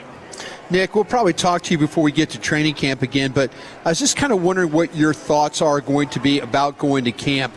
As a reporter, I feel like there's times where we get fooled by this team. Are you to that point where you're like a little bit, I'm going to be a little bit more measured. I'm just going to try and evaluate things. How's your attitude getting ready for this camp? Yeah, it's funny you mentioned that. I was just talking about it with Clarence Hill yesterday. I was like, I got to reframe how like my brain works at training camp this year. No question. If you had asked any of us at the end of camp last year, hey, who are your training camp standouts? We would have said like Kyer Elam, Jack Sanborn, Tyler Guyton, Jaden Blue, and oh my gosh, like miss. And so, it's an interesting one because I think there is still stock you can take in it at the end of the day. There was a take that we had coming out of training camp last year being like, hey, Turpin's going to be more involved in the offense, and that ended up being true. And so I think there are things you can take from it, but it really doesn't matter until you get to like week 4. Once you have that sample size, I think that's when you can really start drawing big conclusions like that. But, you know, training camp is still super valuable, especially for these young players. It's going to be really cool to see the one-on-ones with guys like Malachi Lawrence, Rashawn Gary, Ezaraku going into year 2. Excited to see what that looks like. But, definitely a different mindset for your boy going into Oxnard. Terrific stuff, Nick. Appreciate you here on a Football Friday. Have a great weekend. Chat soon. Hey, thanks, fellas. Yeah, have a good one. Salute. There goes Nick Harris, Star Telegram Cowboys beat writer. We're live at the Globe. Baseball resumes this evening, 6:30 pregame. Chief, what is next? Friday news dump. We get you set for NBA Finals game number 2 in your headlines of the week next year in the nation. Tolo means turn it on and leave it on. Thank you for making 105.3 The Fan and the Odyssey app part of your day every day. Jim Follow here, Tolos, and I'm so fired up because CertaPro Painters just came into my home and gave me that brand new paint job, and I could not be happier. You can schedule your free estimate online at CertaPro.com. That's Certa with a C, and you can trust them to get the job done right. I know firsthand they take pride in what they do, and the process is worry-free. Free estimates, reliable communication, and professional painting, all at the right price, and that's what I'm about. So schedule your free estimate online at CertaPro.com. That's Certa with a C, CertaPro.com. Each CertaPro Painters business is independently owned and operated. Texas, let's talk Wagyu. Better yet, let's taste it. Booth Creek Wagyu is now open at Park Village in Southlake. Stop in and experience it for yourself with a complimentary sample of our Wagyu beef. And come join us on Tuesday, June 9th for our official ribbon cutting from 4 to 6 p.m. All the free Wagyu samples you can handle and 2 pounds of ground beef for free with qualifying purchase. Booth Creek Wagyu, changing the way America eats beef. Visit us in Southlake or at boothcreekwagyu.com. You love your land. During Kubota Orange Days, you'll love all the great deals. With versatile compact tractors, professional-grade mowers, and durable utility vehicles, Kubota equipment can help you turn dream projects into reality. Kubota Orange Days is here, and so are the best deals of the year. Now through June 30th, get select compact tractors with 0% financing available or save up to $5,500. Sale ends soon. Go to KubotaOrangeDays.com or stop by your local dealer for more information. It's a KNC Texas Rangers lunchtime party next Thursday, Corey. Oh, man, Kevin. We're going to be at Specs in Arlington, 3909 South Cooper, celebrating Terramana Tequila, and joining us will be Rangers alums Ken Hill and Darren Oliver, plus a set of 4 premium tickets to a future game and other Rangers giveaways. What a morning into lunchtime Rangers party this will be. Get Masterpiece with the Rangers next Thursday at Specs in Arlington with the Fan. TXU Energy is the trusted 5-star provider with plans to help you save no matter how you use energy. Whether that means you're a work-from-homer, a stay-up-all-nighter, a newfound EV driver, a solar panel adopter, or a recent mover, they've got a plan just for you. And a total satisfaction guarantee means they stand behind every single plan. Discover why more Texans choose TXU Energy than any other provider by visiting TXU.com today. TXU Energy. Energy for everything. Visit TXU.com for more information. Rep number 10004. The average car payment in America is now nearly $800 a month, and many auto loans stretch longer than 6 years. That means millions of drivers are paying for vehicles long after they're ready for something new. Most people don't actually have a car problem, they have a loan problem. That's why more drivers are calling D&M Leasing, the nation's leader in automotive leasing. Call 817 or 972-35-LEASE or visit dmautoleasing.com. D&M Leasing, the smarter way Texans drive. We make leasing easy at D&M. At Idea Public Schools, we believe every student can achieve more. More confidence, more opportunity, more possibilities. With challenging academics, dedicated teachers, and a culture of high expectations, students are prepared not just for graduation, but for what comes next. Nearly 100% of our graduates are accepted to college every year, because when students are challenged and supported, bright futures follow. Bright futures begin at Idea Public Schools. Learn more at ideapublicschools.org. Sponsored by Idea Public Schools. Not only have the On-Time Experts teamed with the Cowboys, they're also supporting your favorite Cowboys podcast, Love of the Star, with Brian Broaddus, Sek Wilczek, and Eric Chifalo, with new episodes 3 times a weekly. Check out Love of the Star, presented by the On-Time Experts on Odyssey, or wherever your favorite podcasts are. While the world watches the stars at the FIFA World Cup this summer, Hyundai has its eyes on the next generation of talent. The future stars who are already turning heads at age 14. Because next doesn't wait for an invitation, and neither do we. Hyundai has always moved the future within reach. We did it when we made advanced safety standard on every vehicle and engineered EVs with ultra-fast charging capability. Because the future isn't some far-off concept. It's already here. Next starts now. Hyundai, an official partner of FIFA. When you're at work, you never know when you'll be interrupted.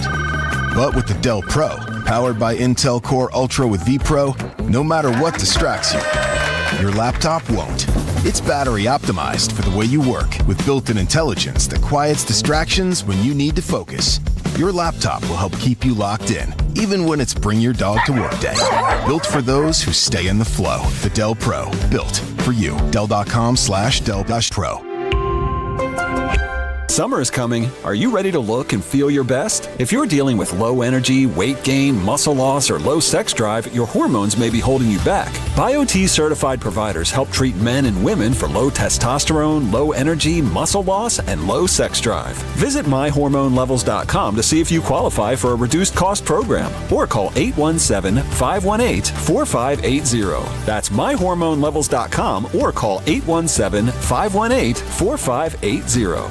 All right, turn it up. This next track by Crown Royal, it's got a way of getting everybody together. So grab your people, grab a glass, and play this one loud.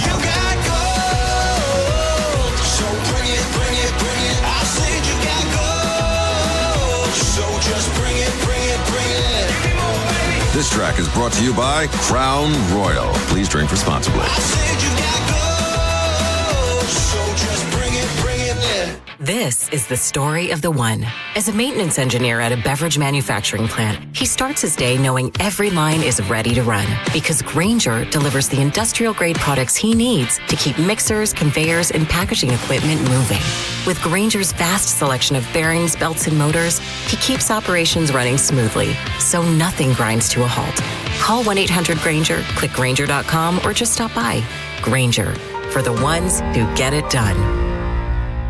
I need a little ranch, step to the ranch, come on meet me at the ranch. Introducing the new Chick-fil-A Jalapeno Ranch Club Sandwich. With that juicy Chick-fil-A chicken on a buttermilk ranch bun, jalapeno ranch sauce, and pickled jalapenos, it's a little ranch with a lot of kick. I wanna let my boots down low, let the good times roll at the ranch.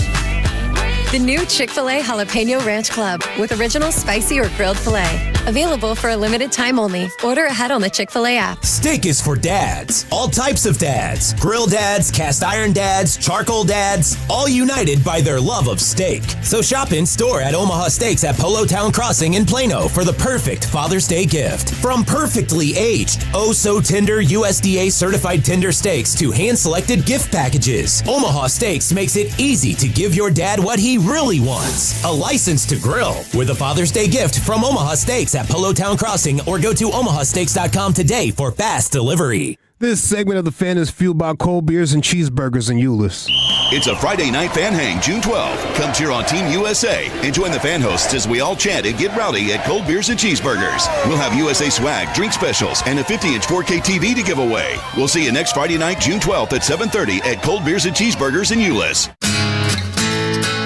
All right, welcome back. It is the G-Bag Nation on 105.3 The Fan. Live at the Globe. Rangers baseball back on tonight, 6:30. It's time for a Friday news dump. Segment's brought to you by the Frankels. If you've been injured in a car truck wreck, call the Frankels first, 214 or 817-333-3333. There's never an out-of-pocket cost. They only get paid when you win. The Frankels, the go-to car and truck wreck attorneys in Dallas. And here's the Chief. Lots going on here at the news desk right after this. You're rolling with the News Bag Nation on 105.3 The Fan. Guess that spread, Spurs by 6.5. Damn. Did you see Nailed it? No. I'm just thinking. 5.5. Nailed it. I'm just really. Did I get it? Oh, he got it I'm right. I'm just thinking they Bunch of find cheaters, dude. They find a way. Everybody's expecting a Spurs bounce back tonight for sure. If only they knew ball. I mean, maybe for the series, I think the Knicks have obviously become some level of a favorite here. Money has poured in on them so much They're so tougher. that the books are hoping for a Spurs win now for the series. Before Game 1, they were hoping for the Knicks to win the series, but now the books have seen so much money pour in on the Knicks that they're like, we'd actually rather see the Spurs go ahead and take this thing. But it's Game 2 tonight in San Antonio. The Spurs and Wemby usually bounce back in a pretty big way. We'll see if they have it in their stomach for tonight. Yeah, just the eyeball test. Do the Knicks look like a tougher team, mentally and physically? They're fresher. They certainly did. They certainly did in game 1. I mean, I do think there is some. They're playing with so much confidence right now with the run that they've been on, and even despite Jalen Brunson not having for a full 4 quarters a good game, they know they can lean on him when it matters. Yeah. You know, and so I do think that they are playing with. They are playing with extreme confidence. And Karl-Anthony Towns, that was very surprising to me. He had an awesome game. Yeah. He did. I have a hard time believing, though, that they're definitely tougher than the Spurs, considering what we saw San Antonio do going into OKC in Game 7 against the champions. Yeah, but we've seen OKC. But did they empty the tank of toughness? I think the fatigue factor is very real. But also the skill factor. Karl-Anthony Towns is a different type of animal than what Chet was for Wemby. And I have Walcha, could you sing your Wemby song, please? Wembenyama Victor Wembenyama. Wembenyama Victor Wembenyama. Wembenyama Victor Wembenyama. Wembenyama Victor Wembenyama. So it's very efficient, just a couple of lyrics. But he's been belting that out today, and it brought a smile to my face. He was just singing it to himself, getting his mind right for the show. I appreciate the song. It was like his meditation. I hate the argument that teams are tired. I hate that. No, it's I don't like that. The Knicks are rested. I don't want to just broadly say, we're playing this for is why the the Larry Spurs. O'Brien trophy, right? Right, but the Knicks did only play 4 games in 23 days. There's no way that they don't have fresher legs. It is a factor, but I'm just it's saying, not everything. You've got to find something deep within inside of you to win these things. Yeah, and to say, well, it's a tired thing. They're wore down. No, you can't chalk it up. No, I'm not pointing at you, Zach. It bothers me when you get. I could get it if you're played during the season. If you played back-to-back and then they made him travel another back-to-back somewhere, I get it during the season, but not when you're playing for the championship. Just because of the stakes, right? You feel like no matter what. You've got to this point of playing back-to-backs and being tired so you can play for a championship. And when I hear that, well, maybe you're right. One team has played more. I get it. I get that. But at this time of year, you can't be tired. You can't. Not going for this thing. And if you lose, if you lose 3 more, you're going home. And after this, you can rest all you want. Yeah. You could go take a vacation to France and do all these things. But when I hear Well, one team's fresh, another one's like, man, we're playing for the trophy now. The adrenaline should make up for any fatigue you have. Yeah. It'll supercharge you. Yeah, and that's why I think you probably want to see Wemby make some plays on the defensive side that can give you that juice, energize a little bit. you. Yeah. You get some blocks here, you get some steals there. Now you're in the open floor, running the offense comes a little bit easier, and I think that gives you that energy a little bit. Why are you chuckling over there? Oh, the text loved the song. Now it's stuck in everyone's head. It's been stuck in mine too. I saw it on Is it a TikTok. real song? Yeah, somebody made like a little TikTok video about it, like Lion King, Victor Wembanyama song. Oh, okay. And it's been stuck in my head. It's a banger. I'm telling you. I thought you made it up. No, I can't give myself that much credit. Wow. Well, there was clearly a lot of thought that went into that. Thank you. Extremely well-written song. It's just one of those songs that kind of puts a smile on your face. I don't know. I Is it sang like that? Is it sang like that? Is that how he sings? Yeah. Just worse when somebody else does it. But Wolchuk, he's got the pipes. He was in the choir, though. He was a theater kid. I was a theater kid. Show choir? It was musical theater. Musical theater. I always get those mixed up. I know you do. But he's a showman. Okay. Your mom, your manager. Guys and Dolls, what were you in? Guys and Dolls Jr. was one of my shows, actually. Yes, Gays sir. and Dolls. Nicely Johnson. Is that who you played? Mm-hmm. Oh, okay. I know the musical. Do we have any footage of this? Was there Can we any get dancing? some footage? Yeah. I didn't do it. There's a lot of Were you singing. doing jazzy sausage jazz fingers? hands? No. You had on really cool hat, big tie, big suit. Yeah, all like that? our costume budget probably wasn't great. It was at the Jewish Community Center in Dallas, Brian. But Oh, you didn't have I think they got a hell of a you didn't have the tie and the suit no, on? I had to propel. Yeah, I had the whole get. Hey, let's get some footage, please. We need footage, and let's archive it, and let's clip it, and let's get Josh Clark on the beat, okay? I think we all Bobby need to see could come this. up with an AI version of this. I don't believe. Well, he probably could do an AI. Bobby's listening right now. Trust me. How old were you when this went down? 15. Yeah, probably around 13 to 15. But it stayed in the community. You didn't have to go do this at school too. Hell no. Okay. I didn't Good do for any. you. I didn't do any musical theater at school. I Okay. did like one act music. I did like some like one act. Did you play miss type out stuff. like on Fiddler on the Roof? I quit and once, maybe like ninth grade. Oklahoma. There you go. You missed out on some of those. Yeah, they did. They did several of those shows at Plano. He got cool in ninth grade. I decided I'm out of this, dude. I'll tell you what. Your dad was like, "Put it this, sonny." Yeah, he's like, we're done here. No, then I moved into like tried to do more football and narcotics. 100%. Well, no, that's when you would have stayed in theater for sure. With the Oh, really? I respect the way he said that. He tried to do more football. He gave it a Hey, damn I made good 18. try. I had some Who good was it that size. destroyed your will to compete? Jackson Jeffco. Yeah, Jackson Jeffco. I realized there are levels to this. Yeah, that's the and kind I of guy am that'll- not where I need to be. That's the kind of guy that'll make you hang Was it a out. punch to the throat? How did it? It was like just a pick up and throw Pancake. type of. And I was the offensive tackle.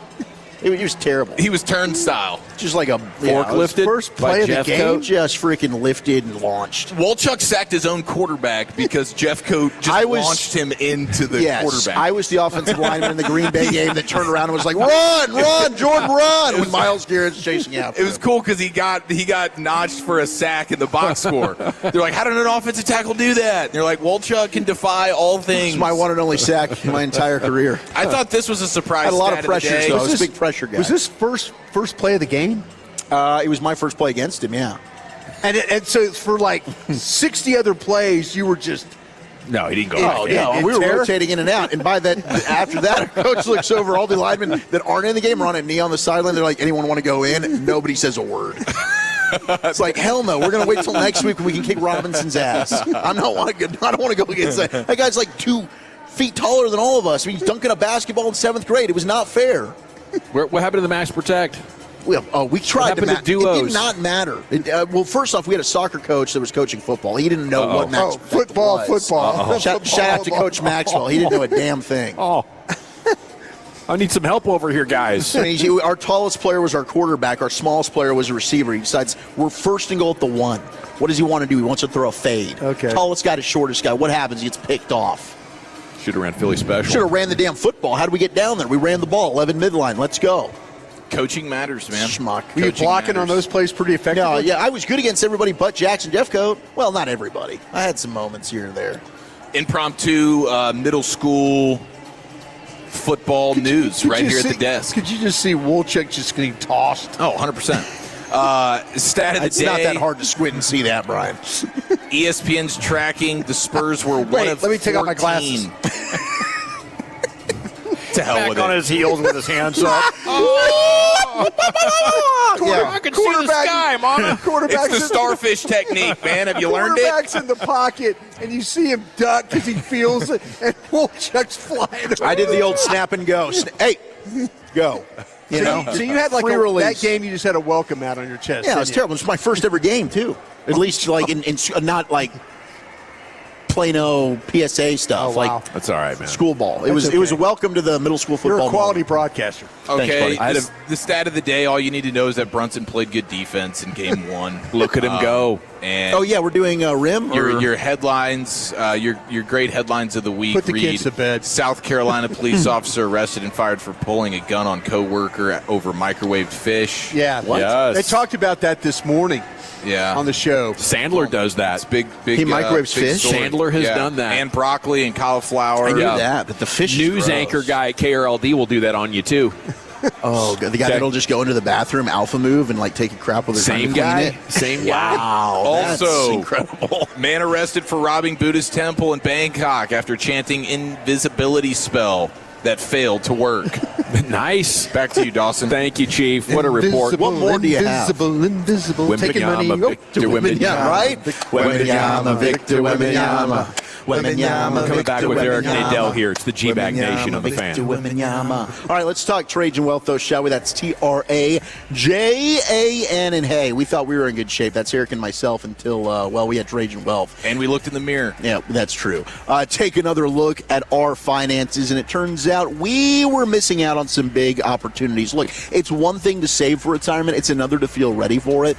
Trajan Wealth helped us build a real plan with less guesswork and more peace of mind. They explained everything clearly to us. They gave us choices, and they never pushed anything. I loved that part about it, right? You get some pushy people out there.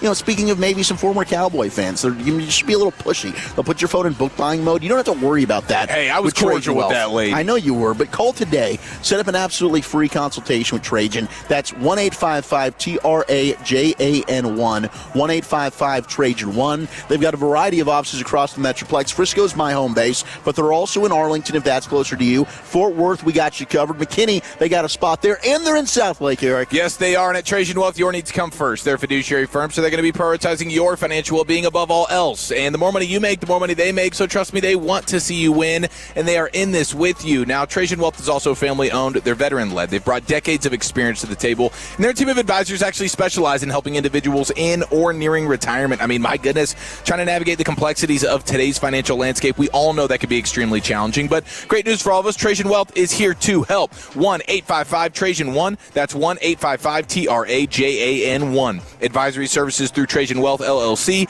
SEC Registered Investment Advisor. Additional services through Trajan Estate and Trajan Tax. Actual client paid advertisement. Additional disclosures at TrajanWealth.com. Coming up on the next KNC Masterpiece, the Spurs, the Knicks, the Thunder, and will we ever see another NBA rivalry like these two from the past? Plus, more of your Dallas Cowboys news of the day with OTAs restarting. Join the show 10 to 2 right here on The Fan. Mac here to help you beat the books with Westwood One Sports. The Knicks haven't lost a game in which Jalen Brunson played by more than a single point since March. But they're 6.5-point dogs tonight in San Antonio. And look, it's possible Wemby actually plays with some aggression or Pop pulled another marathon film session with the Spurs. But is anyone willing to bet on the Knicks' postseason winning streak coming to an end without at least a shot at some late-game heroics?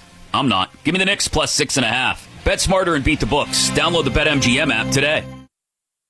My dad passed away unexpectedly. Of course, it was awful in every way, but we are very grateful that he had life insurance. So even after he was gone, he was still able to provide for us. And that's why I have life insurance for my family. Ethos.com. They make it fast and easy to get covered. It's 100% online. You get a quote in seconds, and you can apply in minutes. You get covered the same day. Get your free quote at ethos.com/game. That's ethos.com/game. Paid spokesperson. Time spent on application may vary. Online health questions required. Rates may vary. It was the night before Father's Day, and all through the house, Dad slept in his recliner, completely passed out. The TV stayed on, volume low, soft, and slight, as Dad dreamed of gifts from Academy, the kind he'd like. Of a turtle box speaker with the whole day ahead, no plans, no errands, just Blackstone's lit red. Titleist golf balls for an easy swing. Magellan Outdoors, take on anything. Because tomorrow's not just Father's Day, you see. It's Dad Christmas at Academy. Academy Sports and Outdoors. Fun can't lose. Download to see if you qualify. Not all customers will qualify. Transfer fees may apply. No Albert subscription required. Albert is not a bank. Albert Instant Loans are issued by FinWise Bank, member FDIC. Not an actual client. Terms apply. Kylie, what's wrong? I just got hit with a car repair bill. I'm behind on rent, and I feel like I can never save any money. Have you tried the Albert app? Albert is your financial assistant, helping you find ways to save and create custom budgets to actually grow your money. Plus, you can get up to $10,000 for big expenses or advance up to $1,000 fast when you need cash right away. Albert can get me up to $10,000? Exactly. Albert spots you in a pinch and helps you grow your money in the long run. I'm downloading Albert right now. Download the Albert app and use promo code EARN to borrow up to $10,000 for whatever you need. The Albert app helps you budget better and save more money, so you reach your financial goals faster. Download the Albert app right now and use promo code EARN to borrow up to $10,000. Use code EARN to borrow up to $10,000. TXU Energy is the trusted 5-star provider with plans to help you save no matter how you use energy. Whether that means you're a work-from-homer, a stay-up-all-nighter, a newfound EV driver, a solar panel adopter, or a recent mover, they've got a plan just for you. And a total satisfaction guarantee means they stand behind every single plan. Discover why more Texans choose TXU Energy than any other provider by visiting TXU.com today. TXU Energy. Energy for everything. Visit TXU.com for more information. Rep number 10004. At Alliance Hyundai, you can shop the all-new 2026 Hyundai Palisade today. Every new Hyundai comes with America's best warranty. 10-year, 100,000-mile limited powertrain warranty and owner's assurance. Plus, you don't need an appointment for service. Come see us today in person or visit us online at alliancehyundai.net. Okay, I have to tell you, I was just looking on eBay where I go for all kinds of things I love, and there it was. That hologram trading card. One of the rarest. The last one I needed for my set. Shiny like the designer handbag of my dreams. One of a kind. eBay had it, and now everyone's asking, ooh, where'd you get your windshield wipers? eBay has all the parts that fit my car. No more annoying. Just beautiful.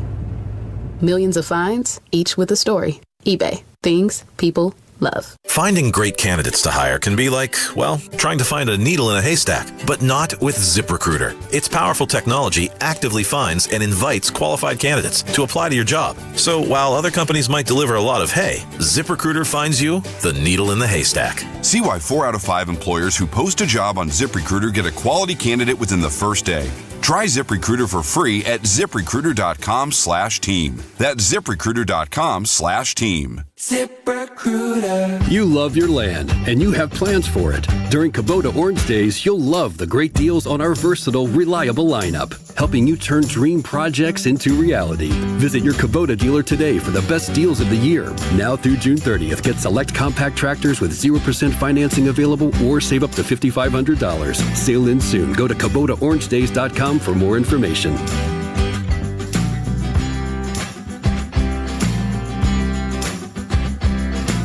Hey, Tolos, RJ Choppy here. Do I have a major announcement for you from Platinum Ford in Terrell? You can get employee pricing right now, which means you pay what they pay at Platinum Ford. We're talking American value for American values. It doesn't get better than this. Check out the full lineup of trucks and SUVs. Some restrictions apply. Go see GM Adam Vinci right now. Tell him you want your employee pricing and you want to pay what he pays. You can start the process online, PlatinumFord.com, and then drive a little further to save a lot more at Platinum Ford. This segment of the fan is brought to you by BuyersBarricades.com. Buyers Barricades is a full-service traffic control provider, taking care of your project from the evaluation and planning to setting up, maintaining, and taking down the equipment when the project is complete. The Texas Authority in Barricade Rental. BuyersBarricades.com. January, February, March, and now April. Thanks, Tolos. You've made us the #1 sports station in DFW. They said it couldn't be done, but together we proved them wrong. Thanks for choosing 105.3 The Fan. If you're in the market to upgrade your vehicle, get to Classic Chevrolet and Grapevine. Back-to-back #1 Chevy dealership 3 years straight, and they've got more new Chevys than anyone in their all-price of sale. Silverados, Tahoes, Blazers, Malibus, Equinox, and more. Visit ClassicChevrolet.com. This is Texas. This is Classic Chevrolet. Together, let's drive, relax, and enjoy the difference. Based on new Chevrolet registrations 2023 through 2025. Thank you very much, Lucius. We are live at the Globe. Rangers baseball pregame coming up at 6:30. It is time now for the Eric Nadel Show every Friday at this time, brought to you by Kubota and brought to you by TXU Energy. And a good afternoon, Eric. How the heck are you? We got you? Hello. Hey, there you are. How you doing, man? Doing great. How are you? We're doing wonderful, thank you. Okay, so Langford and Seager back tonight. They're hitting 1-2. What do you think of that? You know, we just saw the lineup. We didn't get a chance to ask the manager about it. When I recorded the manager's show about a half an hour ago, everything was still in pencil, and he didn't want to talk about it. Didn't even give any clues as to how that would work. But with Parker Messick being a left-handed pitcher, I guess it's not that surprising to see Langford at the top of the lineup. Seeing Seager in the 2-hole, not surprising either. I imagine one thing Skip Schumacher wants to do is get those guys as many at-bats as possible, as soon as possible. You know, their timing might not be perfection after missing as much time as they did and just playing a few rehab games. So getting those two guys at the top of the order, you know, solves that problem as well. And no loss of confidence, maybe signaling to anybody that needed to see that or hear that in Corey Seager, obviously. No, apparently not. And, you know, Seager's got a pretty good reputation for coming off the injured list and immediately producing. Whether he'll be able to do it this time or not remains to be seen. But, you know, coming in here 0 for his last 27, you've got to think that the time off might actually have done him some good. Yeah, hopefully. First place Guardians in town here, Eric. What do we need to know about Cleveland? What you need to know about Cleveland is that they don't score a whole lot of runs. They're 10th in the league in runs scored, barely over 4 runs a game. They don't hit a lot of home runs, but they walk a lot and they steal a lot of bases. And they seem to have the ability to, you know, come up big when they need to. And their pitching is outstanding. You know, both their starting pitching and relief pitching ranking in the top 5 in the league. So, you know, not a surprise at all when you rank that high in run prevention for a team to be, you know, 8 games over 500 as they are right now. So I think one thing that stands out when you look at their stats, their closer, Cade Smith, has been fantastic. Remember when they lost Emmanuel Clase and everybody thought, well, they're finished. You know, their bullpen, you know, just can't do it anymore. Well, you've got Cade Smith leading the league with 21 saves in 23 chances. He's on a pace to save about 50 ball games this year. And he's been a very big factor as they are second in the league in saves with 24. They play a lot of low-scoring, close games, as the Rangers do, particularly at home. So you would imagine that's the kind of contest we would have again. They've had 18 one-run decisions. They've won 10 of them. They've also had 2-run decisions 18 times. So, you know, they're used to it. They're 21-15 in games decided by 1 or 2 runs. What's worked for Kumar Rocker here? Apparently he's throwing off-speed stuff for strikes better. That's from my untrained eye. Eric, what do you have for us? Yeah, I think you're right on it, Gavin. He's landing that slider now. It's not just a pitch that he needs to use as a chase pitch, you know, to get people to swing and miss or finish them off later in the count. As a result of him throwing it for a strike, he's throwing less pitches in each inning. You know, he's not striking out a lot of batters. He's well under a strikeout per inning. He has become a legitimate sinker, slider, ground ball guy, you know, in the traditional sense, but a guy who has a much better slider than most pitchers of that type do. And, you know, Jacob deGrom with the 5 scoreless innings the other day slipped below Rocker in ERA. deGrom is now the club leader in earned run average for the starting pitchers, but Rocker's very close behind, just a few points behind deGrom for the best ERA by a Ranger starter. it seemed like we had kind of got the batteries figured out with Danny Jansen and Kyle Higashioka and who they were catching, depending on who was starting. But are they leaning more towards Higgy? Is he just giving more offensively right now? Well, that's a good question. This will be the first time that he has caught Kumar Rocker. We don't know what Danny Jansen's status is. Again, we hadn't seen the lineup when we talked to the manager, so we didn't get a chance to ask him why he made the switch. Perhaps Jansen is unavailable today. I don't know. Or maybe they're just going with Higashioka as the hot hand offensively. But, one of the reasons that we've always presumed that Jansen catches Rocker is that Jansen is the better thrower of the two catchers, and Rocker has had trouble holding runners. But in his last few games, Rocker's actually been quite good at holding runners. He has not allowed a stolen base in his last few times on the mound. And maybe the fact that Jansen is a better thrower is not that big a factor anymore, now that Rocker has learned how to hold runners better. But Cleveland is a team that runs a lot. They have 60 stolen bases, better than any team in the league except for, I think, the Yankees, who have one more stolen base than they do. So seeing Higashioka back there, a little bit surprising, but given the way he swung the bat in St. Louis and the Rangers needing to score runs here at home, maybe we shouldn't be surprised. So Messick tonight, then Bibby, a righty tomorrow, who I think is 0-7, but then Joey Cantillo on Sunday, who's another very solid lefty. Is the Rangers lineup ready for this? Can you see him coming out with a series victory? Well, they've faced so few left-handed starting pitchers of late that it's tough to know. The Rangers for the season have hit much, much better against righties. The OPS against righties is 710. The OPS against lefties is 636. Now, that is a huge difference. But again, the Rangers haven't faced that many lefties. Skip Schumacher did talk about that today when he talked about Sam Haggerty being designated for assignment. He said as few lefties as the Rangers have faced, he just didn't have a lot of opportunity to play. And that's one of the reasons probably that Sam never really got things going offensively. But seeing the two lefties this weekend may be a good thing for the Rangers to see if they can start doing some damage against the lefties. Hey, Eric, I'm going to admit that when Skip put Jock Peterson leading off, I was like, what are we doing? Kind of a thing.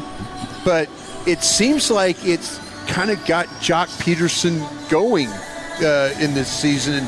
Is that fair to say, or was it just always going to be that way? He was going to hit no matter what. I think he was going to hit no matter what, but and he started hitting before they put him in the leadoff spot, but it really stabilized once he got into the leadoff spot. Skip Schumacher has told us that he believes that hitting leadoff has helped Peterson because it's gotten him extra at-bats. Sure. Yeah. And, it helps anybody to get extra at-bats. But, I think he had already kind of smoothed things out before they put him into the leadoff spot. And clearly he's responded well to it. He's not in there tonight against the lefty Messick. Sure. But I would imagine against Tanner Bybee, he'll be back in there at the top of the order tomorrow. Good stuff, Eric. What you drinking and what you thinking? Well, I haven't been working the last few days. I took the St. Louis series off. That ballpark still really creeps me out. And that's what I've been thinking about a lot this week, because I've gone there a couple of times since the World Series in 2011, and I've done games from there. But it really bothers me when I walk through the tunnels of that ballpark, and everything in the tunnel reminds me of 2011. I walk past the interview room, and I think about the Joe Torre press conference where he announced the game was being called due to expected rain. And, of course, it never rained that night, and that's what allowed Chris Carpenter to pitch Game 7, blah, blah, blah, blah, blah. I think about that. I think about all the time we spent, outside the clubhouse, waiting to be able to go in and talk to the players or talk to the manager. And outside the clubhouse, we'd be seeing all these displays of Cardinal greats, in shadow boxes on the wall. And every time I walk past them now, I think about that. I think about the fact that I was, looking at all that stuff during that World Series. I think about where I ran into Tony La Russa after the last game in the tunnel, and how I congratulated him, and he said, "Hey man, I'm sorry, hang in there." And everything about it just makes me uncomfortable. So that's what I've been thinking. And I've been pounding water today. That's what I'm drinking today. I'm back to work, so I'm trying to make sure I'm hydrated. Love to have you back. Pregame coming up at 6:30. Eric, give him hell. We'll be pulling for you. Thanks, Kevin.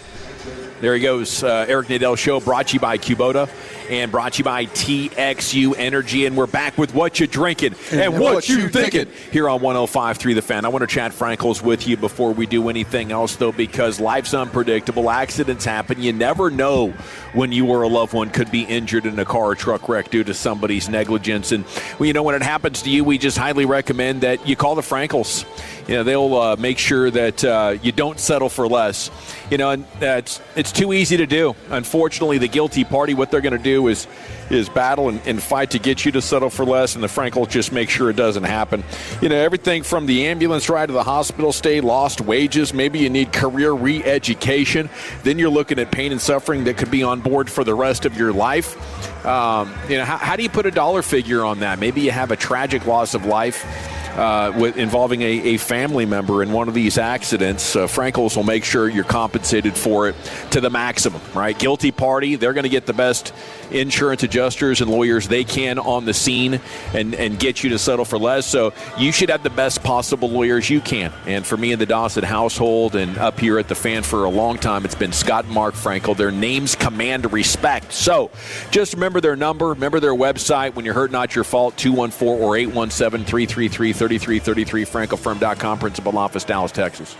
The more time you give, the more our crush grows. Together we continue to build something special. Keep turning it on and leaving it on 105.3 The Fan and the Odyssey iHeartRadio and TuneIn apps. This is an Odyssey Sports Minute. Cowboys wide receiver George Pickens did not show up this week at Cowboys voluntary OTAs, but head coach Brian Schottenheimer is not worried. He expects the franchise tag player to show up later this month when Dallas starts their mandatory minicamp sessions. If Pickens does not show up, he'll be fined. Pickens did work out away from the Cowboys facility earlier this offseason with quarterback Dak Prescott. Pickens is hosting a youth football camp this weekend. I'm Adam Abdallah.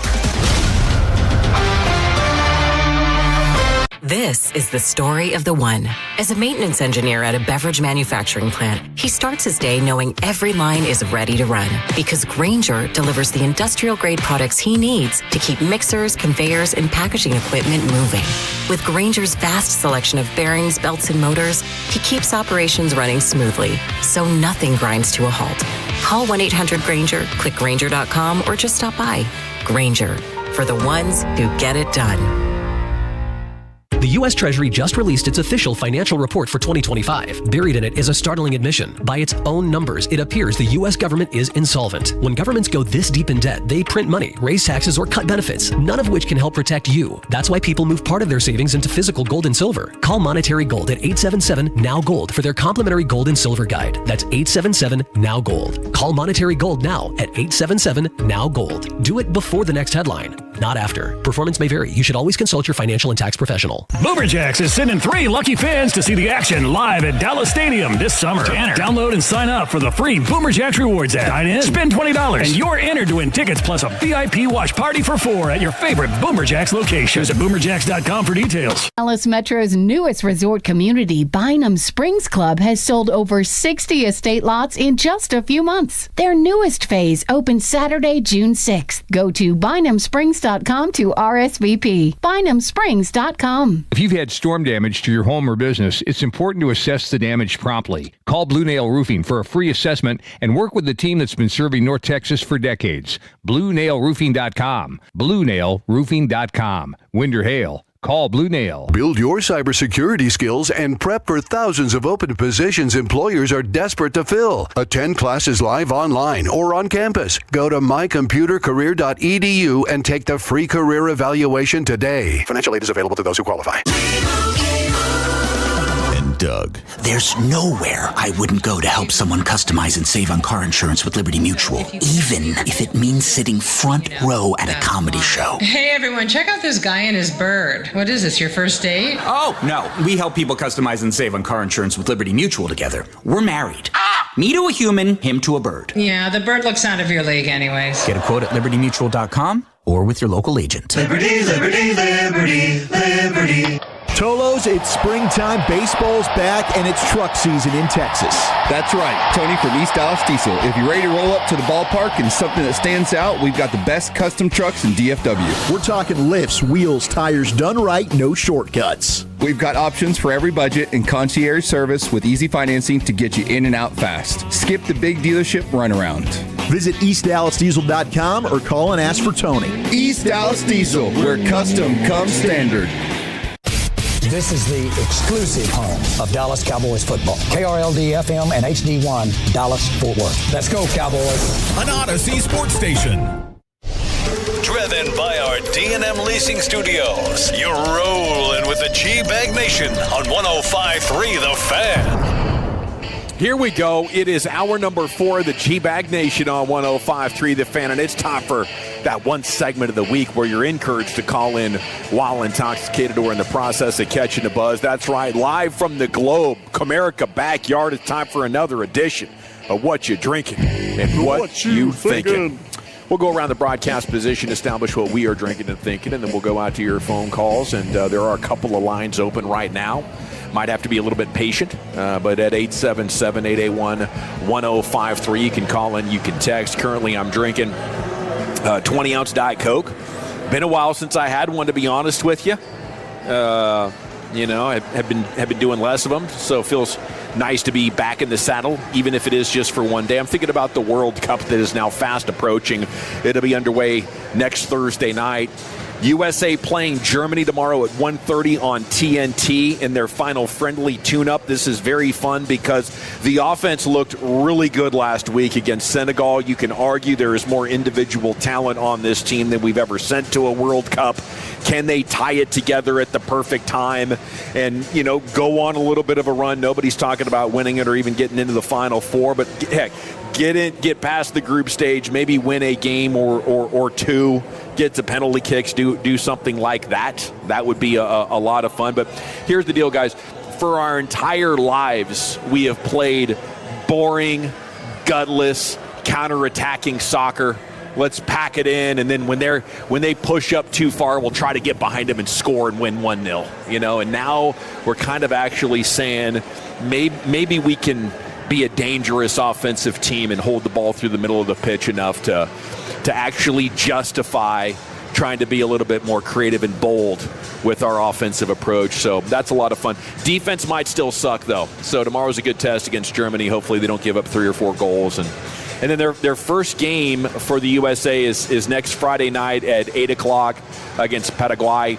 And for Mexico, they thumped Serbia yesterday 5-1 in their final tune-up. They also beat a very good Australia team, so El Tri feeling pretty good coming in as well. They'll open the tournament Thursday against South Africa. Wolchuk.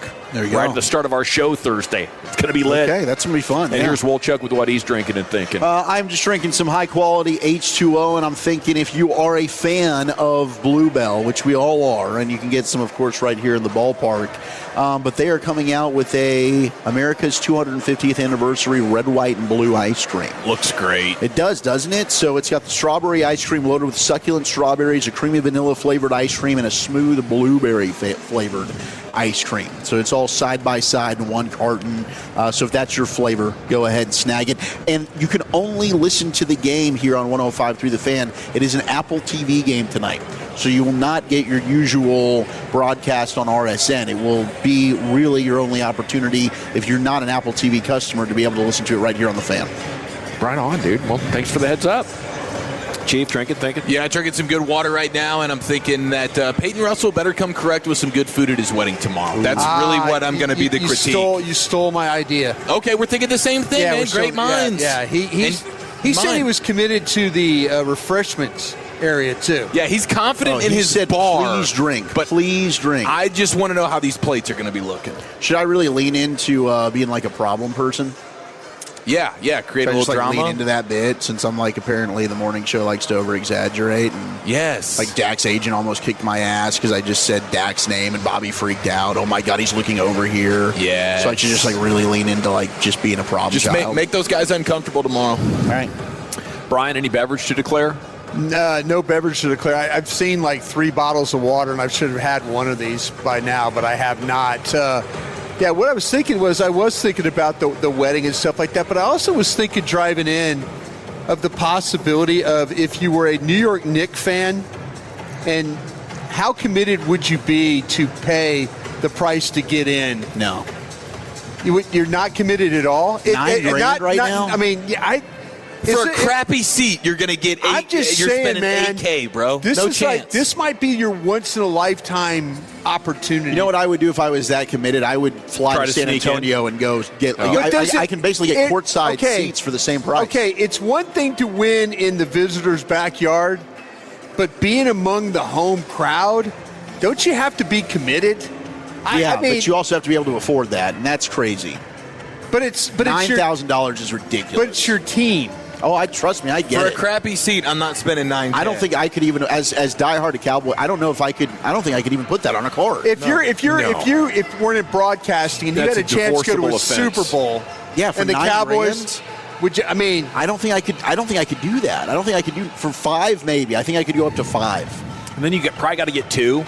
You know, that's $18,000 to go to one stupid game. That's not worth it at all. 9 is just getting crazy. Yeah. For the memory of being a part of it, though, and I know I ruined one of your memories. I know that.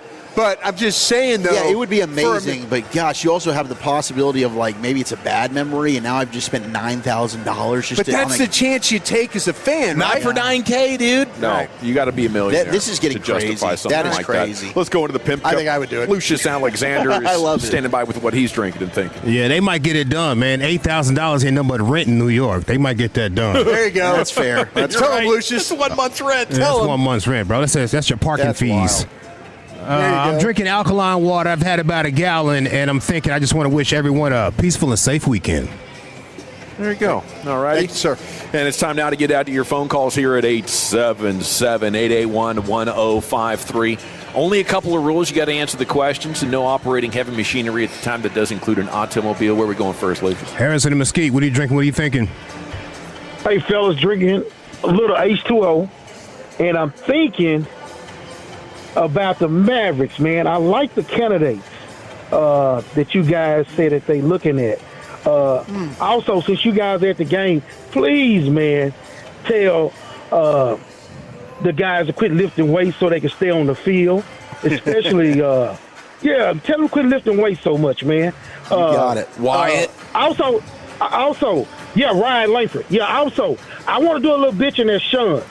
Hey, Sean, you need to man up. I'm going to take that morning crew man card.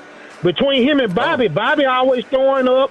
And Sean, I couldn't imagine Pawpaw telling Nana he couldn't go to work because his voice was stilling. Come on, man. That's worse than Shea flopping. If y'all scared to say it, I got to tell him. That's worse than Shea Alexander flopping on the floor. Man up, Sean. Hey, y'all have a good weekend, fellas. Thank you, Harrison. Thanks, bro. You're the man. Opens the line at 877-881-1053. Yeah. Streptococcus ain't keeping me at home. If Wyatt gets you within earshot, and he could be, I mean, I have no problem. I asked him that at spring training, remember? You did. Do you feel like you're lifting weights too much? Sure did. And it's, making it wound a little bit too tight. He kind of laughed it off like I never thought about it. He laughed it off like he'd never heard that concept before in his life. Like you were dumb. What are you talking about, man? The more muscle, the more indestructible I am. Mm-hmm. I don't know. Who's next, Lucius? Uncle Ron, Rodeo Ron, what are you drinking? What are you thinking? Oh, Ron. I'm drinking a little bit of Dr. Pepper, but I am catching a buzz on some good dank weed. I got a news flash. Rodeo Ron is back on the wagon. I'm celebrating 4 weeks of no alcohol come Monday. Good job, Ron. And a baby Ron. Thank you, guys. This time I said goes unlike last time. So the only way I'm drinking is if the Mavs, the Rangers, or the Stars, they make it to the series championship, or the Dallas Cowboys make it to the Super Bowl. Never going to happen. It's probably not going to happen in my lifetime, but hey, it's a go.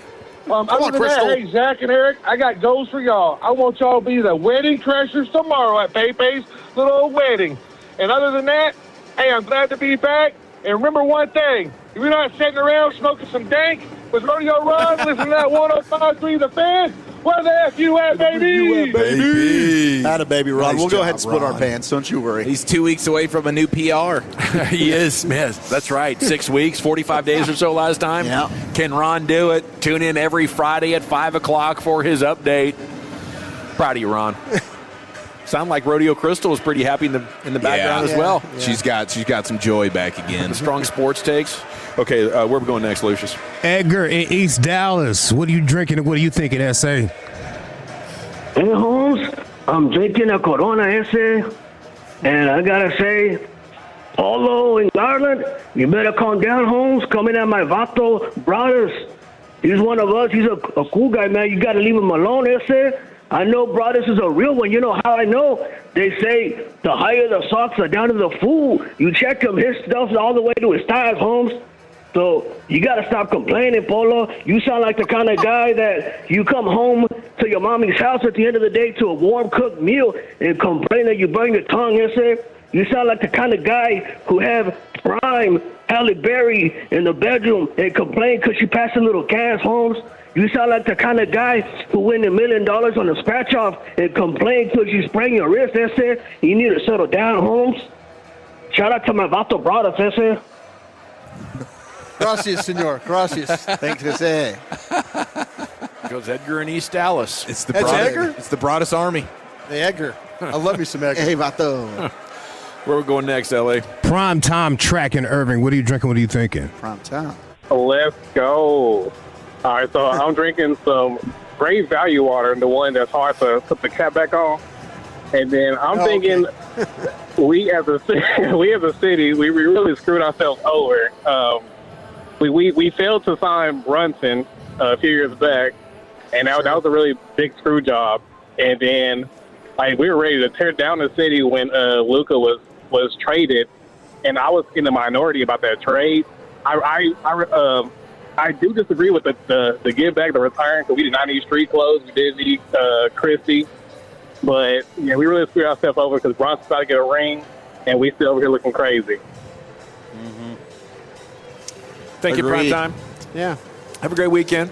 Opens the line at 877-881-1053. It does hurt, man. Mark Cuban got a little cute there, didn't he?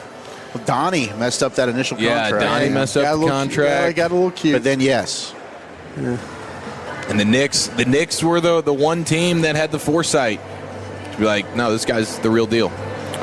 Who's next, Lucius? Yeah, let's see here. Let's go to Joseph in Fort Worth. Joseph, what are you drinking? What are you thinking? How we doing, Tolo gang? I'm drinking a Monster, getting ready for this all-nighter doing Uber. Ooh. And what I'm thinking is how special this World Cup is going to be for me. Brothers, Dawson, y'all probably have a little bit more memory of 1994. But I was there. When it comes to me, when it comes to me, I was born in 87, so I have no memory of what it was for Mexico to be in its home soil playing a World Cup. So this is a one World Cup that I'm going to be able to see that only my grandparents and my parents were able to talk to me about how special it was to see the Mexican team playing home soil. That's going to be awesome. Yeah. Hell yeah. Congrats. Live it up. Yeah, enjoy that. It is. As we get that. closer to this, man, the World Cup's going to be special. It's amazing. It's the best event maybe in sports. Yeah, in 94, I hadn't seen the USA qualify for the World Cup, so it kind of had this vibe of you're hosting so you get in. Yeah. But you really don't belong here. That's kind of what it felt as a U.S. soccer fan. And I was like 18 years old. That was my senior year of high school. And it was cool, right? But we really didn't have a lot of expectations. Now, since then, it has built so much that now it's like we're waiting for this thing to take the next step. So as exciting as it is to get to watch your team on its home soil and everything, to me the more exciting thing is what happens over the next 8 to 12 years. Because that was a launch point for a lot more infrastructure going in to help build out American soccer. Can this be a launch point to go finish that fight and actually be one of the top 5 or 10 soccer nations in the world? I don't know if we'll ever see that. Yeah. Who's next, Lucius? Dope Sick Dave, what are you drinking? What are you thinking? Hey, just drinking some water right now. This is what I'm thinking. I'm about to put the Spurs and the city of San Antonio on blast. I went to Game 1 in San Antonio, and tell me why, the USAA veteran recognition that they do on the screen at every single sporting event. Tell me why they're doing that, but at the same time, the mascot is in the stands getting everyone's attention, doing something completely unrelated. I kid you not, maybe 50 people were clapping to recognize the vest. It was insane. Wow. And the second thing, City of San Antonio, I will never, ever be going back there. Tell me why. They got every entrance within like a 3-mile radius onto 35 closed. I kid you not, you had 1,000 cars going in and out of shopping centers and around, and an hour and a half trip back to Austin after the game took about 2.5 to 3 hours. I kid you not. San Antonio, we'll never see you guys. Yikes. Yeah, it's tough. What about the big women, though? No plus? Thick. No upside? Dope Sick Dave must like a more slender gal. Would fit his brand, wouldn't it? I think so. Dope Sick, yeah. Those waif models back in the day. Dope Sick waif model. Who's next, Lucius? Polo, what are you drinking? What are you thinking? Man, first of all, I'm drinking some water because, I have my stroke, so I can't really just drink anything yet. But my voice is coming back. And whoever this clown was that had my name in his mouth, you better that I got my girl, man, just calm down. And you talking about scratching a lottery ticket. At least if I win a lottery ticket, I ain't going to say immigration going to scoop me up, but I know they'll scoop you up talking about all this stuff. Well, I don't know who you think you are, dude. If I want to say something about Brothers, I'm going to say something about Brothers because I want these Dallas friends that ain't no punk. And I ain't like, I'm like from Philadelphia or from New York. I'm going to say what's on my mind. I ain't one of these friendly people from Texas. Don't get me wrong, I'm from Texas. I represent my state. But I ain't friendly, homeboy. I don't know who you think you are. And y'all talking about y'all want me to go bad on Rodeo Run with this comedy thing? We'll still do that. Rodeo Run, I salute you for not coming up here all messed up and everything. And my boy Lucius, you do your thing in the background. Brothers, you do what you do. And Jim Follow, Woodchuck, you and Gary, y'all my boys. But who this clown was out? Man, we can arm wrestle right now. I'll arm wrestle your girl. I'll arm wrestle your mama because her arm is hand to everybody else. But shout out to the Texas Longhorns softball team for winning the national championship yesterday. I'm doing my next door neighbor tattoo right there. Shout out to him. He got a little music career going on. But this dude want to arm wrestle. What's up, boy? Bye. There he goes. Polo in Garland. Salute to you, sir. He might have a new fan event, the arm wrestling. We just get wrestling. Tolos arm wrestling with each other. That would be a good way to settle things. Yeah. Arm wrestling. Just arm wrestle it. Yeah. Let's make that happen. Maybe we'll go do a remote of the Shell Shack again. Have a heavyweight arm wrestling. Who's next, Lucius? All right, last one, man. Let's go to my man, Black and Gold B. What are you drinking? What are you thinking? Yo, what's going on, fellas? When I'm driving home right now, so I'm just drinking some water. But once I get to the house, I'll be cracking open a cold Miller Lite, sparking up a big old fat bowl. Mm-hmm. And I'm thinking, man, it just makes me sick that the Spurs are in the finals because I absolutely hate the Spurs, man. That'd be my most hated team in the NBA. Kind of, I guess it'd be the equivalent of the Falcons in the NFL to me. My most hated team, and so it absolutely makes me sick, man, that they're in the finals. And even though, just as a Mavs fan, I hate the Spurs. And even though the level of my Mavs fandom has dwindled since, they shipped Luka out of there, I'm still a Mavs fan, but my hatred for the Spurs never went away, man. It always stayed up there. So bleep the Spurs, man. That's what I'm thinking. And the song I'm going to recommend to the Tolos is Sick Man by Alice in Chains. And y'all have a great weekend, fellas. Nice. You too. Shoot, yeah. Thanks, babe. There he goes. That wrap up another edition of What You Drinking and What You Thinking here on 105.3 The Fan. Tune in next Friday at 5 o'clock for your next opportunity to answer those questions here live on The Fan. All righty. A big Ranger series coming up this weekend against Cleveland. We'll come back, preview that a little bit, and hand you off to the G-Bag of the Day, and then LA Live right here on The Fan. I want to chat with you about my friends at D&M Leasing before we do anything else, though, because if you're heading into the weekend and you would rather be doing that in style in a brand new set of wheels, what's going to make you happy? Call my friends at D&M Leasing and tell them about it. Any make, any model, car, truck, SUV, D&M Leasing has access to everything. And all you have to do is call them and tell them what you want. They're going to deliver it to you this weekend. So as we're going into Friday night, you want to enjoy the game. You probably want to enjoy your Saturday and your Sunday, get that work-life balance going on. It's hard to do that if you also need to acquire a brand new vehicle. The old way, you'd have to go in for hours and hours and sit in a dealership, walk the lot, talk to the manager, do all that. That's for the birds. You don't have to do that anymore. Just call D&M Leasing and tell them what you want, and they'll bring it to you. They'll drive off with the old one, give you the highest trade-in value possible for it. Nothing down, nothing due for 60 days on the new one. And when the payments kick in, up to 50% less compared to buying. So you're going to see why I love D&M. I've done so many easy leases over the years. 972-817-35-LEASE. Go to dmautoleasing.com. All right. Turn it up. This next track by Crown Royal, it's got a way of getting everybody together. So grab your people, grab a glass, and play this one loud.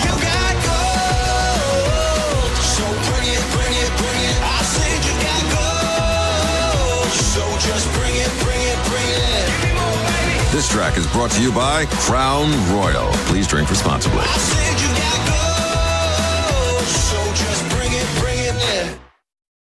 Works 1 year anniversary with me in Addison this Saturday, June 13th from noon to 2. I'll be hanging out, giving away awesome prizes, and the Wild Fork team will be handing out free samples. Plus, you could win a custom Sean and RJ meat board. See you there at Wild Fork.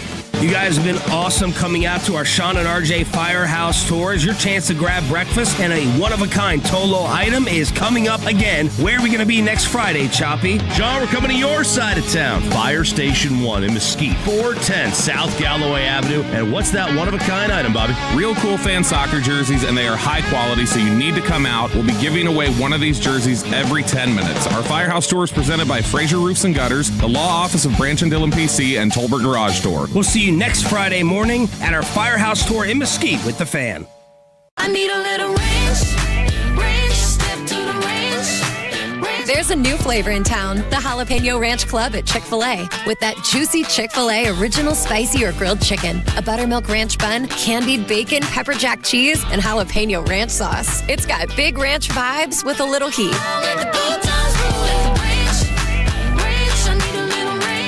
Chick-fil-A's new Jalapeno Ranch Club. Available for a limited time only. Order ahead on the Chick-fil-A app. Indeed presents hires you can't afford to get wrong, like customer service associate at a dry cleaning shop. Yeah, hi. I'm here to pick up my suit. Ah, yes. Here you go. There must be a mistake. This is too small. It shrunk a whole lot. Look on the bright side. Now you have a suit you can gift to a child. This is your job for sponsored jobs. This is what happens when you don't sponsor your job on Indeed. Next time, get matched with quality candidates with Indeed sponsored jobs. Visit Indeed.com/hire now and sponsor your job today. 1877 Cars for Kids. KARS Cars for Kids. 1877 Cars for Kids. Donate your car today. Call 877-CARS for Kids to reach a friendly live agent. Donation is super easy, and your car can be picked up as soon as tomorrow. Call us now or go to carsforkids.org. 7 Cars for Kids. Donate your car today. Did you know you can donate real estate too? My name is Whitney Allen, and I'm a widow. My husband, Ryan, died. We never thought we'd ever have to use life insurance, but the unexpected happened. With Ethos, signing up was fast and 100% online. You can get a quote in seconds, apply in minutes, and get same-day coverage. No medical exams, and you can get up to $3 million worth of coverage. I'm grateful we were prepared. Get your free quote at ethos.com/radio. That's ethos.com/radio. Paid spokesperson. Time spent on application may vary. Online health questions required. For adults with Crohn's disease or ulcerative colitis symptoms, every choice matters. Tremfya offers self-injection or intravenous infusion from the start. Tremfya is administered as injections under the skin or infusions through a vein every 4 weeks, followed by injections under the skin every 4 or 8 weeks. If your doctor decides that you can self-inject Tremfya, proper training is required.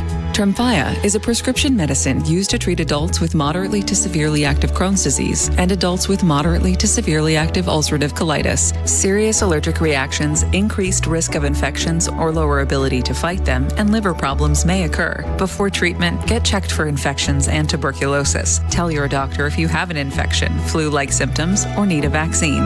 Explore what's possible. Ask your doctor about Tremfya today. Call 1-800-526-7736 to learn more or visit tremfyaradio.com.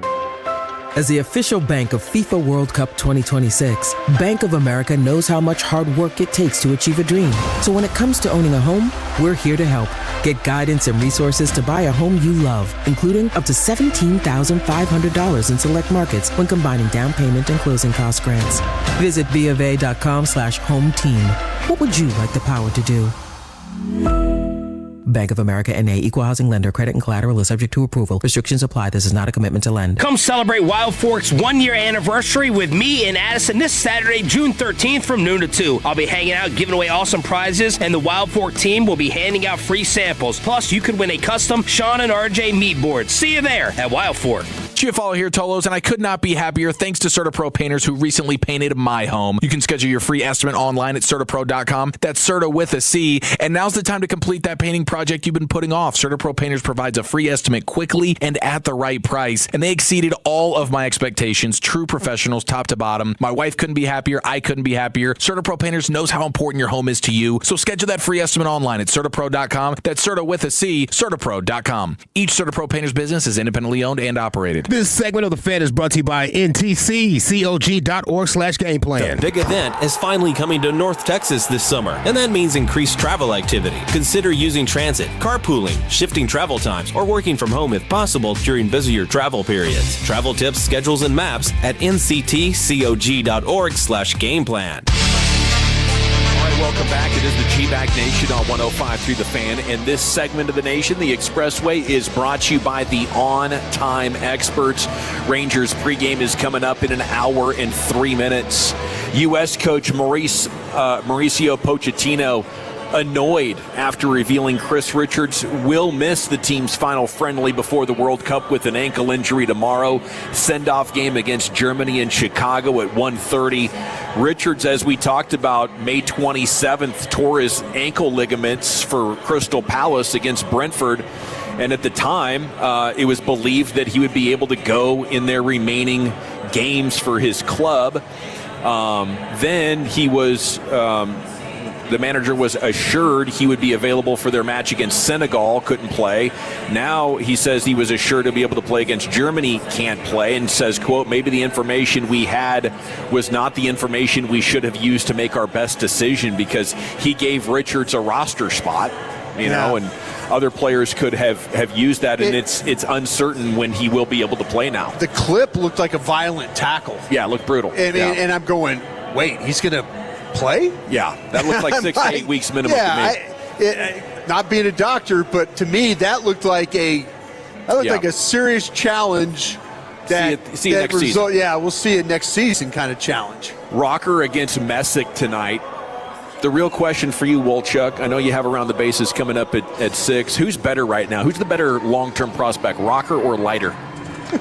I still lean Leiter, personally. I mean, Leiter's coming off a 10-strike game. I think he's just shown more consistency than what Rocker's shown. So I'm still just going to go with Jack Leiter. But you heard what Nate Dell said, though. Yeah, talking about sinker slider. Yes, but let's remember, it's not too long ago that they put an opener out there on the road to help out with Great Rocker. point. I mean, that was like 2 games ago. But he is pitching really well at home right now. The Wings are in Los Angeles tonight. They're going to take on the Sparks. Tip off at 9 o'clock. Your Dallas Wings sitting at 6-3.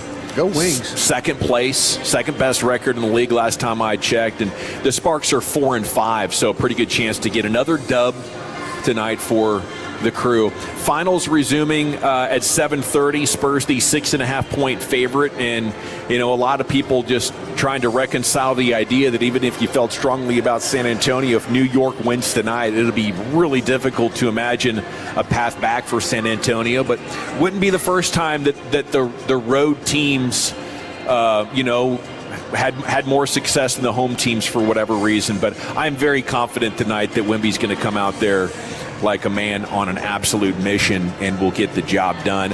Another NCAA gambling deal as the hero of Alabama State's first NCAA win, and 3 of his teammates ruled permanently ineligible for accepting payment from gamblers to fix the outcome of a game that same season.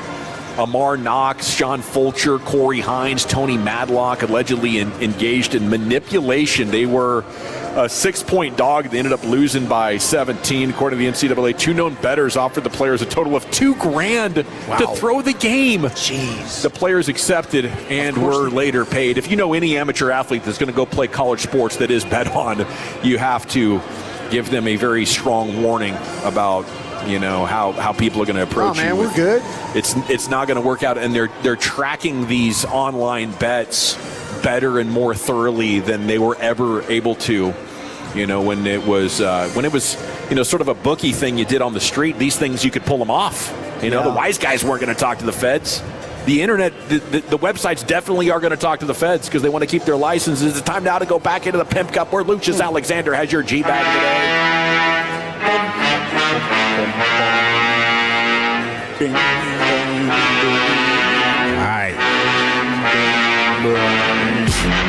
All right, hey y'all, for the last time this week, man. G-Bag of the day, we do it every weekday on the Fan at 5:30. My name is L.A.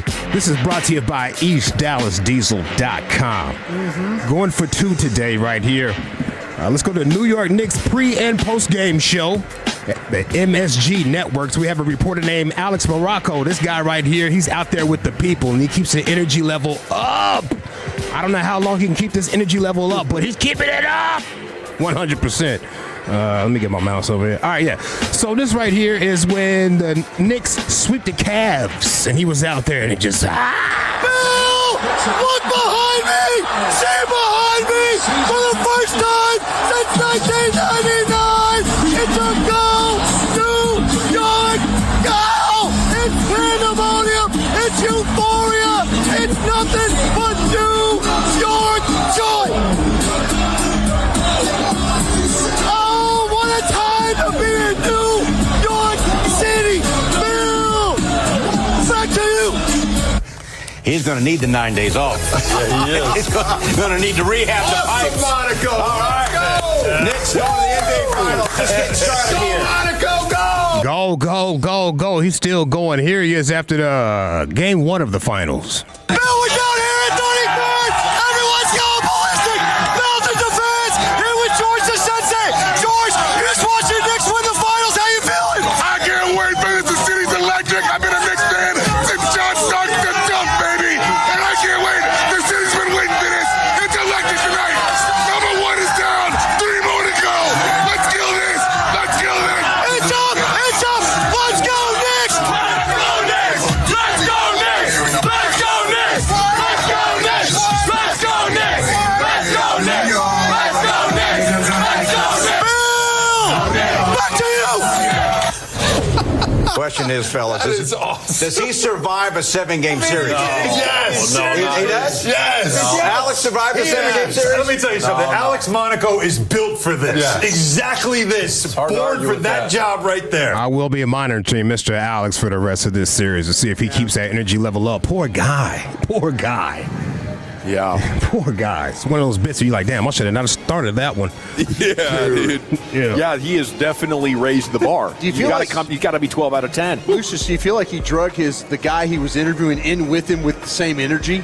Had to. If that guy wasn't like, well, hey, this was a great win, like he made that guy kind of scream along with him. Yeah. Those darn crazy Knicks fans. Yeah. Who runs the media pressers for the Dallas Cowboys? Tad Carper. Okay. Well, he's not familiar with the pause game, or he's not playing it, whatever. But Coach Shoddy's got his back. Because it's real. Like, you take your pads off and you're like, oh my gosh, I'm done. I'll never play this game again. If you're a tennis player, yeah, you can go beat the ball around a little bit. You can go basketball play, shoot free throws. But like in our game, once you hang them up, you never can put them back on. One quickie, Tommy. Oh. Pause. It's like my dad saying pause or something. Yeah. All right. Shoddy was like, gave a little smirk, like, yeah, I got him there. I'm hip. Right. You can go whack that ball around a little bit. He paused. He almost paused there. I thought he was. Yeah. I thought he was going to. That was good. Salute to Tad and the guys. They won the award. Yes, they did. They won the award Pete for being Award, the best team that makes it easy for reporters to work with, basically. Sure. We have another man on the street interview right outside of Fenway Park. It's a man named Fern. He's an older gentleman. He's in his 60s. I don't know if he's like famous up there in that Boston area or if he's famous online, but he crashed an interview with a whole lot of F-bombs. Oh, no. What percentage would you give this Red Sox team of making the playoffs? 5%. This guy doesn't know what he's talking about. 5% chance? That's wrong. It's zero. That's it. They're not making no playoffs with this team. Are you kidding me? The way they're playing with this general manager. That motherfucker still hasn't done a move yet.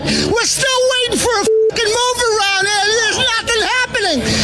Nothing. Nothing's going on here in this city. The only thing that goes on in this city is Uncle Fern in the house from the couch. Dude, wow. That guy sounds just like that character in 8 Crazy Nights. God, what is his name? Uncle Fern in the house from the couch. Sounds like it might be pretty good content. That could be a record for F-bombs right there. Just every other word, basically. He's frustrated, man. These Red Sox will do that to you. I get it. Boston's probably top 3 sports fans to laugh at when they're sad. Yeah, I love it. When they're sad, I'm happy. We have a prank right here. Prank. This guy walks into the LA Fitness, goes to the front desk, and he says, you have an emergency in the bathroom. What kind of emergency is it? It's a scatopy? A scatopy? A scatopy, I think it is. What the hell is a scatopy? I don't know. I think that's... Bro, they already sitting in the bathroom, bro. They already sitting in the bathroom. They should get in the bathroom. Skip out of them in the bathroom. What's happening? Sorry, I can't. Bro, skip out of them in the bathroom. Skip out of it. Please say it slower. Bro. Oh my God. Skip out. You know you got the 25-pound weights, right? Yeah. You can hear me, right? Yes. Bro, listen. They in the bathroom. Skip out of them right now with the 25-pound weights. Skip out of me? Oh my God. Just type it. Scapatopi? What are we talking about? He's out of breath. Yeah. With the 25-pound weights. Wait, could you say it slower, please? Slower, please. That's it, though, on a Friday. Man. That sounds like something I'd try to pull off back in the day, for sure. But wouldn't do it nearly as well. It's good pranking. We got Alex Monaco, man on the street in New York. That's our champion, looking for 2 as we get ready for Game 2 tonight. Shoddy paused himself. You got Fern outside of Fenway Park. That's Uncle Fern in the house from the couch. Hijacked a live TV interview with sounded like about a solid dozen F-bombs. Or prank at the LA Fitness, Skipatopi in the bathroom right now with the 25-pound weights. I'll go with Shoddy there, Wolchuk. How about you? You know what? I'm going to go with the champ here. All righty, Lucius. You know what? I'm going to do one more right here. I'm going to do one more. Oh, let's go. Winner. Let's go to the Inside the NBA on ESPN. They had the mayor of San Antonio sit down with the crew. Oh, no. Damn. And she came for Charles over that Churros comments and the big women's and whatnot. Gina Ortiz-Jones is the mayor of San Antonio. That's right. And sorry to spring that on you, but we just felt... Well before you were mayor. For background, you needed to see what you're dealing with here with Chuck in San Antonio. I learned a long time ago, you can't teach courage, you can't teach class, and Mr. Barkley reminds us of that often. Damn, that's a body. Yeah. That is a pretty strong joke. That's a body. Woo. Gentlemen, would you like to change your vote, or are you sticking with? I might. Yeah, I think I'm going to flip-flop here to the mayor. The mayor of San Antonio gets a vote. I'm going to stick with Shoddy myself, Lucius. How about you? New York's Knicks, pre- and post-games. We're still tied at 1, Chief. Yeah, give me the champ. And, yeah, it's the Knicks. Brian. It's the Knicks. Yeah. By a score of 3-1. And still your G-Bag of the Day champion is the man on the street outside of MSG with other crazy Knicks fans. If you ever missed the champ, Lucius replays it for you every afternoon at 2:20. It's time to stay in the Pimp Cup. Here's Lucius in LA Live. It's a Feel Good Friday. Let's get into it right after the great Rick James. Right now. Well, all right, you squares, it's time you smoke. Fire up this funk and let's have a toke. It'll make you dance to some of everything. Everybody get high. Knicks are in the finals. Yeah, man, it's dope. I love it. I love the fact that the Knicks are in the finals. My favorite part, aside from like watching them win, is like seeing the videos outside of Madison Square Garden, like after the games. You know, because there'll be like a crowd of people, and there'll be somebody just like, "F*** everybody, f*** OKC, f*** San Antonio, f*** Cleveland, New York all day, my dick from the back. On everything I love. And that's a 7-year-old boy. Like, yo, Connor, go home. Like, what are you doing? They just got him drinking Kool-Aid out of a Timberland, you know? Oh my gosh. Hey, the Statue of Liberty is not safe. Win, lose, or draw, the Statue of Liberty is not safe. They're going to need National Guard out there in NYC to take care of the Statue of Liberty. Good point. And Spurs fans, if you go into the Garden, be safe, bro. You are not safe. Yeah. Stay on your game. You are not safe, fam. All right, keep your head low and just go sit down to your seat and don't talk any trash with them Knicks fans. It's not worth it, bro. I'm telling you right now. Hey, this is LA Live for June 5th, 2026. It is a Feel Good Friday edition, the Feel Good NBA Finals Friday edition of LA Live. Another historic week of 2026 in the books, y'all. What a time to be alive, people. Let's enjoy this weekend safely. Avoid the law dogs. Matter of fact, speaking of law dogs, check out this law dog enforcement story that I thought was kind of wild. Check this out, fellas. Several Orlando police officers are under investigation and have been suspended for 4 months after a video showed multiple women twerking that fish basket on their police golf cart during Orlando Caribbean Carnival Festival. The cops are in trouble for smiling and having a good time. Oh, jeez. That's good community police work, if you ask me. Yeah, what are we doing? We're here to keep the vibes good, and if they go bad, then we'll spring into action. Yeah. But until then, if you want to have fun, involve us in the party and some, as long as we're not distracted for too long. I imagine it was very tasteful and above board.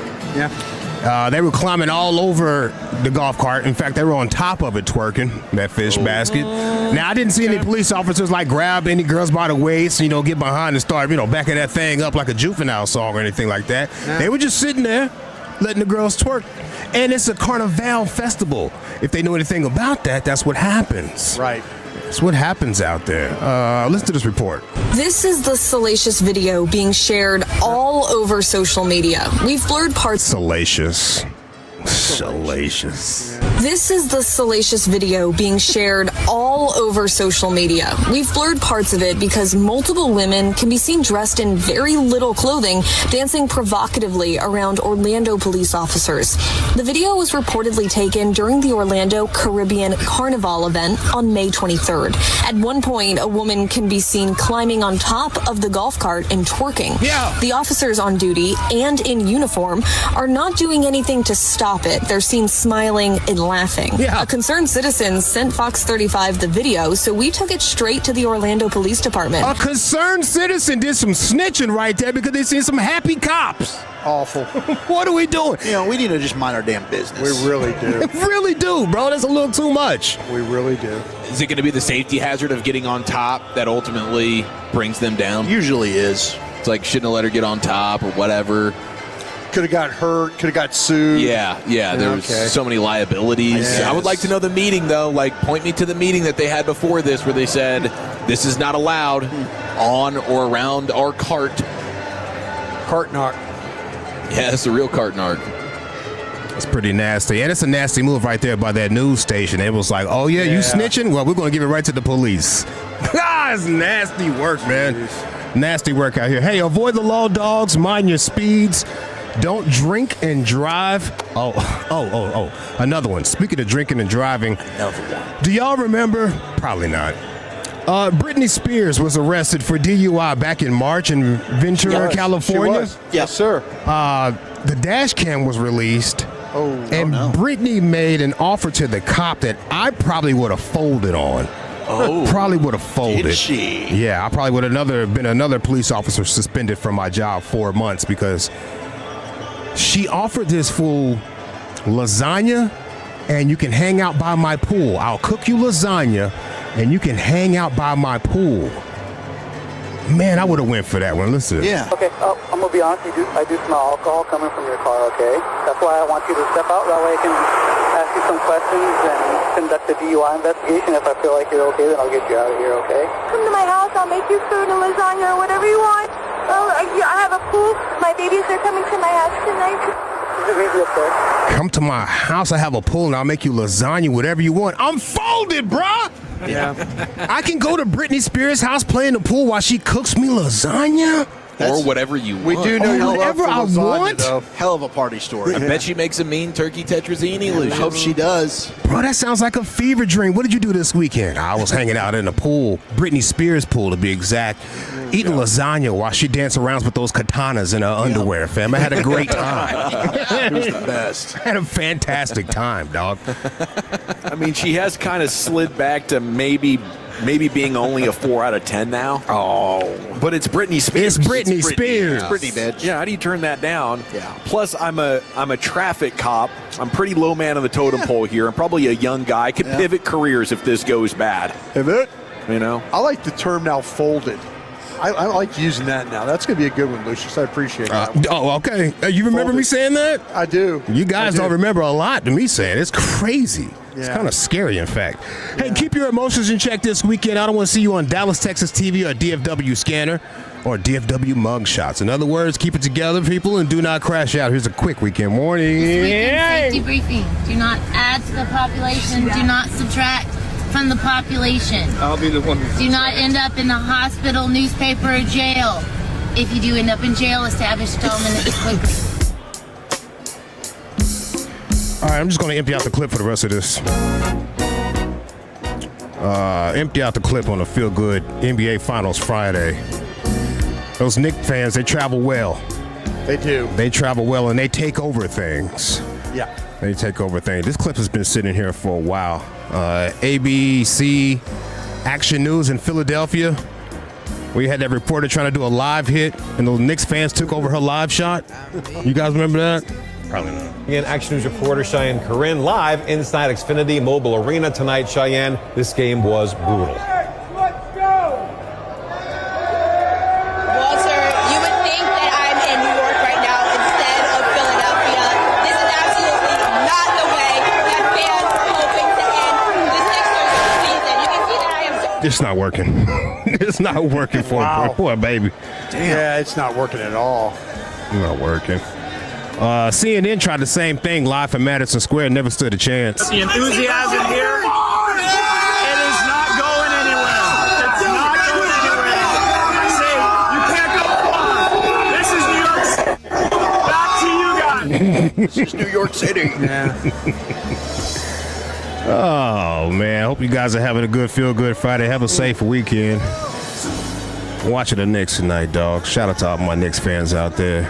Even the kids, they got foul potty mouths, cussing in front of microphones and cameras, and their parents are standing right behind them, like encouraging them, like this cheering is beautiful. them on. Yeah, like, look at my son, he's getting it. Yeah. He's getting it. Let him go, Scotty. Yeah.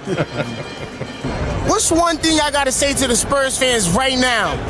You guys are buns.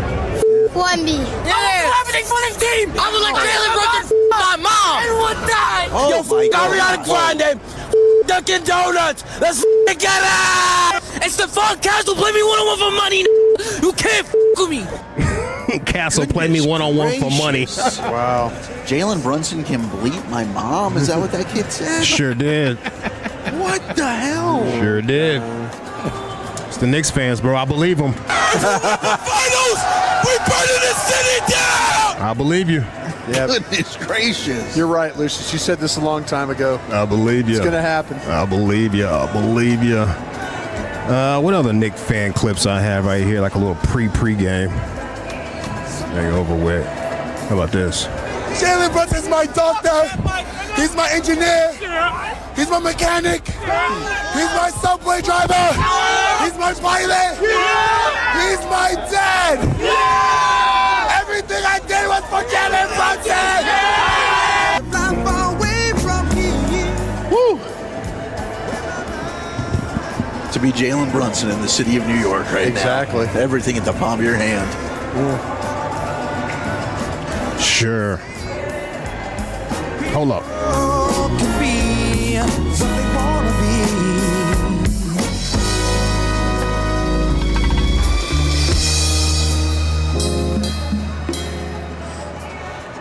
What else I got?